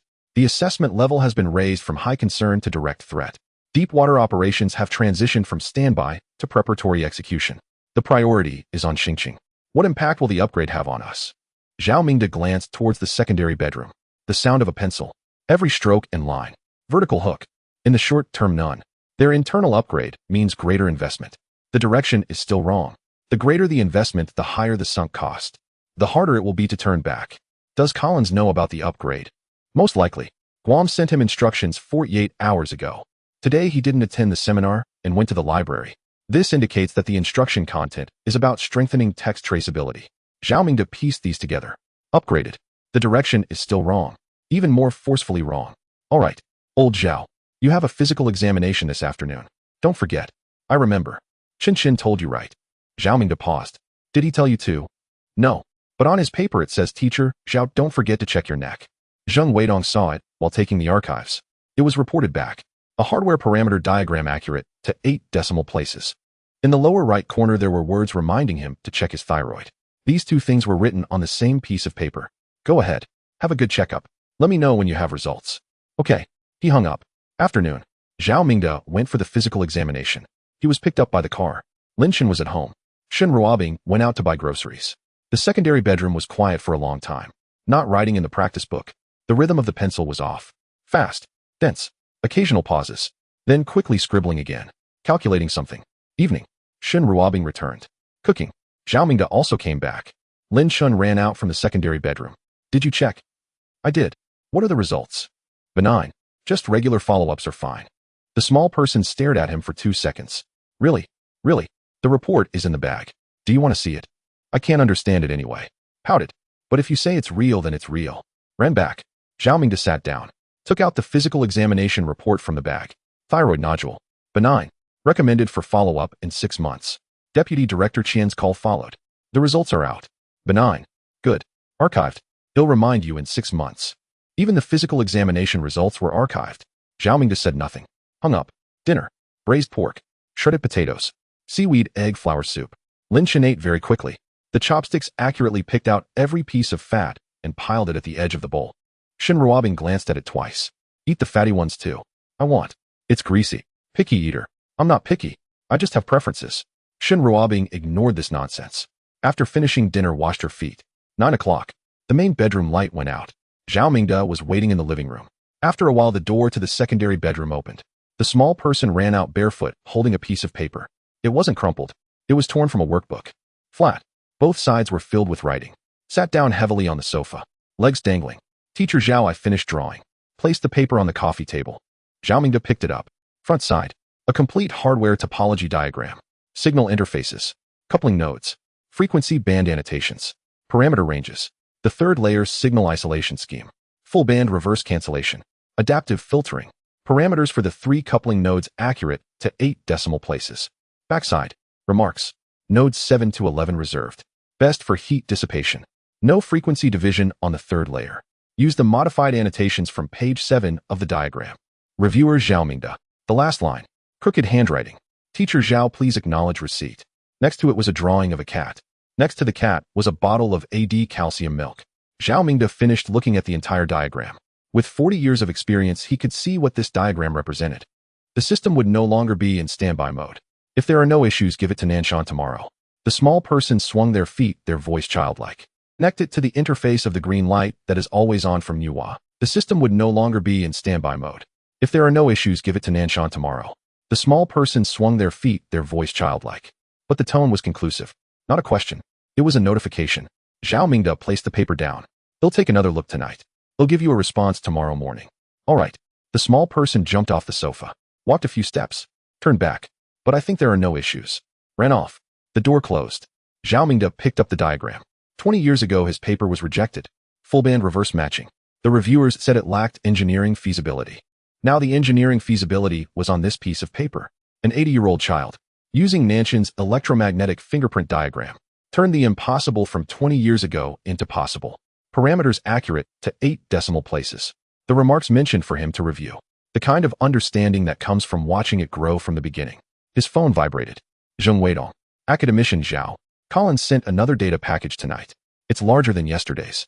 The content can't be opened, but traffic analysis shows it contains a lot of image data. It should be those pages he took pictures of in the library today. Zhao Mingde glanced at the diagram on the coffee table. The largest operation in the global intelligence community. Over $100 million. More than 200 people. Flying halfway around the world. Looking for a diagram. The diagram is here. Let him send it. Hung up. On the coffee table. The sticky note in the transparent display box. Next to it was that complete diagram. One worth 3 levels of approval. The other how much? Can't calculate. Morning. Zhao Mingde brewed a pot of tea. The blueprint lay spread out on the coffee table. He had scrutinized it all night without finding any flaws. It wasn't that he hadn't looked closely. There truly were none. 40 years of experience. Every parameter, every node, every line was logically sound and feasible. A small figure rubbed his eyes and emerged. His hair was sticking out in all directions, and his SpongeBob pajamas were askew. He wore only one slipper, leaving the other foot bare. As he passed the coffee table, he glanced at the blueprint. Did you finish looking? Yes, I did. Any problems? No, none. The small figure nodded, appearing as if this answer never needed confirming. Then let's send it to Nanshan today. Zhao Mingde neatly folded the blueprint. He'll have Zheng Weidong come pick it up. All right. Lin Chen walked over to the fridge, opened the door, grabbed a box of AD calcium milk, and popped in a straw. Taking a sip, he turned and leaned against the fridge door. Teacher Zhao, there's one more thing. Speak. I need a roll of copper foil tape. The thin kind 0.05 millimeters. Zhao Mingde waited. I also need a frequency counter. No need for anything fancy, just one that can measure megahertz. Something like the 30 yuan ones from the electronics market. Preferably with alligator clips. He took another sip of milk. Just these 2 items. Zhao Mingde looked at him. A roll of copper foil tape and a 30 yuan frequency counter totaling less than 50. What do you need them for? To verify something. Before I submit the blueprint, I want to test the physical bending characteristics of signal coupling at home.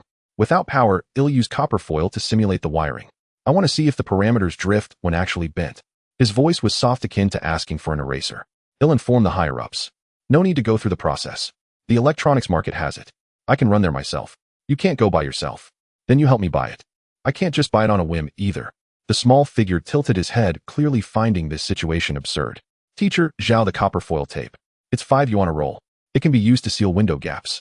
I know, but the item isn't the issue. What you're using it for is the problem. Just to test it.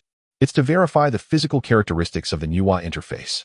The small figure fell silent for a second, took a sip of milk. All right. Then report it. Zhao Mingde picked up his phone and sent a message to Vice Director Qian. 30 seconds later a reply came. Approved. What specifications do you need? Are there any specific requirements for the specifications? None. The most basic will do. Really the 5 yuan kind. He typed and sent the message. This time the reply was a bit slow, taking about a minute. Received. It will arrive in the afternoon. Prepare 3 frequency counters. 1 ordinary one as per his request. 2 high-precision ones as backups. Zhao Mingde glanced at the message. He wanted the 30 yuan one, and they had prepared 3. It's settled. It will arrive in the afternoon. Then I'll write the calligraphy exercise this morning. Just then Xin Ruobing came out of the master bedroom. Xin, take out the brush. Yesterday the teacher assigned homework 1 page each of horizontal, vertical, and diagonal strokes. Mom, I have something to do this afternoon. What could be more important than practicing writing? The small figure opened his mouth and then closed it again. Just a small experiment. Stick a piece of copper. Is this for science class homework? Something like that. First practice writing for an hour. No slacking off. Finish that before you work on your copper pieces. Resigned, he drooped his head and walked toward the secondary bedroom. He crumpled the empty milk box and tossed it into the trash can. The door closed. His phone buzzed. Zheng Weidong. Academician Zhao, when is it convenient to pick up the blueprint? This morning. Got it. By the way, the procurement side asked me. They approved an order. The contents are copper foil tape and frequency counters. They wrote in the remarks that it was a special requirement. They thought it was filled out incorrectly and asked if the unit was wrong. Zhao Mingde could imagine the expression on the other side. Independently compiled. Independent budget. A national-level special project. The procurement list stated copper foil tape. 5 yuan. No mistake. Just proceed with it. I told them, but they asked one more question. What did they ask? This budget level. In the system, the corresponding normal procurement scale is for equipment in the million range. Buying only 5 yuan worth of tape will automatically flag the process in red, requiring manual confirmation.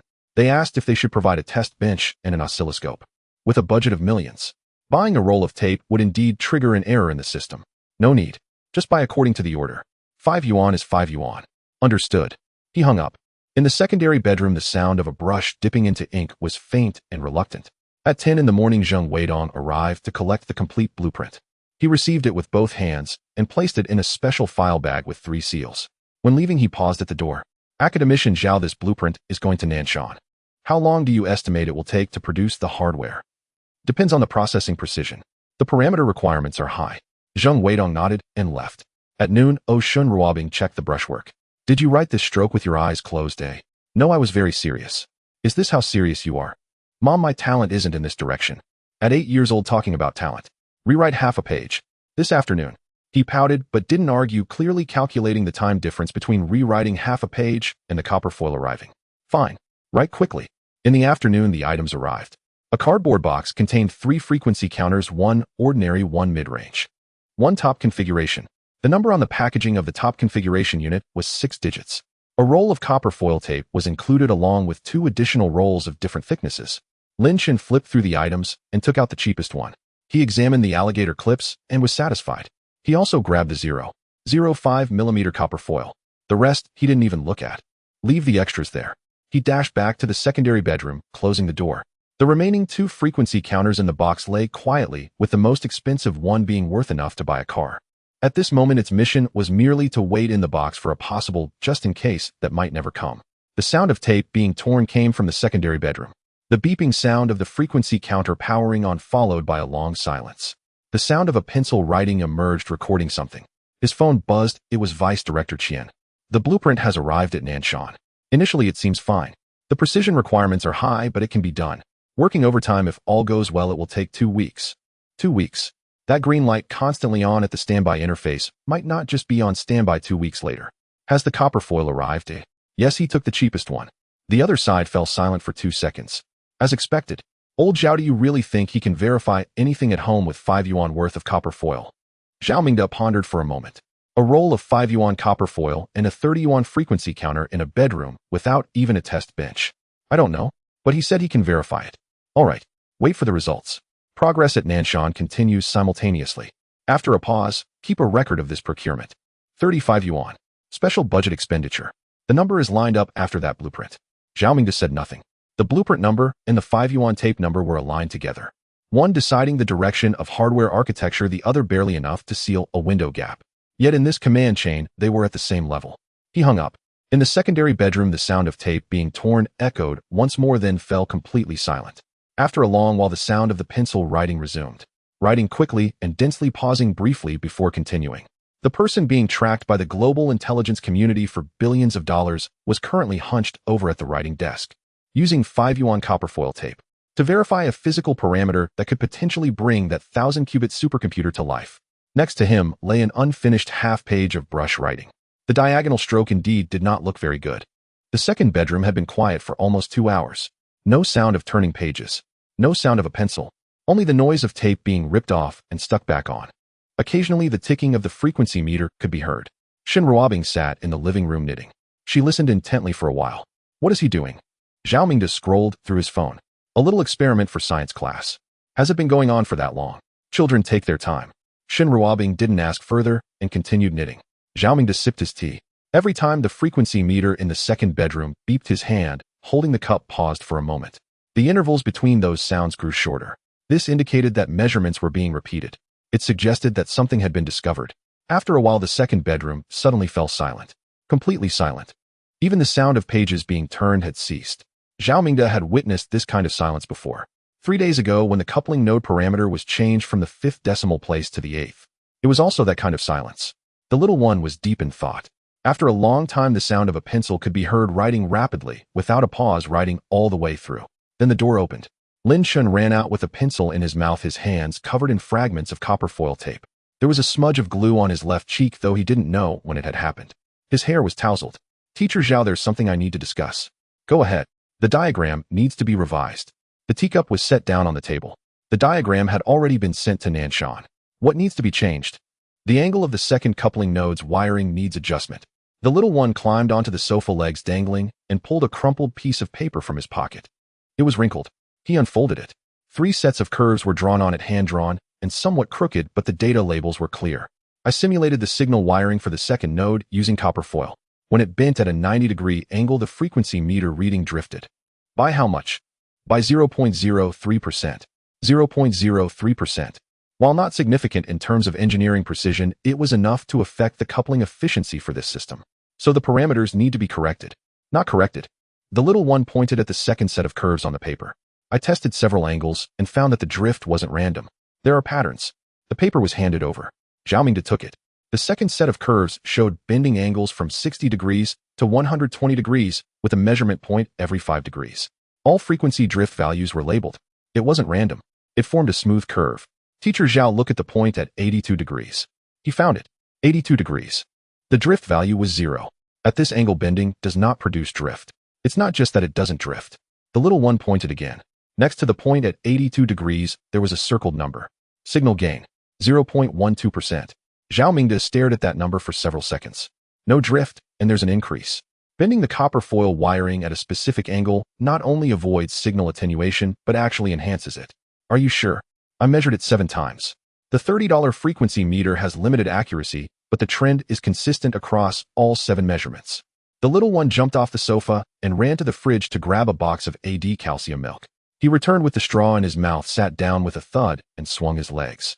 So the diagram isn't being corrected, it's being optimized. The wiring angle of the second coupling node should be changed from 90 degrees to 82 degrees. The parameters don't need to be changed. It's naturally correct. He took a sip of milk. Moreover, the tolerance window has widened. By how much? Originally, the parameter precision required 8 decimal places to ensure coupling efficiency. After changing the angle, 6 are sufficient. 6. The precision requirement has been reduced by 2 orders of magnitude. The higher the precision, the more difficult the processing, the longer the cycle, and the higher the cost. Reducing it by 2 orders of magnitude. The processing cycle at Nanshan could be cut in half. You used $5 worth of copper foil for this. 30 for the frequency meter. Add another 5 for 35. His tone was childlike, as if he were talking about spending 35 on pocket money today. The paper on the coffee table was neatly placed alongside the previous drafts. They'll talk to Nanshan. All right. Teacher Zhao, you make the call. I need to write my practice sheet as I promised my mom. He jumped down, slippers slapping on the floor. Before the door closed, he turned back and added, by the way, about a quarter of that roll of copper foil was used. The rest I left on the table. Don't throw it away. The door closed. The phone call was made quickly and Zheng Weidong picked up. The diagram needs to be changed in one place. The wiring angle of the second coupling node is changed from 90 degrees to 82 degrees. The rest remains unchanged. There was a moment of silence on the other end. The diagram just arrived yesterday. Are we changing it today? It was just verified. What was used for the verification? Copper foil tape. There was a 3-second pause on the other end. The $5 one. Yes. Another 2 seconds passed. They'll notify the processing team right away. The angle has been changed. What about the precision requirements? Reduced by 2 orders of magnitude. 6 decimal places are sufficient. This time the pause on the other end was even longer. Academician Zhao, are you saying it's been reduced? Not increased. It's been reduced. The tolerance window has widened. Then what about the processing cycle? You can calculate that yourselves. I'm going to find old Zhang right now. The call ended. As soon as the phone was placed down, it vibrated again. Deputy Director Qian. The news spread faster than he anticipated. Old Zhao, did Zheng Weidong say the diagram was changed? Just the angle from 90 to 82. What was the reason? He used copper foil to do a physical verification and found that at a specific angle the signal bends without attenuation and even gains strength. There was a brief pause on the other end. How much gain? 0.12%. What about the precision requirements? Reduced by 2 orders of magnitude. Deputy Director Qian reacted quickly. The processing cycle can be shortened. Most likely. By how much? Wait for Nanshan to calculate. There was a sound of pen tapping on the table from the other end. Old Zhao, is the data measured by that $30 frequency meter reliable? The trends are consistent, repeating 7 times, but the precision is limited. A high-precision device needs to be used for re-verification. The 2 backup frequency meters sent yesterday. One of them has 6-digit precision. He didn't even look at it. 2 more taps of the pen. That machine along with Nanshan's equipment can re-verify this result. If confirmed. The sentence was left unfinished, but the meaning was clear. They'll have Nanshan prioritize the re-verification and report back as soon as results are available. Good. After a pause. Old Zhao, how much of that roll of copper foil was used? A quarter. A quarter of the $5 one. That's $1.25.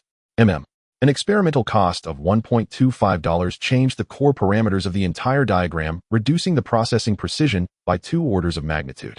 It could save millions in manufacturing costs and have the construction period. Deputy Director Qian's voice was calm. How do I report this to finance later? Report it truthfully. If I write it down, they'll think I'm fooling around. Special budget. National level allocation. The last expenditure was $35. This experimental material cost $1.25. Next to it is the operation cost for Nanshan's 1,000-qubit supercomputer. Zhao Mingde took a sip of tea. He didn't respond. Forget it. Just report it. After all, I've seen plenty of absurd things on this line. The call ended. The sound of a pencil returned from the second bedroom. Each stroke was slow. He was writing on the practice sheet. Really writing. Vertical bends. Shen Ruobing passed by the corridor and peeked in. This line looks good. Write another line. Mom, I've already written 3 lines. 3 lines aren't enough. 5 lines. 4 lines. 5 lines. No bargaining. He mumbled, but didn't argue. The door closed. The phone vibrated again. Zheng Weidong. Academician Zhao. Old Zhang calculated that after changing the wiring angle to 82 degrees, the processing cycle was reduced from 2 weeks to 9 days. The precision requirements have been lowered and the most time-consuming fine grinding process was eliminated. 9 days. And there's one more thing. Go ahead. After Old Zhang looked at that set of bending data, he sat in silence for half a day. Finally, he said to me, "What did he say?" He said he hadn't seen the gain phenomenon at 82 degrees. He checked 3 databases. Nothing. If the re-verification confirms it, this itself would be an independent physical discovery enough to write about. The teacup was set down. $5 worth of copper foil, a $30 frequency meter, and an 80-year-old child kneeling at the writing desk sticking and tearing. He discovered a physical phenomenon that doesn't exist in existing literature. Don't mention the paper for now. Prioritize re-verification. Understood. The high-precision equipment has already been set up. Results will be out tomorrow. Report back at the first opportunity. Received. The call ended. The living room fell silent. From the other end of the corridor, Shen Rubing's voice floated over again. The 3rd line. The bend on that vertical hook is too far left. Rewrite it. Mom. Calling mom doesn't help. Rewrite it. The little one who might discover a physical phenomenon not found in textbooks was currently leaning over the desk, negotiating with his mother for the 4th round on whether the bend of the vertical hook on the 3rd line should go left or right. The negotiation result: rewrite. The door of the secondary bedroom was slightly ajar. The sound of a pencil was slow, each stroke methodical. As Shen Ruobing passed by, she peeked in. This curve. Turn right. Mom, last time you said to turn left. Last time was last time. This time turn right. You can see for yourself. Is the bend exceeding the horizontal line? The little one looked down and confirmed it. He'll correct it. Have you finished writing the 5 elements? We're on the 4th line now. Finish the 5th line before doing anything else. The door closed. Zhao Mingde sat in the living room having brewed tea for the 2nd time. The phone was placed on the coffee table screen up without any vibrations. Today was supposed to yield results regarding the 82-degree gain phenomenon of Nan Mountain's high-precision equipment.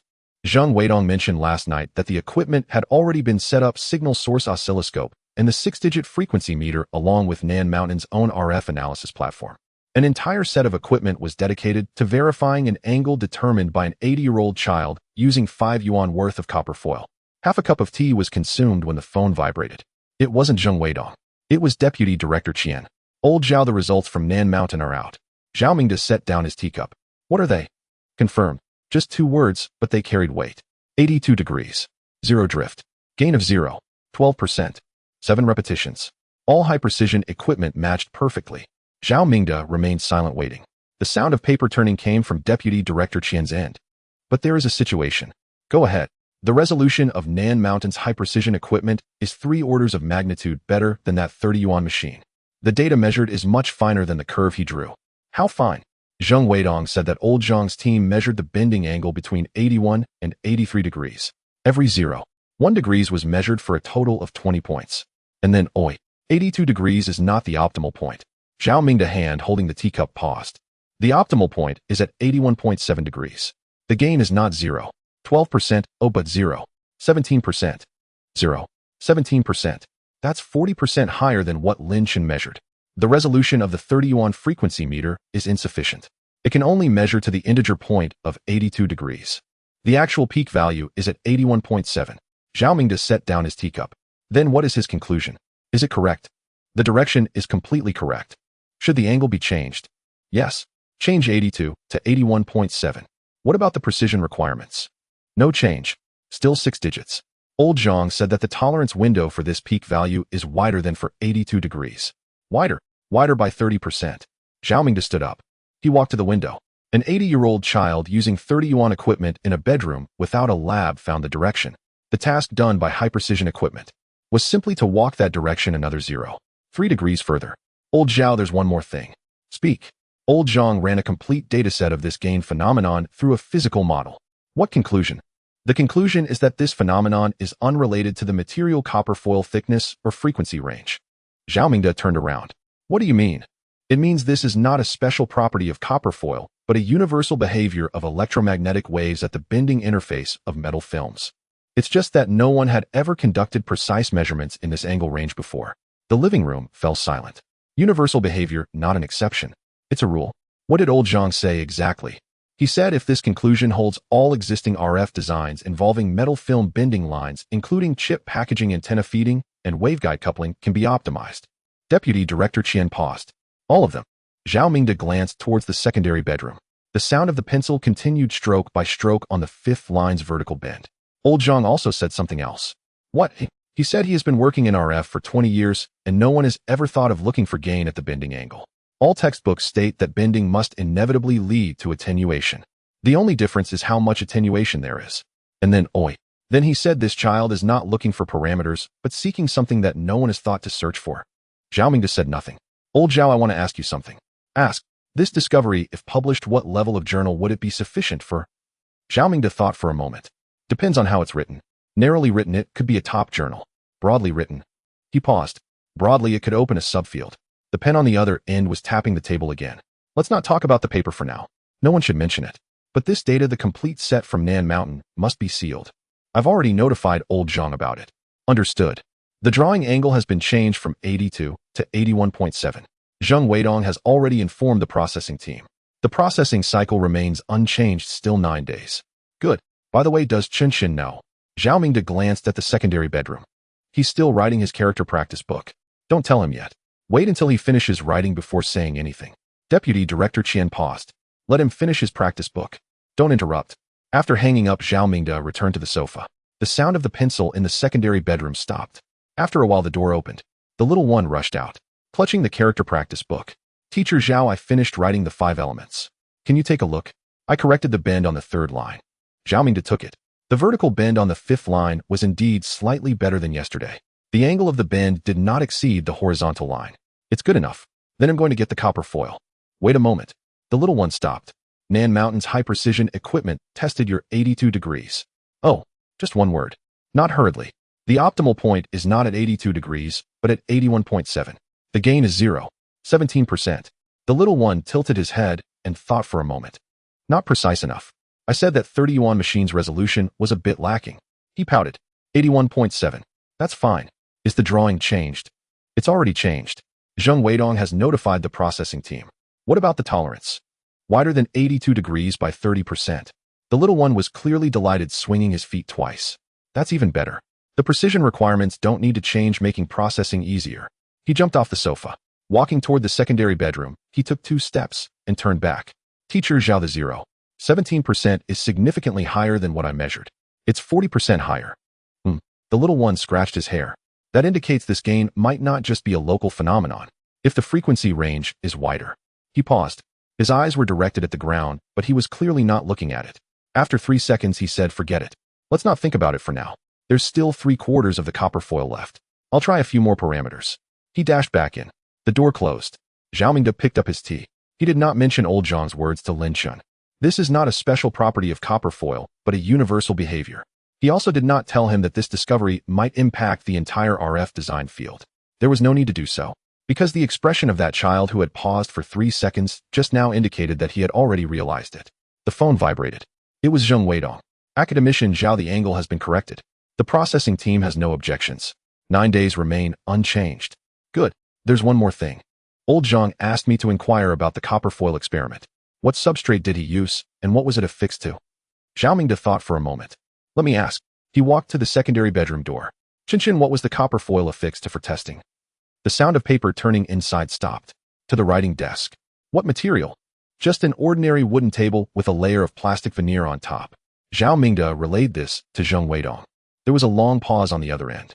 Old Zhang said that the wooden substrate with plastic veneer has a dielectric constant likely between 3 to 4, which is completely different from the quartz substrate used by Nan Mountain.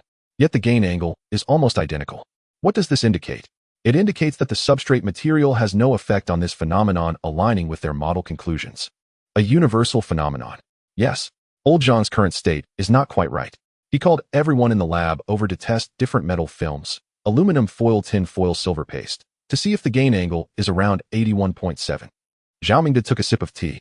A bunch of PhDs and masters from Nan Mountain equipped with millions in equipment were following the direction established by an 80-year-old child using a writing desk to affix copper foil. They were digging deeper. Let me know when the results come out. Okay. After hanging up in the secondary bedroom, the sound of tape being pulled echoed again. The frequency meter beeped. After a while, the door opened slightly. The little one peeked out. Teacher Zhao, we ran out of AD calcium milk. There should still be some in the fridge. I checked. It's really gone. Wait for your mom to come back and buy some. He pouted and shrunk back in. The door closed. The world's cutting-edge physical discovery had just been forced to pause due to a shortage of AD calcium milk. The phone vibrated again. It was Deputy Director Qian. Old Zhao, initial results from old Zhang's side are in. Aluminum foil measured at 81.5 degrees. Tin foil at 81.9 degrees. Both showed gain. The angles aren't exactly the same, but all fall within the 81 to 82 degree range. The universal phenomenon has been confirmed. Basically confirmed. Old Zhang said that to write a complete report, more metal and frequency data is needed, but the direction has already been set. There was a 2-second pause on the other end. This 80-year-old child using 5 yuan copper foil on a writing desk has discovered something that no one in the entire RF field has found in 60 years. Zhao Mingde drank tea, not responding. As for that experimental material costing 1 yuan and 25 cents, I've decided not to change it. Just let it stay there. Why? To keep it. In the future, when someone reviews the archives and sees the budget sheet for the Nan Mountain 1,000-qubit project with over 100 million in equipment procurement costs, it will have a line for 1 yuan and 25 cents noted as copper foil tape, just a quarter roll. Deputy Director Qian's voice was flat. Let them guess. Shin Ruobing has returned. 2 bags of vegetables. A carton of AD calcium milk. Chen, I bought you milk. Put it in the fridge. There was no sound from the guest room. Zhao Mingde lifted his head from the sofa. I was working on copper foil inside. Probably didn't hear you. Shin Ruobing set the vegetables down in the kitchen. She casually opened a box of AD calcium milk and walked to the door of the guest room. Knocked twice. Chen. No one answered. She pushed the door open. The little one was leaning on the writing desk. His face resting on his arm, copper foil shavings scattered all over the desk. The frequency counter was still lit. A half sheet of paper was lying nearby with a pencil pinched between his fingers. The pencil tip had drawn a long line outside the paper extending far away. He had fallen asleep. Shin Ruobing bent down, intending to pull out the pencil. Her hand brushed against his hand, which was hot. She placed her other hand on his forehead, even hotter. She placed the carton of AD calcium milk on the desk and turned to leave. She walked quickly. Teacher Zhao Chun has a fever. His forehead is burning hot. Zhao Mingde put down his phone and followed her into the guest room. He placed his hand on Chun Chen's forehead. It was hot, not the kind of high fever that was scalding, but definitely abnormal. Shin Ruobing rummaged through the drawer for the electronic thermometer. She clipped it on. Beep. 37. 8. He was fine in the morning. He didn't mention feeling unwell at noon. Zhao Mingde exited the guest room. He walked to the living room, picked up his phone, and dialed Vice Director Qian. It rang once before being answered. Chun Chen has a fever. 37. 8. There was no pause on the other end. Monitoring has detected it. The temperature is on the rise. Currently at 37. 8. The medical team is on the way. Zhao Mingde held the phone. He didn't respond. He hadn't finished explaining the situation. The medical team was already on the way. Wait a moment. Zhao Mingde lowered his voice. You said monitoring detected it. What was monitored? Environmental thermal sensing. Special configuration. It was installed on the first day he moved in. I've been living here for almost a month. You never mentioned it. You don't need to know. It's a matter of the security layer. Zhao Mingde sat down on the sofa. Then let me ask you, 37. 8 is only today. What was his temperature before? There was a brief silence on the line. Not long, but enough. 37. 1. How long has it been? Since the second module turned fully green. 23 days. 23 days. Zhao Mingde placed his hands on his knees. How long has it been? Since the second module turned fully green. 23 days. 23 days. Zhao Mingde placed his hands on his knees. 8 decimal places. He used copper foil to verify a physical phenomenon not present in the literature. Finished reading Chapter 5 of Functional Analysis, wrote on a writing pad, and was managed by his mother to eat broccoli. Consistently, at 37. 1. For 23 days, he hadn't noticed anything. Why didn't you tell me? What would telling you change? 37. 1 is considered physiological fluctuation in medicine. It's not a fever. The red line is at 39 degrees. The system has self-regulation mechanisms. Once it exceeds the threshold, it will automatically reduce frequency. I've consulted 3 specialists on this. The conclusion is not to intervene, not to notify. This temperature is related to the system. The third module has completed its operation. The system has entered standby mode. His temperature has synchronized and risen by 0.3 degrees, stabilizing at 37. 1. It hasn't gone down. Zhao Mingde stood up. He walked to the corridor and glanced into the guest room. Shin Ruobing was sitting on the edge of the bed, a cool towel resting on the little one's forehead. Does he know himself? No, he doesn't. At 8 years old, the difference in sensation between 37. 1 and normal body temperature is almost 0. He hasn't noticed at all. Then why did it rise today? High-intensity continuous brain activity. Copper foil experiment in the morning, writing pad in between, and pushing math in the afternoon. No breaks. Lasting over 3 hours. His body couldn't handle it anymore. Zhao Mingde recalled that quiet time in the guest room. Occasionally, there was the sound of a pencil. He thought the little one was reading normally. He was in the living room, just a wall away, 10 steps away. A wall. 10 steps. 23 days. He had a low fever for a month, and I was sitting right next to him. You told me it wasn't necessary to know. The other and didn't pick up on this remark. Old Zhao, if you had known, watch him. Not let him touch the copper foil. Not let him calculate anything. Not let him draw. Zhao Mingde didn't respond. Only he can do these things. You can't stop him. I can't stop him either. 37. 1 won't harm him. But if you don't let him touch these things, that's when real problems will arise. The doorbell rang. The medical team. 3 people, 2 boxes, dressed casually, not in white coats. The leader was a woman in her 40s with a round face. She smiled as she entered. Hello, Teacher Zhao. We are here for a routine health check, and we will also check on the little one at home. It was rehearsed. Zhao Mingde could tell. Shin Ruobing peeked her head out from the guest room, glanced at the 3 people, then looked at Zhao Mingde. From the community. My health doctor. Just passing by. Shin Ruobing stared for 2 seconds, but did not stop them from entering. The female doctor squatted by the bed, aiming a thermometer at the ear. Beep. 37. 6. It went down. Little one, does your throat hurt? The little one opened his eyes drowsily and looked at the female doctor. Then he looked at his mother. It doesn't hurt. What about your head? Are you dizzy? Not dizzy. Just tired. He thought for a moment and added. Did my mom put the AD calcium milk in the fridge? The female doctor twitched her mouth, almost unable to hold back her smile. Yes, I did, Shin Ruobing replied. Oh, then I'll drink it later. He closed his eyes. The examination took about 10 minutes, listening to his heart, checking his neck, examining his throat, flipping his eyelids. Once the full exam was complete, the female doctor stood up, walked to the living room, and lowered her voice. It's a simple low-grade fever. No signs of infection. Blood oxygen is normal. The heart rate is 10 beats faster than normal related to the temperature. It's not a problem. Just rest. If it drops below 37 by tomorrow morning, it will be fine. Zhao Mingda nodded. Additionally, the female doctor took out a piece of paper from her pocket and handed it over. It was in Vice Director Qian's neat handwriting. Continuous brain activity should not exceed 3 hours. It must be interrupted at that point. No exceptions. There was another line below. Methods are as follows. Give him a carton of AD calcium milk. Let him watch a cartoon for 10 minutes. This is to be taken as a medical instruction. Zhao Mingda folded the note and placed it in his pocket. The female doctor left.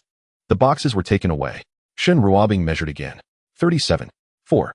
Still going down. Bedtime is at 8:30 tonight, and it's early. No discussion. The little one nestled in the blanket, not arguing. He was really exhausted. After a moment, he opened his eyes a crack. Teacher Zhao? Zhao Mingda walked to the edge of the bed. The paper on the table. Please keep it safe. The one I wrote halfway. Which one? That one. The derivation of 2 theorems. Different from the textbook approach, shorter, but the last few steps weren't finished. His voice was hoarse, yet he conveyed it clearly. Don't let my mom throw it away as waste paper. Zhao Mingda nodded. It's been put away. In the drawer. His eyes closed again. He still held the empty AD calcium milk carton in his hand. Shen Ruobing was tidying up the writing desk, sweeping the copper foil shavings aside. Do you still need these copper pieces? He said to keep them. Don't throw them away. Shen Ruobing glanced at Zhao Mingda, but didn't ask further, placing the copper foil back in the corner of the desk. Zhao Mingda flipped the half sheet of derivation paper over, placing it face down. He put it in the top of the drawer. There were 6 sheets of paper in the drawer, 4 drafts, 1 complete copy of the diagram, and 1 half sheet of derivation. His phone vibrated. It was Vice Director Qian. Has it gone down? 37. 4. It's going down. Good. Report it again tomorrow morning. Also, Nanshan is working overtime tonight. Old Zhang's new data has come out. Zhao Mingda poured himself a glass of cold tea. What data? 5 types of metals. All measured for gain intervals. All of them showed gain, with silver paste at the highest at 0.23%. Higher than the copper foil. Old Zhang asked me to pass on a message. Say it. He said the direction verified from that little one leaning on the writing desk, while having a fever is enough for their team to study for 5 years. Zhao Mingda looked at the closed door of the guest room. Inside it was quiet. An 80-year-old child with a low fever holding an empty milk carton had mumbled something about AD calcium milk and had instructed not to throw away a piece of paper. Then he fell asleep. The 63-year-old academician who had tucked him in had only just realized today that he had been running a fever for 23 days. Morning. Lin Chen's body temperature is 36.8. It has decreased. Shen Ruobing measured it, shook the thermometer, and put it back in the drawer. It's normal now, but no vigorous activity today. Mom, I didn't run yesterday. I just sat and worked on some copper sheets. Sitting can still cause fatigue. That indicates a weak constitution. You need to run 2 laps every morning from now on. The little one opened his mouth, but then closed it again. He agreed to the 2 laps for now. After all, what his mom said usually had a shelf life of no more than 3 days. Zhao Mingda was waiting in the living room. His phone vibrated. It was Deputy Director Qian. What is the temperature? 36.8. Good. Did you tell him about the medical advice? Not yet. Tell him today. No continuous mental work for more than 3 hours. Break at the appointed time. No exceptions. Zhao Mingda acknowledged and hung up. The little one had already come out of the bedroom. His hair was still sticking up and one button of his SpongeBob pajamas was misaligned. At least he was wearing both slippers. Progress. He opened the refrigerator. He grabbed a box of AD calcium milk and put the straw in his mouth. Teacher Zhao, I want to test a few more parameters for that copper foil from yesterday. Just wait a moment. There's something I need to tell you. The little one leaned against the refrigerator door, sipping his milk while waiting. In the future, continuous mental work cannot exceed 3 hours. You must stop at the appointed time. The sound of the straw stopped. Who said that? The doctor. The one who came yesterday. Yes. The little one tilted his head, thinking for 2 seconds. So, does that mean my fever yesterday was related to this? Yes. The continuous time was too long. My afternoon was just spent on it. In the morning it was copper foil, in between I worked on my writing practice, and in the afternoon math. Adding it all up, it exceeded 5 hours. The little one calculated and seemed to agree. He pouted. 3 hours is too short, Teacher Zhao. Do you know what it feels like to be interrupted halfway through a book? I know, but rules are rules. Can it be 4 hours? 3 hours. 3.5. No bargaining. This phrase sounded exactly like what his mom would say. The little one took a sip of milk and did not negotiate further. He remained quiet for 2 seconds. Teacher Zhao, how long can I rest after the 3 hours before continuing? Zhao Mingde was taken aback for a moment. He hadn't considered this question. The note from Deputy Director Qian stated, no continuous mental work for more than 3 hours. Continuous. He pulled out the note and read it again. The measures are as follows: give him a box of AD calcium milk and let him watch 10 minutes of cartoons. This is treated as medical advice. 10 minutes. Drink the milk. Watch 10 minutes of cartoons, and that counts as a proper break. The little one's feet wobbled a bit. So when my 3 hours are up, I drink the milk and watch 10 minutes of Ultraman. Then come back for another 3 hours. In theory, that's the idea. How many times can this cycle happen in a day? Zhao Mingde did not answer, because he suddenly realized something. The medical advice did not specify a daily total time limit. It only stated no continuous work for more than 3 hours. It only specified intervals of AD calcium milk and cartoons. There was no mention of a total cap. A loophole. Zhao Mingde called Deputy Director Qian. Old Qian, he asked a question. What question? For 3 hours per cycle with milk and cartoons, and between how many times can it cycle in a day? There was a 3-second pause on the other end, followed by a soft chuckle. What do you think? You did that on purpose. Old Zhao. Just think about it. This kid, if you tell him he can only work 6 hours a day, how would he react? Zhao Mingde thought for a moment. He would hold it in. He would be unhappy, and he would find other ways to get around it. And he would definitely find a way around it. But if you give him a 3-hour framework and put a box of milk and an episode of Ultraman in between, he will create his own schedule. 3 hours per cycle. Between each cycle, he will properly rest because this set of rules was calculated by him, not something we forced into him. Zhao Mingde picked up his teacup. What if he cycles too many times? His mom turns off the lights at 9. After a pause, he continued, from 8 in the morning to 9 at night, that's 13 hours. Deducting time for meals, writing practice, and the chaotic things his mom has arranged. The actual time he can use for mental work is no more than 9 hours. 3 hours per cycle, at most 3 cycles with mandatory breaks twice. Each break is 10 minutes. The brain has a recovery window. Deputy Director Qian's voice was flat. And during those 10 minutes between cycles, he will sip milk while watching Ultraman fight monsters. His body temperature will automatically drop. Intermittent cooling is much safer than continuous work. This has been corroborated by 3 specialists. Zhao Mingde set down his teacup. A piece of medical advice. On the surface, it looks restrictive. In reality, it is a complete framework for a routine. The framework is rigid, the loophole is alive. And that loophole just happens to be a size that an 80-year-old child can find on his own. Once found, he will feel victorious. Then he will willingly comply. Old Qian, your strategy is quite deep. What strategy? Just normal medical advice. After a pause, he added, additionally, AD calcium milk should be included in the list of essential supplies. Weekly delivery. It can't be interrupted. Zhao Mingde lips twitched slightly. A national-level medical directive. Core essential supplies. AD calcium milk. There's one more thing. Note this down. Go ahead. If he refuses to stop after a cycle, tell him that if he doesn't rest, he won't get any milk for the next cycle. Will that work? You try it. He hung up. Zhao Mingde set down his phone. In the direction of the second bedroom, the little one had already gone in. 2 minutes later, he ran out again, holding the remote control. Teacher Zhao, I'm going to watch an episode of Ultraman first to build up my rest quota. You haven't started working yet. It's in advance. He plopped down on the sofa, turned on the TV, and switched to the cartoon channel. Zhao Mingde did not stop him. Whatever. If he wants to advance, let him. Ultraman fought monsters for 10 minutes. The little one finished the last flying kick while sipping his straw. He turned off the TV, crushed the empty milk box, and threw it in the trash. All right.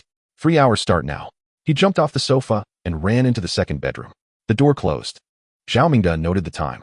The sound of the pencil quickly followed. The writing was dense. His phone vibrated. It was Zheng Weidong. Academician Zhao. There's something I want to confirm. Speak. Old Zhang completed the gain data measurements for 5 types of metals, but encountered problems while writing the report. What kind of problems? The optimal gain angles for different metals are not completely the same. Copper foil is 81. 7 aluminum foil is 81.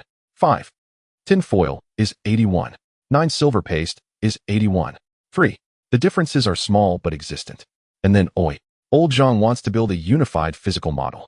He tried to use a single formula to uniformly describe the gain angles of all metals. He hasn't been able to come up with anything after 2 days. Zhao Mingde took a sip of tea.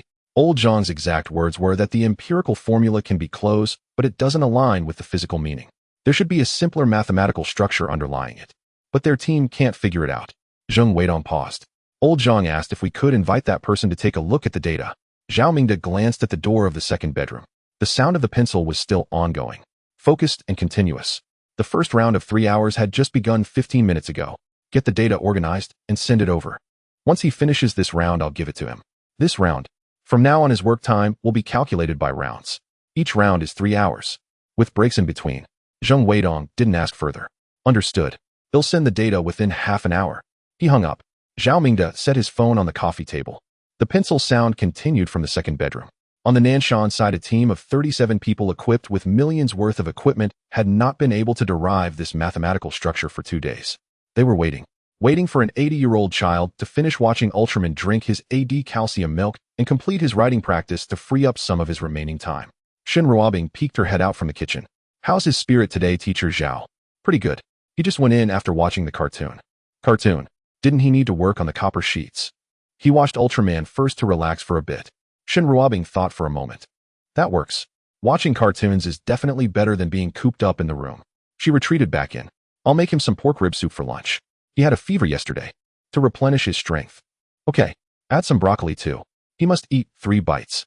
Zhao Mingde did not engage in this matter about broccoli. He couldn't manage it and didn't dare to. That was within Shen Ruobing's jurisdiction. The phone on the coffee table lit up. Zheng Weidong's data package had arrived. 5 types of metals. Complete gain curves. Angles, frequency, gain percentages. All organized into tables. Zhao Mingde glanced at it. The data was clean and the trends were clear. But where the underlying unified mathematical structure was hidden, old Zhang and 37 others had searched for 2 days. They still hadn't found it. Zhao Mingde could not see it either. This thing needed to wait for the person inside. Until he finished his 3-hour round. Drink his milk, chew on his pencil, glance at it with a tilt of his head. Then tell everyone what the answer looks like. Before the lights go out at 9. 3 hours. Zhao Mingde checked the time. The sound of a pencil in the second bedroom never ceased. It was intense and continuous with occasional pauses to turn a page. He continued to write. He had already read the data packet sent by Zheng Weidong twice. 5 types of metals: copper foil, aluminum foil, tin foil, silver paste, and a nickel titanium alloy. Each type of metal was measured from 80 to 83 degrees with a measurement point every 0.1 degrees. The gain values were precise to the 6th decimal place. The table was beautifully crafted. The people from Nanshan were meticulous in their work. However beautiful the table was, the underlying unified mathematical structure still required old Zhang and his 37 people to push through for 2 days. They couldn't extract it. The empirical formula could be pieced together, but the physical significance didn't align. Zhao Mingde tried it himself using the old radio frequency theory. It wouldn't fit.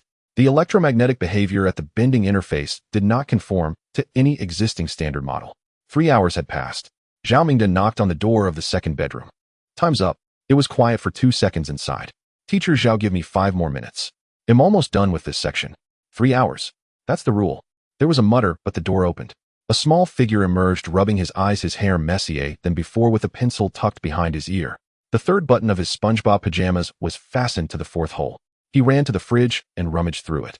Teacher Zhao, there are only 2 boxes of AD calcium milk left. Your mom said they deliver every week. It won't run out. Delivery? Where's that from? From the community. The small figure tilted his head and glanced at him.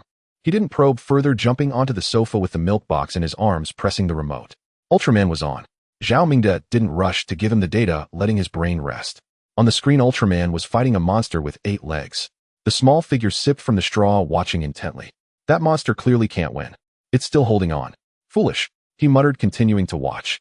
10 minutes passed, and the monster was kicked away. The TV turned off. He squished the empty milk box and tossed it into the trash can. All right, next round. Wait, look at this data for a second. Zhao Mingde handed over his phone. The screen displayed the table sent by Zheng Weidong.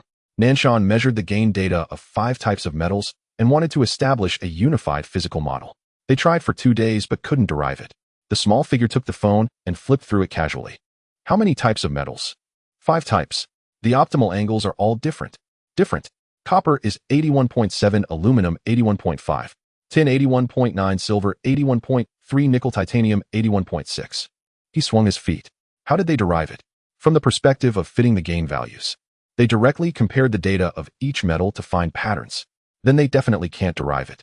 He sipped from the straw inside the empty milk box. It was empty. The direction is wrong. Zhao Mingde waited. The small figure jumped off the sofa and ran into the second bedroom, leaving the door open. He rummaged on the desk and found a blank sheet of paper. He took the pencil from behind his ear, leaned over the desk, and began to write. Zhao Mingde stood at the door watching. The first line was an expression. It wasn't long. The second line was a transformation that expanded the contents of the first line. The third line, an equal sign with 3 variables on the right side. A coefficient. He paused. He marked a few numbers beside it and filled in the atomic numbers of the 5 types of metals. Copper 29, substituted. 81. 72. Aluminum 13 is substituted. 81. 53. Tin 50 is substituted. 81. 88. All within the measured error range. The small figure put down the pencil and leaned back. The chair was too high and his feet dangled. He swung them a couple of times. Teacher Zhao Mingde walked over. He handed over the paper which had only been partially used, only a third of a page. It's not the gain that determines the angle, it's the electronic cloud density of the metal that determines the angle. Gain is the result, not the cause. They reversed the causal relationship. Zhao Mingde took the paper. The first line used standard parameters for electronic cloud density. The second line had a transformation technique he had never seen before, but the logic was coherent and he could follow each step. The third line, that formula. Zhao Mingde stared at it for a long time, because he had seen the underlying mathematical structure of that formula 20 years ago in his own paper. The paper that was voted down by 6 reviewers for full band reverse matching. The third step of the core derivation used exactly this transformation. For the 2 it was rejected. The reason was written on a whole page, with the core being this mathematical treatment lacks verifiable physical correspondence. 20 years. Zhao Mingde placed the paper on the desk, his hand resting on its surface, unmoving. Teacher Zhao, what's wrong? Nothing. Is the formula correct? Correct. Then send it to Nanshan. I'll get back to work. The small figure had already turned away. He flipped to the half-page derivation from yesterday, tucked the pencil back behind his ear, and prepared to start the second round. He didn't take it seriously at all. Zhao Mingde stepped out. He closed the door and sat on the sofa for a while. He unfolded the paper and looked at it again. He picked up his phone and dialed Zheng Weidong. I'll send you a photo of the paper. Let old Zheng verify it. He took the photo and sent it. After a moment of silence on the other end, Zheng Weidong's voice changed. Academician Zhao, this formula has 3 variables and 1 coefficient. Correct. The variables are electronic cloud density, lattice constant, and Fermi level. Correct. This isn't fitting, it's derived from first principles. Let old Zhang take a look. There were footsteps in the background. They were approaching. After 4 or 5 minutes, old Zhang came directly in. Academician Zhao. His voice was tense. All 5 types of metals have been substituted. The maximum deviation is in the 3rd decimal place. But it's not the error of the formula, it's our measurement error. If we improve the measurement precision, the deviation will shrink. This formula itself may be accurate. Zhao Mingde picked up his teacup but didn't drink. Academician Zhao, that transformation in the second line. Old Zhang paused for 2 seconds. I've seen this mathematical treatment in a paper I once wrote, but it wasn't published. I saw it during the review process. 20 years ago, 6 reviewers. I voted in favor, but it was rejected 4-2. The living room, the first author of that paper was you. Zhao Mingde didn't respond. Academician Zhao, has that kid read your paper? Impossible. That paper was never published. I only kept a copy of the manuscript and never showed it to anyone. Old Zhang went completely silent. After a long while, he figured it out himself. He took the same path you did 20 years ago, but he reached the destination and found the physical significance from the copper foil. Academician Zhao, there's one more thing. What? This formula. If we introduce the thickness of the metal film as a 4th variable at a specific thickness, the model predicts a gain not in the range of a few percent. How much? At nanometer thickness, the model predicts a gain of 3 to 5%. 3 to 5%. That's not optimization. That overturns the entire chip, packaging, antenna design, and waveguide system, all engineering fields involving metal film routing. It all needs to be redone. Academician Zhao. Old Zhang's voice was very soft. These 3 lines of formulas are enough to establish a discipline. The call ended. The tea had cooled. Zhao Mingde sat on the sofa with a piece of paper on his lap. 2/3 of it was blank, with writing on the used part. 3 lines crookedly written. The sound of a pencil was still continuing in the second bedroom. The person writing those 3 lines was working on the lemma of functional analysis, as he hadn't finished it yesterday. Shin Ruobing peeked her head out from the kitchen. Teacher Zhao, the pork rib soup is ready. Call him out to drink. Okay. 3 pieces of broccoli were added. He must finish eating. He's not allowed to leave the table until he does. Zhao Mingde replied and walked to the door of the second bedroom. Chin drink the pork rib soup. The sound of the pencil stopped. Is there broccoli? Yes. A silence of 2 seconds. Can I bring it in to drink? Your mom said no. You must stay at the dining table. A longer silence followed. The door opened and the small figure slowly walked out, the pencil still tucked behind his ear. As he passed through the living room, he glanced at the piece of paper he had just written on the coffee table. Teacher Zhao, has Nanshan seen it? He has seen it. Can it be used? It can be used. Oh. He sat down at the dining table and used a spoon to push the 3 pieces of broccoli to the side. He drank the soup first. Shin Ruobing was sitting across from him, staring at the 3 pieces of broccoli. It was a wordless standoff. 3 pieces of broccoli. In a bowl. Green.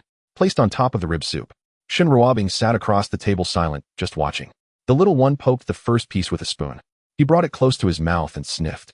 Mom, can I dip it in soy sauce? No. How about ketchup? Just eat it. Just one word. There was no second time. The little one closed his eyes and stuffed the first piece into his mouth, chewing a couple of times, his chin trembling. He gulped down a mouthful of rib soup to wash it down. The second piece. The third piece. In about 10 seconds, all 3 pieces of broccoli were gone. The painful expressions throughout the process could be made into a meme. I'm done eating. I'm going back to my room. Put the bowl in the sink. The little one carried the bowl to the kitchen and ran back to the second bedroom. The door closed. The sound of a pencil quickly followed. The second round. 3 hours. Zhao Mingde sat in the living room, still holding that piece of paper. 3 lines of formulas. The handwriting was crooked. The pencil tip wasn't very sharp. Some strokes were thick. The second line's transformation was indeed something he had used in his paper 20 years ago. The same path. 2 different people. 20 years apart. One was stopped after 3 steps.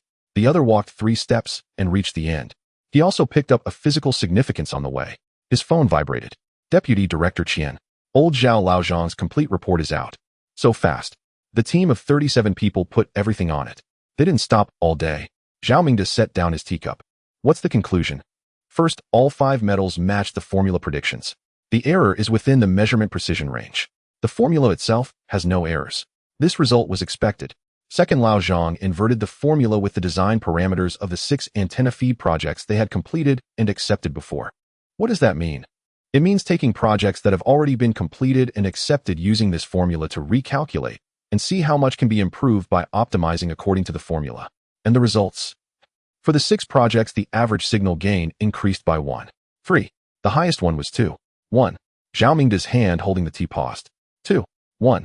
In the field of radio frequency, a mature antenna design aims to increase by 0. 5. The team worked for half a year. 2. 1. All 6 projects were already completed. How long did it take to optimize these 6 projects back then? Laozhang said it took an average of 4 to 8 months per project with 5 to 10 people. And now using this formula. 1 person, 1 calculator, half a day. The other side paused for 2 seconds. Laozhang did one more thing. He pulled out the formula for bending loss from classic textbooks. From low frequency to high frequency, calculate the loss according to the textbook and then calculate it again using this formula. How much difference? The textbook calculated 2 to 7 more loss than the actual measurement. Because the textbook formula completely lacks a gain term, assuming that bending only results in losses. Zhao Mingde stood up. 60 years. Textbooks from around the world all wrote that bending equals loss. The only difference was how much it lost. No one ever doubted it. Because under the measurement precision of textbooks, that little gain was completely overshadowed by the loss. Only by pulling the precision to 3 or 4 decimal places and scanning degree by degree within a specific range could one see the hidden gain peak. No one had ever done it. Because no one thought there was anything to find regarding the angle of bending.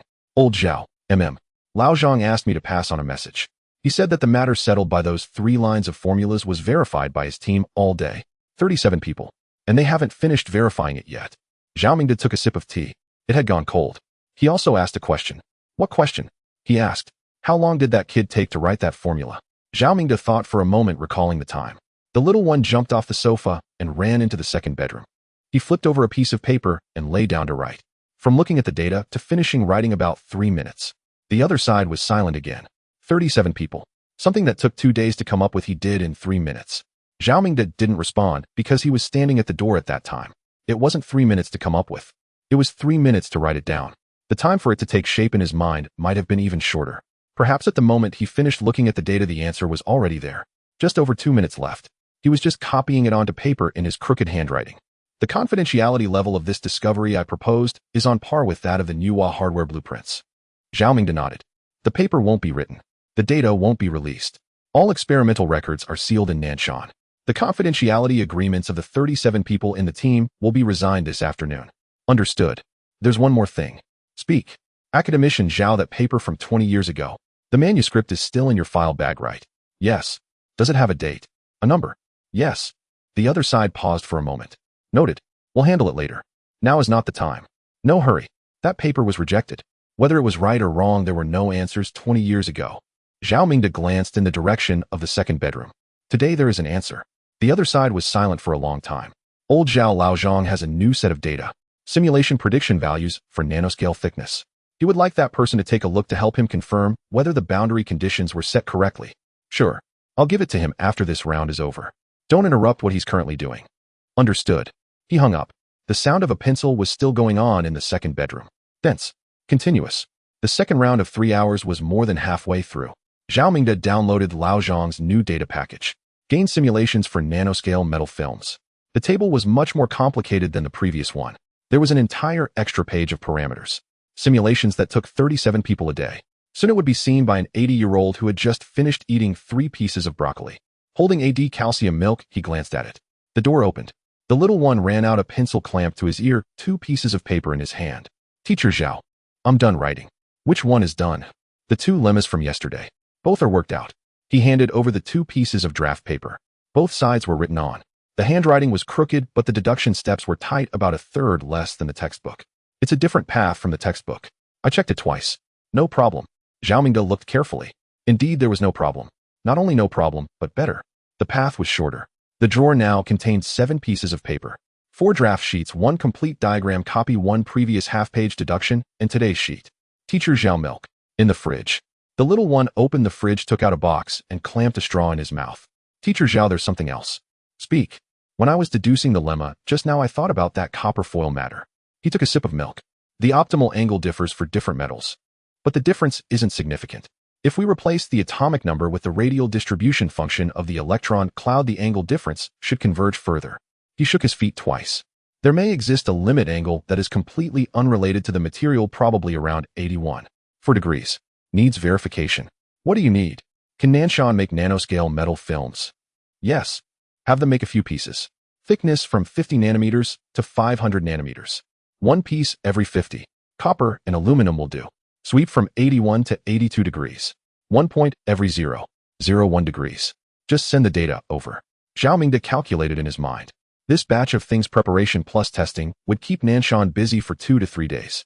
I'll have Zheng Weidong arrange it. The little one carried the milk box towards the sofa.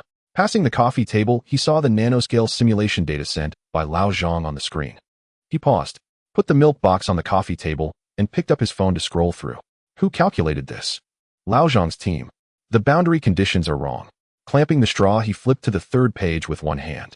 He took the pencil from his ear and directly wrote 2 lines on the paper beside him. This parameter. He took the value of the bulk material. At the nanoscale, a surface correction term must be used. The difference isn't large, but it will affect the precision of the predictions after the 4th digit. The paper was handed over. 2 lines were written. 1 parameter was changed. 1 correction formula was added. Have him run it again. That should fix it. Clamping the milk, he turned on the TV. Ultraman. Zhao Mingde held the paper and dialed Zheng Weidong. 2 things. First, the preparation of nanoscale film samples. Copper and aluminum. From 50 to 500 nanometers. 1 every 50. Fine scanning. Got it. I'll have Lao Zhang arrange it. Second, Lao Zhang's simulation data. The boundary conditions need to be changed. I'll send you a picture. He took a picture and sent it. The other side was silent for 10 seconds after receiving it. Academician Zhao. Lao Zhang said his team reviewed the boundary conditions 3 times. I know. 37 people. Reviewed 3 times. I know. Just change it. The other side was silent for a few seconds. Change it. He hung up. On the TV, Ultraman was fighting a fire-breathing monster. The little one curled up on the sofa, clamping the straw, shaking his feet, watching intently. This one is smarter than the last. Knows how to dodge. He muttered. But still can't win. Silly. He continued watching. Zhao Mingde poured a cup of new tea and sat down. The person who made textbooks in the global radio frequency field obsolete for 60 years was seriously analyzing the intelligence of a monster. His phone lit up. Zheng Weidong sent a text message. Lao Zhang finished the revisions and reran it.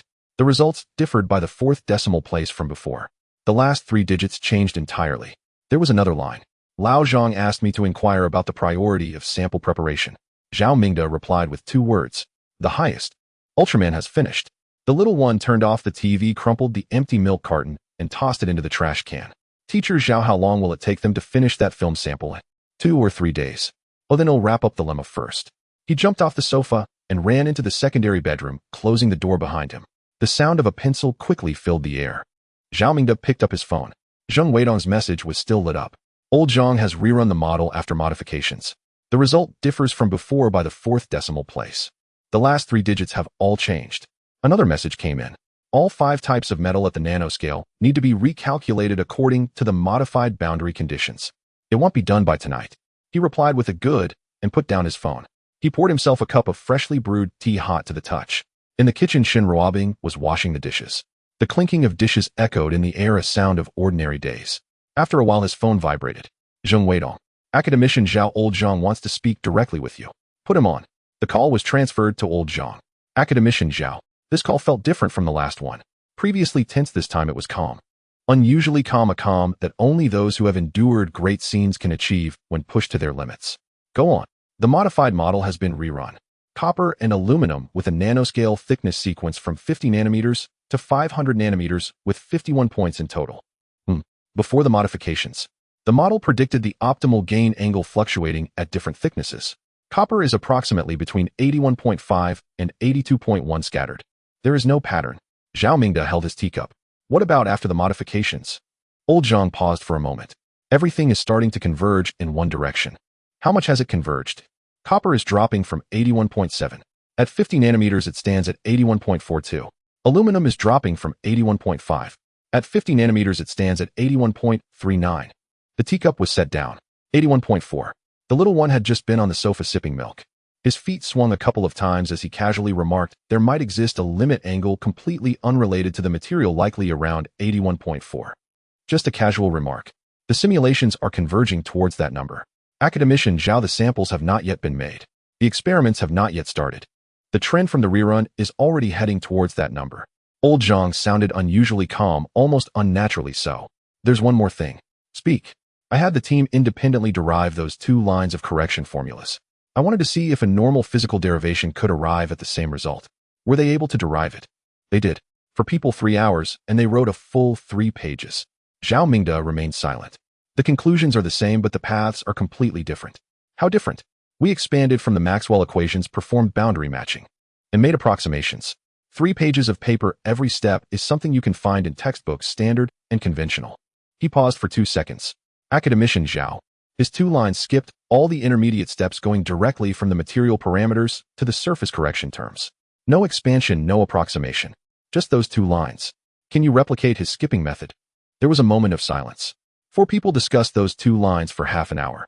They reached a unanimous conclusion: the results are correct, but the method is not apparent. Not apparent. It's not that it's complicated. It's too concise. So concise that we can't see what he skipped in between. Or perhaps he didn't skip anything at all. The concepts in his mind operate on a different level than ours. We proceed step by step through the equations while he saw the endpoint directly. Zhao Mingde poured out the cooled tea and refilled his cup. Academician Zhao. I have been in this field for 20 years, leading over 100 people. I've never encountered something like this. Old Zhang spoke slowly. It's not about strength or weakness, it's the way he does these things. We can't comprehend it. Zhao Mingde did not respond. He had been observing quietly from the beginning. From viewing the data to writing down those 3 lines of formulas, only 3 minutes passed. From pointing out the boundary condition error to writing the corrections took merely seconds, flipping pages with one hand while holding a straw in his mouth. 37 people reviewed it 3 times and couldn't find the issue. He glanced at the milk while sipping. Old Zhang. Compile all the data from today and send it to Zheng Weidong. All right. The nanoscale film samples. He glanced at the milk while sipping. Old Zhang. Compile all the data from today and send it to Zheng Weidong. All right. The nanoscale film samples. Hung up. His phone vibrated again. Deputy Director Qian. I've seen Old Zhang's report. You received it faster than I did. Does the convergence direction of the simulation data match his predictions? At 50 nanometers, copper is 81.42 and aluminum is 81.39, all converging towards 81.4. The other end fell silent for 2 seconds. The samples have not yet been made, but the predictive accuracy can already be assessed. Old Zhao. This child is providing answers for the experiments. The experiments are there to validate whether he is correct. Zhao Mingde took a sip of tea and did not refute. Indeed, that is the case. The confidentiality level remains unchanged, on par with the Nuwa blueprints. Simulation data, experimental records, and derivation processes will all be sealed in Nanshan. Understood. Those 2 lines of correction formulas, the team of Old Zhang spent 3 hours deriving them independently. They will be recorded and not reported. Why not? If reported, a whole bunch of people will start asking questions about the part that took 4 people 3 pages to derive. He arrived at it with just 2 lines. This cannot be explained. No one can explain it. Zhao Mingde held his teacup. Right now, the entire Nanshan, 37 people plus old Zhang's 20 years of experience and equipment worth millions, all combined. Think about what they are doing. Verifying whether the words of an 80-year-old child are correct or not. He paused. So far everything has been correct. What is he doing now? Deriving functional analysis lemmas, almost finished. Let him rest after he's done. He's put in enough mental effort for today. His mother turns off the lights at 9. Then rely on his mother. It's more effective than us. He hung up. The pencil sounds continued in the secondary bedroom. After a while the door opened. The little one ran out with a pencil tucked behind his ear and a piece of paper in his hand. Teacher Zhao, I have finished all the lemmas. He handed over the paper. The derivation is compact and clean with a path that is 1/3 shorter than the textbooks. Put it in the drawer. He opened the fridge. Teacher Zhao, there's really only one box of AD calcium milk left. Delivered weekly. It won't run out. What if it runs out? It won't run out. He jumped onto the sofa holding the last box of milk. He didn't turn on the TV and sat there for a while. Teacher Zhao, once the Nanshan samples are ready, just send the data directly to me. All right. It should be around 81.4. He took a sip of milk. If it really is there, it will be interesting. What's interesting? The milk carton shook slightly. That would mean that this thing is unrelated to the choice of metal, unrelated to thickness, unrelated to frequency as well. It just exists there, has always existed there. His feet swung a couple of times. For 60 years no one in the world has seen it. He finished speaking and didn't continue. He tilted his head to look at the display box on the coffee table. Teacher Zhao, what's in that box? Your sticky notes. What sticky notes? The ones written earlier, archived by Zhou Zhong. The little one leaned over to take a look. Why are they in a box? It's a confidential document. He stared at the box for 2 seconds, then looked at the pencil behind his ear. My sticky notes are confidential documents. Correct. What about my writing practice? Does that count too? Zhao Mingde nearly choked on his tea. That doesn't count. Oh, he shrank back into the sofa. He continued to drink milk. Shen Ruobing came out of the bedroom. Chen, have you finished writing the practice? It went quiet. Not yet. Write it. 1 page for vertical strokes and 1 page for the turning stroke. Go. The little one slid off the sofa, milk carton in mouth, and slowly walked towards the secondary bedroom. As he passed by Zhao Mingde, he lowered his voice. Teacher Zhao, sticky notes are confidential documents, but my writing practice doesn't count. Then the confidential documents are all finished, but the non-confidential ones are not yet written. This prioritization seems a bit off. Zhao Mingde did not respond. The person who made global radio frequency textbooks obsolete is now fretting over the curvature of vertical strokes. The door closed. The sound of the pencil resumed. This time he was not writing formulas.